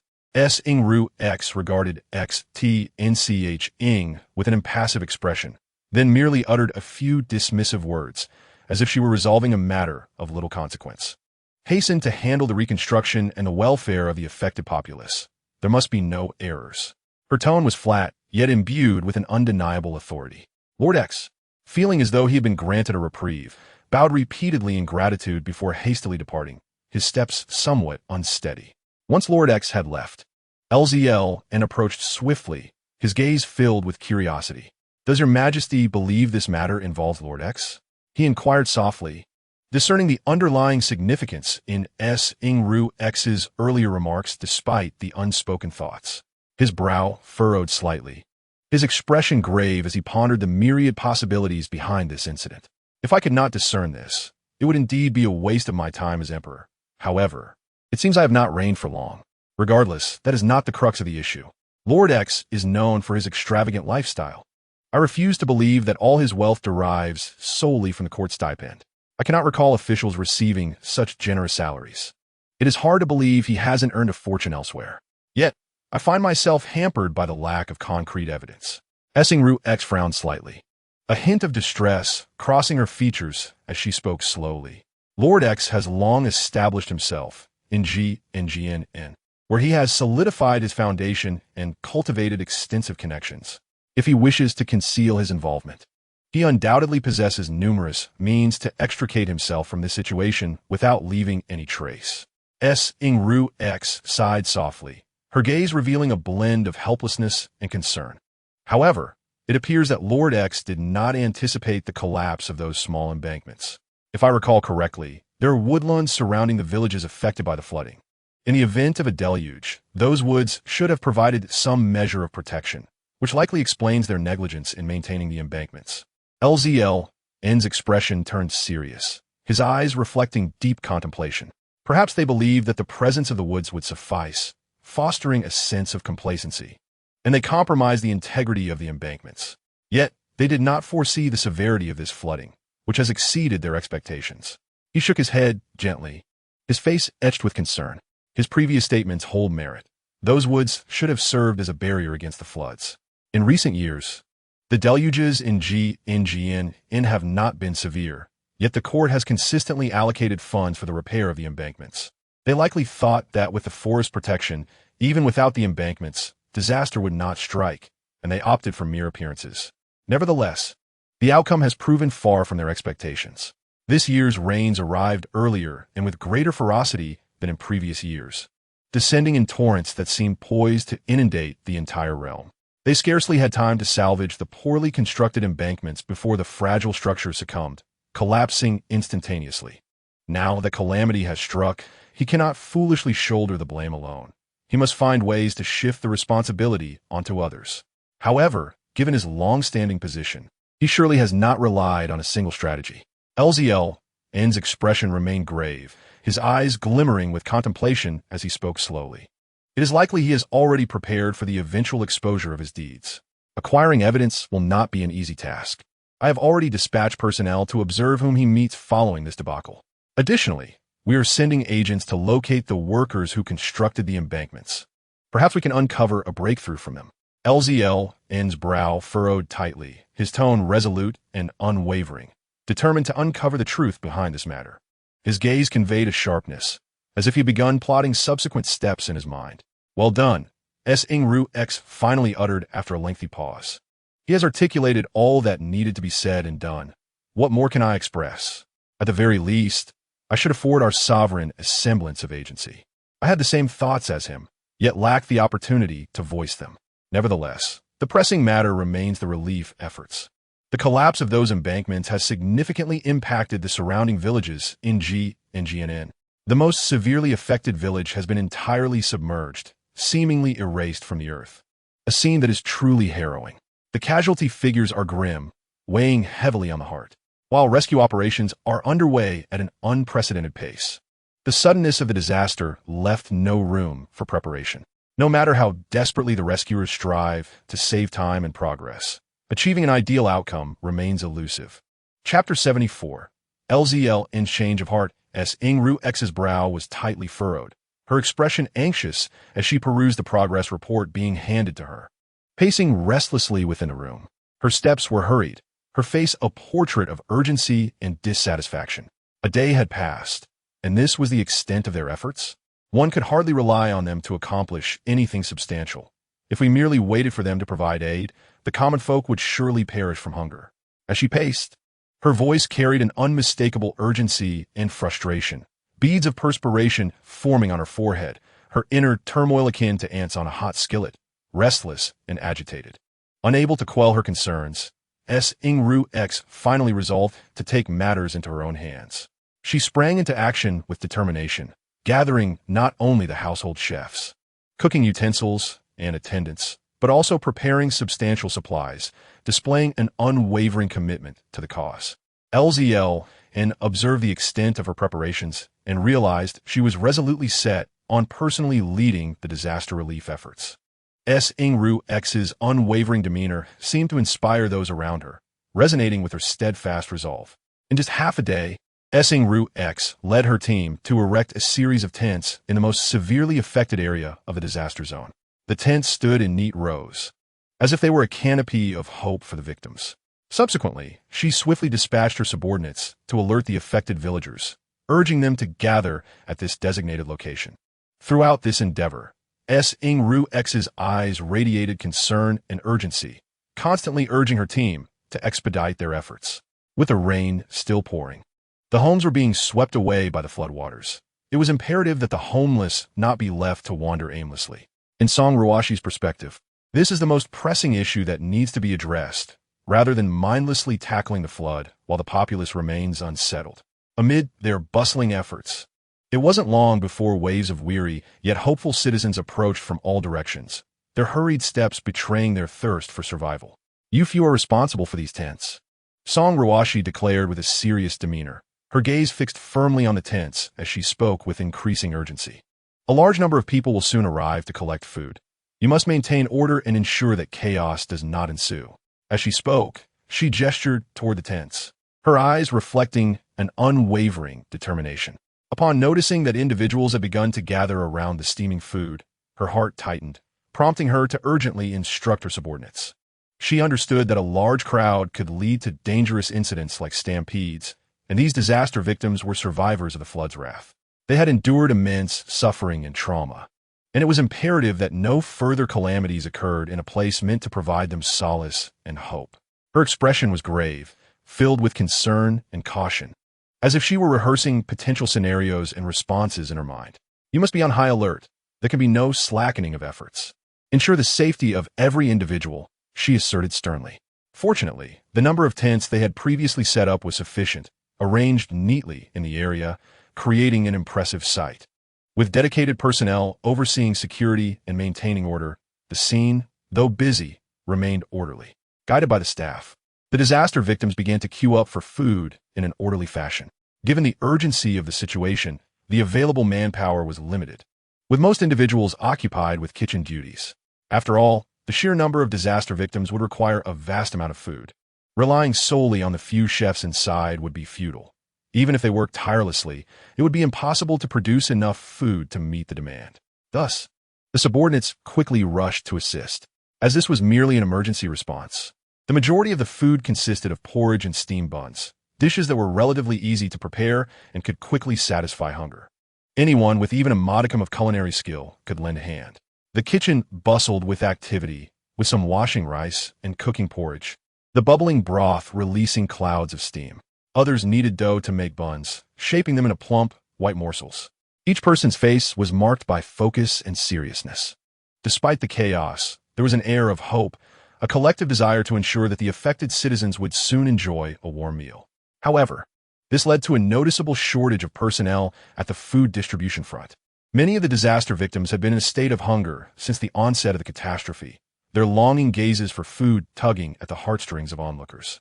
The workers distributing food moved with relentless urgency, resembling wind-up machines, tirelessly serving steaming bowls of porridge and handing out buns with practiced efficiency.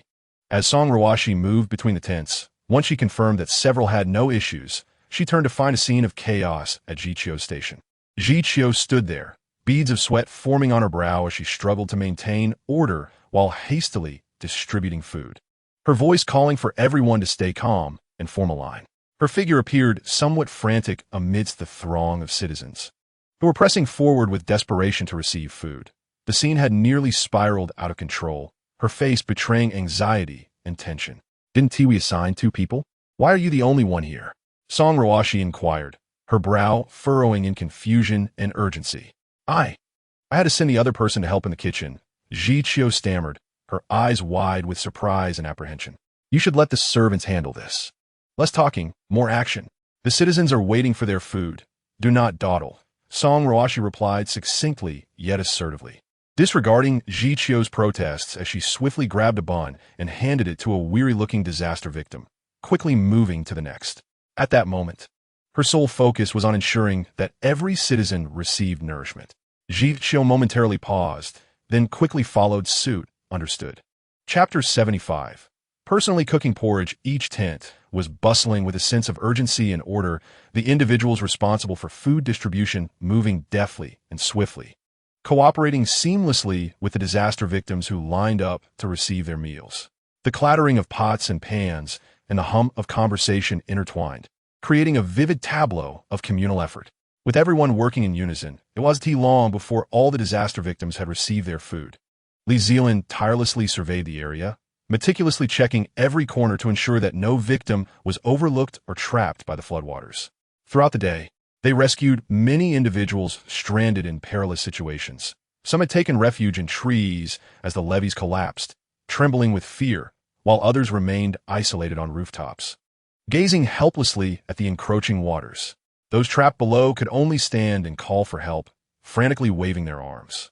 Fortunately, Li Zelin and his team discovered and devised various means to rescue each of them, transporting them to safety. "Your Highness, you have not had a drop of water all day," someone remarked. "Did His Majesty assist personally?" Li Zelin momentarily paused, astonished, almost doubting his ears. After receiving confirmation, he felt a wave of surprise wash over him and quickened his pace toward the shelter. Upon arriving at the disaster relief center, he immediately spotted Song Ruoxi standing before a large pot, diligently stirring the porridge with a long spoon. Though her face bore traces of dirt and her hair was somewhat disheveled, her focused demeanor and adept movements lent her an air of competence. Watching her, Li Zelin felt a surge of unexpected emotion. "I have never seen such a large pot. It could fit me inside. Today, I have experienced the role of a cafeteria worker, and seeing the smiles of the disaster victims as they receive their meals fills me with a sense of accomplishment. Indeed, being a good person brings joy." Song Ruoxi's stirring grew increasingly vigorous, as if she were pouring all her strength into the task. At that moment, Ji Qiu hurriedly interjected, cautioning that if she continued at such a pace, the porridge would end up on the floor. Hearing this, Song Ruoxi promptly slowed her motions, realizing her eagerness to feed the refugees had led her to rush. Li Zelin, standing at a distance, couldn't help but smile as he observed the scene. The complexity of his feelings shimmered in his eyes, having previously witnessed the cold and calculating side of this sovereign. Seeing her engage so genuinely with the task at hand was a rare and refreshing sight. "How can we allow your Majesty to work personally? What are you all doing?" Li Zelin furrowed his brow, his countenance dark and brooding. He casually gestured towards a nearby individual to inquire. Upon hearing his name called, the person turned pale with fear, collapsing to the ground with a thud, trembling uncontrollably. "Your Highness, we have repeatedly advised against this, but His Majesty insisted on offering assistance. We were truly powerless to dissuade him. Please forgive us, Your Highness." As he spoke, he bowed repeatedly, his forehead reddening from the force of his prostrations. Li Zelin gazed at the figure of Song Ruoxi, his mind swirling with myriad thoughts. In the past, Song Ruoxi had been exalted and privileged, never even contemplating such actions. Yet now, she had taken the initiative to lend a hand. Observing her demeanor, it was evident she was not merely feigning concern. Her inner thoughts revealed a genuine enjoyment of her role, leaving him both astonished and incredulous. A complex expression flickered in his eyes, as if he had gained a newfound understanding and perspective on the current Song Ruoxi. As he prepared to approach her, a hurried figure appeared before him. It was Su Tiancheng. Striding swiftly, a hint of urgency adorned his face. Upon reaching Li Zelin, he respectfully bowed, saying, "Greetings, Your Highness. Was it not agreed that this matter would be handled by us? Why must you involve yourself directly?" Su Tianqing had been preoccupied with the dam situation and had only just learned that a shelter for disaster victims had been established within the palace, providing both temporary lodging and a place to receive food. Upon receiving this news, he had rushed over without delay.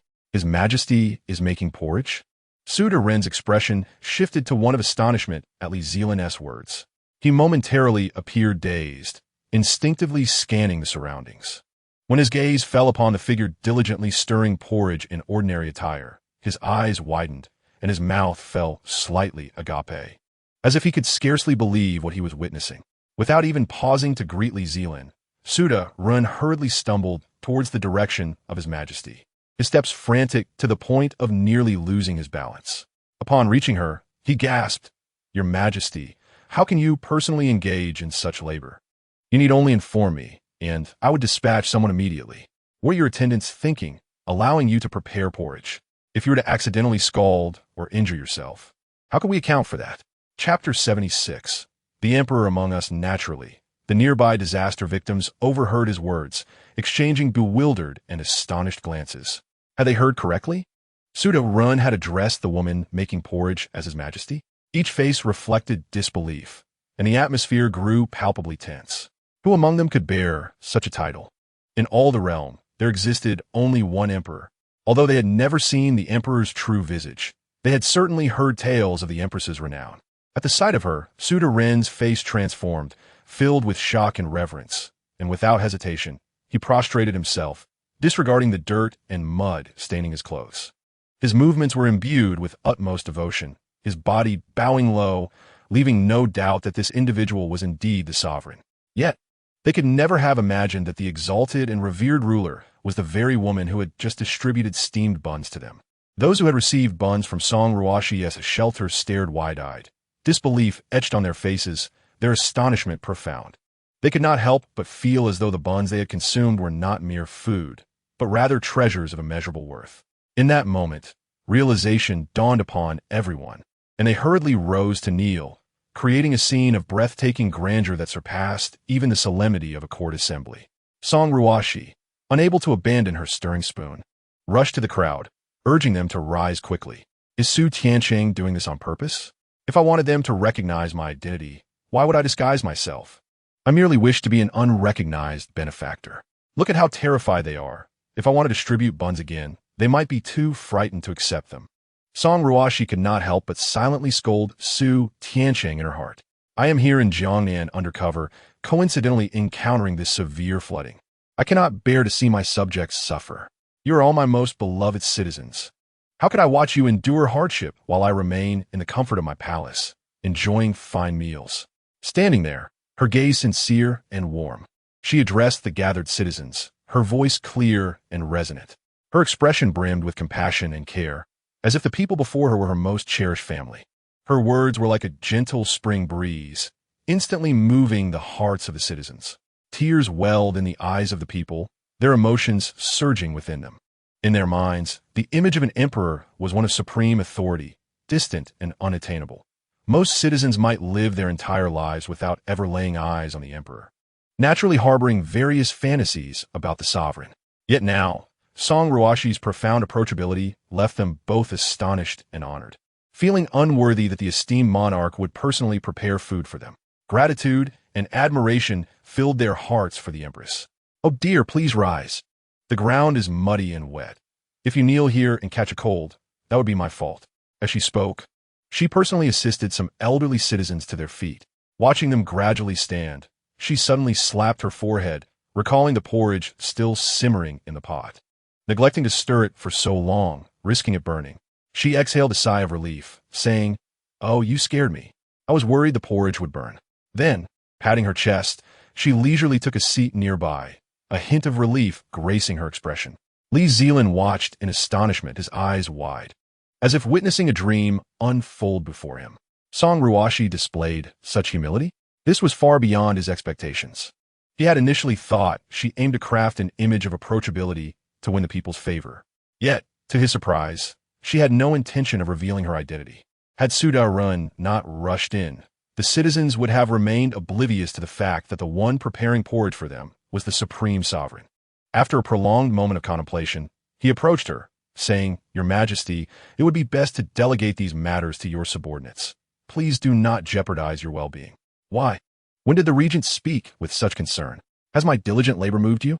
I remain at the residence, with little to occupy my time. The most pressing issue is the resettlement of the disaster victims. I cannot bear to see them overwhelmed, so I wish to lend a hand and do what I can for the people." Song Ruoxi replied calmly, her eyes reflecting determination and care.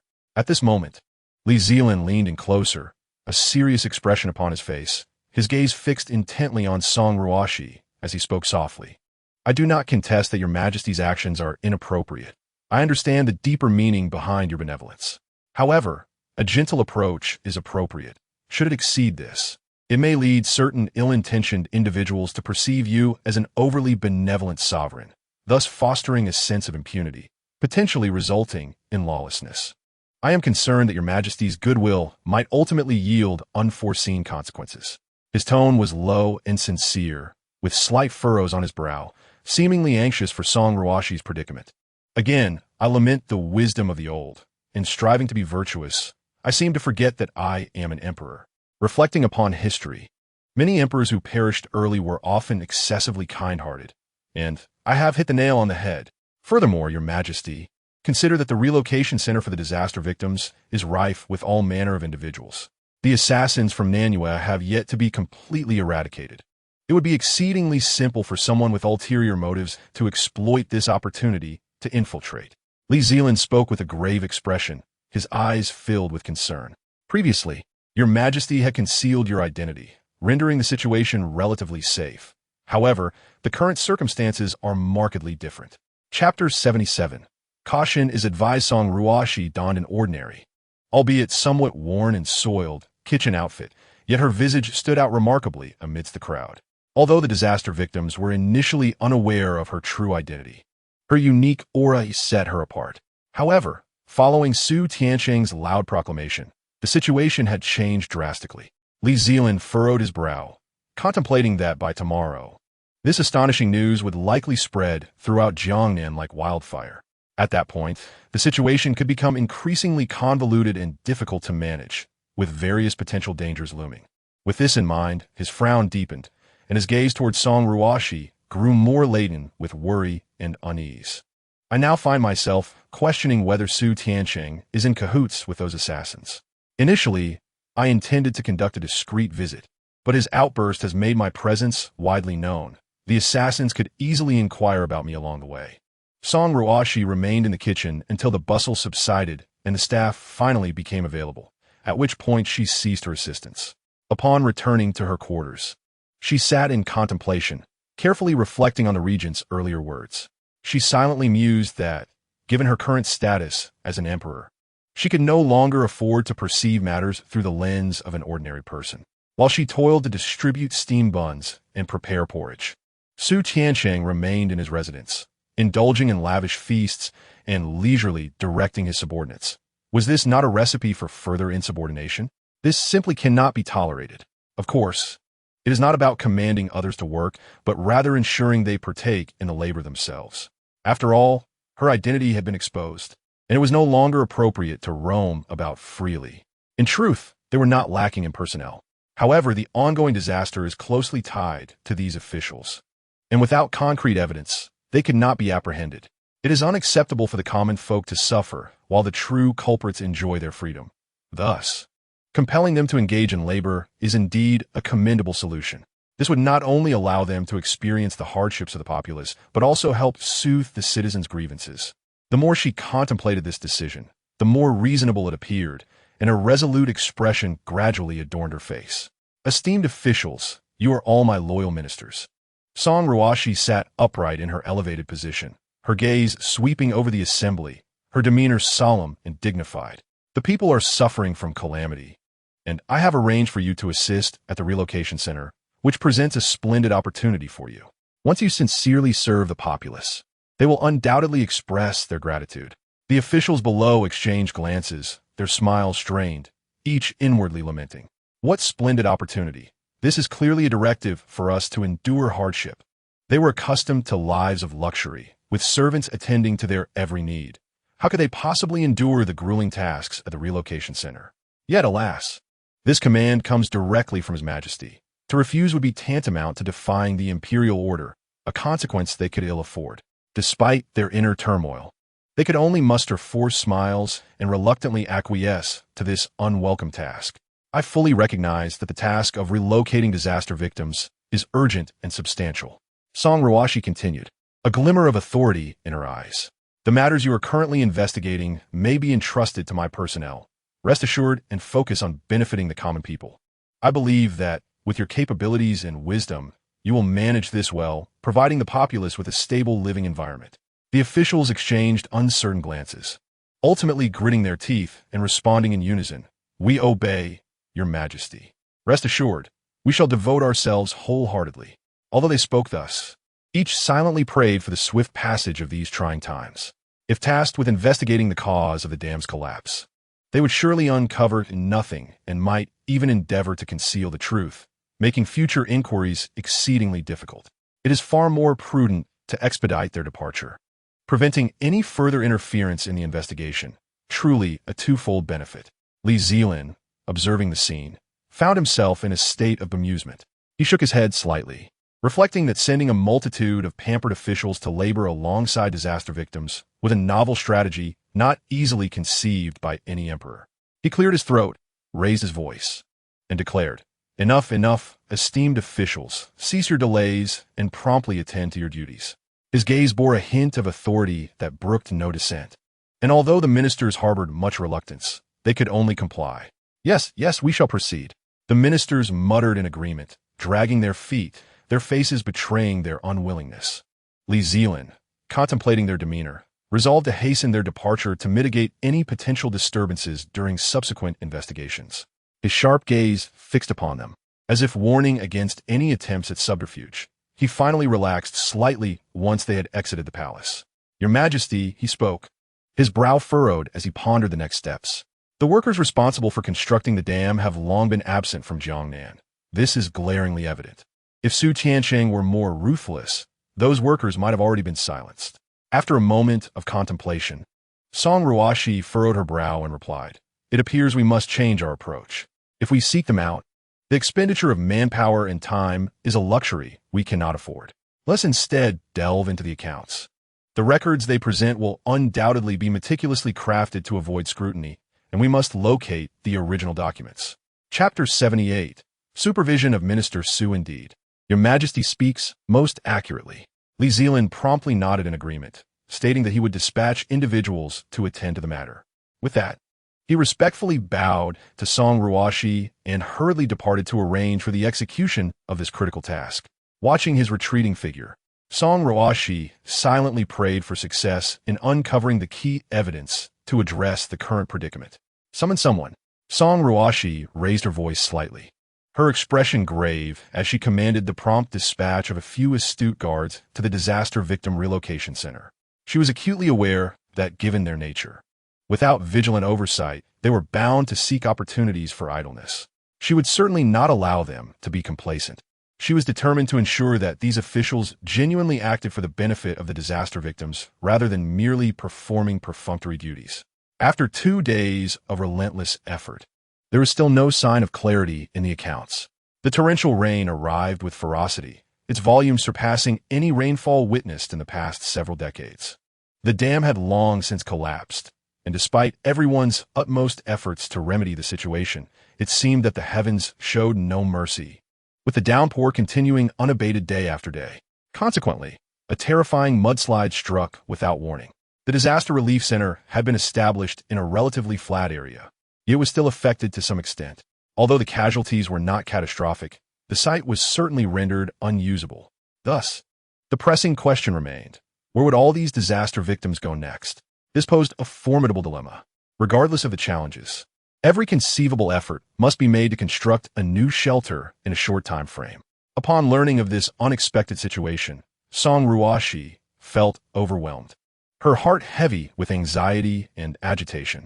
It was imperative that the victims had a place to sleep tonight. With a furrowed brow, she spoke with urgency and determination. Internally, she lamented that her undercover visit to Jiangnan had yielded few matters that could bring her peace of mind. It was a relentless series of crises, leaving her feeling pressured and overwhelmed. Throughout the journey, she had scarcely had time to appreciate the scenery of Jiangnan. Indeed, she had encountered perilous assassins on 2 occasions. During the first encounter, the cold glint of a blade flashed before her, chilling her to the core, and she narrowly escaped death. The second encounter was even more treacherous. As the assassin emerged like a specter, and amidst the clash of swords, she felt death was but a breath away, teetering on the edge of oblivion. After enduring such dangers to finally arrive in Jiangnan, she found herself immediately embroiled in urgent matters again. There had been no opportunity to admire the beauty of Jiangnan, as the rainy season had arrived prematurely. Matters did not end there. Soon after, floods ensued, followed by a series of mudslides, each incident crashing upon her like a relentless tide, leaving her bewildered and exhausted. With a grave expression, she took hold of the map, scrutinizing it carefully and making thoughtful comparisons before selecting a new location. Although the affected areas consisted of scattered villages, the number of disaster victims was far from negligible.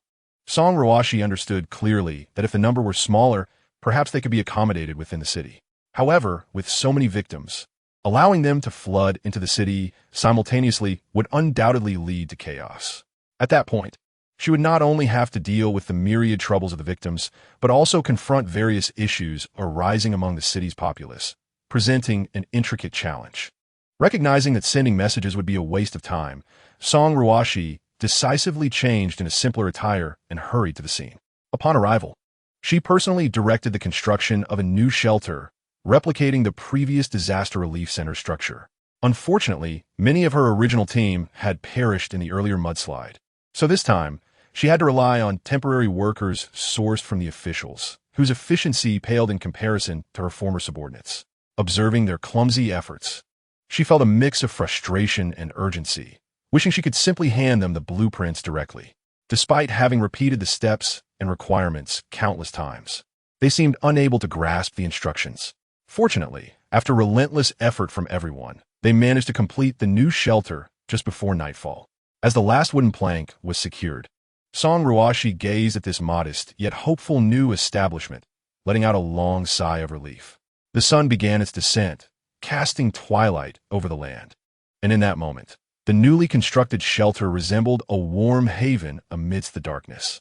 The faces of the formerly troubled disaster victims gradually reflected a sense of reassurance. Wiping the sweat from her brow, Song Ruoxi watched the scene with gratitude, relieved that they had completed it in time, sparing the victims from having to endure a night of despair in the cold rain. At that moment, all her fatigue seemed worthwhile. Her voice carried a sense of urgency and concern as rainwater dripped from the eaves of the umbrella, splashing upon the ground. "Your Majesty, the rain continues to fall, and staying outside for so long could lead to illness," Zhiqiu said, her brow furrowed with worry.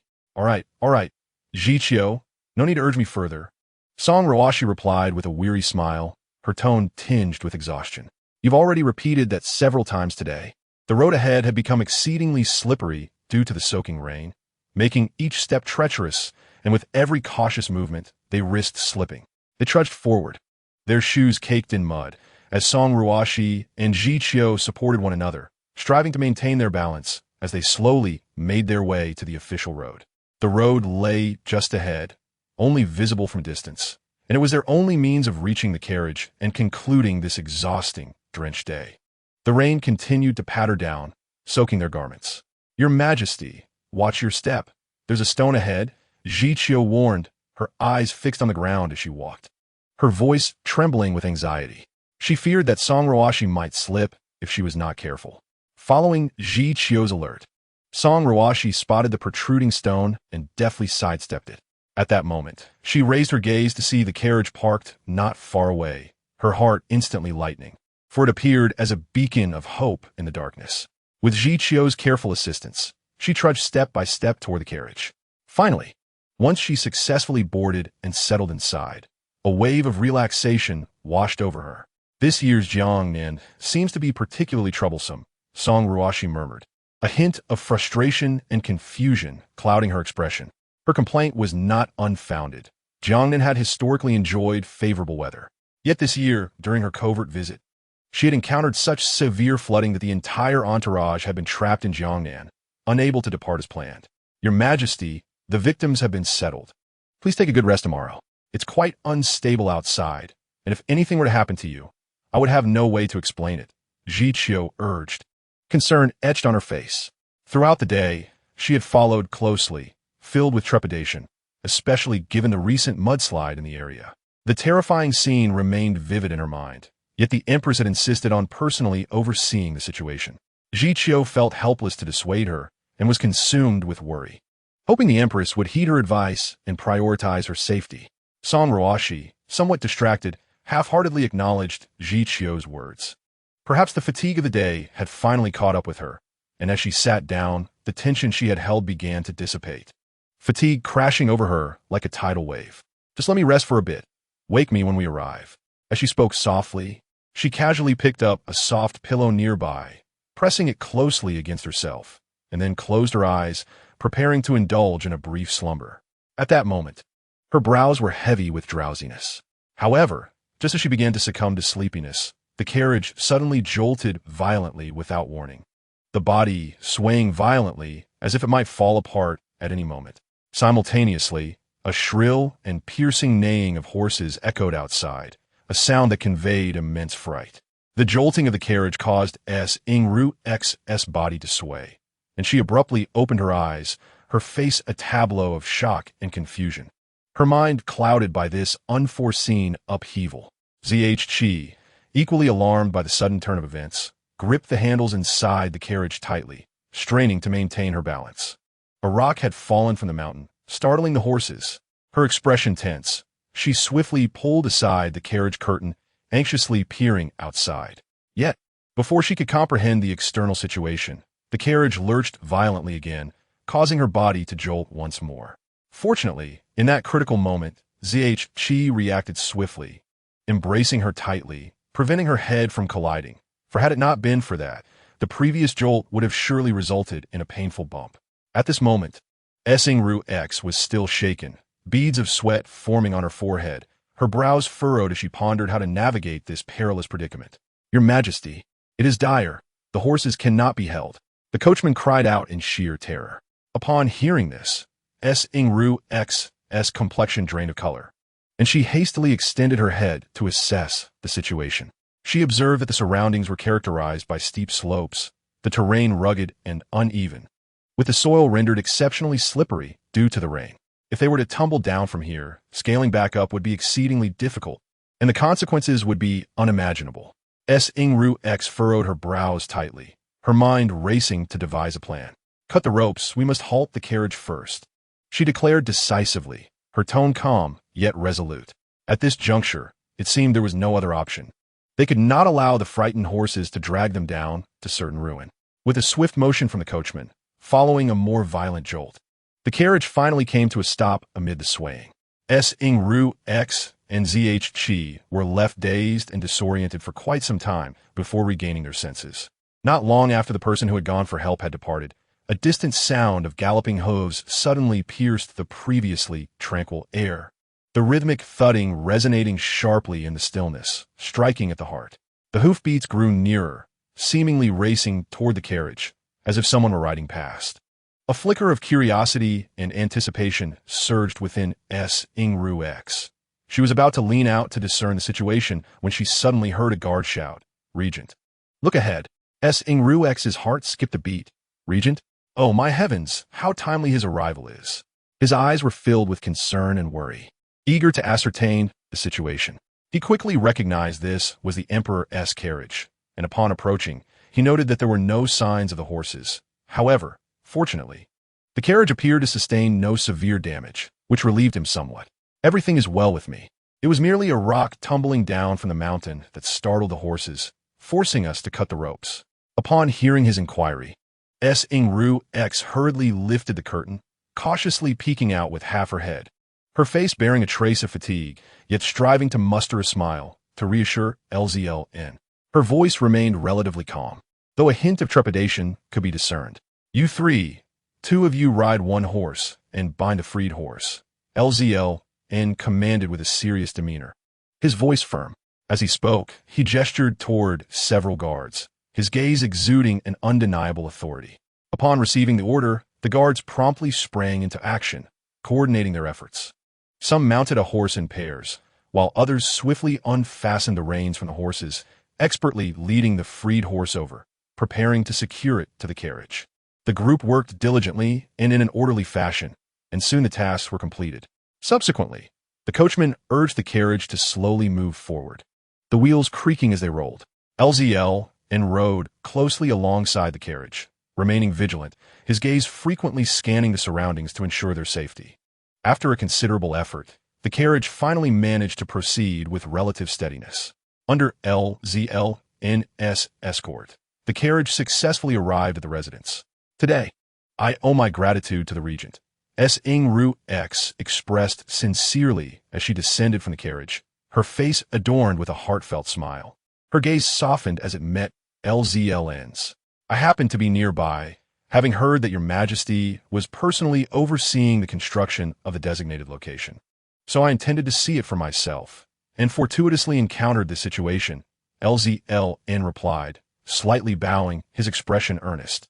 He continued, I initially aimed merely to observe your majesty's dedication to the people, never expecting to assist at such a critical moment. It is indeed an honor. How is the investigation proceeding? Is there any progress? Song Ruoxi inquired, her brows slightly knitted, her expression grave, her eyes reflecting eagerness and anticipation. The individuals on the list have admitted to embezzling the funds allocated by the court, and they have also submitted the account books. LZLN stated with a composed demeanor, his voice steady and forceful as he presented the documents in his hand. So smoothly? Song Ruoxi's eyes widened in surprise, disbelief apparent as she struggled to accept the rapid progression of events. She hurriedly took the documents, quickly flipping through them, her fingers delicately moving over the pages, her expression focused and serious. As she turned page after page, she discovered that Su Tianching was not implicated in the matter at all, which sparked a wave of confusion within her. Indeed, he has distanced himself entirely. What leverage did he possess over them that they would willingly take the fall? According to the law, they not only faced dismissal from their positions, but also exile to the frontier. What benefits did Su Tianching bestow upon them? Is there truly no clue to be found regarding Su Tianching? Song Ruoxi expressed, her brows furrowed tightly, her expression solemn, her eyes brimming with reluctance and doubt, her tone imbued with deep contemplation. LZL shook his head slowly, a hint of helplessness crossing his face as he replied, Indeed, there are no leads. I have dispatched individuals to investigate extensively, yet no trace related to him has been uncovered. Is there anyone in Su Tianching's circle whom he trusts implicitly? Song Ruoxi squinted slightly, continuing her inquiry, her gaze sparkling with insight. There is one, the steward of the Su residence, who has reportedly been by his side for over 2 or 3 decades. Even before Su Tianching assumed office, he replied cautiously, he cannot manage all these affairs single-handedly. This steward must be an accomplice and might reveal some information. Your Majesty, since this individual has remained by his side for decades, it indicates unwavering loyalty. Extracting information from him may prove quite challenging, LZL remarked, his brows knitting slightly as he regarded Song Ruoxi with a serious expression, a trace of concern evident in his tone as he gently shook his head, seemingly troubled by the matter. Upon hearing the thoughts of the person before him, LZLN cautioned, Your Majesty, individuals like him may not divulge any information even under severe coercion. His gaze was laden with gravity, and his expression was exceedingly earnest. Their loyalty to their master often surpassed imagination, and betrayal was not easily entertained. Every individual inherently possesses a vulnerability. It is prudent to discreetly investigate whether this steward has a wife, children, or parents. A glimmer of sharpness flickered in Song Ruoxi's eyes as she calmly articulated her thoughts. Her demeanor radiated contemplation and resolve, as if she had already devised a subsequent plan. Indeed, Li Zelin responded respectfully, a hint of admiration flashing in his eyes, deeply impressed by Song Ruoxi's decisiveness and sagacity. He promptly turned to make arrangements, his movements swift and unhesitant. Ultimately, heaven indeed showed mercy. After a prolonged period, the torrential downpour finally began to subside one evening. The incessant clamor of the rain gradually faded, leaving a serene silence in its wake. The air was infused with the refreshing scent of rain, while puddles lingered on the ground. In the days that followed, they diligently sought evidence concerning the matter at hand, leaving no stone unturned, while systematically orchestrating the reconstruction of the victims' homes. Fortunately, the impact within the city was not profound. Only the area near the embankment suffered severe consequences, while other regions remained largely unscathed. However, the calamity instilled a sense of unease among many. But as time progressed following the cessation of rain, conditions would soon improve. After the rain, everything seemed markedly more manageable. Chapter 81. The Steward's Parents. Moreover, there was still no news regarding the steward by Lord Su's side. Although it had been ascertained that each steward had family, their whereabouts remained elusive. Inquiries yielded only the information that they had relocated elsewhere. Lord Su Tiancheng held a significant position, and the chief steward of the estate surely received a considerable monthly stipend, rendering him the stalwart pillar of his household. Thus, if he had family, they should logically be within Jiangnan. Yet, why had they moved so far away? The reasons behind this were indeed baffling. Upon learning this news, Song Ruoxi felt a surge of curiosity. Her delicate brows knitted together as her eyes sparkled with contemplation, pondering silently. Most likely, these individuals were still in Jiangnan, cleverly concealed. Furthermore, the one responsible for their concealment was quite possibly Su Tiancheng. After all, generally speaking, even the most faithful and long-serving confidants cannot be entirely trusted. Only by holding their weaknesses firmly can one ensure compliance and diligence. The more she contemplated, the more complex the situation appeared, and her doubts deepened. At that moment, a subtle yet urgent knock echoed at the door, followed by Li Zelin's voice, "Your Majesty." Song Ruoxi acknowledged him, and as Li Zelin entered, a hint of excitement colored his expression. "Your Majesty, we have a lead. I discovered that the steward of Su's residence regularly ventures out each month under the pretext of procuring essential items for the estate, yet he invariably exits the city." As he spoke, he gasped slightly, suggesting he had hurried to present his report. Moreover, after completing his purchases, the steward would seize the opportunity to don a different attire before leaving the city, rendering his destination exceedingly mysterious. Song Ruoxi raised an eyebrow regarding Li Zelin. "Does the regent believe that the relatives we have been unable to locate are here?" Her voice carried a note of inquiry and contemplation, her gaze sharpening. "Most likely." Li Zelin replied solemnly. "It appears that the steward's desire to meet his family is fraught with difficulty. Otherwise, he would not only venture out once a month. This is presumably due to restrictions imposed by Su Tiancheng. If we could gain control over his family, everything might become considerably simpler." Song Ruoxi immediately dispatched individuals to discreetly approach the current whereabouts of the steward's family, ensuring that they did not alert Su Tiancheng. Otherwise, he might eradicate their only lead. The reconstruction efforts in the disaster-affected areas progressed methodically, and everything appeared to be proceeding exceptionally well. During this process, Song Jiangyu was afforded a rare opportunity for learning. Originally, he was brought to Jiangnan for a covert visit, intended to allow him to learn while also providing a respite. However, the unfolding events diverged significantly from their initial intentions. Nonetheless, it must be acknowledged that such urgent circumstances often yield greater insights and growth. Song Ruoxi meticulously recounted the general situation of the embankment to Song Jiangyu, her pace measured and her logic clear. She occasionally gestured with her fingers and emphasized critical points with a serious expression. Meanwhile, Song Jiangyu listened intently, his eyes reflecting concentration and contemplation. However, the intricacies and convolutions of the matters at hand depended largely on his own perceptiveness and analytical abilities. Song Ruoxi was acutely aware of this. Thus, she presented the information objectively without excessive elaboration, hoping that Song Jiangyu would grasp the profound implications of these matters through his own contemplation and analysis. Reflecting on this covert excursion, she realized there had been little opportunity to truly appreciate the enchanting scenery of Jiangnan, as nearly all their time was consumed by various affairs. Moreover, it had been raining incessantly in Jiangnan, and even when they ventured out, the lively street vendors were scarce. After carefully disguising herself, she finally stepped outside. Had it not been for the widely known incident involving Su Tiancheng, such precautions would have been unnecessary. Previously, few knew her true identity, and she could stroll through the streets in ordinary attire without drawing attention. However, the current circumstances were markedly different. Without her disguise, she would have been unable to walk freely. Within moments, the citizens would begin to kneel in reverence.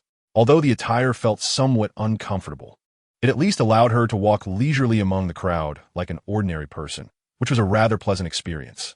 As she observed the bustling throng, a faint smile gradually emerged on her face, savoring this rare moment of tranquility and ease. "Isn't that Lord Su?" Ji Qiu, following closely behind Song Ruoxi, suddenly spotted two individuals descending from an exquisite carriage not far away, one of whom was indeed Lord Su. Ji Qiu's eyes widened in astonishment. It seemed that Lord Su was hosting friends, Song Ruoxi mused. Initially, she had thought that the strenuous tasks assigned to them would leave them bedridden for days. Yet here they were, vibrant and lively, capable of entertaining guests.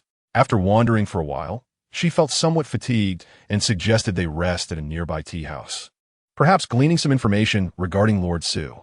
Chapter 82. An unforeseen encounter with Su Tiancheng. Ji Qiu quickly followed suit, and the two figures seamlessly blended into the bustling crowd, heading towards the tea house. Upon entering, Song Ruoxi noticed the tea house proprietor guiding Su Tiancheng and his companions to the second floor. Just as Su Tiancheng ascended a couple of steps, he suddenly paused, as if sensing something, his body tensing slightly as he felt a piercing gaze fixated upon him from behind. Turning to look, he was startled, his heart racing as a look of astonishment spread across his face. Subconsciously, he was about to cry out, but in the fleeting moment, he recalled the Emperor's instructions from their last encounter, and thus he hastily swallowed the words that were about to escape his lips. Subsequently, Su Tiancheng and Song Ruoxi exchanged a knowing glance and proceeded together to the elegant chamber on the second floor. Upon entering the chamber, Su Tiancheng and the man beside him quickly knelt down, proclaiming in unison, "We pay our respects to your majesty."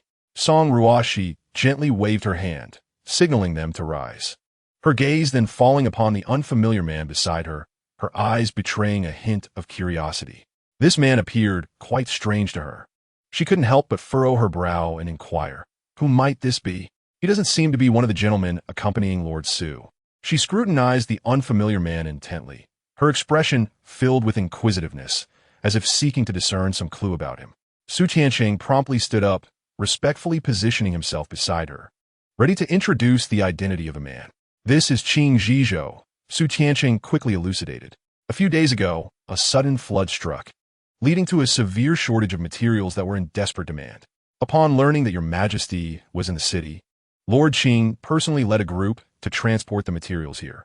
Furthermore, he has actively provided assistance in the arrangement of disaster relief and the repair of homes during this trying time." Listening attentively, Song Ruoxi nodded slightly, contemplating inwardly that he had come from afar to lend aid.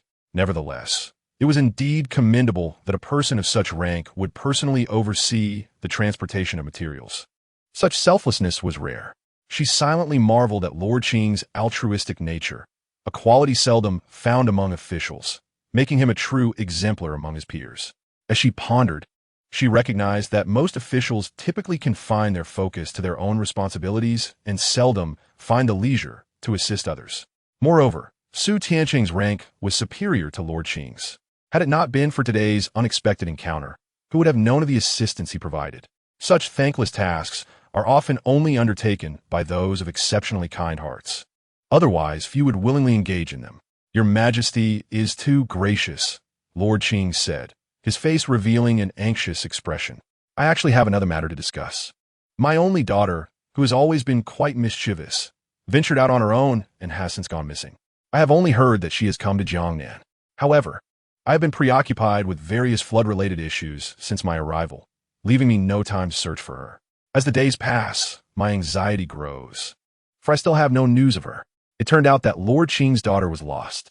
Song Ruoxi's brow furrowed slightly, her tone laced with concern.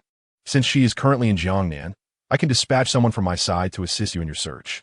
Although the disaster has passed, the situation remains unsettled. It would be wise to locate a young lady in such circumstances as soon as possible.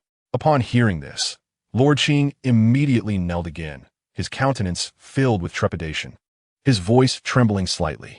How could I trouble your majesty's people with my trivial family matters? The current affairs have settled, and I have already dispatched individuals to inquire. Beads of sweat formed on his forehead, his heart brimming with reverence for the emperor. Seeing that her words had startled him, Song Ruoxi felt somewhat helpless. Her good intentions had inadvertently caused him distress, so she refrained from mentioning the assistance in finding his daughter further. She let out a gentle sigh, her gaze reflecting understanding and solace. Wait a moment, Lord Qing. Is your surname Qing? Song Ruoxi suddenly interjected, her eyes gleaming with urgency and inquiry. Taken aback by the unexpected question, Lord Qing hesitated momentarily, struggling to grasp its significance, and could only nod in vague comprehension. Indeed, Qing is my surname, your majesty. Is there a problem? His face was marked with confusion. At that moment, however, Song Ruoxi's heart stirred, as she recalled a certain individual, the young lady who had saved her from an assassin on her journey to Jiangnan, Qing Yun. Vivid images of Qing Yun flashed through her mind, and as she contemplated, she began to perceive a remarkable coincidence. The surname Qing was not particularly common, and given that Qing Yun was presently in Jiangnan, the connection between these two facts seemed plausible. The more she thought about it, the more excited she became, and she quickly inquired, Lord Qing's daughter, could it possibly be Qing Yun? Her gaze remained fixed on Lord Qing, seeking answers within his expression, her eyes brimming with anticipation and a subtle hint of tension.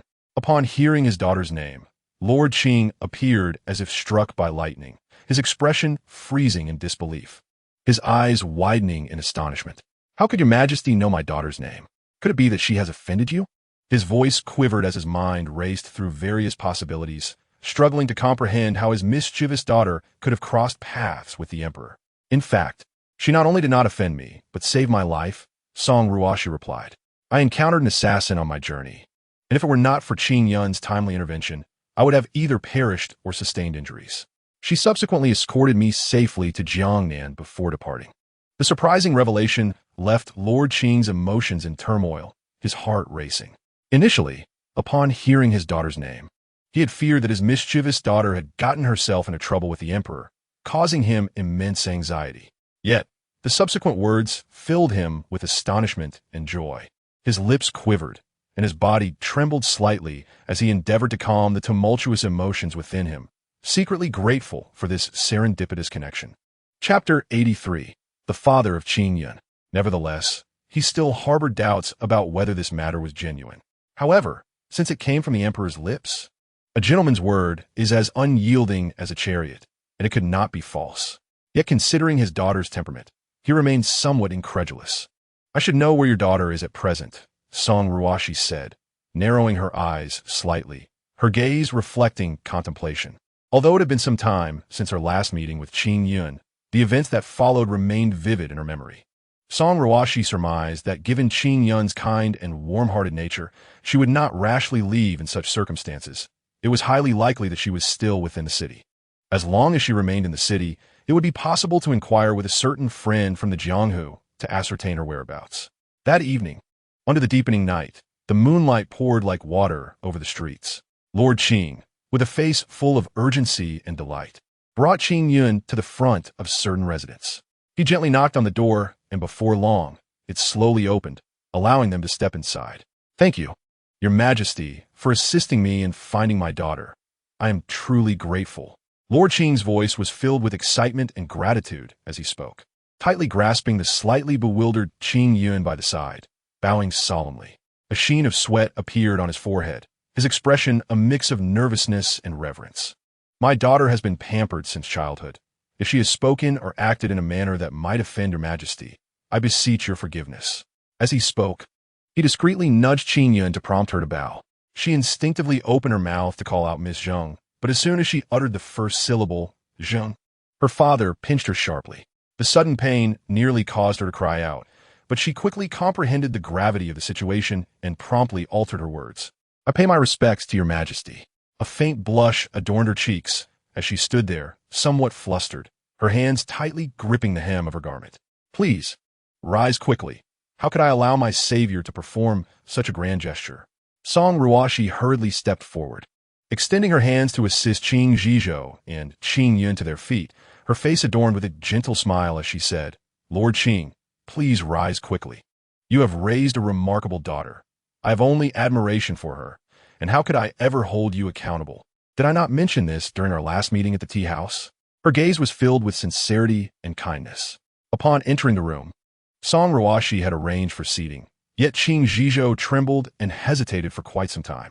His eyes were clouded with fear and unease, and in the end, he was unable to sit down, as if the chair were a bed of thorns. Observing this, Song Ruoxi realized that he still believed his daughter had offended her. Well then, Lord Qing, do as you wish, she thought with a sigh, shaking her head in resignation. It would not do to force him into the chair. So she acquiesced to his discomfort. At this moment, Qing Zhizhou stood rigidly, his posture tense and alert, casting a shadow of anxiety over the room. It was not until the glaring imperial edict was respectfully presented that he trembled as he accepted it with unsteady hands. Upon unfolding the document and reading the concrete rewards bestowed upon Qing Yun, he felt as though he had awakened from a dream. Wholly convinced that his mischievous daughter had indeed saved the emperor's life and had not offended him in the least, his eyes widened and his lips quivered, reflecting a blend of disbelief and astonishment. Meanwhile, Qing Yun remained in a state of daze, blinking in confusion. She pinched her arm with fervor, feeling the sharp sting confirm that she was not dreaming. Otherwise, her father's pinch would not have hurt. Her mind was a whirlwind, thoughts entangled like a chaotic web. It dawned on her that Miss Zheng, whom she had spent so much time with, was not merely a daughter of an esteemed family, but rather the exalted emperor himself. Yet, if memory served her right, she had scolded the emperor before, unaware of his noble status. It was no wonder that so many formidable assassins sought her. She had only suspected Miss Zheng's family to be influential, never imagining she was of such unparalleled rank.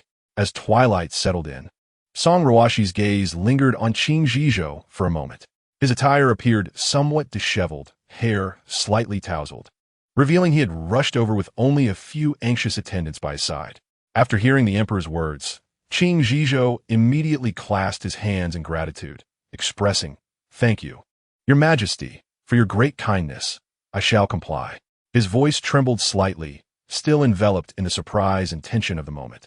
He furrowed his brow, eyes filled with suspicion, unable to fathom the reality that his daughter, who typically associated with dubious companions and spent her days in revelry or lost in eccentric pursuits, had achieved such an extraordinary feat. Dad, the emperor spoke personally. Do you truly believe he devised an edict to deceive you? Do you think so little of my capabilities? Qing Yun remarked, somewhat exasperated, her tone tinged with playful reproach. Enough of this nonsense. Qing Zhizhou began to admonish, but faltered mid-sentence. You often claimed I was unproductive. Yet now I have accomplished something significant, adding to your honor, haven't I? She declared, lifting her chin with pride. Qing Zhizhou opened his mouth to retort, but found no argument to counter her. He could not deny that his once irresponsible daughter had finally redeemed herself, and a myriad of emotions swirled within him. As night descended quietly, the cool moonlight cascaded down. Clad in elegant attire, Song Ruoxi appeared ethereal, her garments seemingly washed in moonlight, exuding a soft and enchanting beauty. She sat serenely on a stone bench in the courtyard, a plate of exquisitely crafted pastries before her. Each piece a masterpiece adorned with shimmering icing that twinkled under the moon's glow. The pastries emitted an enticing aroma. Song Ruoxi's tranquil gaze rested upon the delicacies, her profile illuminated by the moonlight, enhancing her beauty as her long, raven hair cascaded over her shoulders, gently swaying in the breeze, imparting an otherworldly grace. She savored the pastries leisurely, tilting her head to admire the radiant moon above. The hustle and bustle of recent days felt distant, granting her this rare moment of leisure. This rare tranquility was not solely due to the luminous moon, nor the vibrant flowers in the courtyard, but rather the singular beauty of the person seated at its center. With one hand resting gently on her cheek, she gazed dreamily at the bright moon. The courtyard was notably silent, with a gentle breeze occasionally whispering through, carrying the fresh scent of flora. As if recalling something, she lowered her hand and gracefully lifted the teacup beside her, taking a delicate sip. Closing her eyes gently, as if to fully immerse herself in her surroundings, her peaceful demeanor evoking a sense of reluctance to intrude. Li Zelin observed her quietly for a while before stepping inside, and softly saying, "Your Majesty, I heard you encountered Lord Su and Qing Zhizhou today." "Indeed," Song Ruoxi replied, a hint of amusement gracing her lips, her eyes sparkling with intrigue. "It is quite astonishing to discover that the girl who saved my life is actually the daughter of Lord Qing." Li Zelin's countenance reflected surprise, clearly taken aback by this revelation. After all, when they first met Qing Yun, her peculiar behavior had led him to suspect she might be a spy with ulterior motives. "By the way, Your Majesty," Li Zelin paused, his expression turning serious. Upon hearing this, a sharp glint flickered in Song Ruoxi's eyes. "Excellent. Tomorrow, intercept the individuals meant to deliver supplies. We must interrogate them thoroughly, inquiring about any potential signals or codes. Su Tiansheng is known for his caution. We must remain vigilant against any hidden traps. We cannot afford to be careless, lest we alarm the enemy and jeopardize our plans." Her expression grew grave, her words measured and deliberate. The following day, as dawn broke and the sky lightened with hues of pale white, Li Zelin, with a stern demeanor and resolute gaze, led a meticulously selected, well-trained team as they set off quietly. Clad in dark attire, they moved swiftly and silently, like phantoms concealed in the shadows, racing toward their designated location. Upon arrival, they swiftly positioned themselves at key points, each individual holding their breath, gripping their weapons tightly, awaiting the appearance of the supply cart. Seconds turned into minutes as they awaited, until finally, after a prolonged period of anticipation, the cart slowly came into view, the sound of its wheels echoing through the stillness of the forest. Li Zelin's gaze was piercing. As the vehicle traversed deep into the woods, he decisively commanded his companions, who swiftly darted out like leopards, immediately surrounding and apprehending all the delivery personnel. With a grim expression, Li Zelin commenced a rigorous interrogation of these individuals. Under his sharp scrutiny and formidable presence, they dared not conceal any information. As anticipated, a clandestine signal was indeed present. Subsequently, they had their prearranged accomplices don the delivery uniforms, enabling them to blend in seamlessly. Upon entering the residence, an eerie silence enveloped the surroundings, punctuated only by the faintest sounds. Following their meticulously crafted plan, they initiated their stealthy operation. Each member proceeded with utmost caution, akin to hunters navigating through darkness. Every step taken with the utmost lightness, fearful of disturbing those within the residence. Utilizing their exceptional stealth skills and agility, they gradually approached the inhabitants of the house. Throughout this endeavor, they resembled phantoms of the night, surreptitiously gaining control over everyone within the residence.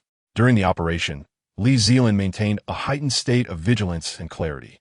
He understood that a direct assault, while potentially discreet enough not to alert the town, would still afford those inside ample time to send a warning. Moreover, they could not guarantee the successful interception of every carrier pigeon. Should even one escape, their efforts would be rendered futile. Therefore, it was imperative to infiltrate the premises while the occupants remained unsuspecting.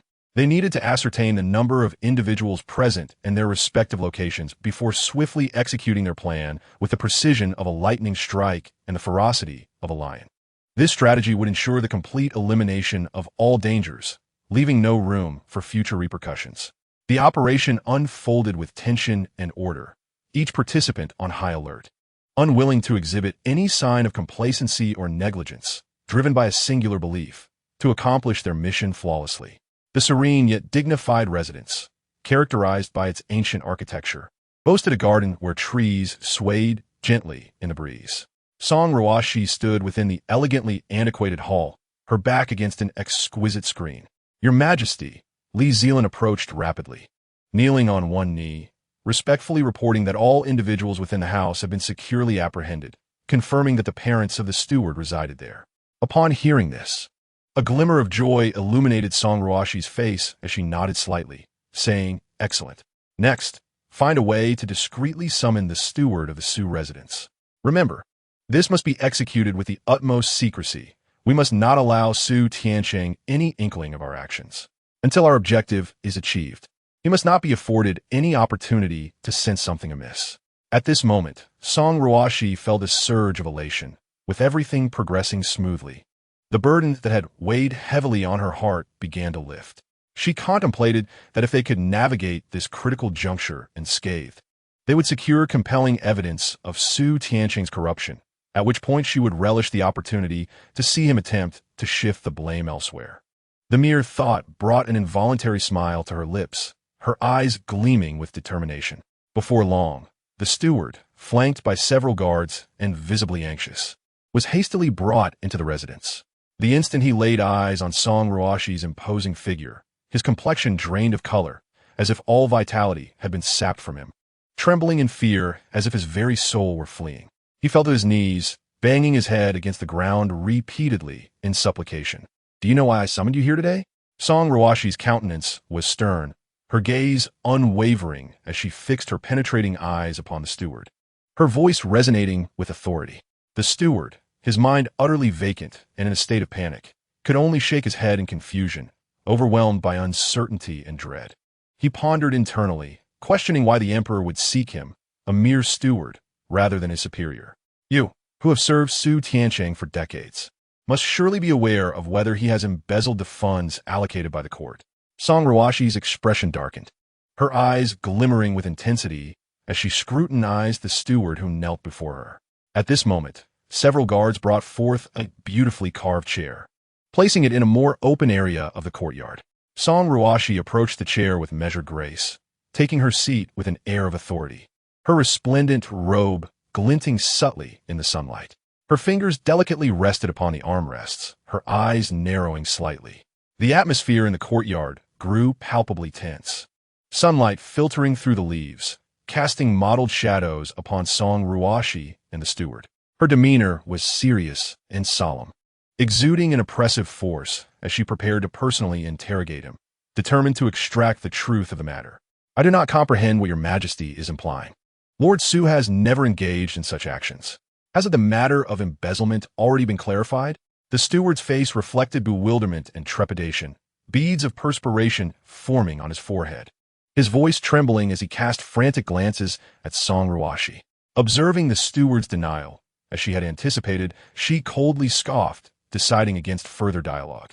"Su Tianqing has kept your parents confined in this remote residence, under strict surveillance, has he not? There is no need to hide this any longer. Your parents are currently within this very house." Song Ruoxi's voice was icy and steady, each word crystal clear in the steward's ears. Upon hearing this, the steward's head snapped up, his eyes widening in disbelief, his mouth agape as he struggled to process the revelation, staring in shock at Song Ruoxi, desperately seeking a sign of jest upon her face, yet finding only her resolute and solemn expression.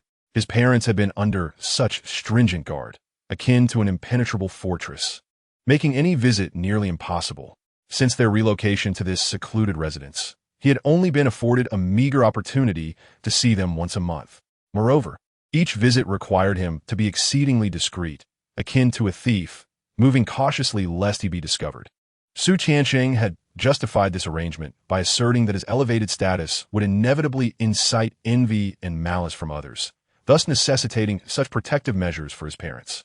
However, the steward remained somewhat skeptical of this explanation. After all, the level of oversight was excessively stringent. Yet, his parents had indeed received commendable care within that residence. Given their advanced age and limited mobility, their inability to venture out did not significantly disrupt their daily lives. As time passed, however, he began to discern the underlying implications of this situation. His unwavering loyalty to Su Tianqing, if tainted by even the slightest doubt or alternative motivations, could precipitate consequences beyond his comprehension. He was acutely aware of his precarious position under Su Tianqing's command. Should his loyalty waver, even marginally, he might face dire repercussions. This realization often left him in a state of turmoil and unease, as though a tangled knot had ensnared his heart, difficult to unravel. He remained anxiously concerned for his parents' safety while simultaneously navigating this intricate landscape with utmost caution, each step taken upon a razor's edge.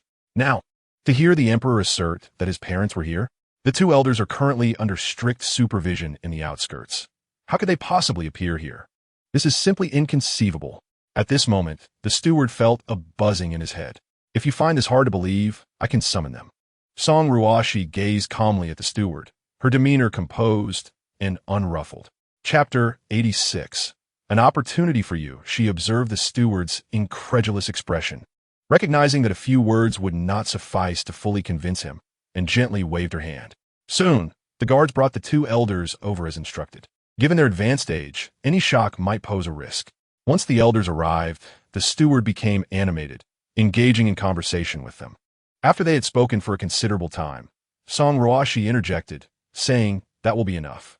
She then kindly addressed the elders, "Please, take some time to rest." The elders, guided by the guards, slowly departed. The steward's expression grew solemn as he watched the two figures recede into the distance. "Does your majesty intend to leverage my parents' lives to coerce me into producing evidence of Lord Su's embezzlement? I am merely providing you with an opportunity." Song Ruoxi fixed her serene gaze on the steward and spoke softly, "You must understand that in this world, there are no secrets that remain hidden forever. Even if his actions appear flawless now, can he guarantee that will always be the case? When the truth eventually surfaces, what kind of future could await everyone involved, including you and your parents?" Listening intently, the steward's lips quivered and a complex expression flickered in his eyes. The answer was undeniably clear to him. He knew that once the truth unraveled, his own demise would be inevitable. Even if his parents were spared, what kind of life could they lead afterward? After all, their current livelihood depended on Lord Su's support, and losing that foundation would plunge them into hardship. "I can assure you that once the incident occurs, your parents will be relocated to the capital to enjoy their twilight years." Song Ruoxi's voice was resolute and powerful. The steward fell silent for a long while, his expression shifting as if caught in a fierce internal struggle. Li Zelin quietly observed from the side, waiting for the steward's ultimate decision. Considering how he had just conversed with his parents, it was evident he was a devoted son, rather than resorting to aggressive threats. It would be wiser to offer him benefits, ensuring that the evidence he eventually presents would be indisputable. Song Ruoxi remained seated with a tranquil demeanor, her expression as serene as still water, not pressing for a response as she leisurely sipped her fragrant tea. Time seemed to stand still in that moment, enveloped in tranquility, with only the subtle sounds of tea being swallowed, occasionally breaking the silence. Eventually, the steward finally spoke. "I know where the ledgers are hidden. Does your majesty truly have the power to fulfill the promises made earlier?" His voice trembled with uncertainty, his gaze fixed intently on Song Ruoxi, as if seeking a hint of assurance from her expression. Deep down, he did not expect that Lord Su's dealings would remain undiscovered forever. Although he had always sought a way out for himself and his parents, he ultimately realized it was futile. He understood that Lord Su would not easily allow him to depart unscathed. Should the situation come to light, he would undoubtedly bear the consequences, yet he fervently wished to protect his parents from involvement. If what Song Ruoxi stated was indeed true, and his parents could genuinely be brought to the capital to enjoy their later years, he would not mind hastening the arrival of that anticipated outcome. "Once I have spoken, my word is unbreakable. Should there be any betrayal, may the heavens strike me down." Song Ruoxi straightened her back, her expression grave and commanding, each word resonating with authority. Her gaze was piercing, locking onto the steward's, leaving no room for doubt. Midway through her assertion, someone suddenly stepped forward, visibly anxious and attempting to interject. Their face was etched with tension and concern, seemingly eager to voice their thoughts. However, Song Ruoxi merely raised her hand, decisively halting them, her eyes flashing with an undeniable intensity. After hearing Song Ruoxi's unwavering promise, the steward remained silent for a long time before finally gritting his teeth and agreeing to find a way to procure the ledgers. Song Ruoxi nodded slightly, her expression remaining composed. After all, the matter was not yet resolved, and caution was paramount. Once the steward departed, a contemplative expression crossed Song Ruoxi's face as she silently plotted her next moves. "There is no need for your majesty to swear such an oath for a mere commoner." As soon as the steward left, several individuals hastily stepped forward to speak, their faces displaying urgency and concern. One stepped closer, speaking anxiously, "Your majesty, as the ruler of a nation, it is truly unnecessary." Others echoed their agreement, their eyes filled with worry. "I can make promises, and swearing an oath poses no issue." Song Ruoxi slightly raised her chin, her gaze steadfast and bright, her voice crisp and powerful. There was no hint of hesitation or retreat on her face, for she held absolute confidence in her commitment. After speaking, she calmly gestured for them to withdraw. Though reluctant, the crowd could only bow and depart slowly.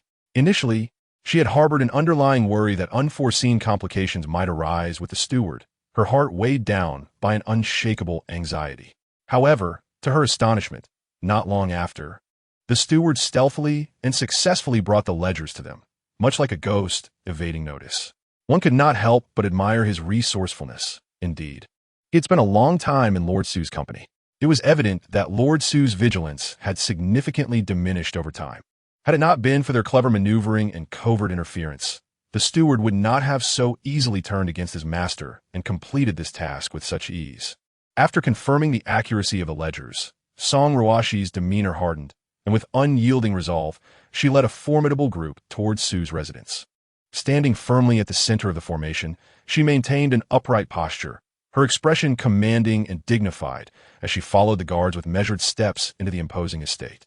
Chapter 87. Dealing with Su Tianqing quickly sensed the unusual commotion outside. The subtle sounds hinted at an impending significant event. Once he saw the identity of the visitors and the grand display before him, a foreboding unease began to unfurl within him. What brings your majesty to visit so unexpectedly? Su Tianqing's expression shifted slightly before he quickly composed himself, striving to maintain an air of calm. He forced a seemingly natural smile as he approached Song Ruoxi with measured steps, respectfully bowing. Yet, beneath that smile lay a barely perceptible hint of panic, and his trembling hands betrayed his inner turmoil. Consequently, Song Ruoxi's face darkened, devoid of emotion, as she instructed him to disclose the detailed contents of the ledgers word for word. With each word that left her lips, it struck Su Tianqing's heart like a hammer. Additionally, there was an unforeseen surprise: the letters from Su Tianqing that the steward had risked everything to retrieve. As these letters were meticulously unveiled, the yellowed parchment seemed to whisper secrets of the past, and all present could unmistakably discern that their contents were indeed indisputably accurate. In truth, these letters should have been thoroughly incinerated long ago, in accordance with common sense. Yet, unexpectedly, they had been clandestinely preserved by the seemingly unassuming steward, and this undoubtedly became the pivotal evidence that would lead to Su Tianqing's downfall. Upon witnessing such irrefutable proof, a myriad of emotions, shock and disbelief, etched themselves across Su Tianqing's face. His eyes widened to the size of copper bells, bloodshot and bulging as if about to burst. His trembling lips quivered as he incredulously turned his gaze toward the steward, who approached with heavy steps. He repeatedly murmured in disbelief, "It was you? It was you." Although Song Ruoxi had not explicitly named the source of these documents, Su Tianqing's mind, after a fleeting moment of blankness, swiftly deduced the truth. For he understood well that within the entire Su residence, it was unlikely that another soul was privy to these account books and letters. Moreover, he had witnessed them being cast into the roaring flames, reduced to ashes. How could they now appear here, intact? His mind raced, akin to a windmill in a tempest, until suddenly, a chilling realization dawned upon him. The only plausible answer was that during their incineration, a clever ruse had been employed to substitute them. After all, once burnt, one could not ascertain the veracity of their contents. He never anticipated that he would so easily fall into a trap set by another, remaining blissfully unaware all along. Song Ruoxi's lips curled slightly, revealing a hint of sardonic amusement. You hold the lives of others in your hands, even if they obediently serve you. It is for their loved ones, not solely for you. Even if you manage to maintain this precarious balance, the human heart will inevitably wear down. With a countenance as cold as frost, she regarded Su Tianqing, her eyes brimming with resolve and disdain. Su Tianqing, the silver you embezzled is stained with the tears and blood of countless Jiangnan citizens. Your heinous actions are intolerable by any moral standard. Men like you must not be shown mercy. Prepare to face your just punishment. With that, Song Ruoxi emotionlessly gestured, her voice icy as she commanded, "Take him away." A direct verdict of execution was pronounced upon Su Tianqing. She then straightened her back, her gaze resolute as she prepared to depart the Su residence. Yet, having taken only a few steps, an unexpectedly sharp, cry pierced the air behind her. "Protect the Emperor!" The exclamation reverberated like thunder, resonating through the space and causing a ringing in every ear. Immediately following was a sound reminiscent of something sharp and heavy, piercing flesh, imbued with a sense of cruel finality. Her heart tightened as she turned, urgency and unease flooding her. The sight that met her eyes left her in stunned disbelief. It was the steward of the Su household. At that moment, a long arrow was gruesomely embedded in his once stalwart chest. The arrowhead had sunk deep into his body, nearly halfway through, and blood gushed forth like a fountain, rapidly staining his garments of vivid crimson, strikingly bright under the sunlight. The arrow's master was none other than Su Tiansheng, who had just been sentenced to death. Su Tiansheng's face contorted in fury, his eyes wide with madness and malice as he shouted hoarsely, "It is utterly absurd for a woman to ascend to the throne. After years of toil for the Shang dynasty, what right do you have to admonish me? This entire realm will inevitably fall under your incompetent rule." Each word dripped with hatred and resentment, piercing Song Ruoxi's heart like a barrage of sharp thorns. No sooner had Su Tiansheng completed his frenzied tirade than he convulsed violently, expelling a torrent of crimson blood from his mouth, before collapsing to the ground like a lifeless log. Upon closer inspection, it was revealed that he had stealthily ingested poison earlier, meticulously preparing to unleash a mortally poisoned arrow at the last moment. His target was undoubtedly Song Ruoxi, as he sought to inflict a fatal blow upon her in his final moments, wishing for her to experience the depths of suffering. However, he ultimately failed, as the loyal steward had shielded her with his own flesh and blood. This turn of events was entirely unforeseen by Song Ruoxi. She stood dumbfounded, gazing at the steward's lifeless form and the now deceased Su Tiansheng, her heart heavy with shock and sorrow. Realizing the steward's grave condition, she urgently summoned the imperial physician. Yet, before the physician could arrive, the steward had already breathed his last, a testament to the potency and lethality of the poison. Observing the scene, Song Ruoxi understood that Su Tiansheng had resolutely intended to drag the current emperor down with him in death, a vindictive act of desperation that was utterly reprehensible. In his final moments, the steward exerted his last ounce of strength to utter a final plea, that the emperor uphold their promise. Song Ruoxi knelt slowly, grasping the steward's now icy hand tightly. She remained by his side in silence, her heart a tumultuous sea of complex emotions. At length, she spoke with unwavering conviction. "I shall fulfill the promise I made to you," Li Zelin observed as the steward's body was carefully carried away by the guards. And once the figure had receded from view, he approached Song Ruoxi. He had remained at a distance, his expression grave, his heart filled with conflicting sentiments. He could not bear to interrupt her during such a moment, silently witnessing the unfolding tragedy. "Your Majesty," he murmured gently, taking measured steps toward her, concern etched upon his face. "Please do not take the traitor's words to heart. There is no need for the regent to worry," Song Ruoxi replied, slightly lifting her chin, a faint bitter smile gracing her lips. Her eyes conveyed a serene, calm born of experience, as she remarked, "I have heard such words countless times. One more or less does not matter." Her voice was soft, imbued with a sense of transcendence, as if the harsh and venomous words had become mere wisps of smoke, ephemeral and inconsequential. Though her heart could not be entirely untroubled, she endeavored to present herself as strong and composed. Not to mention the original Song Ruoxi. "Even during my brief reign as emperor, I have heard many decry the female emperor's absurdity. Yet, judging by the past conduct of Song Ruoxi, perhaps these criticisms hold some merit," Li Zelin observed, noting that Song Ruoxi seemed unfazed, prompting him to refrain from further commentary. Yet he too reflected on the excesses of his past actions. He found it surreal that the same person had transformed so dramatically. Why had the former Song Ruoxi vanished, replaced by the individual before him now?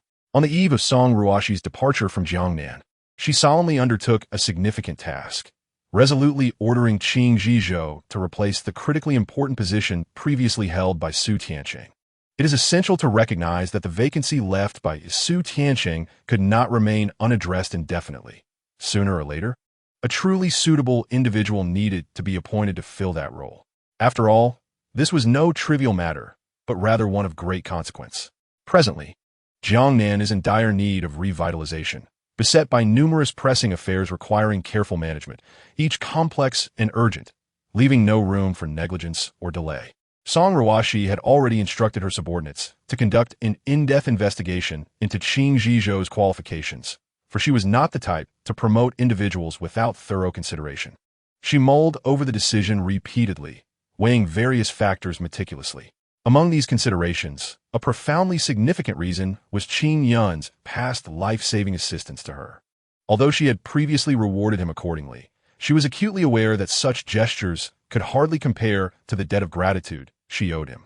When returning to the capital, they opted for the waterways, primarily due to the tumultuous journey they had endured while traveling to Jiangnan. Reflecting on the myriad dangers faced then still sent shivers down her spine.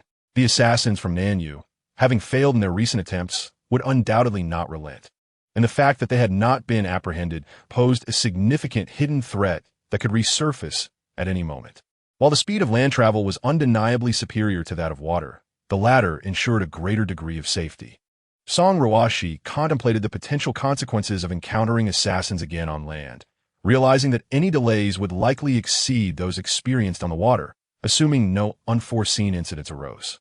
She preferred not to face multiple assassination attempts during a single journey and felt a wave of trepidation at the thought. Moreover, she knew she could not rely on fortune to evade danger indefinitely. After careful deliberation, she ultimately chose to prioritize safety by traveling via water, bringing her companions aboard and silently praying for a safe passage as they set sail on the shimmering waters. The waterway, without a doubt, promised a far more pleasant and comfortable journey than by carriage. Upon boarding the vessel, Song Ruoxi was filled with curiosity and excitement. She stood on the deck, welcoming the gentle breeze and inhaling the fresh, moisture-laden air before eagerly embarking on an exploration of the ship's interior and exterior. She lightly traversed from bow to stern, scrutinizing every detail of the vessel's construction. Ascending to the upper deck, she found herself in a space with a broader vista, allowing her to gaze upon the entire expanse of the river. Standing there in silence, she contemplated the distant horizon, a newfound sense of tranquility and contentment washing over her. The longer she delayed her return, the more the accumulated affairs awaiting her at court would resemble a snowball, growing larger with each passing moment. Having navigated through perilous circumstances, she felt both physically and mentally exhausted. At that moment, standing at the bow, feeling the river breeze caress her hair, she squinted at the sparkling water, her mind swirling with myriad thoughts. Upon her return, she would undoubtedly face an avalanche of documents and burdensome state affairs. But what of it? She reassured herself to savor this fleeting moment of peace and sweetness, temporarily setting aside the looming challenges that could induce overwhelming anxiety.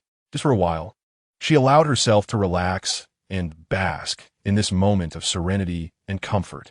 Taking a deep breath, she endeavored to inhale the fresh air from the river deeply, hoping to soothe her spirit and momentarily forget the pressures and worries that lay ahead. Li Zelin quietly listened to Song Ruoxi's innermost thoughts, a contemplative expression gracing his features. This unexpected turn of events had thoroughly disrupted their original plans, necessitating a change in their journey to the waterway. When Song Ruoxi had spent her days in the palace, numerous matters, both significant and minor, clamored for her attention. His gaze fell upon her, noting her slightly melancholic demeanor, the gentle furrow of her brow, and the dimness in her eyes that betrayed her inner anxiety and helplessness. It was no wonder she felt so disheartened. Anyone in her position would likely feel the weight of mounting pressure. The more she delved into her thoughts, the more unbearable her feelings became, a tide of frustration surging within her.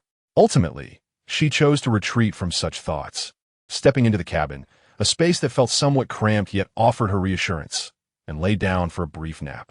Closing her eyes, she silently wished that falling asleep would grant her respite from the troubling matters that weighed heavily on her mind. In her dreams, time seemed to fly, and when she finally awoke, she was astonished to discover that she had slept until dusk. Rubbing her sleepy eyes, she slowly emerged from the cabin. Outside, the sky had transformed into a canvas of orange and yellow hues, the vibrant colors unfurling like a painting before her. Meanwhile, Li Zelin stood quietly on the deck, his silhouette appearing somewhat solitary in the warm twilight. He remained motionless, gazing at the water's surface, his expression imbued with an elusive depth, as if lost in thought. The gentle evening breeze tousled his hair, imparting an air of tranquility and mystery to his presence. I finally understand why it is said that beauty resembles a painting. This scene before me is nothing short of a masterpiece.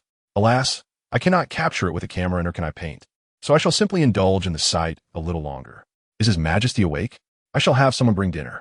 Li Zelin turned slightly, addressing Song Ruoxi, who had just stepped out of the cabin, his voice laced with concern and warmth.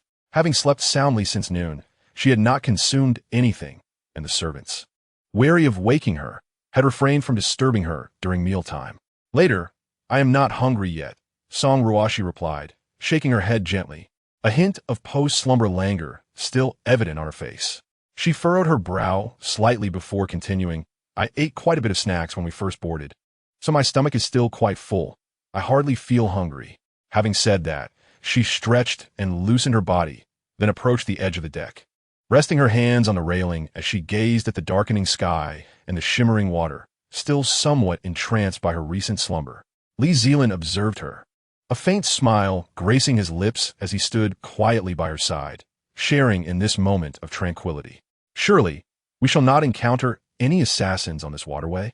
Song Ruoxi's brow furrowed slightly, an undercurrent of concern evident in her voice as she quietly murmured while gazing at the mirror-like surface of the water. His gaze similarly fell upon the surface of the water, as if contemplating the various scenarios that might unfold. Upon hearing these words, Song Ruoxi's heart tightened, and her complexion subtly shifted, compelling her to cast several furtive glances at the seemingly tranquil waters.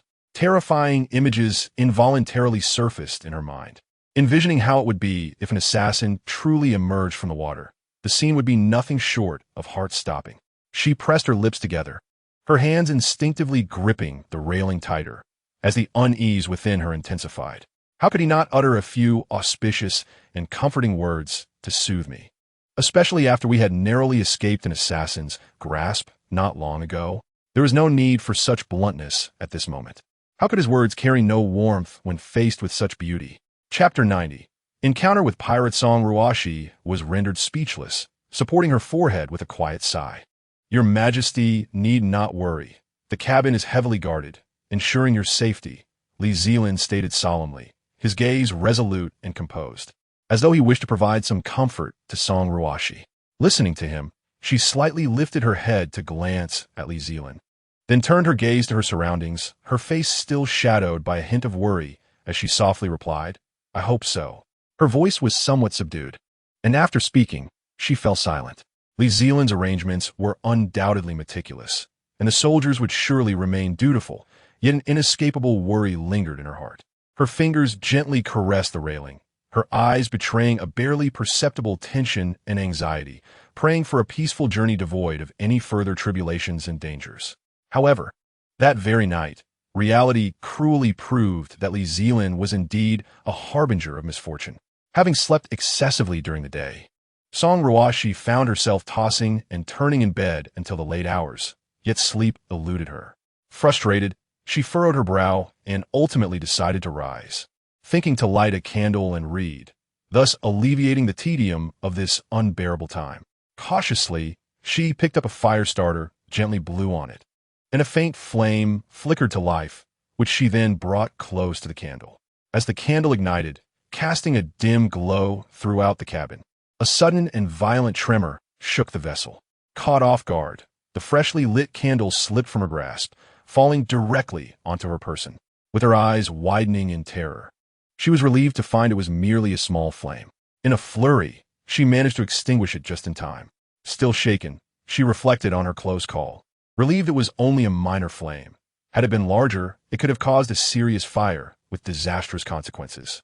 Steadying herself, she reached out to feel her clothing, discovering that although she was unharmed, her attire had suffered some burn damage. Sighing helplessly at the charred spot, she called out, Zhiqiu, what is happening outside? Did we collide with something? She shook Zhiqiu, who was nearby and somewhat dazed. Just as she finished speaking, the cacophony outside provided them with a definitive answer. Pirates were attacking. Song Ruoxi's expression shifted dramatically as she hastily donned her clothes and rushed outside. The moment she stepped out, she collided with Li Zelin, who wore an expression of grave concern, his eyes reflecting tension and seriousness. "Jiqiu, take Her Majesty inside. Regardless of what sounds you hear, do not come out. The pirates are fierce and numerous. We may face a brutal battle," Li Zelin instructed rapidly, his brows knit tightly, his expression filled with worry and determination. Song Ruoxi's heart sank as she grasped the seriousness of the situation. How could it be that what was spoken during the day became a reality at night? Though not assassins, these pirates were equally dangerous. Li Zelin stressed once more, "Your Majesty, you must prioritize your safety. Staying here will only distract us." With that, he turned to engage in the fierce confrontation. Jiqiu, understanding Li Zelin's words, nodded vigorously, her eyes filled with anxiety and alarm. She quickly pulled Song Ruoxi back into the cabin. Once inside, Jiqiu's hands trembled slightly as she exerted all her strength to close the heavy door, locking it with trembling fingers. Not long after, the chilling sounds of combat resounded from outside. The clashing of swords and cries of battle echoed, accompanied by the thuds of heavy objects hitting the ground. A horrifying nightmare unfolded beyond. Each sound struck heavily upon the hearts of Song Ruoxi and Jiqiu, tightening their chests and leaving them breathless. Jiqiu's eyes widened in terror, while Song Ruoxi's expression grew grave. She bit her lip, pressing her ear tightly against the cabin door, straining to discern the situation outside, filled with anxiety and trepidation, her hands instinctively forming tight fists.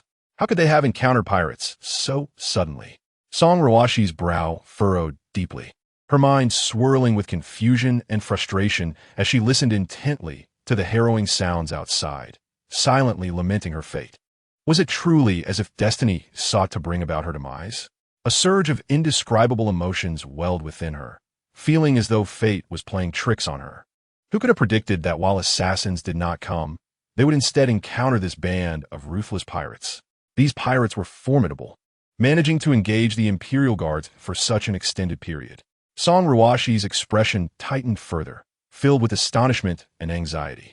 She could envision the fierce battle occurring outside. Though the waterway was not conducive to carrying many people, those on board were all elite fighters. The Imperial Guards were rigorously trained and exceptionally skilled, yet they now seemed to be struggling against the pirates. "Your Majesty, this is, after all, on the water, within the pirates' territory."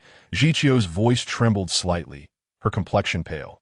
If these pirates have been entrenched here for years, their experience would be considerable. They can approach their targets under the cover of night without detection. Although Jiqiu had never laid eyes on pirates, she had heard tales of them while in the palace. She understood that these pirates thrived on raiding passing merchant ships. While their martial prowess might not match the well-trained soldiers of the palace, their ability to navigate confrontations at sea was unparalleled. They were as familiar with these waters as they were with their own hands. Listening to Jiqiu's words, Song Ruoxi's expression grew increasingly grave. Indeed, while the Imperial Guards were formidable on land, being at sea imposed significant limitations on their movements. On this swaying ship, the soldiers' actions would be hindered, unable to showcase their skills as freely as they could on land, while the pirates thrived in their aquatic domain, utilizing the advantages of the sea to engage the Imperial Guards. A profound sense of worry and unease surged within Song Ruoxi. Who could possibly emerge victorious in this battle? It was truly unpredictable. Chapter 91. Unable to withstand, Song Ruoxi's brows furrowed deeply into a perplexed line, her heart filled with confusion and disbelief. If her memory served her correctly, they had meticulously surveyed the waterway they intended to traverse before setting off. At that time, they had confirmed that this area had not seen pirate activity recently, which had led to the final decision on their route. So why had they encountered pirates now? Meanwhile, the sounds of clashing swords grew increasingly intense outside, the metallic clangs ringing in their ears as if threatening to burst their eardrums. Though they could not see the specifics of the situation outside, the sounds alone indicated that neither side was gaining the upper hand. As Song Ruoxi's countenance grew increasingly somber, she inwardly lamented the formidable nature of this band of pirates. Their strength was astonishing, rivaling that of the well-trained Imperial Guards, a realization that only heightened her anxiety. At that moment, Li Zelin gripped the gleaming sword tightly, his expression stern and his gaze fixed unwaveringly on the 4 or 5 pirates before him. He maneuvered among them with agility, each swing of his sword infused with fierce momentum as he engaged in a fierce struggle. Beneath his feet lay countless bodies, their blood staining the deck and permeating the air with a pungent, metallic scent. As Li Zelin fought, his suspicions only magnified. There was something decidedly peculiar about this situation. If these were merely common pirates, their goal would surely be wealth. Yet, after their ambush, they showed no interest in looting, but instead sought to claim lives directly. An action steeped in suspicion.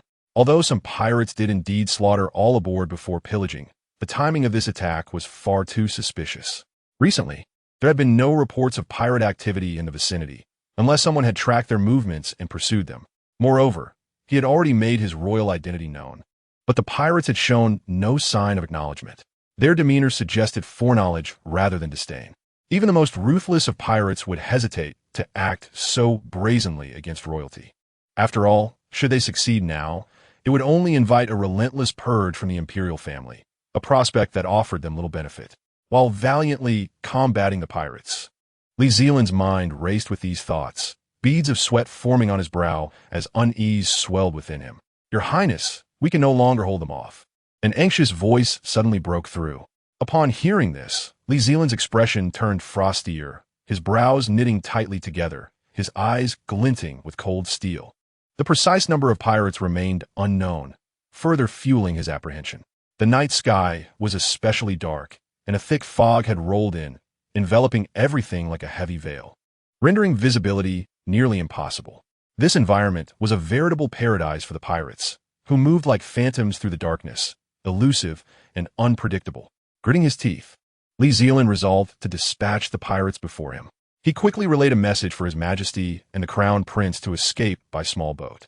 He understood well that continuing in this stalemate would yield no benefits. Even if the cabin were locked, the pirates' sharp blades would easily breach it, and it would not be long before they burst in. Upon receiving the news, Song Ruoxi's heart sank. She comprehended the gravity of the situation. Their forces were clearly faltering, or they would not resort to such a desperate decision as abandoning ship. How could this be?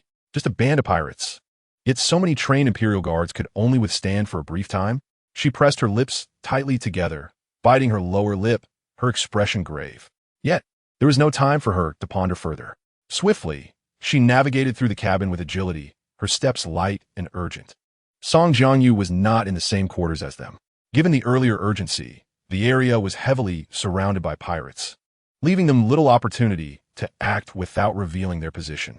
Now, at this crucial moment for their survival, there was no room for hesitation.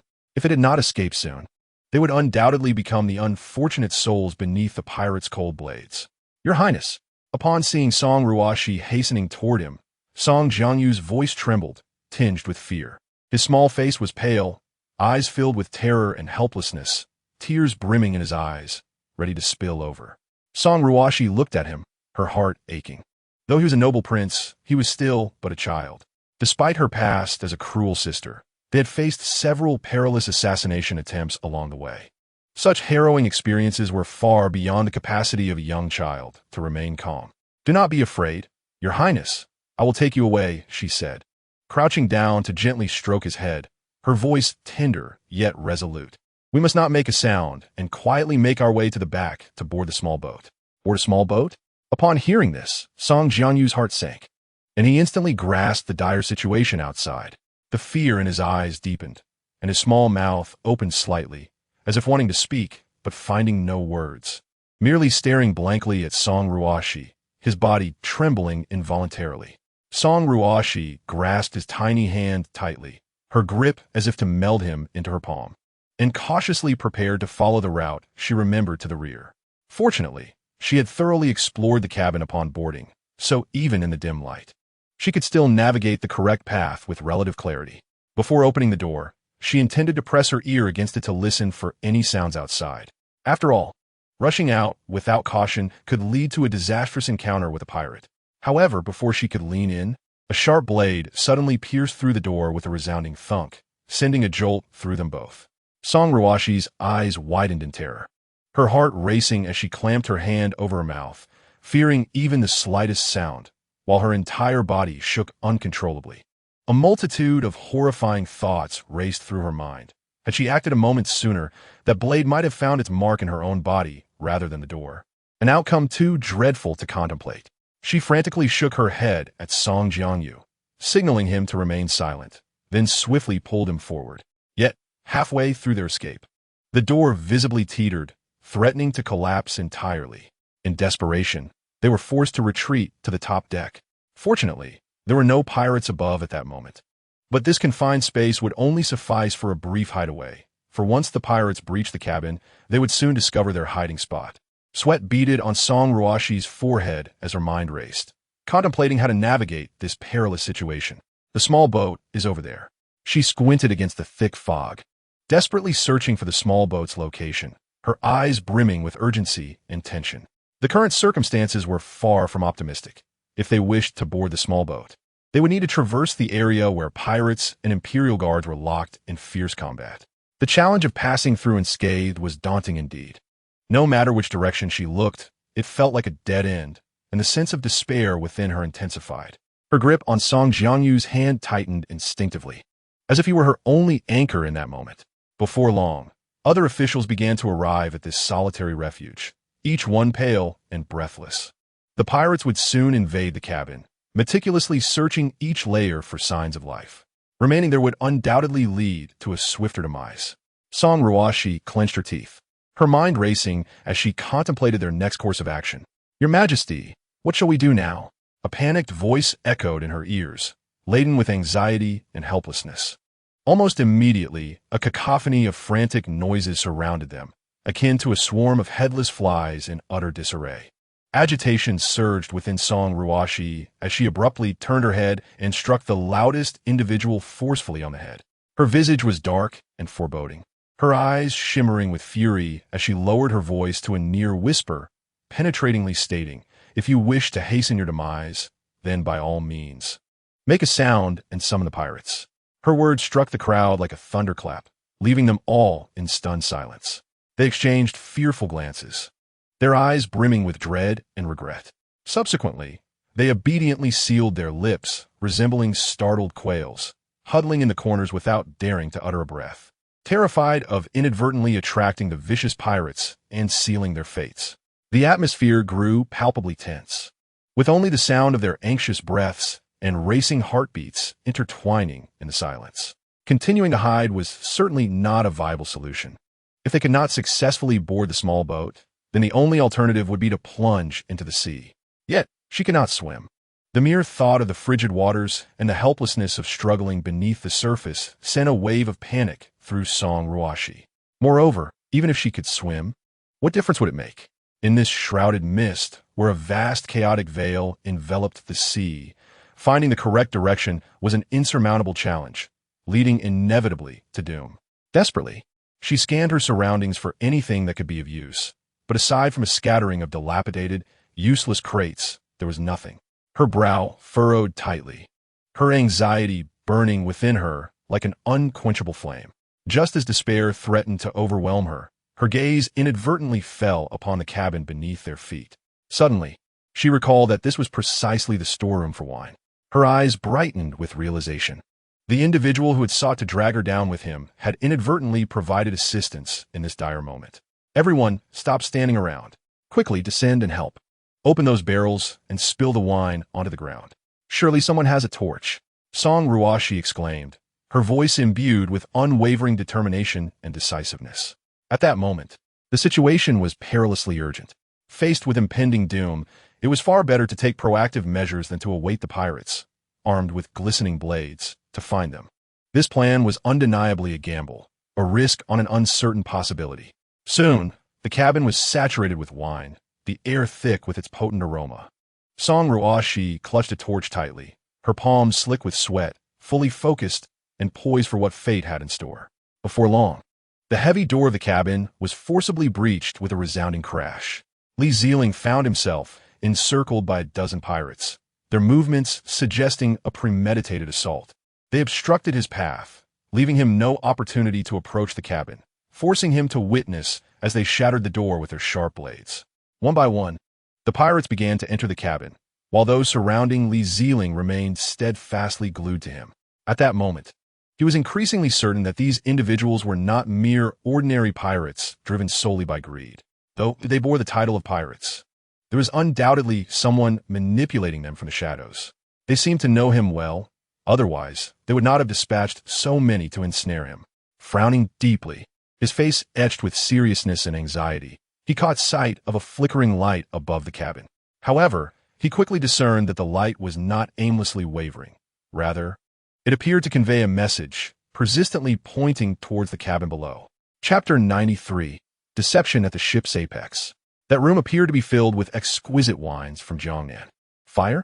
Li Zeling's mind raced, and he swiftly understood the intent of the person waving the torch. Drawing a deep breath, determination ignited in his eyes as he swiftly eliminated the two obstacles in his path and, like an arrow loose from its bow, propelled himself into the cabin. Yet, he did not immediately engage the pirates inside.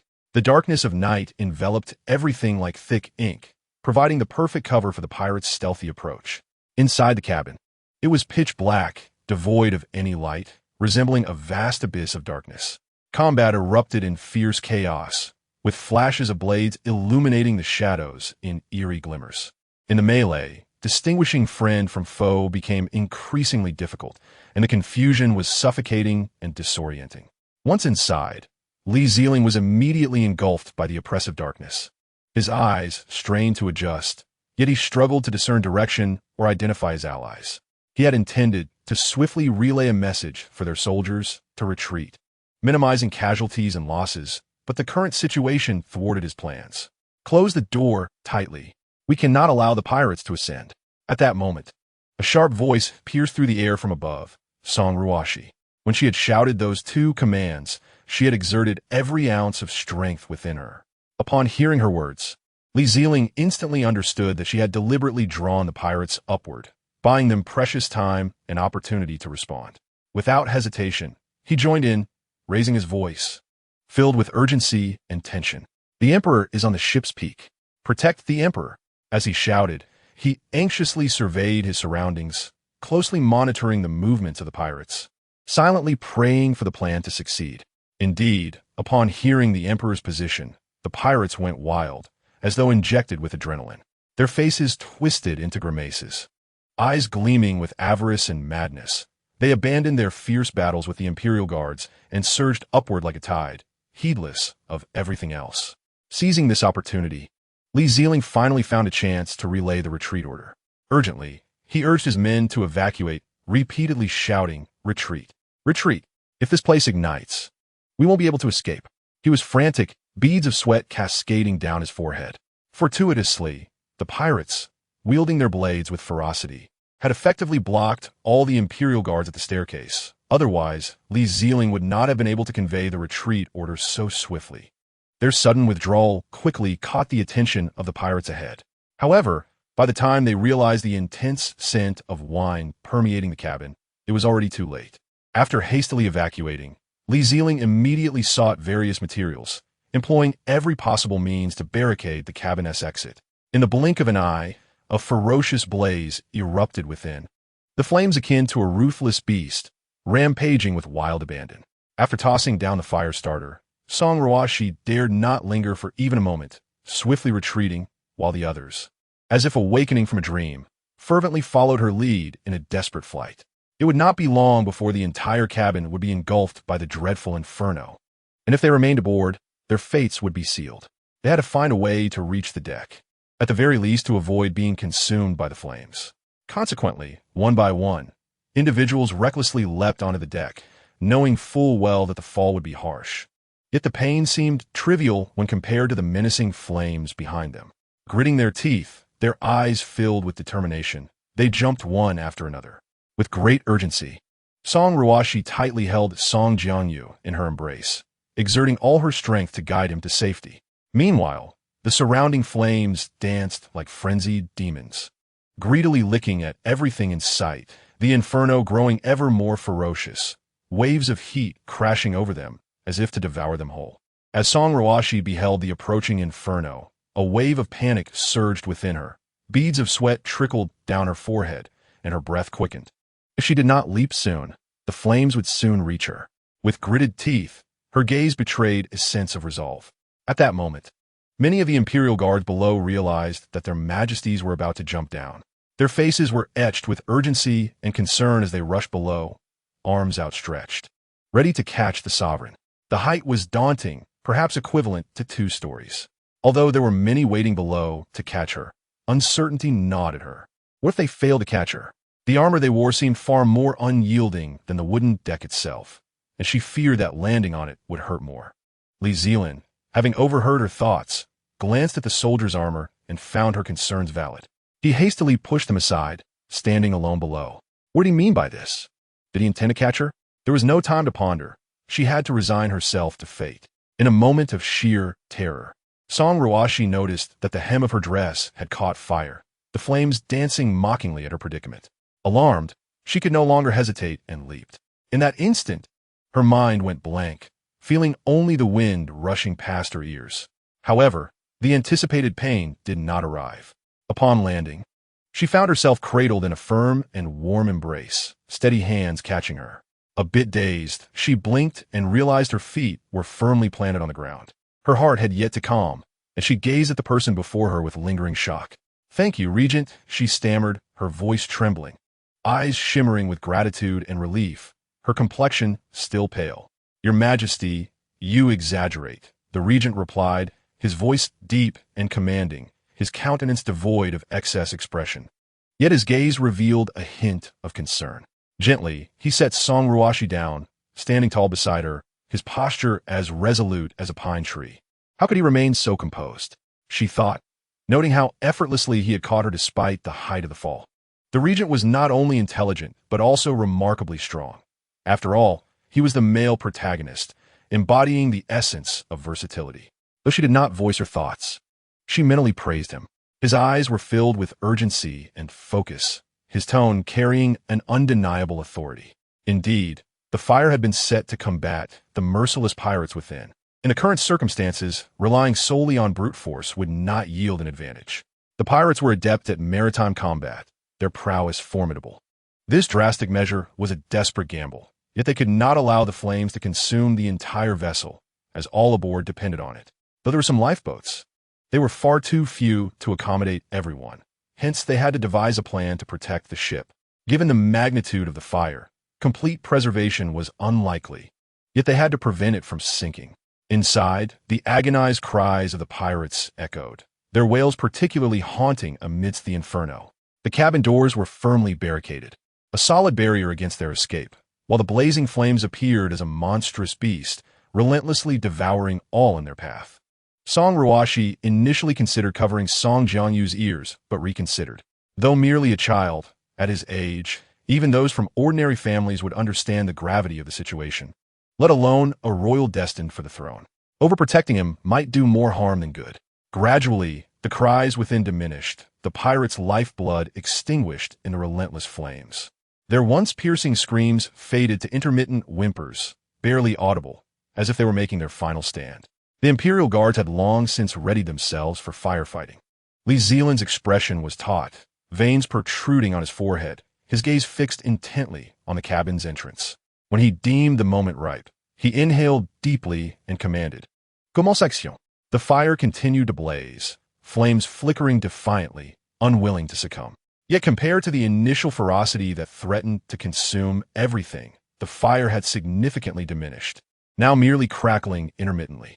While he could not guarantee the complete eradication of the pirates, the previous overwhelming flame suggested that even if a few survived this calamity, they would be far from unscathed. The once fearsome pirates were now left to languish, and the remaining Imperial Guards could easily handle these remnants. At that moment, an Imperial Guard rushed in, kneeling respectfully to report, "My lord, your Majesty, the fire has been extinguished, and there are no breaches or leaks in the ship's hull." Upon hearing this news, Song Ruoxi felt an overwhelming joy. In that moment of peril, she had been compelled to make a difficult decision, a gamble with the safety and lives of all aboard. Yet, it appeared they had indeed triumphed. As the flames were quelled, a number of pirates lay incapacitated, unable even to lift their heavy blades. Li Zelin's countenance was grim as he stepped among the barely alive pirates. Finally, he selected one who seemed slightly better off, seizing his collar as one might lift a chick, and demanded, "Who orchestrated this?" Song Ruoxi, eager to inquire, stepped forward with urgency, her face reflecting her desire for answers. However, as she took 2 steps, Li Zelin swiftly intercepted her, positioning himself protectively in front of her, his eyes brimming with concern and caution. "Your Majesty, let us proceed with care, as there are lessons to be learned from the past," Li Zelin cautioned in a low, firm tone, a note of unwavering resolve in his voice. He extended an arm, blocking Song Ruoxi from advancing another step, his brow furrowed slightly, his expression grave and earnest, seemingly fearful that Song Ruoxi might encounter any potential danger. He must be referring to the recent incident involving Su Tiansheng. It is indeed wise to exercise caution. Having narrowly escaped death, it would be truly regrettable to perish now.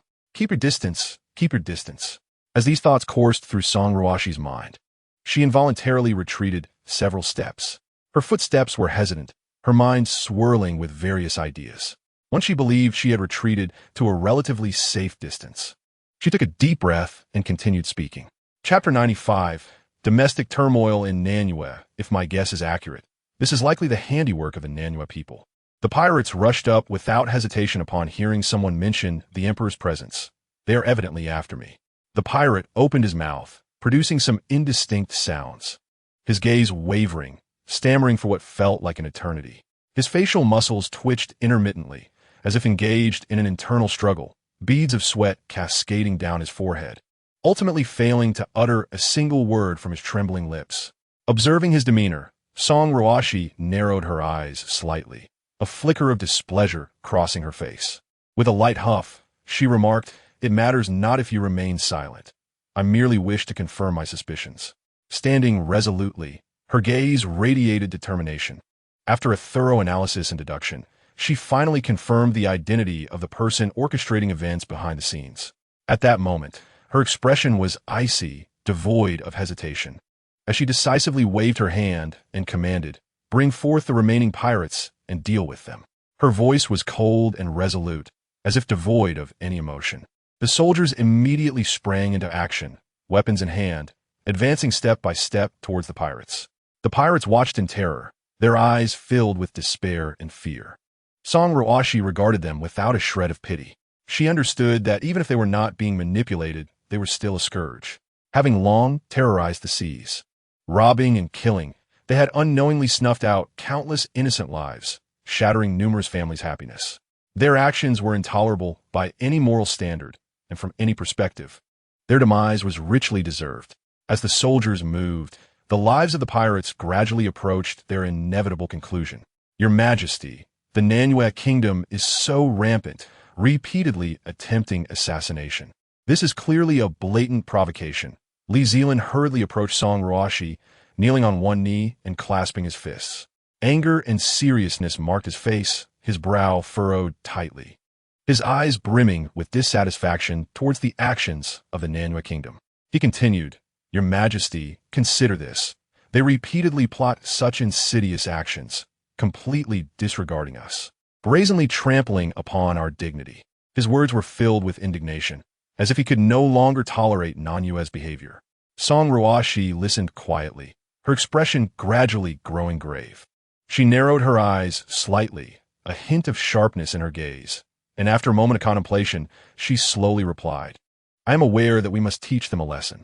She raised her head, her eyes sparkling with thought as she contemplated how to deliver a heavy blow to the Nanyue Kingdom. Standing there, her mind racing, she suddenly had a flash of inspiration, a glimmer of excitement in her eyes. She felt a surge of satisfaction, believing she had conceived an excellent method of retaliation. Thus, she urgently commanded someone, "Quickly bring me a map." Her voice was imbued with undeniable authority. Before long, a map was presented before her.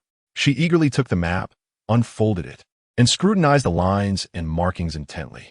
Her brow furrowed and relaxed intermittently, her expression focused and immersed. As time passed, she extended her slender finger, steadily landing on a specific location on the map. "Nanyue shares territorial connections with our kingdom. Can this city be taken?" She lifted her gaze, her eyes glistening as she directed her question at Li Zelin, filled with anticipation and contemplation. Li Zelin leaned closer, examining the map for a moment, his expression gradually shifting. Surprise flashed across his face, soon followed by a grave demeanor.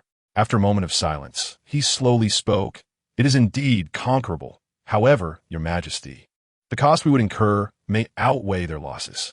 If your majesty intends to retaliate in this manner, it may be a case of disproportionate loss. Perhaps we should consider an alternative strategy? His tone carried a hint of concern and caution, his brow slightly furrowed, as if grappling with the feasibility of this plan. Given this perspective, it may not be wise to directly seize their city, especially after a recent battle. If we were to incur significant losses again, we might become vulnerable to other threats. It seems he implies there is a better solution. Song Ruoxi lightly coughed twice, covering her mouth with a handkerchief, and slightly bent her body.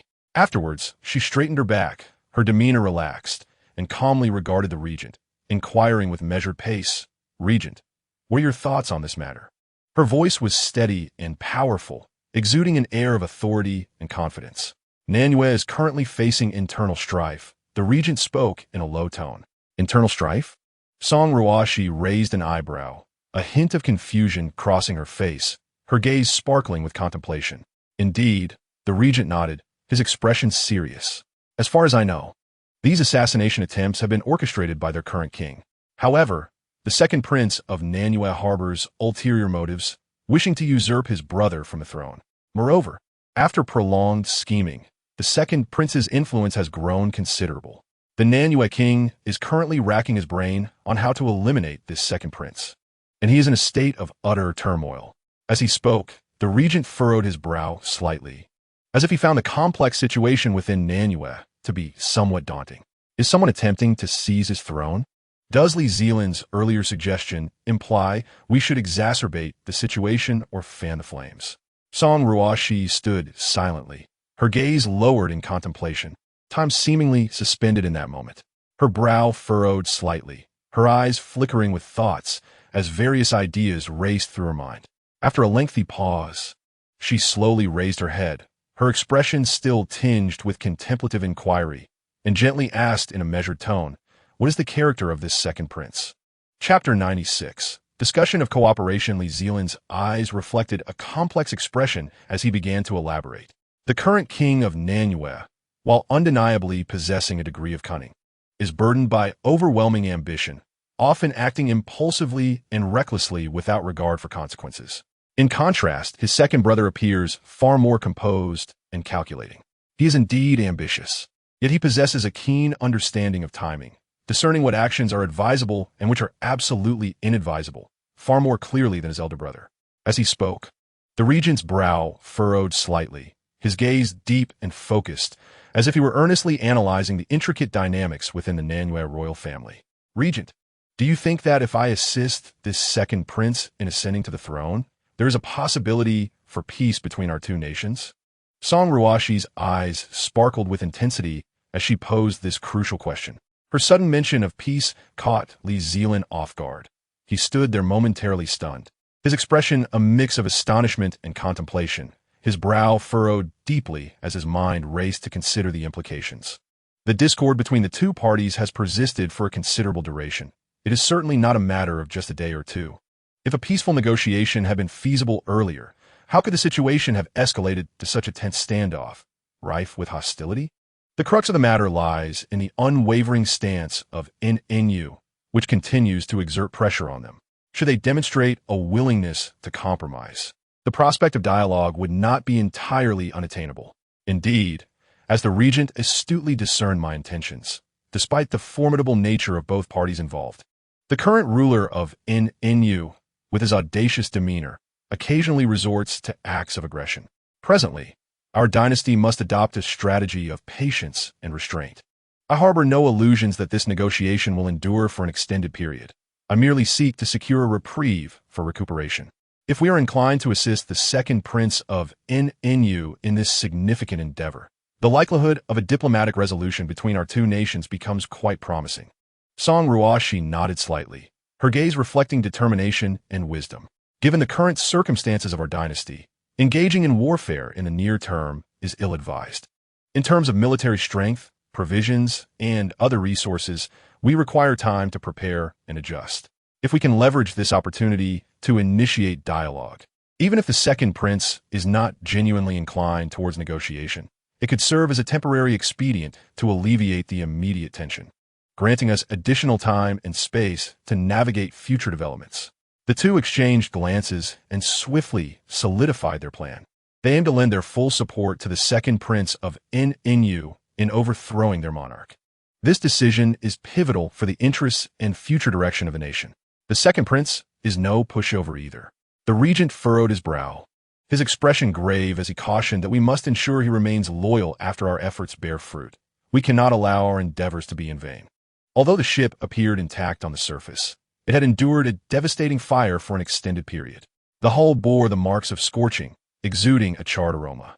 Fortunately, the prior messages they had dispatched proved effective, and soon a new vessel arrived to escort them through the tumultuous waters.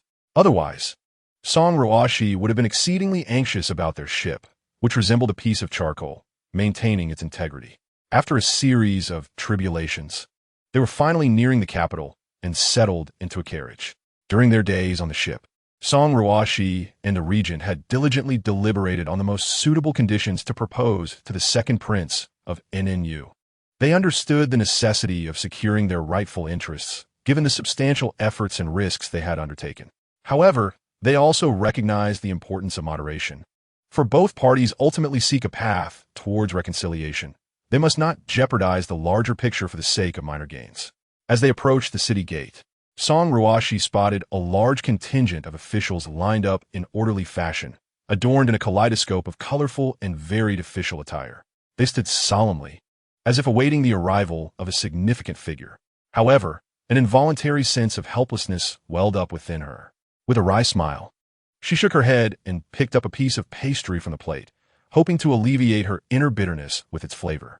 Li Zelin rode closely behind the carriage, attentively listening to Song Ruoxi's unspoken thoughts. Although she maintained a facade of propriety since assuming a different persona, her inner musings often sparked amusement. He found this quite entertaining. Just as she descended from the carriage, before she could find her footing, the crowd surged around her like a tide. "Your Majesty, are you unharmed?" one official inquired, his face etched with urgency and concern, searching her expression for reassurance. "Have you suffered any injuries following the assassination attempt by Inu? Is your Majesty in good health?" Another official queried anxiously, his brow furrowed, revealing his unease, as if she had endured grave wounds. "Where's the crown prince? Why did he not accompany you?" Someone else pressed, scanning the crowd with a puzzled expression. "Should we summon the royal physician immediately? Even if you are uninjured, it is prudent to have a checkup to ensure your well-being," another official proposed hastily, their tone laden with worry and caution, fearful of any oversight. In an instant, a cacophony of voices arose, crashing against Song Ruoxi's ears like tumultuous waves. She felt her head buzzing, overwhelmed by the clamorous sounds. Chapter 97. The ears have grown callous. Song Ruoxi furrowed her brow, an expression of impatience crossing her features. She took a deep breath, striving to maintain her composure. The surrounding ministers appeared tense, each clamoring to express their concern and apprehension. She waved her hand firmly, resolutely declining the presence of the royal physician. The journey had already left her utterly exhausted, and she wished to avoid being encircled by a throng of individuals incessantly discussing her ailments, as if she were a fragile porcelain doll. At that moment, she longed for a fleeting moment of tranquility. At that juncture, Li Zelin, noticing her distress, stepped forward with purposeful strides, positioning himself protectively in front of Song Ruoxi. He raised his chin slightly, authority radiating from his gaze, and declared in a firm voice, "Your Majesty has endured a taxing journey. If any of you have pressing matters, please address them to me." His voice resonated clearly amidst the din, reaching every ear present. Song Ruoxi cast a grateful glance at him, her eyes brimming with appreciation and emotion.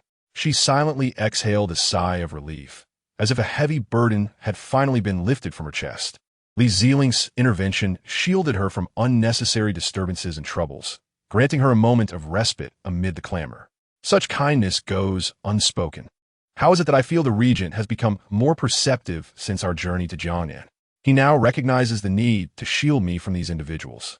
She mused, recalling that saving Li Zelin was a serendipitous turn of fate. Had she not timely noticed his predicament, the consequences could have been dire given his previous state of health.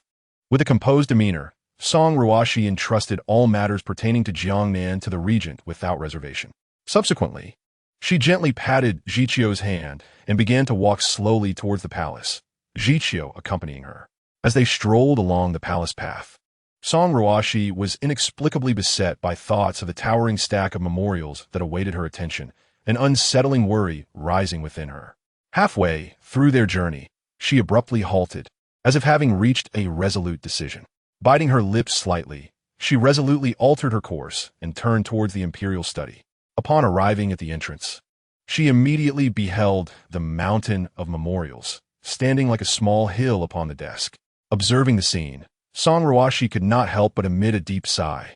Filled with a sense of helplessness and fatigue, she stepped into the study with a heavy heart and sank slowly into her familiar seat. Gathering her thoughts, she began to peruse the towering stack of memorials.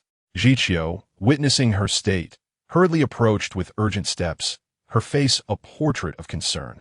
"Your Majesty, you must not overexert yourself," she implored, her eyes reflecting worry and empathy, fixated on Song Ruoxi's visibly fatigued countenance. In response to Zhiqiu's entreaty, Song Ruoxi gently shook her head. Her expression was one of unwavering determination as she spoke softly.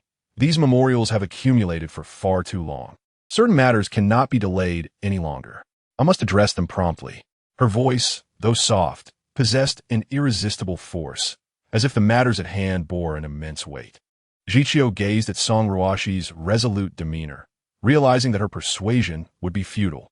With a helpless sigh, she silently turned to prepare tea and pastries.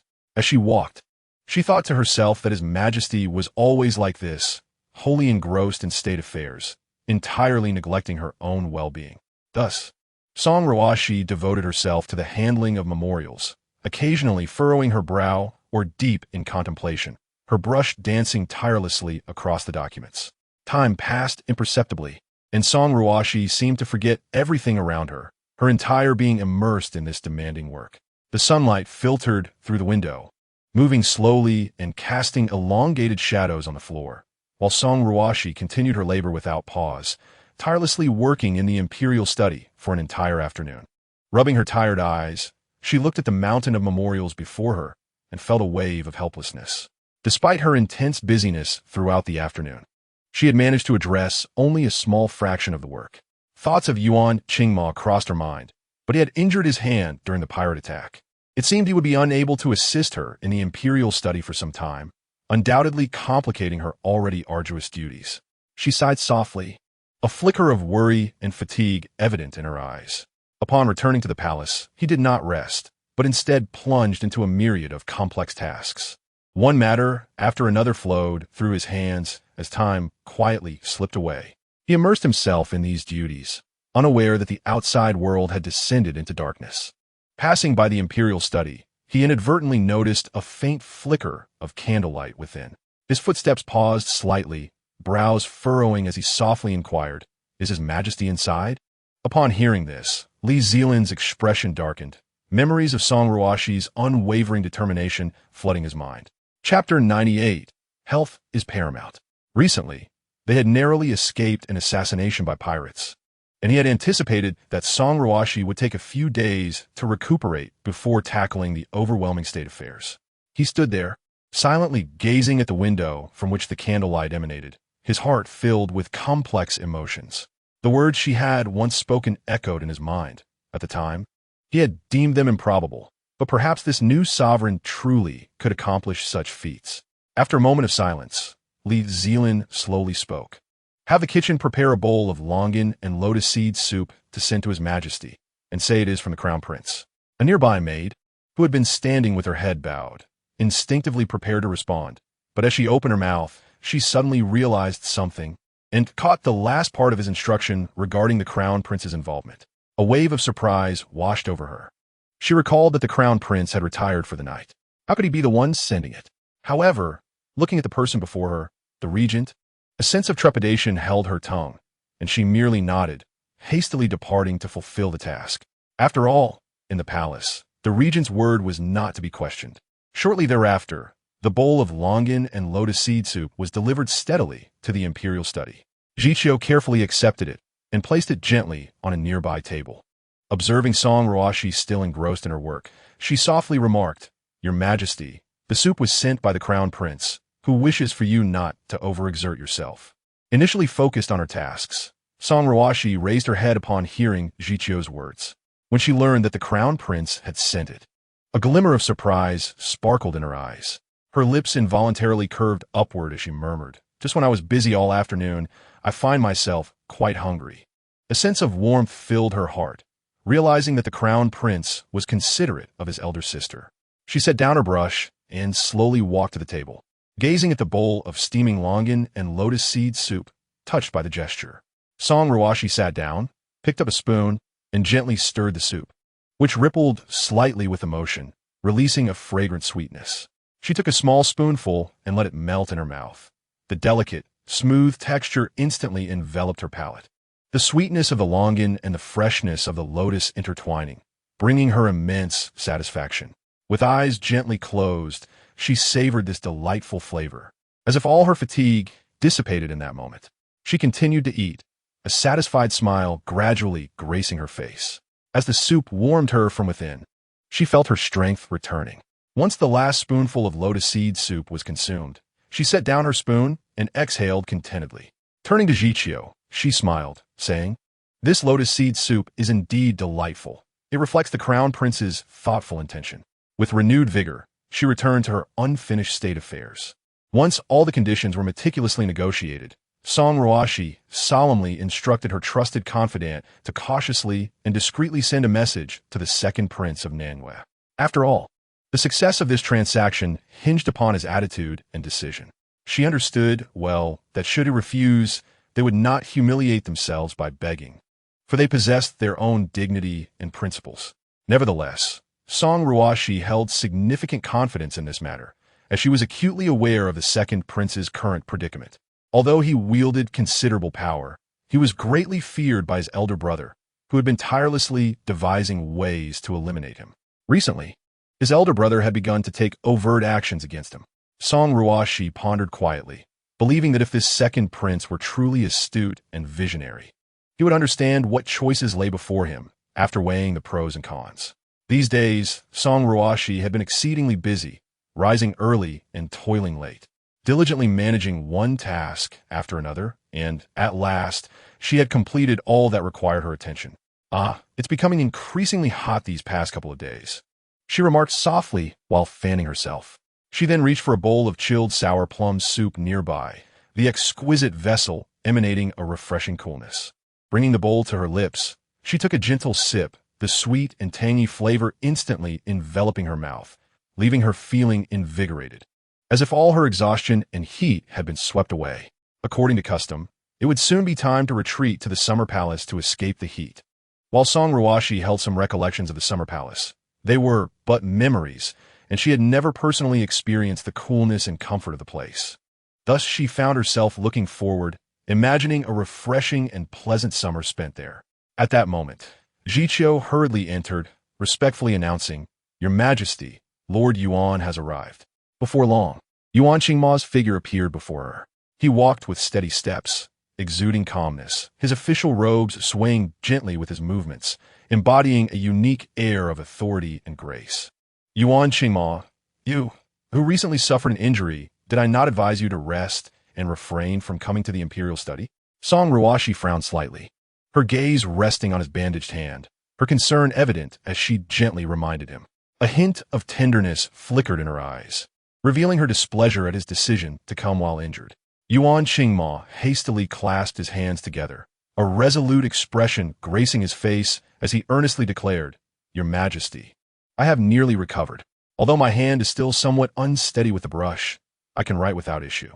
Given Your Majesty's current concerns for the nation, how could I sit idly at home enjoying comfort?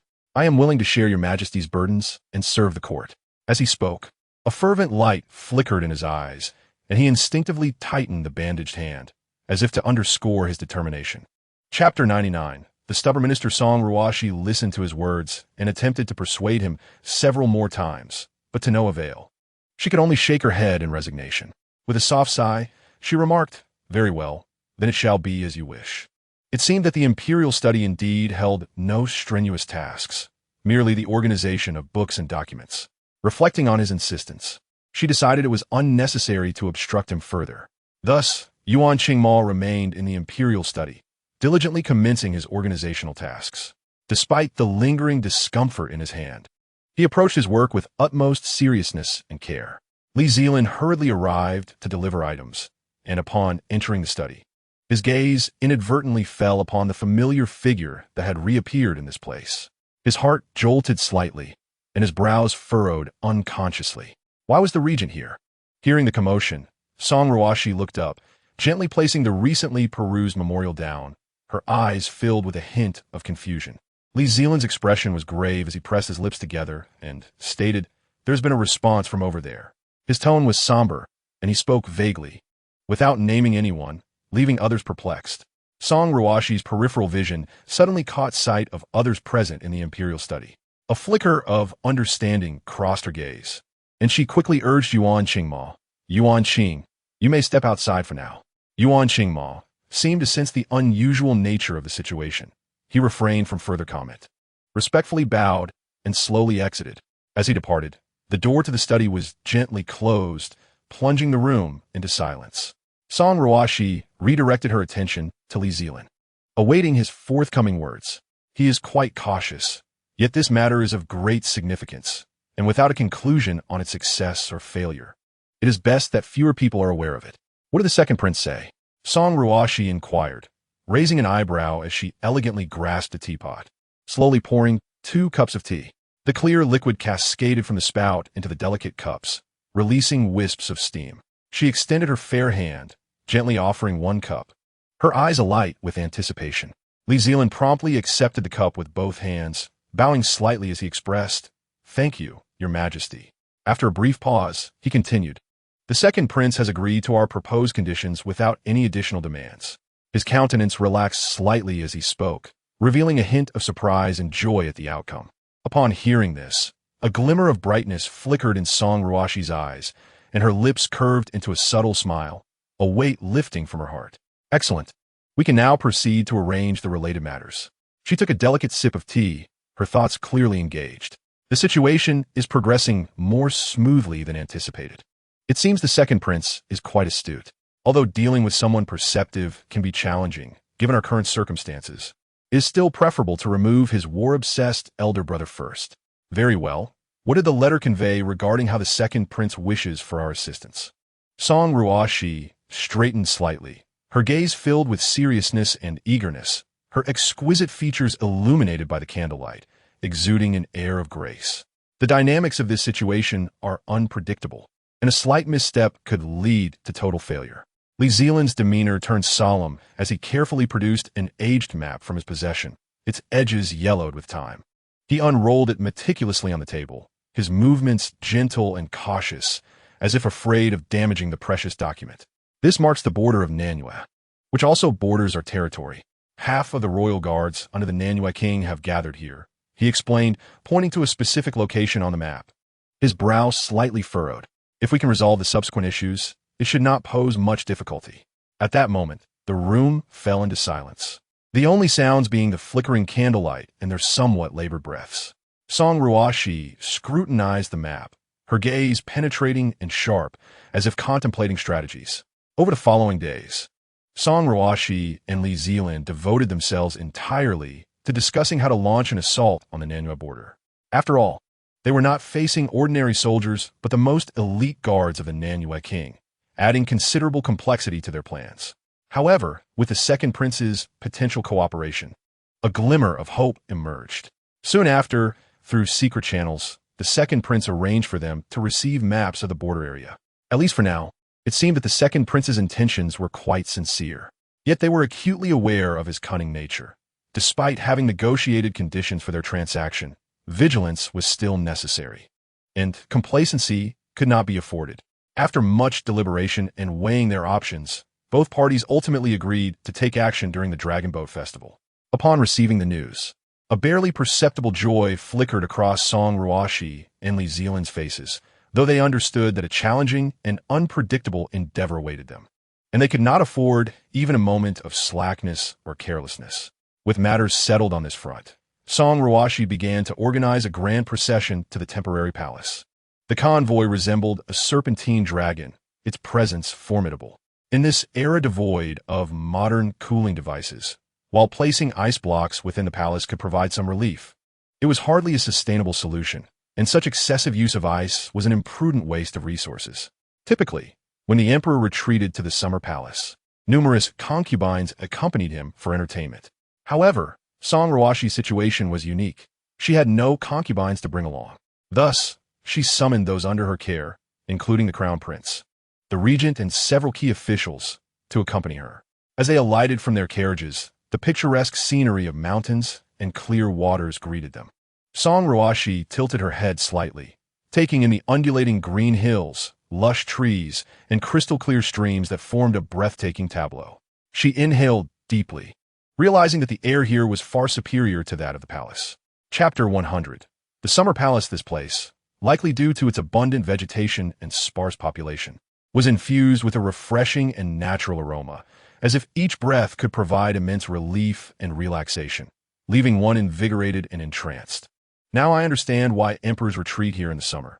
Though not far from the palace, the heat there is stifling, while this place remains pleasantly cool, making the use of ice unnecessary. Song Ruoxi's spirits soared today. She moved with a lightness in her step, leading her entourage on an extensive tour of the summer palace. Along the way, her eyes sparkled with curiosity and delight, occasionally pausing to admire the exquisite landscape or to express genuine admiration for uniquely designed buildings. The palace had been meticulously prepared in advance, pristine in its cleanliness. As Song Ruoxi entered her main hall, she surveyed her surroundings with care. Compared to the grand palace, this main hall was indeed smaller, yet it exuded elegance in every detail. The furnishings here leaned towards simplicity, lacking the opulence of the palace, favoring instead a refreshing and understated aesthetic. However, Song Ruoxi was entirely unfazed. A faint smile graced her face, and she felt that this was rather delightful. She had never been particularly fond of ostentatious things. Such lavish adornments often made her feel encumbered and constrained. At this moment, the simplicity and elegance of her surroundings aligned perfectly with her desires, filling her with a profound sense of comfort and contentment. An evening banquet was to be held, where everyone would gather to admire the lotus flowers. After a tiresome journey to the palace, Song Ruoxi felt utterly fatigued and decided to take a nap first. When she eventually awoke, rubbing her sleepy eyes and glancing out the window, she sensed that it was nearly time for the banquet. Initially, she intended to take a sedan chair, but after some contemplation, she opted to walk instead. Although the palace was not as grand or splendid as the imperial palace, its scenery surpassed that of the latter. Having previously circled the palace, she still felt unsatisfied as there were many sights she had yet to behold. Thus, she gracefully strolled along. As she passed through the garden within the palace, a sudden, slightly hurried cough caught her attention. Startled, she turned her gaze and saw a maid standing there, leaning against the pavilion's pillar, her body slightly bent, and her face etched with pain, clearly in distress. Her complexion appeared pale. Beads of sweat glistened on her forehead. Her brows were tightly furrowed, and her mouth slightly agape, occasionally stifling a cough, as if she were enduring great discomfort. "What is wrong with you?" Song Ruoxi inquired with concern, moving closer to assess the situation. Her brow furrowed slightly, her eyes filled with worry, fixated on the maid. Without a word, the maid hastily knelt down, trembling as she paid her respects. "Please forgive me, Your Majesty. I did not see you approaching. I beg for your pardon." Her voice quivered with evident fear and panic, sweat beading on her forehead. "It is quite all right. Please rise," Song Ruoxi gently urged, extending her hand to assist the maid, her tone soft and compassionate. As she spoke, she carefully observed the maid's flushed cheeks, which were unnaturally red and alarming. When she lightly touched the maid's forehead, it was burning hot, clearly indicating a fever. Turning to her companion Jiqiu, she instructed, "Jiqiu, please fetch a physician to attend to the maid." Jiqiu nodded and hurried off. Soon, Song Ruoxi reached the venue of the banquet. Due to her leisurely walk, she arrived later than the others, who had already gathered. Upon entering the brilliantly lit venue, all eyes immediately turned to her. As Song Ruoxi made her entrance, everyone rose in unison, bowing respectfully with their heads lowered and bodies slightly bent. With a gentle smile, she said, "Please take your seats. This evening is merely a gathering to appreciate the lotus blossoms, so there is no need for formality." As she gestured elegantly, everyone seemed to receive an unspoken command and gradually settled down, their movements cautious. The exquisite food and wine prepared by the Ministry of Rites truly delighted Song Ruoxi. As the lavish dishes emanated enticing aromas, each artfully arranged like a masterpiece. The wine gently swirled in crystal-clear glasses, shimmering with captivating luster. The dancers who followed were akin to ethereal beings stepping out of a painting. Adorned in splendid, flowing garments, they moved gracefully to the melodious music. Their movements fluid and enchanting, each turn and gesture imbued with endless charm. In such an atmosphere, laughter and merriment filled the air as the attendees raised their glasses and engaged in lively conversation. Everything seemed perfect, the banquet radiating warmth and joy, with everyone immersed in the delightful ambience, relishing the splendid food and performances. However, the tranquility shattered when a flustered individual rushed in to deliver alarming news. At the utterance of those words, a wave of shock swept through the gathering. Faces turned pale, and eyes widened in disbelief. Whispers erupted as panic ensued, with some expressing anxiety and raising their voices. Their gazes were filled with fear and concern, hands gesticulating wildly, as if such actions might alleviate their mounting tension. The once cheerful atmosphere descended into chaos and dread, the sense of harmony evaporating instantly. In that tumultuous moment, Song Ruoxi's mind was struck by a flash of realization regarding the maid she had encountered earlier. The maid's flushed face, her evident fever, and persistent cough now vividly replayed in her mind. Could it truly be an outbreak? The thought sent a ripple of apprehension through her heart.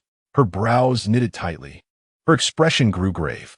After all, she had approached the maid quite closely to converse with her. If this were indeed an epidemic, might she have unwittingly contracted it as well?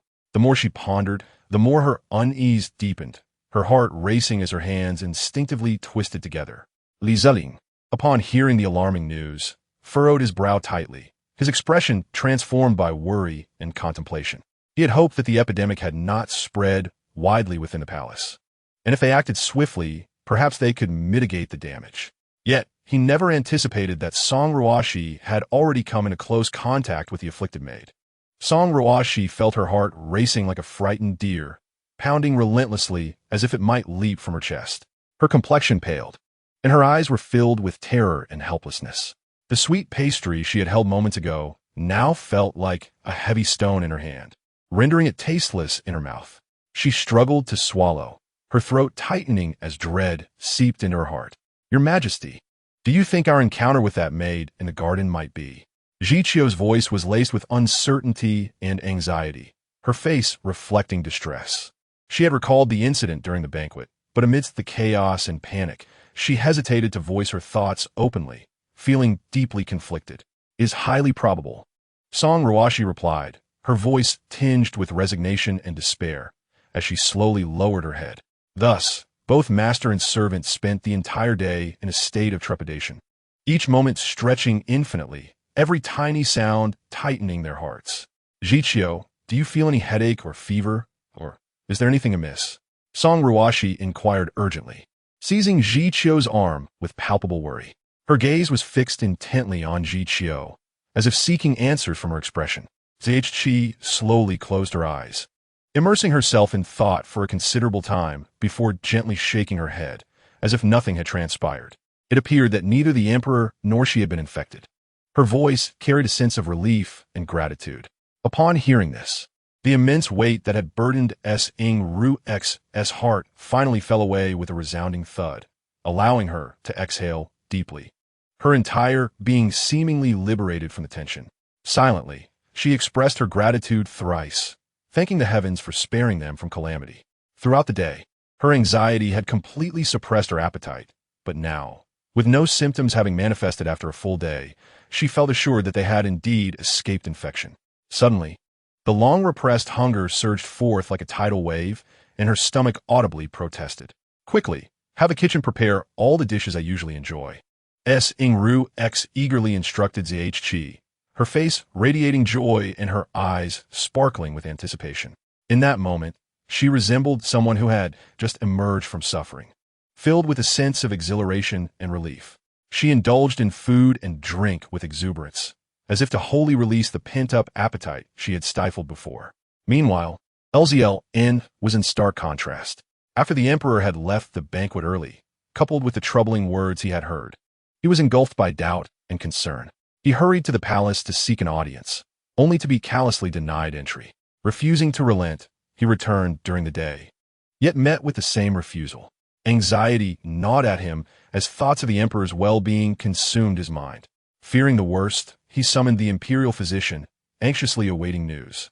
Finally, a messenger emerged from within, stating that the emperor's health was stable, which allowed him to breathe a slight sigh of relief, though the heavy stone in his heart still lingered. After Song Ruoxi had her fill, she reclined contentedly in her chair, wearing a serene expression. She tilted her head back, releasing a gentle sigh, and her entire demeanor seemed to radiate vitality. Suddenly, she recalled that the regent had mentioned coming to discuss important matters, and her earlier fear of transmitting illness had led her to deny him entry without hesitation. Regretting her hasty decision, she swiftly slapped her forehead and hurried to carry out her command to summon the regent. In Chapter 102, the Crown Prince's condition deteriorates. Song Ruoxi understood the necessity of her actions, yet the physicians seemed to have made no progress despite their extensive research. The thought of the Crown Prince's potential demise weighed heavily on her mind. Who would inherit the throne if something were to happen? Could it be that she would be forced to reign forever? She had hoped to enjoy a carefree life after nurturing the Crown Prince for several years. His well-being was paramount. Zelin pressed his lips together, striving to maintain an outward calm. Yet a subtle gravity lurked in his eyes. Had it been the former Song Ruoxi, the news of the Crown Prince's illness would have delighted her, perhaps even prompting her to dance with joy. Now, however, the situation was reversed. Despite her shifting concerns, her ultimate worry remained unchanged: anxiety over the Crown Prince's health. "There is no need for concern, Your Majesty." Zelin spoke in a low, steady tone. "I have ensured that all is well with the Crown Prince, and the physicians have just examined him. His condition is currently stable." He paused, a flicker of worry crossing his face. "However, if they do not soon discover a remedy." His brow furrowed slightly, his eyes betraying deep concern. Although the epidemic may not claim lives in the short term, prolonged exposure could prove perilous. Moreover, as a mere child, the Crown Prince's resistance was far weaker than that of an adult, making time of the essence. Every moment of delay increased the risk. "Send someone to seek out a physician from the common people," Song Ruoxi declared decisively after a moment of contemplation, her gaze resolute and unwavering. It was not uncommon for epidemics to arise in the capital. If the palace physicians failed, they could find help from outside, where perhaps a sage might possess the cure. Her voice brimmed with urgency and hope, as if she placed all her trust in this decision. A flicker of hesitation crossed Zelin's face. He furrowed his brow, uncertainty glimmering in his eyes. He opened his mouth as if to voice an objection, but ultimately held his tongue. His mind wrestled with conflicting thoughts. One part deemed the plan reckless, while another recognized the lack of better options. After a lengthy pause, as if having made a monumental decision, he clenched his jaw and nodded resolutely. "Very well, I shall support this proposal." His voice carried a hint of resignation, for the priority was to save lives. He silently affirmed to himself that the physician's lack of results could not continue. Waiting idly was akin to sitting back and inviting disaster. With a serious expression, he addressed his subordinates earnestly. "Immediately send someone to seek out a renowned healer among the populace, and ensure they exert every effort." He added simultaneously, "Disseminate news that a substantial reward awaits anyone who can cure the ailment." Song's condition had appeared relatively optimistic the previous day. He lay in bed, his pallor evident, yet his breathing remained steady, which offered some solace to those around him. However, on the following day, the situation took a dire turn, with numerous distressing symptoms surging forth. It had only been 2 days. Upon receiving the news, Song Ruoxi trembled with rage, her eyes wide with indignation and urgency. "How are you caring for the Crown Prince? I do not expect you to heal him immediately, but at the very least, you must ensure his safety. Is this how you conduct your duties?" Her voice rang sharp and accusatory. In a fit of fury, Song Ruoxi summoned the physician in charge of the crown prince's care. The physician approached her with trepidation, head bowed, afraid to utter a sound. She pointed an accusing finger at him, delivering a scathing reprimand filled with dissatisfaction and anger. After chastising him thoroughly, she promptly replaced him with a different physician, hoping for a change in fortune. Yet, even this action merely addressed the symptoms rather than the root cause. Seated at her desk, Song Ruoxi perused the documents. Her mind far from the tasks at hand. Her thoughts were consumed with concern for the crown prince. After completing each document, she would glance anxiously toward his quarters, her eyes reflecting her worry and care. While her desire for him to inherit the throne, so she could lead a carefree life, was indeed a reason, it was not the sole motivation. In truth, her time spent with Song Ruoxi had been limited. Their encounters were few and far between, each interaction consisting of only a few words or brief companionship. Nevertheless, despite their limited time together, each sight of this unfortunate child stirred her heart with compassion. His small frame, imbued with fragility and helplessness, evoked a deep sense of affection within her. She recalled his solitary figure, his yearning gaze, and the occasional glimpse of his innocent smile. As time passed, their bond had evolved, increasingly resembling that of a genuine brother and sister. Song Ruoxi often found herself preoccupied with thoughts of him, concerned for his well-being and whether he had faced any grievances. In her heart, she silently prayed for his health and happiness, wishing for him to grow up joyfully. Even if it were not for the sake of a carefree future, she would never wish harm upon her brother. Fortunately, on the third day of the crown prince's illness, the search for a renowned healer in the realm bore fruit. It turned out that this individual had been discovered in a remote village on the outskirts of the capital. When Song Ruoxi received this news, the weight on her heart lightened considerably. This person was not well known and was almost an obscure presence in the public's perception. However, what astonished everyone was that he had successfully treated a complex ailment that even the palace physicians could not resolve. This revelation was like a stone cast into a tranquil lake, creating ripples of excitement. Of course, the miraculous tales about him were gathered piece by piece from the villagers. Yet, what was remarkable was that everyone she spoke to in the village sang his praises. Their admiration and affirmation only heightened Song Ruoxi's expectations. Nonetheless, time was of the essence regarding the crown prince's condition, and every moment felt precious. Upon hearing that a healer had been found, Song Ruoxi was filled with exhilaration. Without a second thought, she cast aside her pending documents and hurried over. Jiqiu called out behind her, desperately trying to keep pace. It could not catch up to Song Ruoxi's swift steps. When Song Ruoxi arrived, Li Zelin was already there, scrutinizing the young man before him with an intense seriousness, as if attempting to see through him. His brows were slightly furrowed, his expression grave, seemingly lost in thought. Could this truly be the healer they found? I had imagined a healer to be an elderly figure with white hair. How could he be so young? He seems even younger than I am. Your Majesty. Upon hearing that familiar thought, Li Zelin instantly recognized who had arrived. He slowly turned to face Song Ruoxi, who was approaching with evident urgency. As she drew near, her brow furrowed, her gaze fixated on the young man, filled with skepticism and concern. He is far too young, she thought, her expression darkening, her brows knitting tighter. She scrutinized the young man, while internally murmuring doubts about his capabilities. What on earth is going on? How could the people in charge find such a young fellow? Is this a jest with the crown prince's life? Never mind, never mind. Though he is young, we must give it a try. Perhaps a miracle may occur. The crown prince's symptoms have worsened today, so we must act swiftly. With a grave expression, Song Ruoxi decisively summoned the other physicians. Her eyes conveyed a mix of authority and caution. After all, this was an outsider, and she could not afford to act recklessly. They had to ascertain his true capabilities. It would be unwise to allow an unknown practitioner to treat the crown prince, a matter of utmost importance concerning the royal lineage, which warranted the utmost prudence and diligence. Soon, a group of physicians was gathered.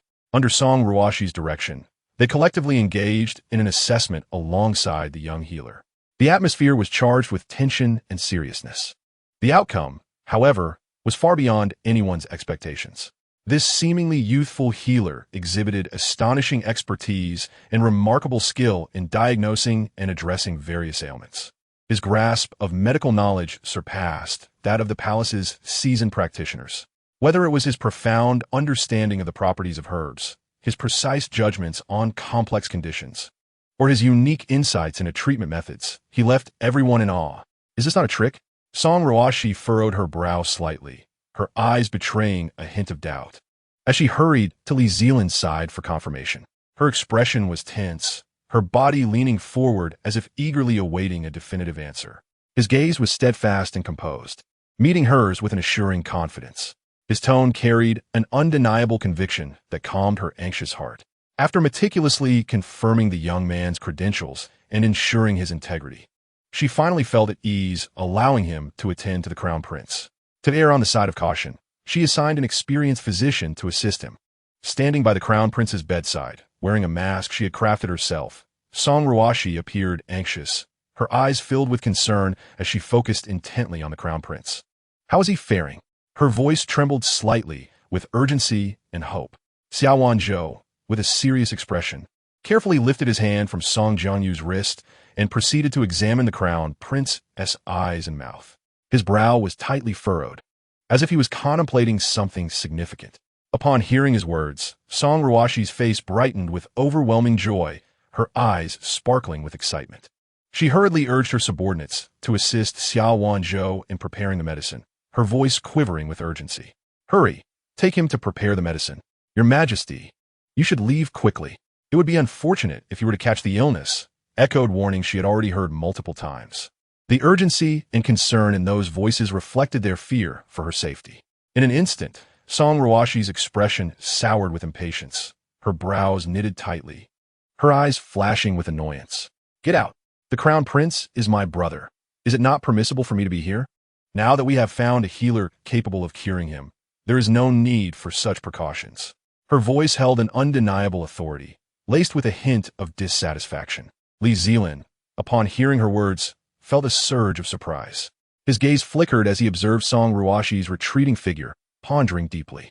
Her profound concern for the crown prince exceeded his initial expectations. He had assumed her feelings toward him were merely those of a typical sibling bond. Yet it seemed her emotions were far more intricate and profound. This unexpected revelation stirred ripples of contemplation within him. He meticulously considered the crown prince's current symptoms, occasionally frowning and softly nodding. After careful deliberation, he finally took up his brush and meticulously refined the prescription, each stroke reflecting his fervent hope for the crown prince's recovery. Once completed, he swiftly set about gathering and preparing the medicinal ingredients, expertly handling the various tools as the concoction simmered, releasing a rich aroma. Once the medicinal brew was ready, Xiao Wanzhou conducted multiple careful examinations to ensure its safety before finally exhaling a long sigh of relief. He gingerly approached the crown prince's bedside, holding the steaming bowl of medicine with utmost care. The onlookers anxiously observed every movement he made as he gently supported the crown prince, administering the medicine with utmost care. Watching the crown prince swallow the potion, he felt a slight sense of relief. However, he understood that the effects of the medicine would not be immediate. All they could do now was wait with bated breath. Song Ruoxi stood gravely outside the room, her feet seemingly nailed to the ground, unable to move. Time slipped away, each passing moment feeling exceptionally lengthy. Several hours later, when the imperial physician joyously emerged to inform her that the crown prince's high fever had finally subsided, the tension that had tightly gripped Song Ruoxi's heart finally loosened. She exhaled deeply, her eyes reflecting a profound sense of relief. Considering the crown prince had endured a fever for a full 3 days, she feared that even if he were to recover, his mind might be irreparably damaged if the fever persisted. With this thought, she instinctively patted her chest in trepidation. Upon learning that the crown prince's condition was gradually improving, the weight that had hung over Song Ruoxi's heart had finally been lifted. She narrowed her eyes slightly, pondering her next steps, and resolved to not only honor the previously agreed-upon reward, but also to grant a generous bonus to Xiao Wanzhou. She felt compelled to express her gratitude to this skilled physician, for it was thanks to him that the crown prince was now safe from peril. The prescription was soon methodically distributed to the other afflicted individuals in the palace. The couriers, moving briskly and with solemn expressions, carefully carried the medicine packages, delivering them one by one to the patients. With the crown prince now recovering from a serious illness, Song Ruoxi, filled with compassion, immediately doubled the number of attendants assigned to care for him. She meticulously instructed each person to be diligent and attentive. Observing the crown prince's pallid visage, her heart brimmed with pity, recognizing that although this incident was not an assassination attempt, he had nonetheless brushed dangerously close to death. Xiao Wanzhou remained equally diligent, conscientiously prescribing numerous remedies for his subsequent recovery. With a serious demeanor, he addressed Song Ruoxi, stating that the crown prince's constitution was not as robust as others. And after enduring such a grave illness, proper recuperation was essential to avoid long-term damage. His eyes were filled with concern as he meticulously organized the medicinal herbs. Song Ruoxi, in agreement, nodded repeatedly, fully acknowledging the wisdom in Xiao Wanzhou's words. As time passed, the crown prince finally regained his health. Witnessing his gradual return to vitality, Song Ruoxi was convinced that he was indeed on the path to full recovery. Furthermore, based on the treatment he received during this illness, it was evident that Xiao Wanzhou's medical skills were exceptional, surpassing even those of the experienced physicians within the palace. After much contemplation, she granted him permission to remain by the crown prince's side as his caregiver. When making this decision, her eyes reflected a glimmer of hope and reassurance. Subsequently, she casually broached the subject of having him stay at the palace as a physician. As she spoke, her gaze remained fixed on Xiao Wanzhou. In truth, after finding him, Song Ruoxi had discreetly investigated his background. She learned that he had lost his parents at a young age and had lived alone in that village for a long time, without any ties or dependencies. Song Ruoxi surmised that under such circumstances, he would likely be inclined to remain. However, upon hearing her proposal, he displayed a noticeable hesitation. His brows furrowed, and his eyes revealed a conflict and struggle. After a considerable pause, he finally spoke, requesting a few days to contemplate the offer. Although Song Ruoxi felt a twinge of urgency at his indecisiveness, she nodded, reasoning that since he would be caring for the crown prince, he would not disappear, and thus she could afford him a few days to ponder. She understood that this decision was indeed significant. Based on her earlier inquiries, he had lived with his parents in that village until their passing, after which he had apprenticed with a physician to learn the art of healing. Unfortunately, his mentor had passed away a year prior. With this in mind, Song Ruoxi speculated that he must still hold deep sentiments for his former life in that village. Despite this, she sincerely hoped the palace could benefit from having such a remarkable healer. In her heart, she silently wished that having him around would prevent future dilemmas from becoming insurmountable challenges. Following this ordeal, Song Ruoxi fell into profound contemplation, drawing significant insights from her experiences. She recognized that while several court physicians were nominally proficient in medicine, their actual skills were often not much superior to those of rural healers. Whenever faced with slightly complex ailments, they would be utterly at a loss, lacking any viable solutions. In this era, falling ill was no trivial matter. If timely treatment was not administered, the consequences could be dire. With these thoughts swirling in her mind, her brow furrowed tightly, and her worries deepened.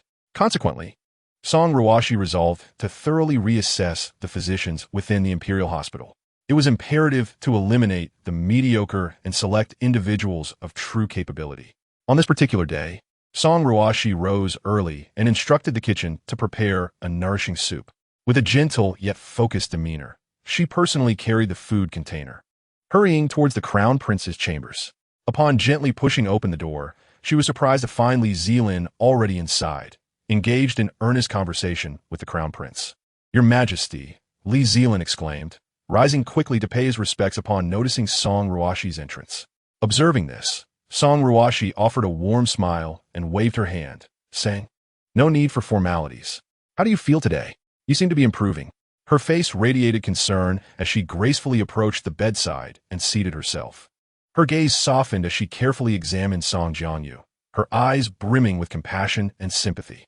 "Thank you, elder sister, for your concern. I am feeling much better," Song Jianyu replied, gratitude evident in his gaze. After awakening, he had learned how much Song Ruoxi had fretted over his illness. She had tirelessly monitored the physicians as they researched remedies, unwilling to relent for even a moment, fearful of any missteps. Moreover, she had spared no effort in sending people to search for renowned healers in the countryside. Without her diligence, he doubted he would have recovered so swiftly. He had also heard from those attending to him that his condition had worsened day by day after his infection. And had he delayed treatment for just another day or two, he might have been left with lasting complications. This realization filled him with profound gratitude for Song Ruoxi's unwavering dedication. "That is reassuring," Song Ruoxi replied, nodding slightly as her worries began to ease. She gently added, "From now on, focus on your recovery. You need not concern yourself with the palace's edicts. Restoring your health is paramount. You must take good care of yourself. Nothing must go awry. I was terribly frightened this time. Had Song Jiangyu been his former self, he would surely have thought he was dreaming, or that her words were mere fabrications." Song Ruoxi did not linger long in the Crown Prince's quarters. Xiao Wanzhou had previously remarked that with the Crown Prince's recovery just beginning, the most crucial thing for him now was to rest and allow his body the time it needed to recuperate. Thus, Song Ruoxi, with a hint of reluctance, gently rose from her seat. After carefully imparting a few admonitions to the Crown Prince, she slowly made her way outside. Li Zelin also exited the Crown Prince's palace, walking with a steady gait. However, instead of parting ways with Song Ruoxi, he quickened his pace, swiftly catching up to the slowly walking Song Ruoxi.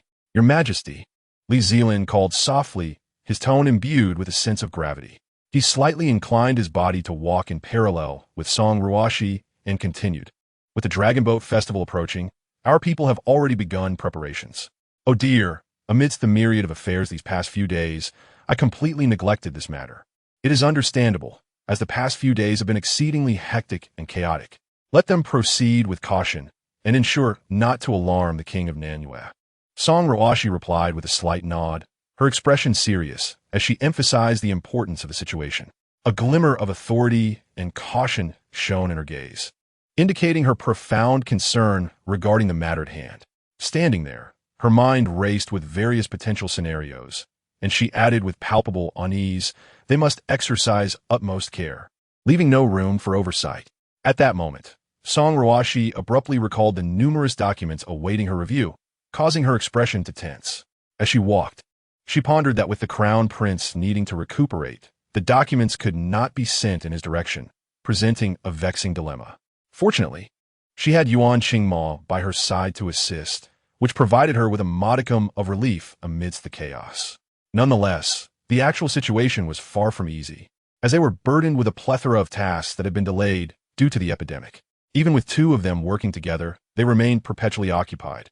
Seated at the desk, they meticulously reviewed and annotated document after document, as time slipped away unnoticed. It was not until evening that the mountain of documents was finally addressed.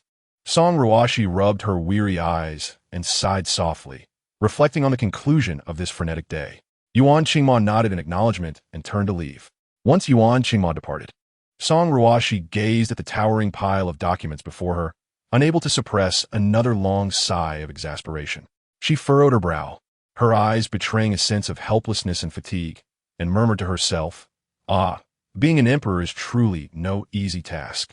Chapter 106. A misstep into the water, she looked at the flickering candlelight, recalling her daily ritual of poring over documents by candlelight, and felt a wave of anxiety wash over her, genuinely fearing for the health of her eyes. With this thought, Song Ruoxi quickly straightened her posture, closed her eyes, and diligently performed the eye exercises one by one. After completing the routine, she slowly opened her eyes, letting out a gentle breath, though a lingering worry still lingered in her gaze. At present, Song Ruoxi felt no fatigue. She raised her eyes to the window, where the night sky was adorned with countless twinkling stars, sparkling like precious gems set against the dark canvas of the heavens. An exquisite sight. This breathtaking view stirred something within her, prompting her to contemplate a leisurely stroll. In recent days, the palace had been shrouded in an atmosphere of tension and trepidation due to the rampant epidemic and the distressing illness of the Crown Prince. In such circumstances, it was impossible to find peace to wander and appreciate the scenery. However, now that the pressing matters had finally settled, Song Ruoxi found herself with this rare moment of leisure. She walked slowly, her steps light and unhurried. As she ambled along, she unexpectedly caught sight of a multitude of lotus flowers blooming by the lake. Under the gentle moonlight, the flowers appeared to be draped in a silvery veil, exuding an even more delicate allure, an enchanting sight. Each lotus, either in bud or fully bloomed, displayed a unique posture, revealing a tranquility of beauty beneath the moon's glow. Captivated by the lotus flowers, Song Ruoxi felt an irresistible urge to approach the lake for a closer examination of this splendid scene. "Your Majesty, if you so desire, I can fetch some for you," Zhiqiu offered softly from the side. "Be careful not to slip," Song Ruoxi cautioned, watching Zhiqiu gingerly approach the lake's edge to pluck flowers, her worry evident. With that, she continued toward the lake. "Do not worry, Your Majesty. I will retrieve the most beautiful one for you." Zhiqiu pointed towards a distant flower. Following Zhiqiu's gesture, Song Ruoxi indeed saw that the lotus was the most exquisite, with its petals layered, shimmering under the moonlight. However, it was somewhat distant and positioned awkwardly. As she sought to enjoy this tranquil moment, she had only brought Zhiqiu along for company. Yet, in the current situation, Song Ruoxi truly wished for an extra pair of hands to assist. Watching Zhiqiu strive to reach the beautiful flower, her concern deepened. Biting her lip, she hastened over and firmly grasped Zhiqiu's hand, seemingly fearful of any misstep. "Zhiqiu, do be cautious. We must avoid any mishaps," she urged repeatedly. Zhiqiu, however, appeared somewhat reluctant and persistently reached for the flower. With no other option, Song Ruoxi had to follow her lead. And thus the two began to tug and pull at the lakeside. As Song Ruoxi clutched Zhiqiu's hand, she cautiously maneuvered her steps, striving to reach the flower they deemed the most beautiful. "Got it!" Zhiqiu exclaimed excitedly, her face lighting up as she plucked the flower. At that moment, a cold and abrupt voice rang out from behind them. "Who goes there?" Startled by the sudden outcry, Song Ruoxi trembled. The thrill of having acquired the lotus instantly overshadowed by a jolt of fear. The secluded nature of the area, coupled with the night, rendered the surroundings eerily quiet, making the shout resonate like thunder. Zhiqiu, relying on Song Ruoxi for balance, was taken aback when Song Ruoxi suddenly lost her footing, causing both to tumble into the lake with a splash, sending ripples shimmering under the moonlight. Li Zelin had inadvertently wandered to this spot. Glancing up casually, he observed two figures by the lake, engaged in suspicious activity, igniting his curiosity. The figures appeared somewhat indistinct in the moonlight, yet their peculiar actions piqued Li Zelin's vigilance. Frowning with confusion, he unconsciously moved closer to the lakeside.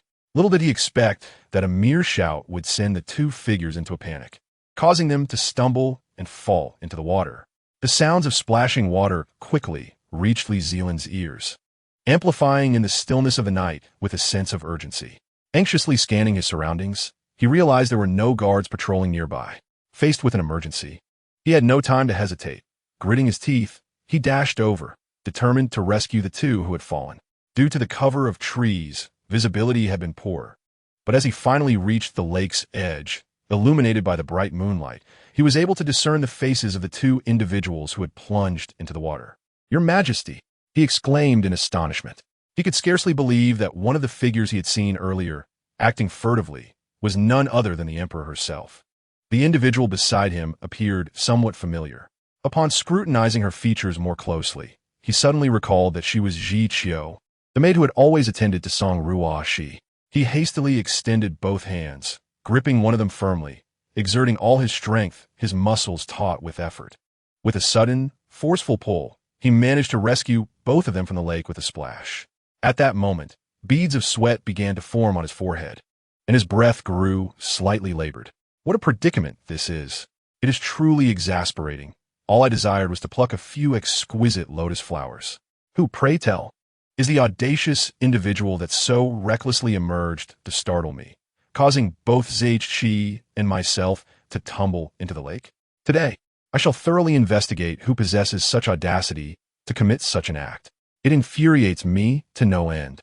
Chapter 107. Striking Li Zelin as Song Ruoxi was pulled upward. A fiery rage ignited within her heart, her face a canvas of fury and frustration. Once she was finally hoisted up, she hardly paid heed to her muddy, disheveled form, drenched and caked in earth. At that moment, such trivialities were of no concern to her. With a stormy glare, she raised her hand and, without uttering a word, unleashed all her strength in a resounding slap across the face of the person before her. Song Ruoxi, in a voice laden with ire, demanded an explanation. Yet, when she focused her gaze on the individual standing before her, she was momentarily taken aback. Was it the regent? Her voice was imbued with astonishment and disbelief, as she never anticipated encountering Regent Li Zelin in such a place. She had firmly believed in her heart that the earlier reprimand must have come from the patrolling guards responsible for this area. After all, in her mind, aside from these patrolling sentinels, there would be no one else wandering aimlessly in such a secluded spot at this late hour. Her face had been smeared with mud, and water continued to trickle down her cheeks, rendering her unable to open her eyes. She hastily wiped her face with her sleeve again and again, until at last, her vision began to clear slightly, allowing her to discern the identity of the person standing before her. Her eyes strained to focus, revealing a mix of surprise and confusion. Upon recognizing that face, her expression grew exceedingly complex, filled with astonishment, unexpectedness, and an indescribable emotion. To her utter astonishment, she had just slapped Li Zelin. Li Zelin was momentarily stunned by the unexpected slap, as if his thoughts had momentarily halted. Soon, however, he came to his senses and hastily knelt down, the sound of his knees connecting with the ground resonating dully. "I did not realize that your majesty was present. I mistook the situation for a transgression and acted out of duty. Thus, I beg your majesty to impose punishment for my rashness." Perhaps it was due to the shock of the sudden event, or perhaps Song Ruoxi possessed little strength, for that slap, despite its abruptness, lacked any formidable force and could even be described as gentle. Yet, even with its mild impact, it left Li Zelin's face feeling a sudden warmth. However, as the other party had just fallen in the lotus pond, their hands inevitably smeared with mud, the slap had transferred that mud onto his cheek. At this moment, his face bore not only a faint red mark, but also several dark smudges of mud, rendering him somewhat disheveled. I assure you that the slap just now was unintentional. Do you believe me? Pray tell, how intriguing it is to consider your status as the regent. Why did you not reveal your esteemed identity sooner? Only after I have struck you across the face do you finally realize the necessity of uttering a word. Might he, in fact, be contemplating taking measures to eliminate me preemptively? If that is indeed the case, what shall we do? Regret washes over me. Had I known it would unfold this way, I should have remained composed and not acted so impulsively. Li Zelin was genuinely astonished to discover the intricate workings of the mind before him. He had initially assumed that the slap she delivered was merely a result of her overwhelming anger and emotional turbulence. However, upon hearing her recent words, he suddenly comprehended that, in that moment of striking, she had not clearly recognized who he truly was. It seemed she had mistaken him for one of the patrolling guards. Contemplating this realization, a wave of helplessness surged within him. Yet, upon hearing her final remark, he could not suppress a compelling urge to defend himself. Did he truly appear to the sovereign as someone so vengeful and petty? Could one truly resort to the heinous act of taking a life over something as trivial as a smear of mud upon one's face? He furrowed his brow, a hint of confusion and grievance flickering in his eyes. Taking a deep breath, he sought to articulate an explanation but found himself at a loss for words. Momentarily rendered speechless, his expression intricate and nuanced. "I too inadvertently fell into the lotus pond," he confessed.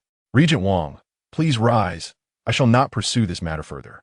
As Song Ruoxi spoke, her gaze wavered, seemingly reluctant to meet Li Zelin's eyes directly. A trace of embarrassment colored her cheeks, which flushed slightly, while her fingers unconsciously twisted the hem of her clothing. Her voice quivered slightly as she endeavored to infuse her tone with calmness, as if wishing to swiftly gloss over the recent incident. Clearing her throat softly, she attempted to mask her inner discomfort, then feigned composure by raising her chin slightly. "Oh dear, although I did slap you just now, it was truly unintentional. I simply did not realize it was the Regent Wang at that moment. Had I known, I certainly would not have acted so impulsively. Moreover, he shares some blame in this matter. Had he not appeared so suddenly and startled me, I would not have accidentally fallen into the water. Naturally, had I not fallen into the water, I would not have struck him either. Therefore, one might argue that this incident has balanced itself out, does it not? I shall not harbor any resentment, and I implore you not to hold a grudge against me. After all, this was merely a trivial mishap. Let's not dwell upon it any further and simply forget the incident." Song Ruoxi quietly reconciled this matter within her heart, nodding to herself with satisfaction. Upon receiving a signal, Li Zelin gradually rose from the ground. His expression remained one of deference, with a hint of concern reflected in his gaze. I shall immediately send someone to summon the imperial physician. Your Majesty, consider this. Although it is the sweltering heat of summer, the nights still bear a notable chill. Moreover, having fallen into the lake, if the cold were to invade your body, it could lead to a chilling affliction, which would be most unfortunate. I am genuinely worried for your health, Your Majesty. So it is prudent to have the physician attend to you promptly, allowing me to rest easy. At this point, since he is exhibiting such concern for my well-being, does it signify that he has chosen to overlook the incident of the earlier slap? It appears that this regent is not as petty as I had previously imagined, which is truly delightful. I was genuinely frightened. Chapter 108. Surely he does not harbor a grudge. I have been anxiously concerned that he might hold a lingering resentment over that slap and subsequently cause me trouble. However, it seems I've been overly apprehensive. Upon reflection, he is, after all, the regent, and he ought not to possess such pettiness. After enduring such a tumultuous ordeal, both master and servant are now nearly covered in mud. The mud is speckled across their garments, as if they have donned a specially crafted coat of earth. Their hair has also become disheveled, with strands hanging loosely, some even sticking to their cheeks, rendering them quite a sight.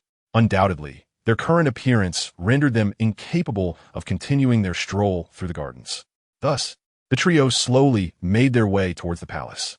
Upon reaching the entrance, the guard, upon casting his gaze upon them, was instantly taken aback by their disheveled state.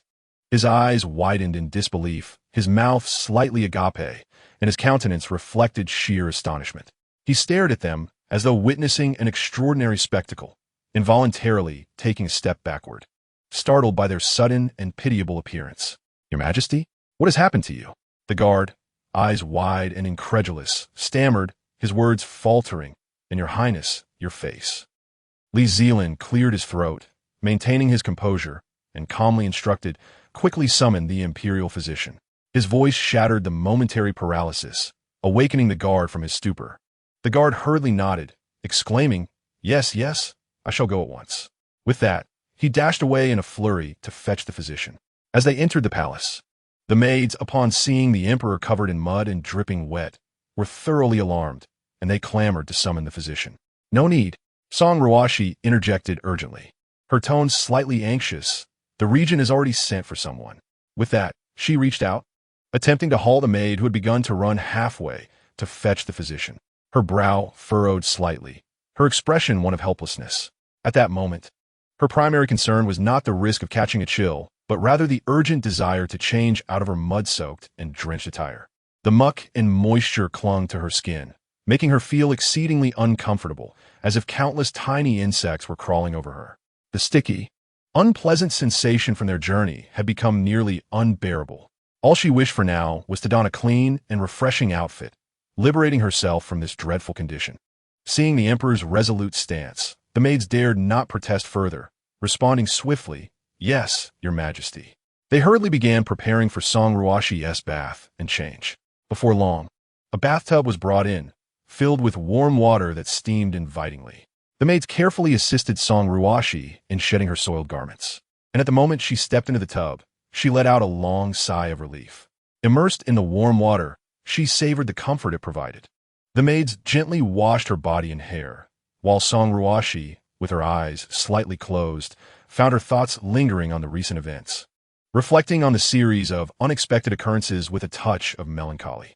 Once her bath was complete, the maids adorned her in a clean and splendid outfit, instantly revitalizing her appearance.